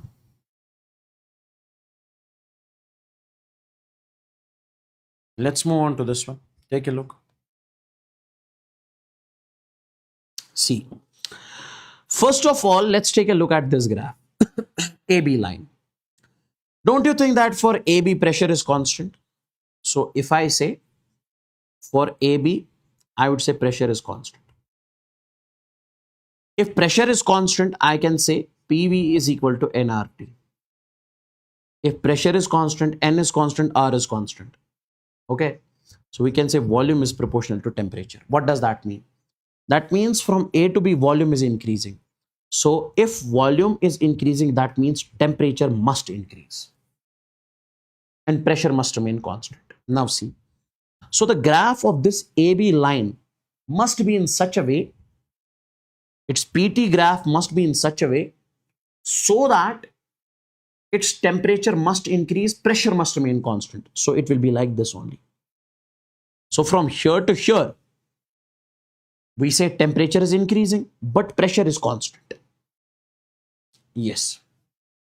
Now for BC, if I say from B to C, could you please tell me what is constant, sir? I guess volume is constant. So if volume is constant, we can say PV is equal to nRT. Volume is constant, so we can say pressure is directly proportional to temperature. What does that mean? Now tell me from B to C, what is increasing? Pressure. So if pressure increases, temperature increases. So I can say if pressure increases, temperature increases. Now tell me, from B to C, you have to increase pressure and temperature must increase. Now guys, pressure must increase, temperature must increase. So pressure is increasing like this and temperature is also increasing. See, pressure is increasing, temperature is also increasing. P is directly proportional to T, something like this. So this graph from B to C. Then if I say from C to D, from C to D, in this particular case, again pressure is constant. Again pressure is constant. So again pressure is constant. It is like this only. Pressure is constant, so volume is directly proportional to temperature. But in this case, volume is directly proportional to temperature. In this case, you see from C to D, volume is decreasing. So boys and girls, if volume decreases, temperature must decrease. So From C to D, you have to decrease the temperature. So this would be the graph. Why? Because C temperature is decreasing. And pressure must remain constant. C pressure is constant. Then from this D to A, then if I say from D to A, again volume is constant. Again volume is constant. If volume is constant from D to A, so if volume is constant, again pressure is directly proportional to temperature. But if you clearly see over here from D to A, I can say pressure is decreasing. So if pressure decreases, temperature must decrease. Now what will be the graph? Graph would be this. Why? Because here pressure is decreasing. You see pressure is decreasing because this is the arrow. And temperature is also decreasing. See, temperature is also decreasing. So this is the PT graph for this. Now this one I'll give you as homework. By the way, answer is given over here. Its answer is already mentioned, but still you try it from your home like I told you. Okay, this is your homework. This is your homework. Now next chapter you have kinetic theory of gases.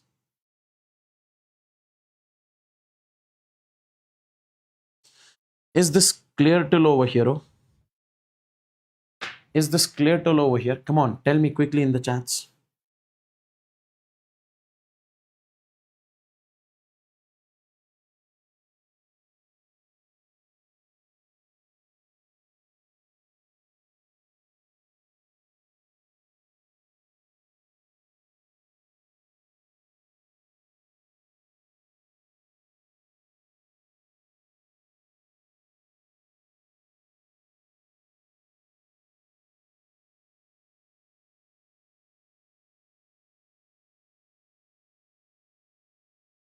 Now guys, kinetic theory of gases. First of all, kinetic theory of an ideal gas. Now, according to the kinetic theory of gases, listen to me very carefully. A gas is a given amount of gas is a mixture of very large number of identical molecules. A mixture of gas is the very large number of identical molecules of the order of Avogadro's number, of the order of Avogadro's number, of the order of Avogadro's number. Okay? Yes. The molecules are moving randomly in all directions. If you find this gas, inside this gas, molecules are moving in the random directions. Okay? At ordinary temperature, at pressure, and at ordinary temperature and pressure, the size of the molecules is very small. The size of the molecules is very small compared to the distance between them. Compared to the distance between them. At ordinary temperature, the size of the molecules is very small compared to the distance between them. This interaction between them is negligible. This interaction between them is negligible. Hence, they move according to the Newton's law of motion. Okay? The molecules do not exert the force of attraction or repulsion on each other except during collisions. When the gas molecules are inside the container, they do not apply the intermolecular force of attraction or repulsion except during the time of collision. The collision of the molecules against each other or with the walls of the container are perfectly elastic, such that momentum and kinetic energy of the molecules are conserved during the collision throughout their velocity changes. Okay? This is the simple 2-3 lines that you need to remember. Not important. What is important? Ideal gas equation. Take a look. When I write ideal gas equation, my dear NEET aspirants, I simply say PV is equal to nRT. This is called the ideal gas equation. PV is equal to nRT. This is the ideal gas equation. Okay. Now, my dear NEET aspirants, we say this N means mass of the gas. Okay.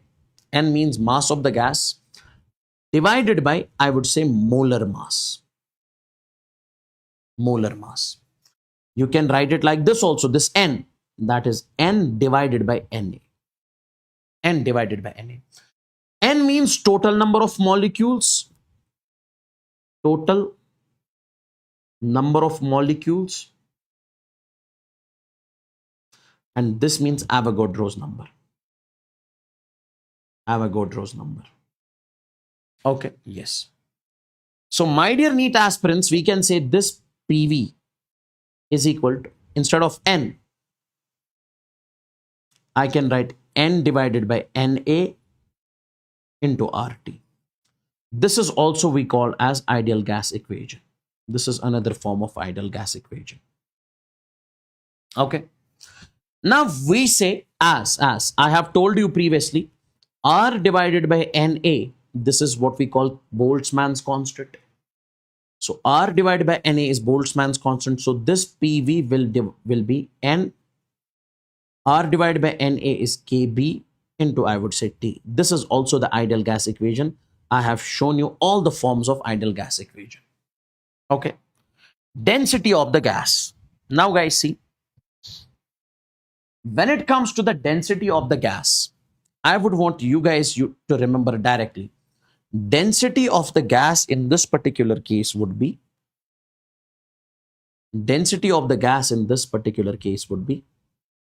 simply, that is P. Okay. Then we say MO divided by R into T. Please do remember this directly. I'll not derive this. Remember this directly. P is the pressure. This MO is the molar mass. Molar mass over here. R is the universal gas constant. T is the temperature. Okay. Yes. Density in terms of one molecule of gas. Density in terms of mass of one molecule of the gas.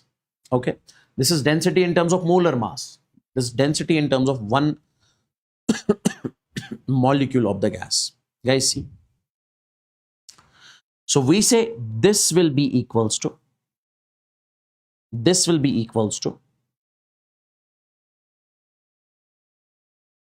I can write it like this, PM divided by KT. PM divided by KT. What is M? M is mass of one molecule. One molecule.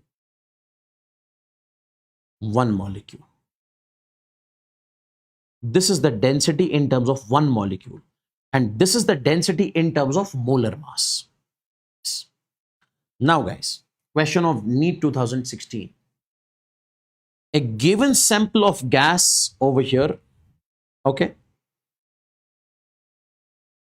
occupies a volume V at pressure P at temperature, absolute temperature T. The mass of each molecule of the gas is small. And which of the following relation is the density of the gas? Now tell me, what is the density of the gas in terms of one molecule of the gas? Tell me. PM divided by KT. PM divided by KT. Okay. Now guys, an ideal gas equation can be written as like this. Rho RT divided by M naught. Rho RT divided by M naught. Okay. Rho RT divided by M naught. I'll show you. Okay. Rho RT divided by M naught. Okay, this is another form of ideal gas equation, by the way. This one. This is also the another form. This also I can derive, but please do remember this directly. Okay. Now take a look. Where M, rho and M naught represent. Array, this is simple. Density of the gas, molar mass of the gas. NEET 2020. Average speed of the gas. Okay, take a look. It is defined as the average velocity of all the molecules of the gas. It is defined as the average of the velocities of all the gas molecules. Okay. Now guys, see. If the velocity of different molecules is fixed, let's suppose you have got a container in which there are different number of molecules, And I say you have to find the average velocity. Average velocity would be v1 plus v2 plus v3 plus so on up to vn divided by n.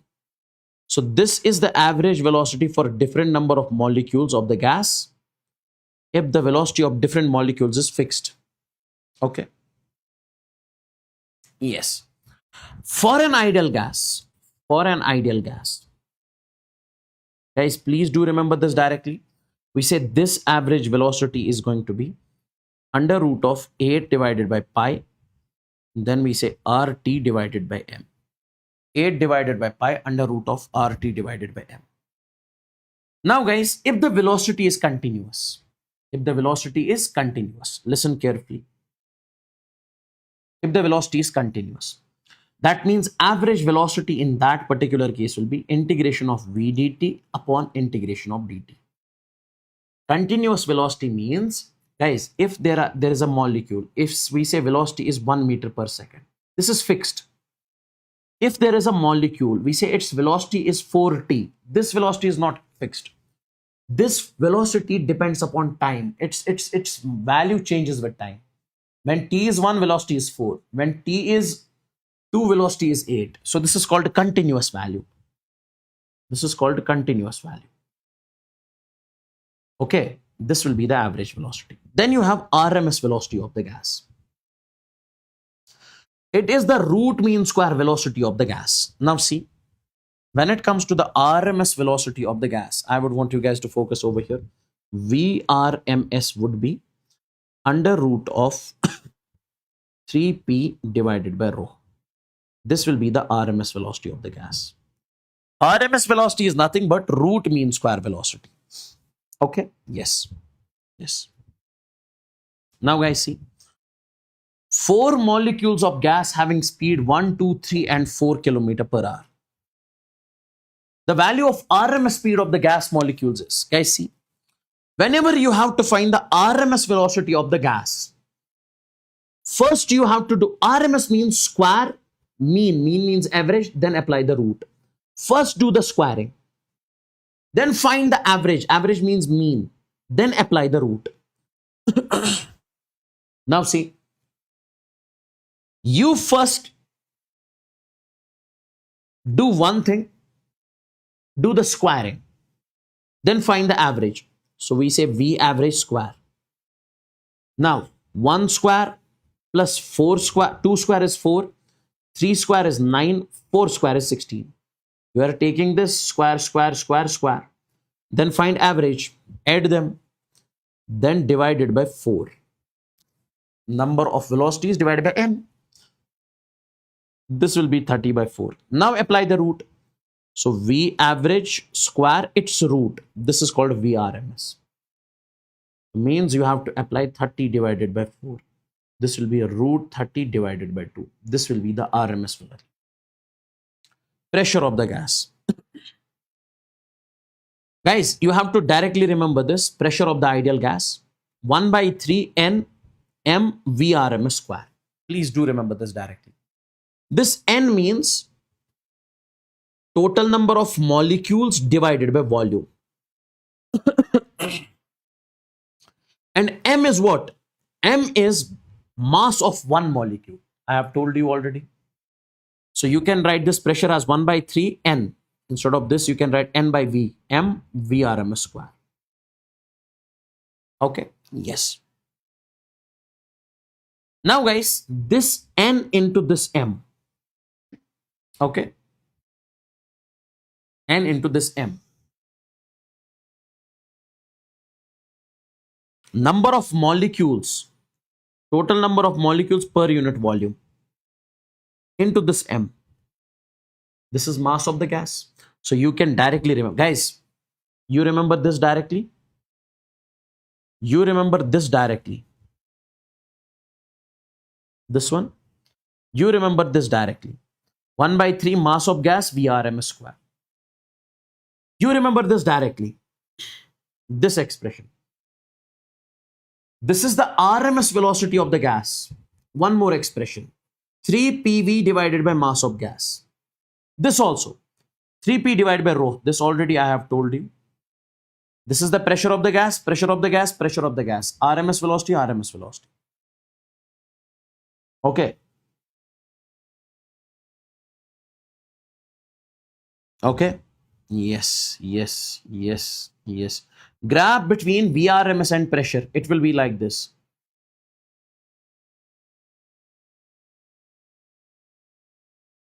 VRMS does not depend upon the pressure.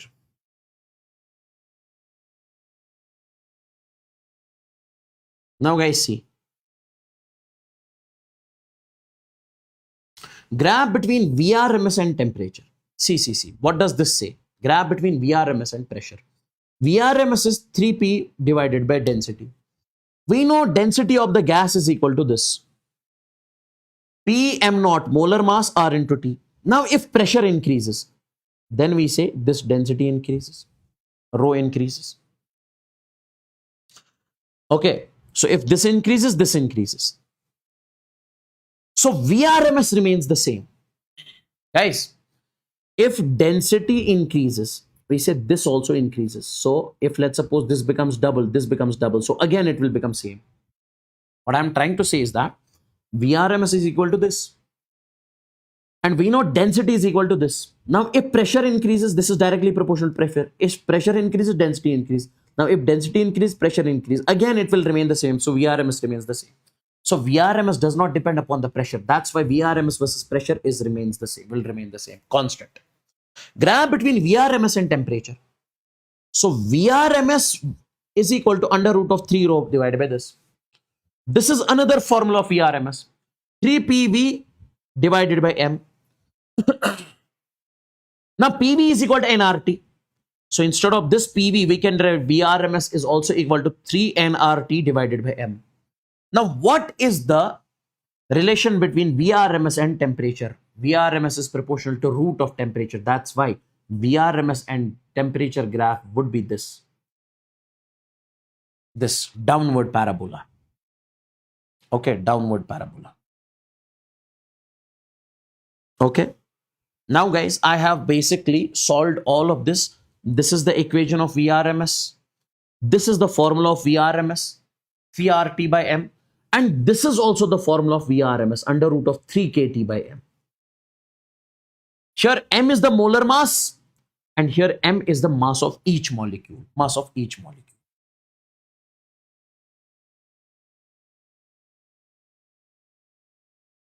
Okay, yes. Let's take a look at this question.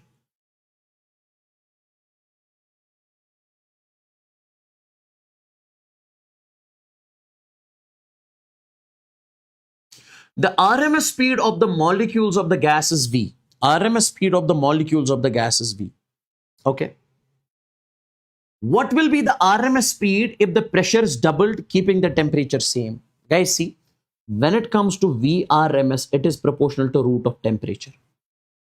Now, my dear NEET aspirants, in this particular case, if temperature is constant, if you keep temperature constant, so VRMS will remain the same. So that will be equal to V, will remain V. Okay. So what are the different equations that you remember? VRMS is 3 kT by M, 3 RT by M. Okay. What is KT? I have told you already, yeah? RTB in terms of universal gas constant, molar mass, temperature, mass of one molecule, this small m. Okay, this is nRT divided by M. All of these equations you have to remember. All of these equations you have to remember. Okay, maximum probable speed. Maximum probable speed, it is the speed of the gas molecules at which largest number of gas molecules are moving. Speed of gas molecules, let's suppose this is a container, it has got large number of gas molecules. Now, so many molecules may be having the common speed. That common speed is called the maximum probable speed. Speed of gas molecules at which large number of gas molecules are moving. It is the most common speed among the gas molecules. Most common speed among the gas molecules. Speed possessed by maximum number of gas molecules at given temperature. Okay. Now this VMP, most probable speed, this would be under root of 2RT divided by M. R is gas constant, T is temperature, M is the molar mass. So this is most probable speed. And VRMS, my dear NEET aspirants, we studied under root of 3RT by M. This one, under root of 3RT by M. Okay. And V average, this is going to be 8 divided by pi RT divided by M. Average, na?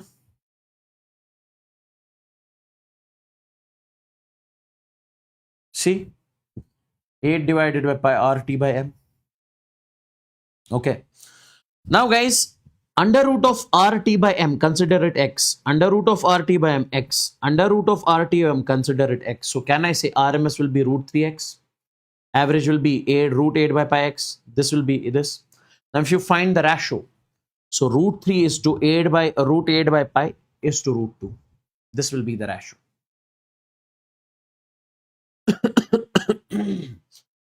Check this question from your end. This is your homework. Check this question from your end. NEET 2016. Simple. Check this question also from your end. This is also your homework. Then you have the Dalton's law. Is this clear till over here?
Now take a look, Dalton's law.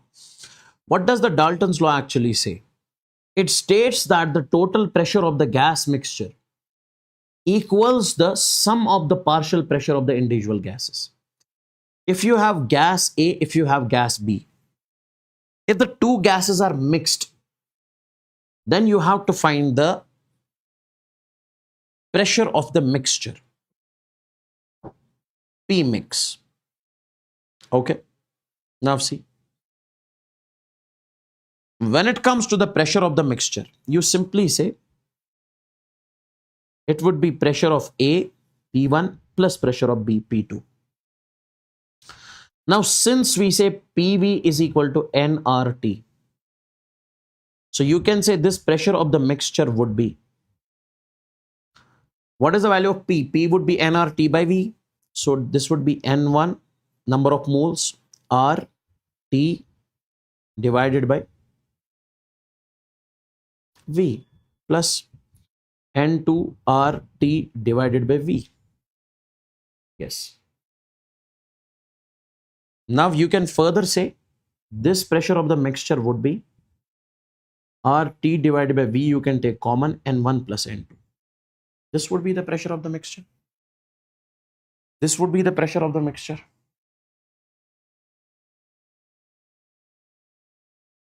Okay. This would be the pressure of the mixture. This is the Dalton's law. Total pressure of the gas mixture is equal to the sum of the partial pressure of the individual gases. Like NEET 2023 question. A container of volume 200 centimeter cube Container of volume 200 centimeter cube. Okay, yes. Contains 0.2 mole of hydrogen gas and 0.3 mole of argon gas. Okay, a container contains 0.2 mole of hydrogen, 0.3 mole of argon. Hydrogen, argon. Okay. The pressure of the system at temperature 200 Kelvin will be. Now you have to find the pressure of the mixture. So pressure of the mixture would be simply RT divided by V N1 plus N2. Pressure of the mixture would be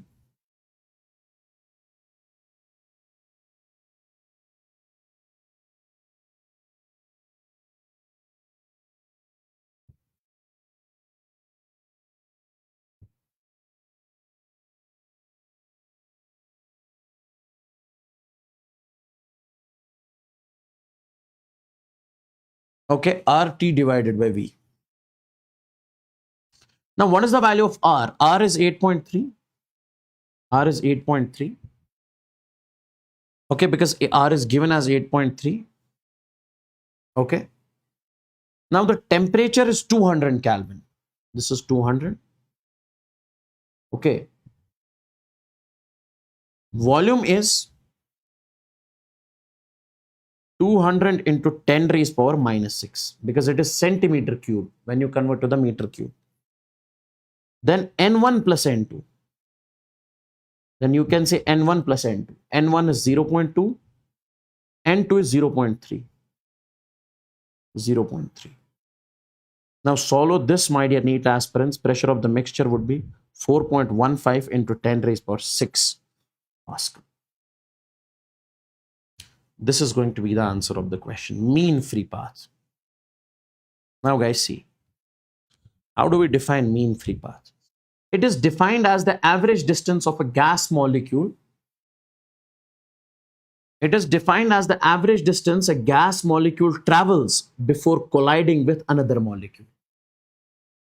Average distance a gas molecule travels before colliding with another molecule. See guys, let's suppose this is a gas molecule. It did the first collision here. Then after the first collision, it is going for the next collision. Here it performs the next collision.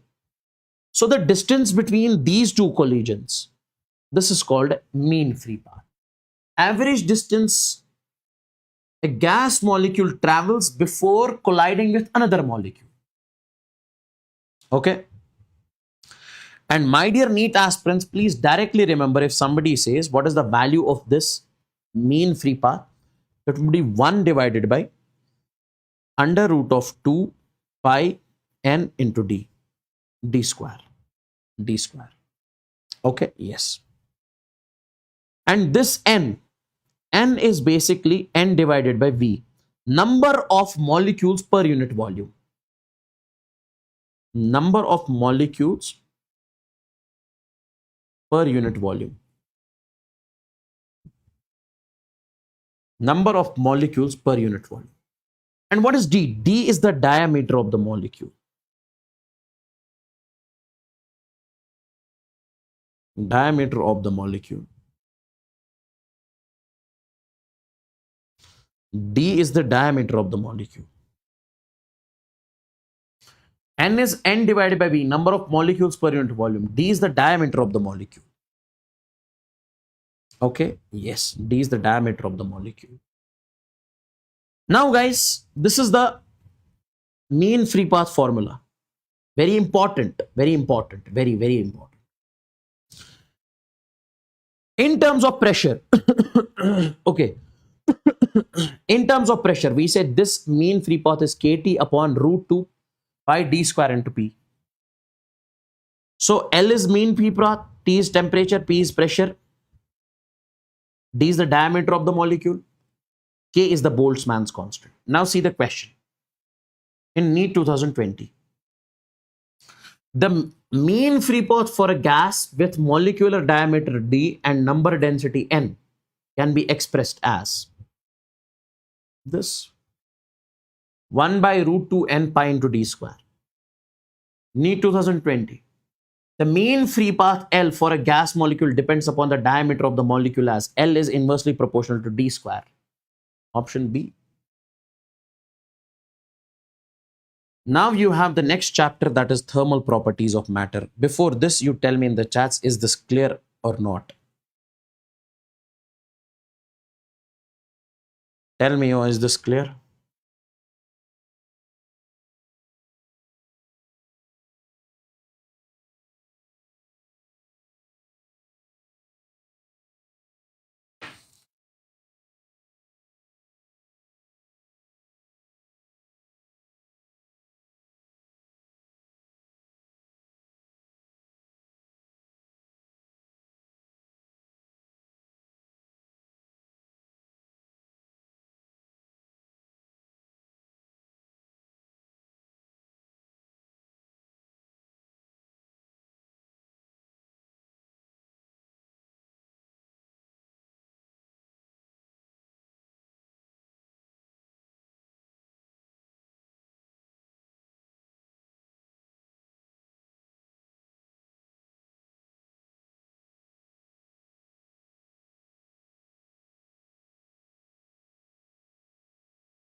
Okay, guys, give me a minute. I'll come and we'll start this chapter. It'll hardly take us 30 minutes to finish.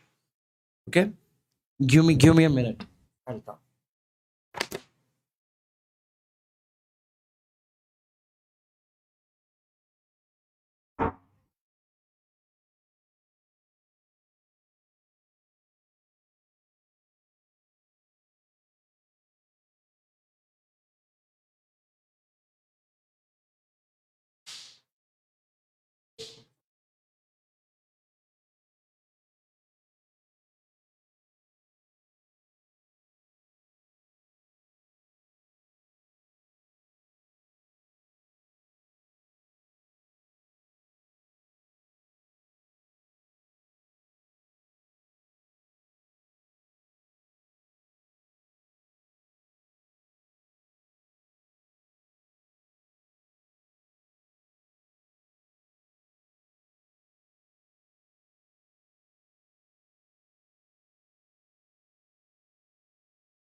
Thermal expansion. When it comes to the thermal properties of matter, the first topic that we need to understand over here is thermal expansion. Okay. Now see, what does thermal expansion mean? When a substance is heated, okay, its particles separate out, because of which substance expands. When you heat a substance, its particles separate out, because of which this body expands. It is called thermal expansion. Expanding of body due to the heat, this is called thermal expansion. When it cools down, it contracts. It contracts. Example, a metal rod becomes slightly longer when heated. This is the thermal expansion. When temperature increases, intermolecular forces decrease between the molecules, the force decreases. Intermolecular distances increase, due to which, when the force, intermolecular force, due to the force, this is the molecule, these two molecules are applying force. When this force decreases, they will go away from each other. So intermolecular distance will increase. So every linear dimension increases. So linear dimension increases. So means that if this is a rod, it becomes bigger. But angular dimension remains the same. This is important. Like, see, let's suppose this is a square. We are heating this square. So it becomes like this. It becomes a bigger square. So linear dimension increase. See, length here is L, here it is L dash. But angular dimension, what is the angular dimension here? Here it is making 90 degrees. Here also it is making 90 degrees. Angular dimension remains the same. Like here, this becomes bigger, but this angular dimension remains the same. Yes. Now we have the first one over here, that is linear expansion. This is valid for solids only, linear expansion. When the temperature of the rod is increased, if you increase the temperature of the rod, its length increases, okay, linearly. There's a rod, if you increase the temperature, its length increases linearly. Yes. It is called a linear expansion. This is what we call linear expansion. This is a rod, its length is L naught, and its length becomes L dash. So we say this is change in length. Change in length is proportional to L naught. And this change in length is proportional to temperature, change in temperature. More you increase the temperature, more length it will change. So you can say, my dear NEET aspirants, in this particular case, this delta L will be equals to L naught, delta T, it is proportional, and replace the proportional with a constant, that is alpha. Where delta is the change in the length of the rod and alpha is coefficient of linear expansion. This alpha is called coefficient of linear expansion. Alpha is what? Coefficient of linear expansion. Okay. Alpha is called coefficient of linear expansion.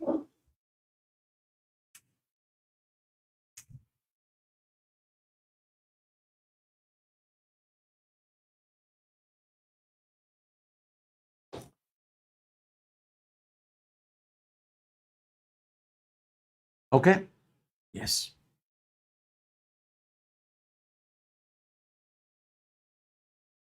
This alpha is what we call the coefficient of linear expansion. Just a second.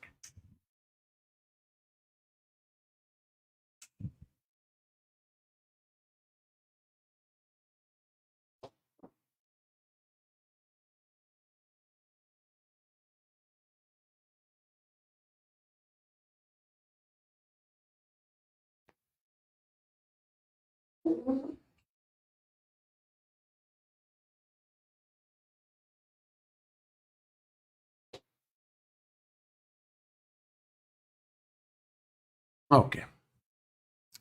Alpha is what we call the coefficient of linear expansion. Now see,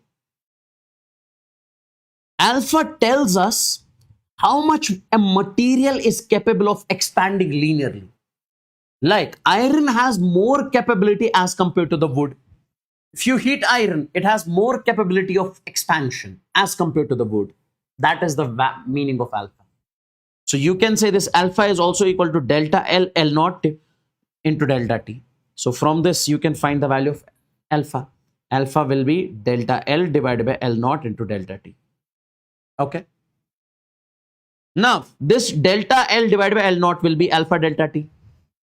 Now, what is this delta L by L naught? This is change in length divided by original length. Now, this is called a fractional change in length. If you want to find the percentage change in length, if you heat this substance, how many percent its length has changed? 5%, 10%. You multiply with the percent. Percentage delta L divided by L is equal to alpha delta T multiplied by 100. From this side, 100. This already I have shown you previously. Percentage change. Yes. We can also find the final length of the rod. Guys, final length of the rod will be, this is delta L, L final minus L initial is equal to L naught alpha delta T. Now you can take it over here. So L final will be L naught 1 plus alpha delta T. Simple, simple. This is the final length of the rod. Now comes the areal expansion. Previously was linear expansion. If the temperature of the sheet increases, let's suppose you have a sheet over here. You are increasing the temperature of the sheet, my dear NEET aspirants. Okay. So we say its area expands. Its area expands, not the length. Previously length was expanding. Linear expansion. Area expands. This is called, I would say, areal expansion, in which due to the heat, area of the body changes. And if I say how much is the change in area? Change in area would be A naught beta delta T. Delta A is the change in area. A naught is the original area. A naught is the original area. And this beta is the coefficient of areal expansion. Like alpha was the coefficient of linear expansion. It tells you how much a material is capable of changing its area. Similar, bro. And from here you can find the value of beta also. Beta will be how much? That is delta A divided by A naught delta T. Now, could you please tell me what is the value of delta A by A? Delta A divided by A naught will be equals to beta divided by beta into delta T. Beta into delta T. Now, find the percentage change. Multiply this with 100.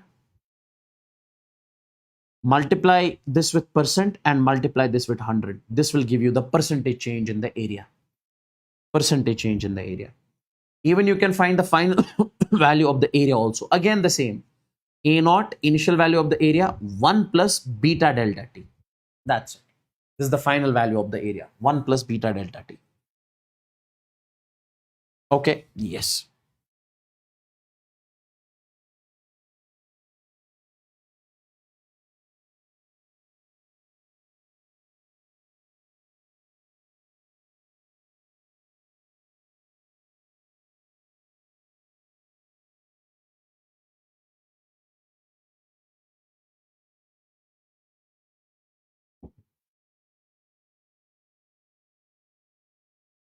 Okay.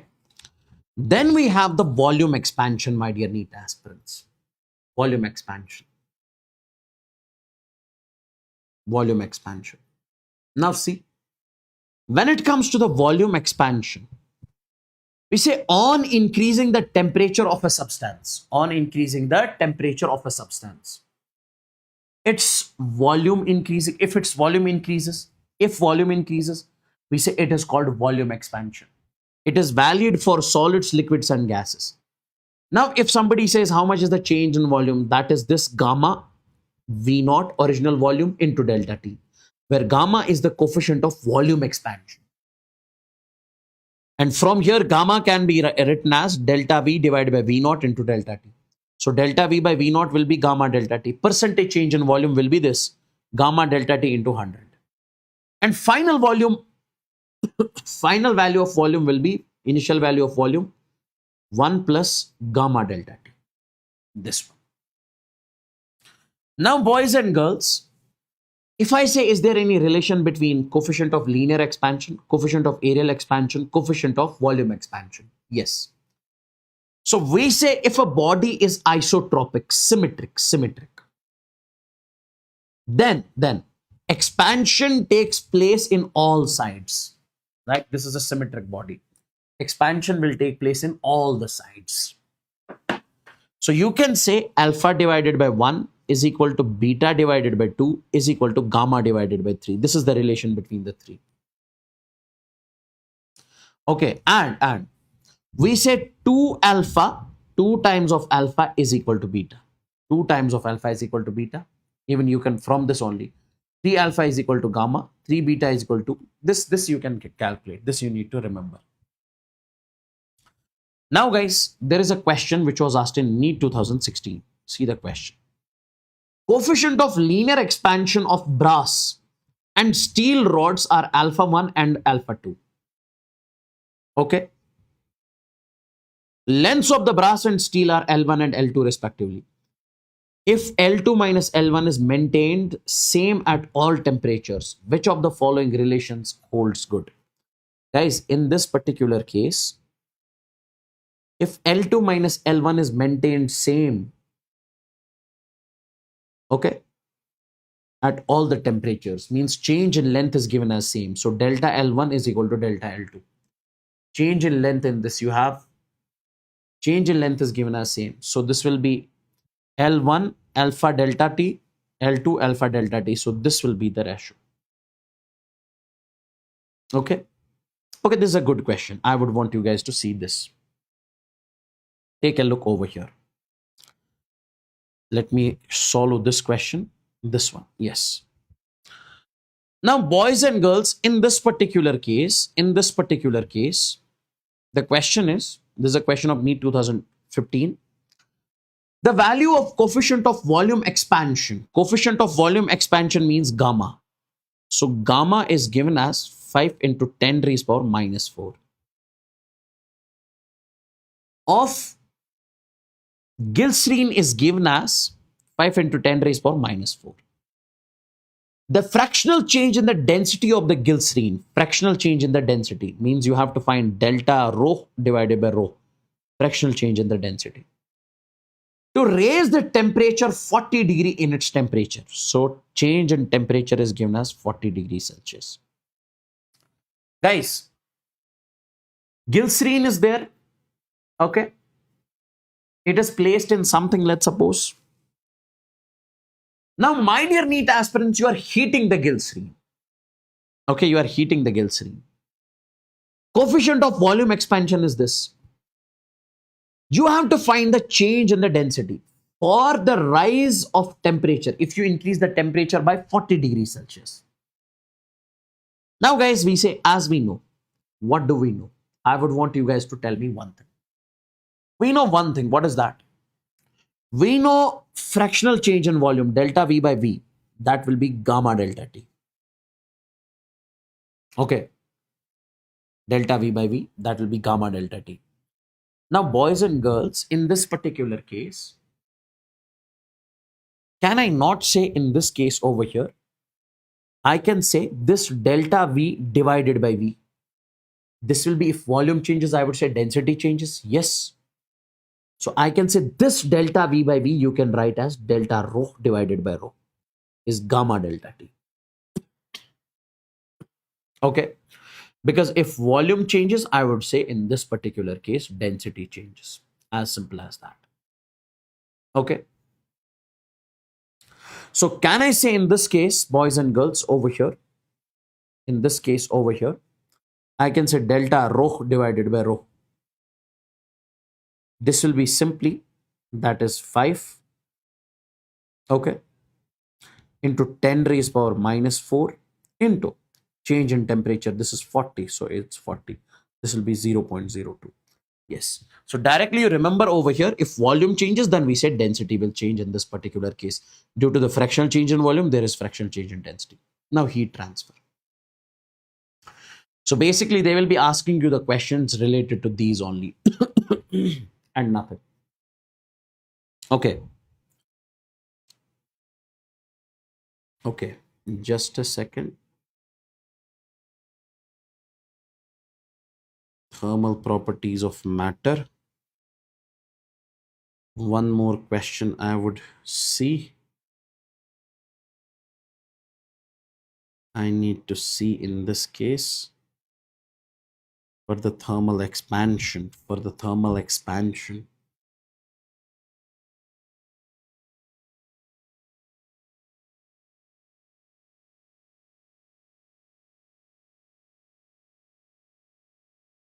Okay, there is nothing much.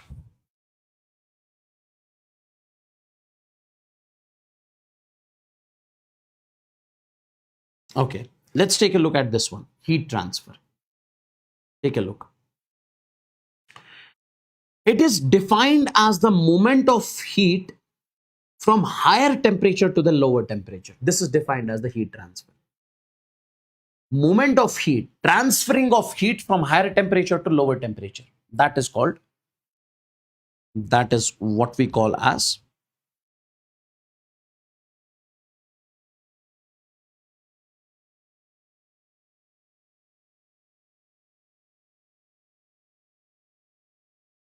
okay, from higher temperature to lower temperature, or we say from the hot object to the cold object.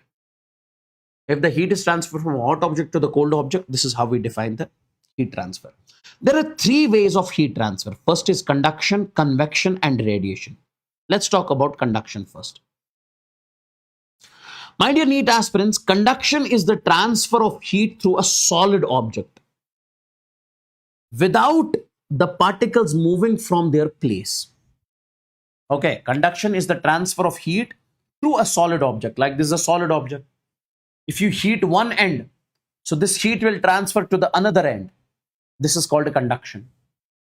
So heat passes from one particle to the another particle. Like if we heat one end of a metal spoon, the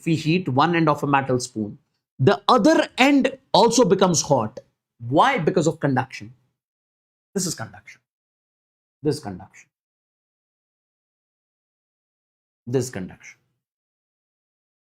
Okay. Yes.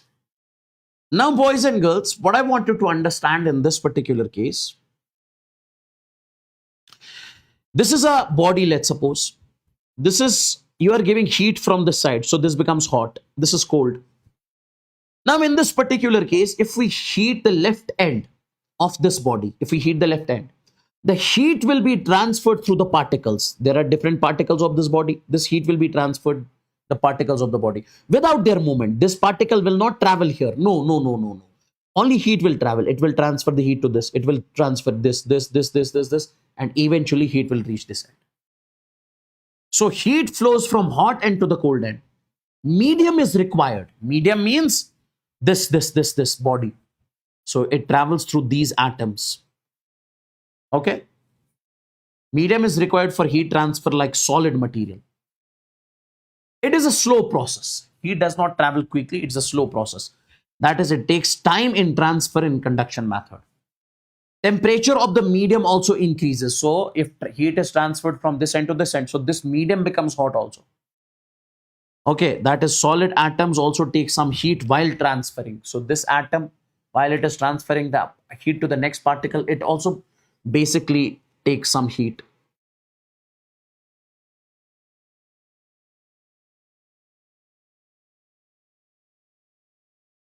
Okay, yes. Then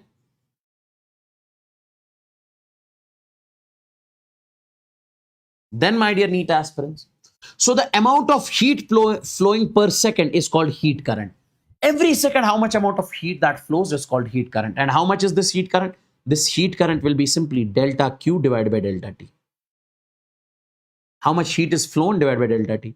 And delta Q is A delta T into K. AK delta T divided by L. You can write it like this.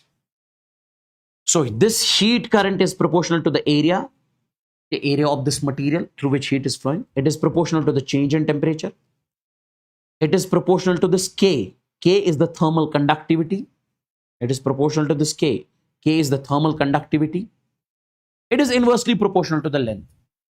So if the length of the material is large, it takes time in heat current will be less. Now, K is the ability of a material to allow heat to pass through it. If I say value of K is large, so it will allow large heat to pass through it. Okay. Like K for copper and iron is high. For copper and iron, K is high. Heat passes quickly. Okay. So you can write this equation like this also as, that is delta T divided by L divided by AK. Because if you take this in the denominator of this. Now, this L divided by AK, this is what we call R. This is what we call R. L divided by AK is R. What is R? This R is known as thermal resistance, which is the opposition to the heat current. Like, what is resistance? Resistance is opposition to the current. Similarly, what is thermal resistance? Thermal resistance is opposition to the heat current. Thermal resistance is what? Opposition to the heat current. So this thermal resistance is L divided by AK. So here this is thermal resistance. So this thermal resistance is inversely proportional to the thermal conductivity. If thermal conductivity is large, thermal resistance will be less. Why? Because thermal conductivity means how much it will allow the heat to pass through it. If thermal conductivity is large, large heat will pass through it. If thermal conductivity is less, less heat will pass through it. Okay? Yes. I hope conduction method is crystal and clear to each and every single student. Okay.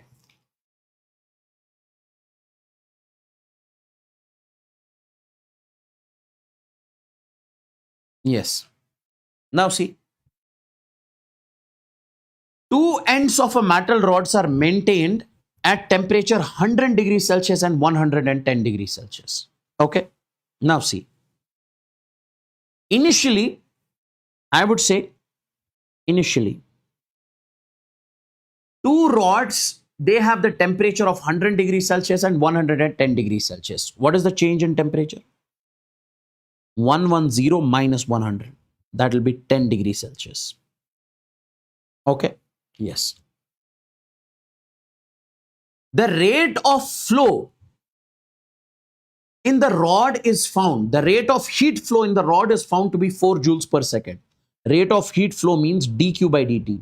How much heat flows every second? 4 joules per second. Every second, 4 joules of heat flows. Okay. Yes. Then, my dear NEET aspirants, if the two ends are maintained, guys, this is the temperature difference, delta T. Okay. The two ends of a metal rod are maintained at one end of a metal rod and another end 100 degrees Celsius, and this is 110 degrees Celsius. So temperature difference will be equal to this. If the ends are maintained at a temperature difference of 200 and 210, we say finally temperature difference delta T will be 210 degrees Celsius minus 200 degrees Celsius. So that will be again 10 degrees Celsius.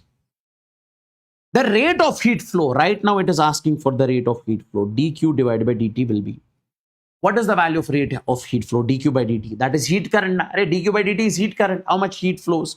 So this is AK delta T divided by L. Okay. Now guys, in this particular case, listen to me very carefully. Initial case and final case. Tell me, don't you think A, area of cross section is same? Because it is talking about the same rod. A is same, area of cross section is same. I'll write over here. A is same. I would say thermal conductivity is same. Array bro, this rod, you are maintaining the temperature differences. So thermal conductivity is same, area is same. Even delta T came out to be same. How much is delta T over here? 10. How much is delta T over here? 10. Okay. Yes. Even length of the rod is same. If everything is same, my dear NEET aspirants, don't you think dq by dt will remain the same? That will be 4 joule per second. Same.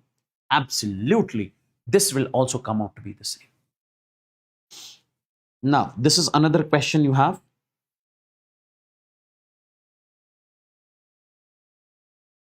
This is another question you have. This I'll give you as homework. Simple question. You guys can solve it from your end without a shadow of doubt. Without a shadow of doubt. Everything is mentioned over here. Please do check it from your end. Then comes basically the radiation.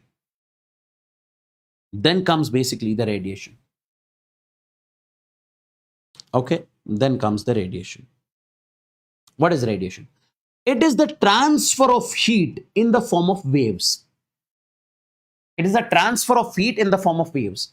And it does not need any material or medium to flow. It's a transfer of heat in the form of waves. It does not need any material medium. Like example. Heat from the sun reaches the earth through empty space. Heat from the sun reaches the earth through empty space. It does not flow through any tunnel. It does not flow through any material. No.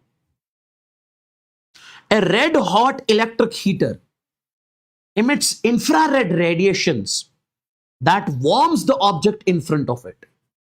A red hot electric heater warms the object through infrared radiations. Radiation is a faster mode of heat transfer. It is a faster mode of heat transfer. Okay. Radiation is basically the faster mode of heat transfer. This is how what you need to study in the radiation. Okay. Yes. Now, my dear NEET aspirants, in radiation, you have to study emissive power. In radiation, emissive power is important. Now see, if a body is at temperature T,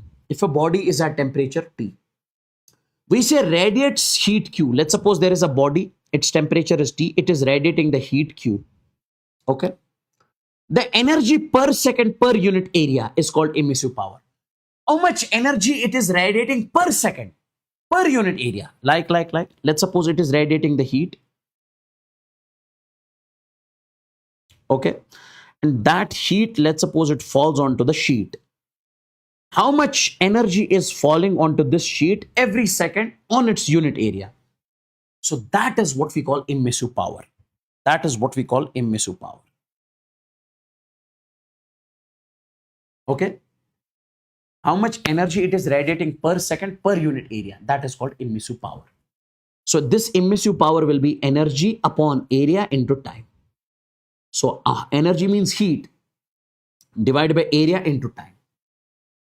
Okay. And my dear NEET aspirants, one thing I just want you guys to understand, this emissive power is proportional to temperature raised power 4.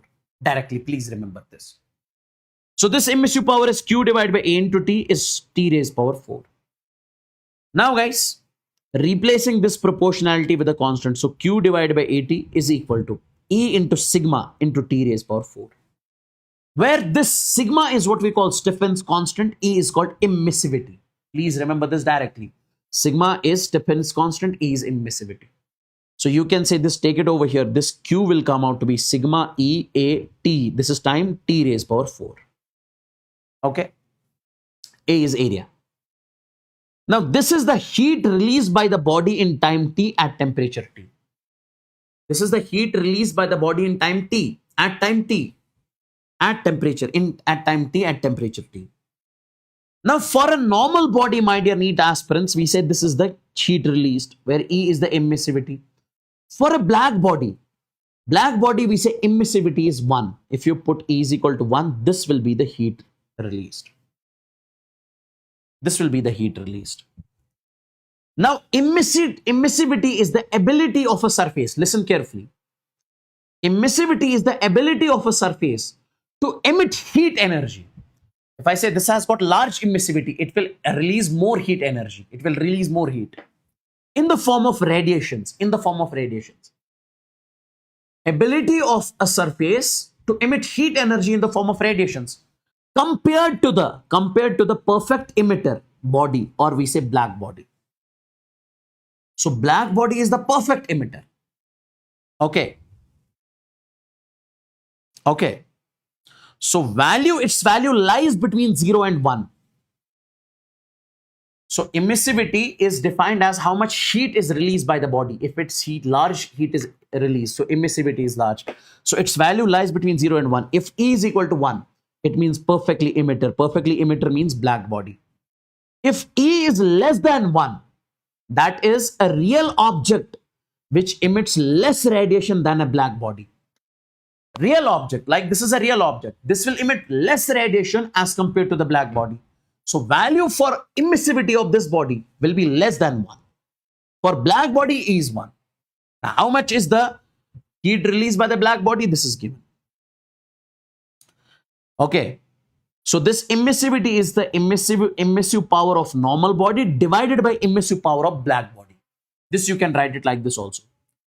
Emissive power of normal body divided by emissive power of black body. Okay? Yes. Now take a look.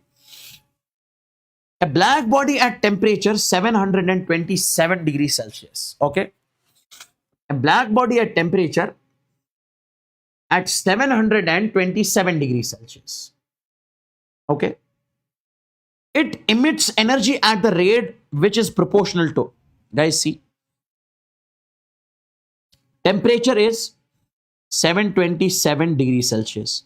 If you convert to the Kelvin, so we say 727 plus 273, this will be 1000 Kelvin. Okay. Now we say energy is proportional to temperature raised power 4.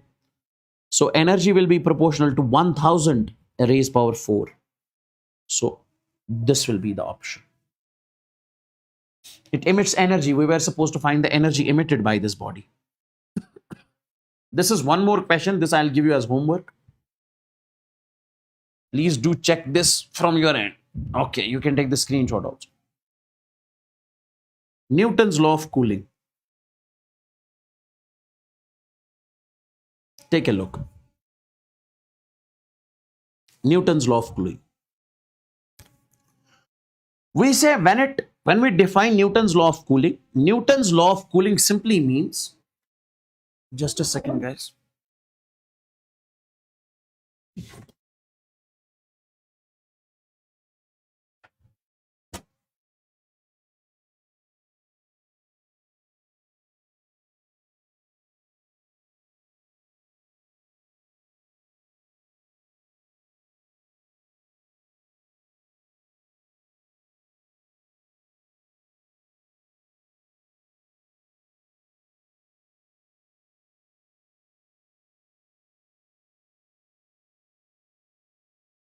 Okay.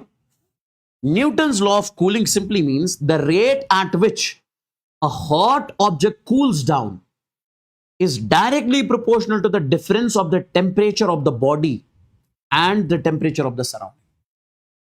The rate at which hot body cools down, is directly proportional to the temperature difference between the,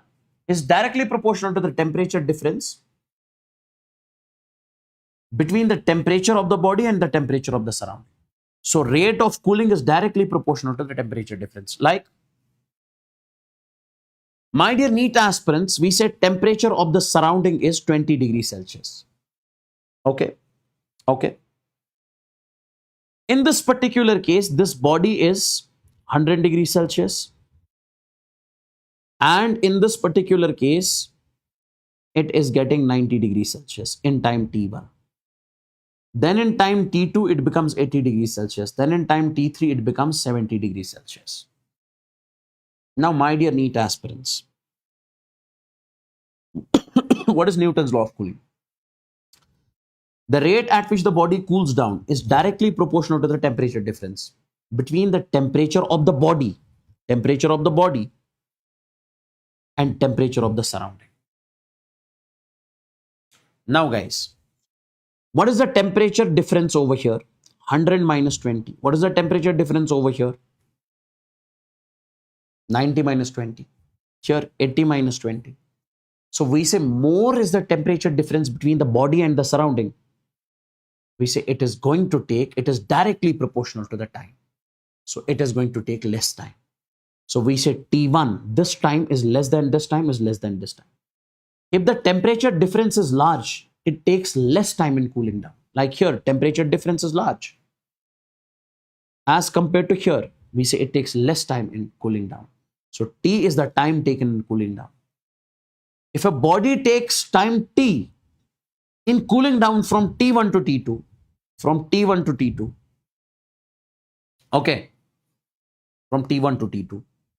Then we define the relation. If it is taking time T from T1 to T2, then we define the relation. T1 minus T2 divided by T will be equals to K into T1 plus T2 divided by 2 minus T naught. Now, what is T naught? T naught is the temperature of the surrounding. K is what we call cooling constant. So basically, K tells us how fast the object cools down. K tells us how fast the object cools down. Like a hot metal rod cools down quickly as compared to water. So K is large for iron rod. Okay. Now let's take a look at this question. JEE 2023. A body cools down in 7 minutes. A body cools down in 7 minutes. Okay. Yes. A body cools down in 7 minutes. Okay. From 60 degree to 40 degrees Celsius. Guys, in the first 7 minutes.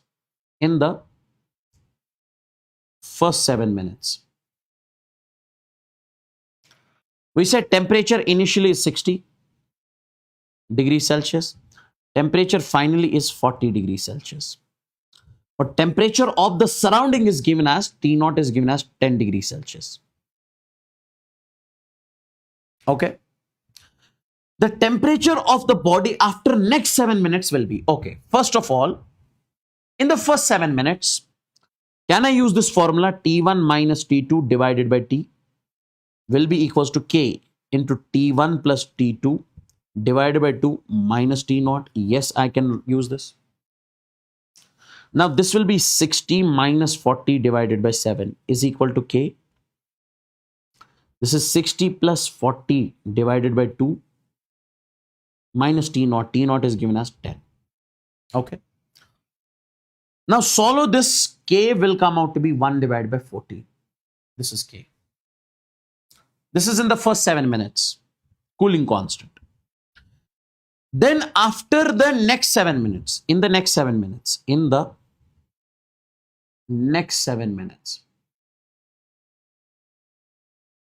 okay, guys, see, 60 degrees Celsius it was initially. Okay, in the first 7 minutes, it becomes 40 degrees Celsius. In the next 7 minutes, it says you have to find this temperature. This is the question actually. Now, can I say in this particular case, again, we'll use this T1 minus T2 divided by T is equal to K into T1 plus T2 divided by 2 minus T naught. We'll be using this 100% in the next 7 minutes. Now, next 7 minutes will be this and this. So I can say T1 is 40 minus T2 is T divided by time. Time is 7 is equal to K. We got the value of K recently. K is 1 by 40. 1 divided by 40. T1 plus T2, 40 plus T divided by 2 minus T naught is 10.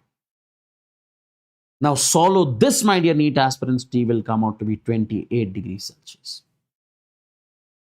I hope you got the crystal clear feel of this particular question. Tell me in the chats, is this question clear?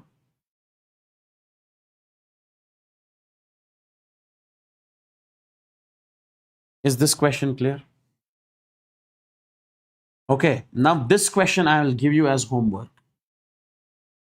Okay. Guys, it is 11:30. So means the stream, maximum length of the stream is 12 hours. So I think that's all for today. Waves and oscillations, most probably I'll put it in the recorded format. Okay, just in 2 hours session, or I'll put it in the recorded format. Okay, waves and oscillations, because right now it is too late.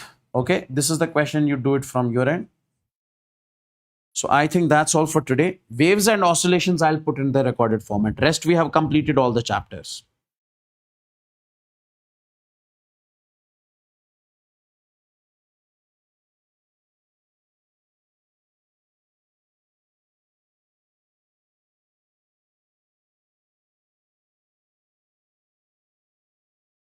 Yes, I'll post waves and oscillations. Okay. Yes, yes, yes, yes, yes, yes.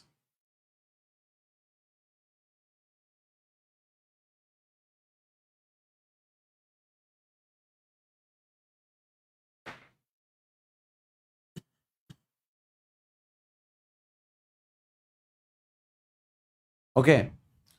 So take care and bye bye, guys. Thank you so much. See you guys.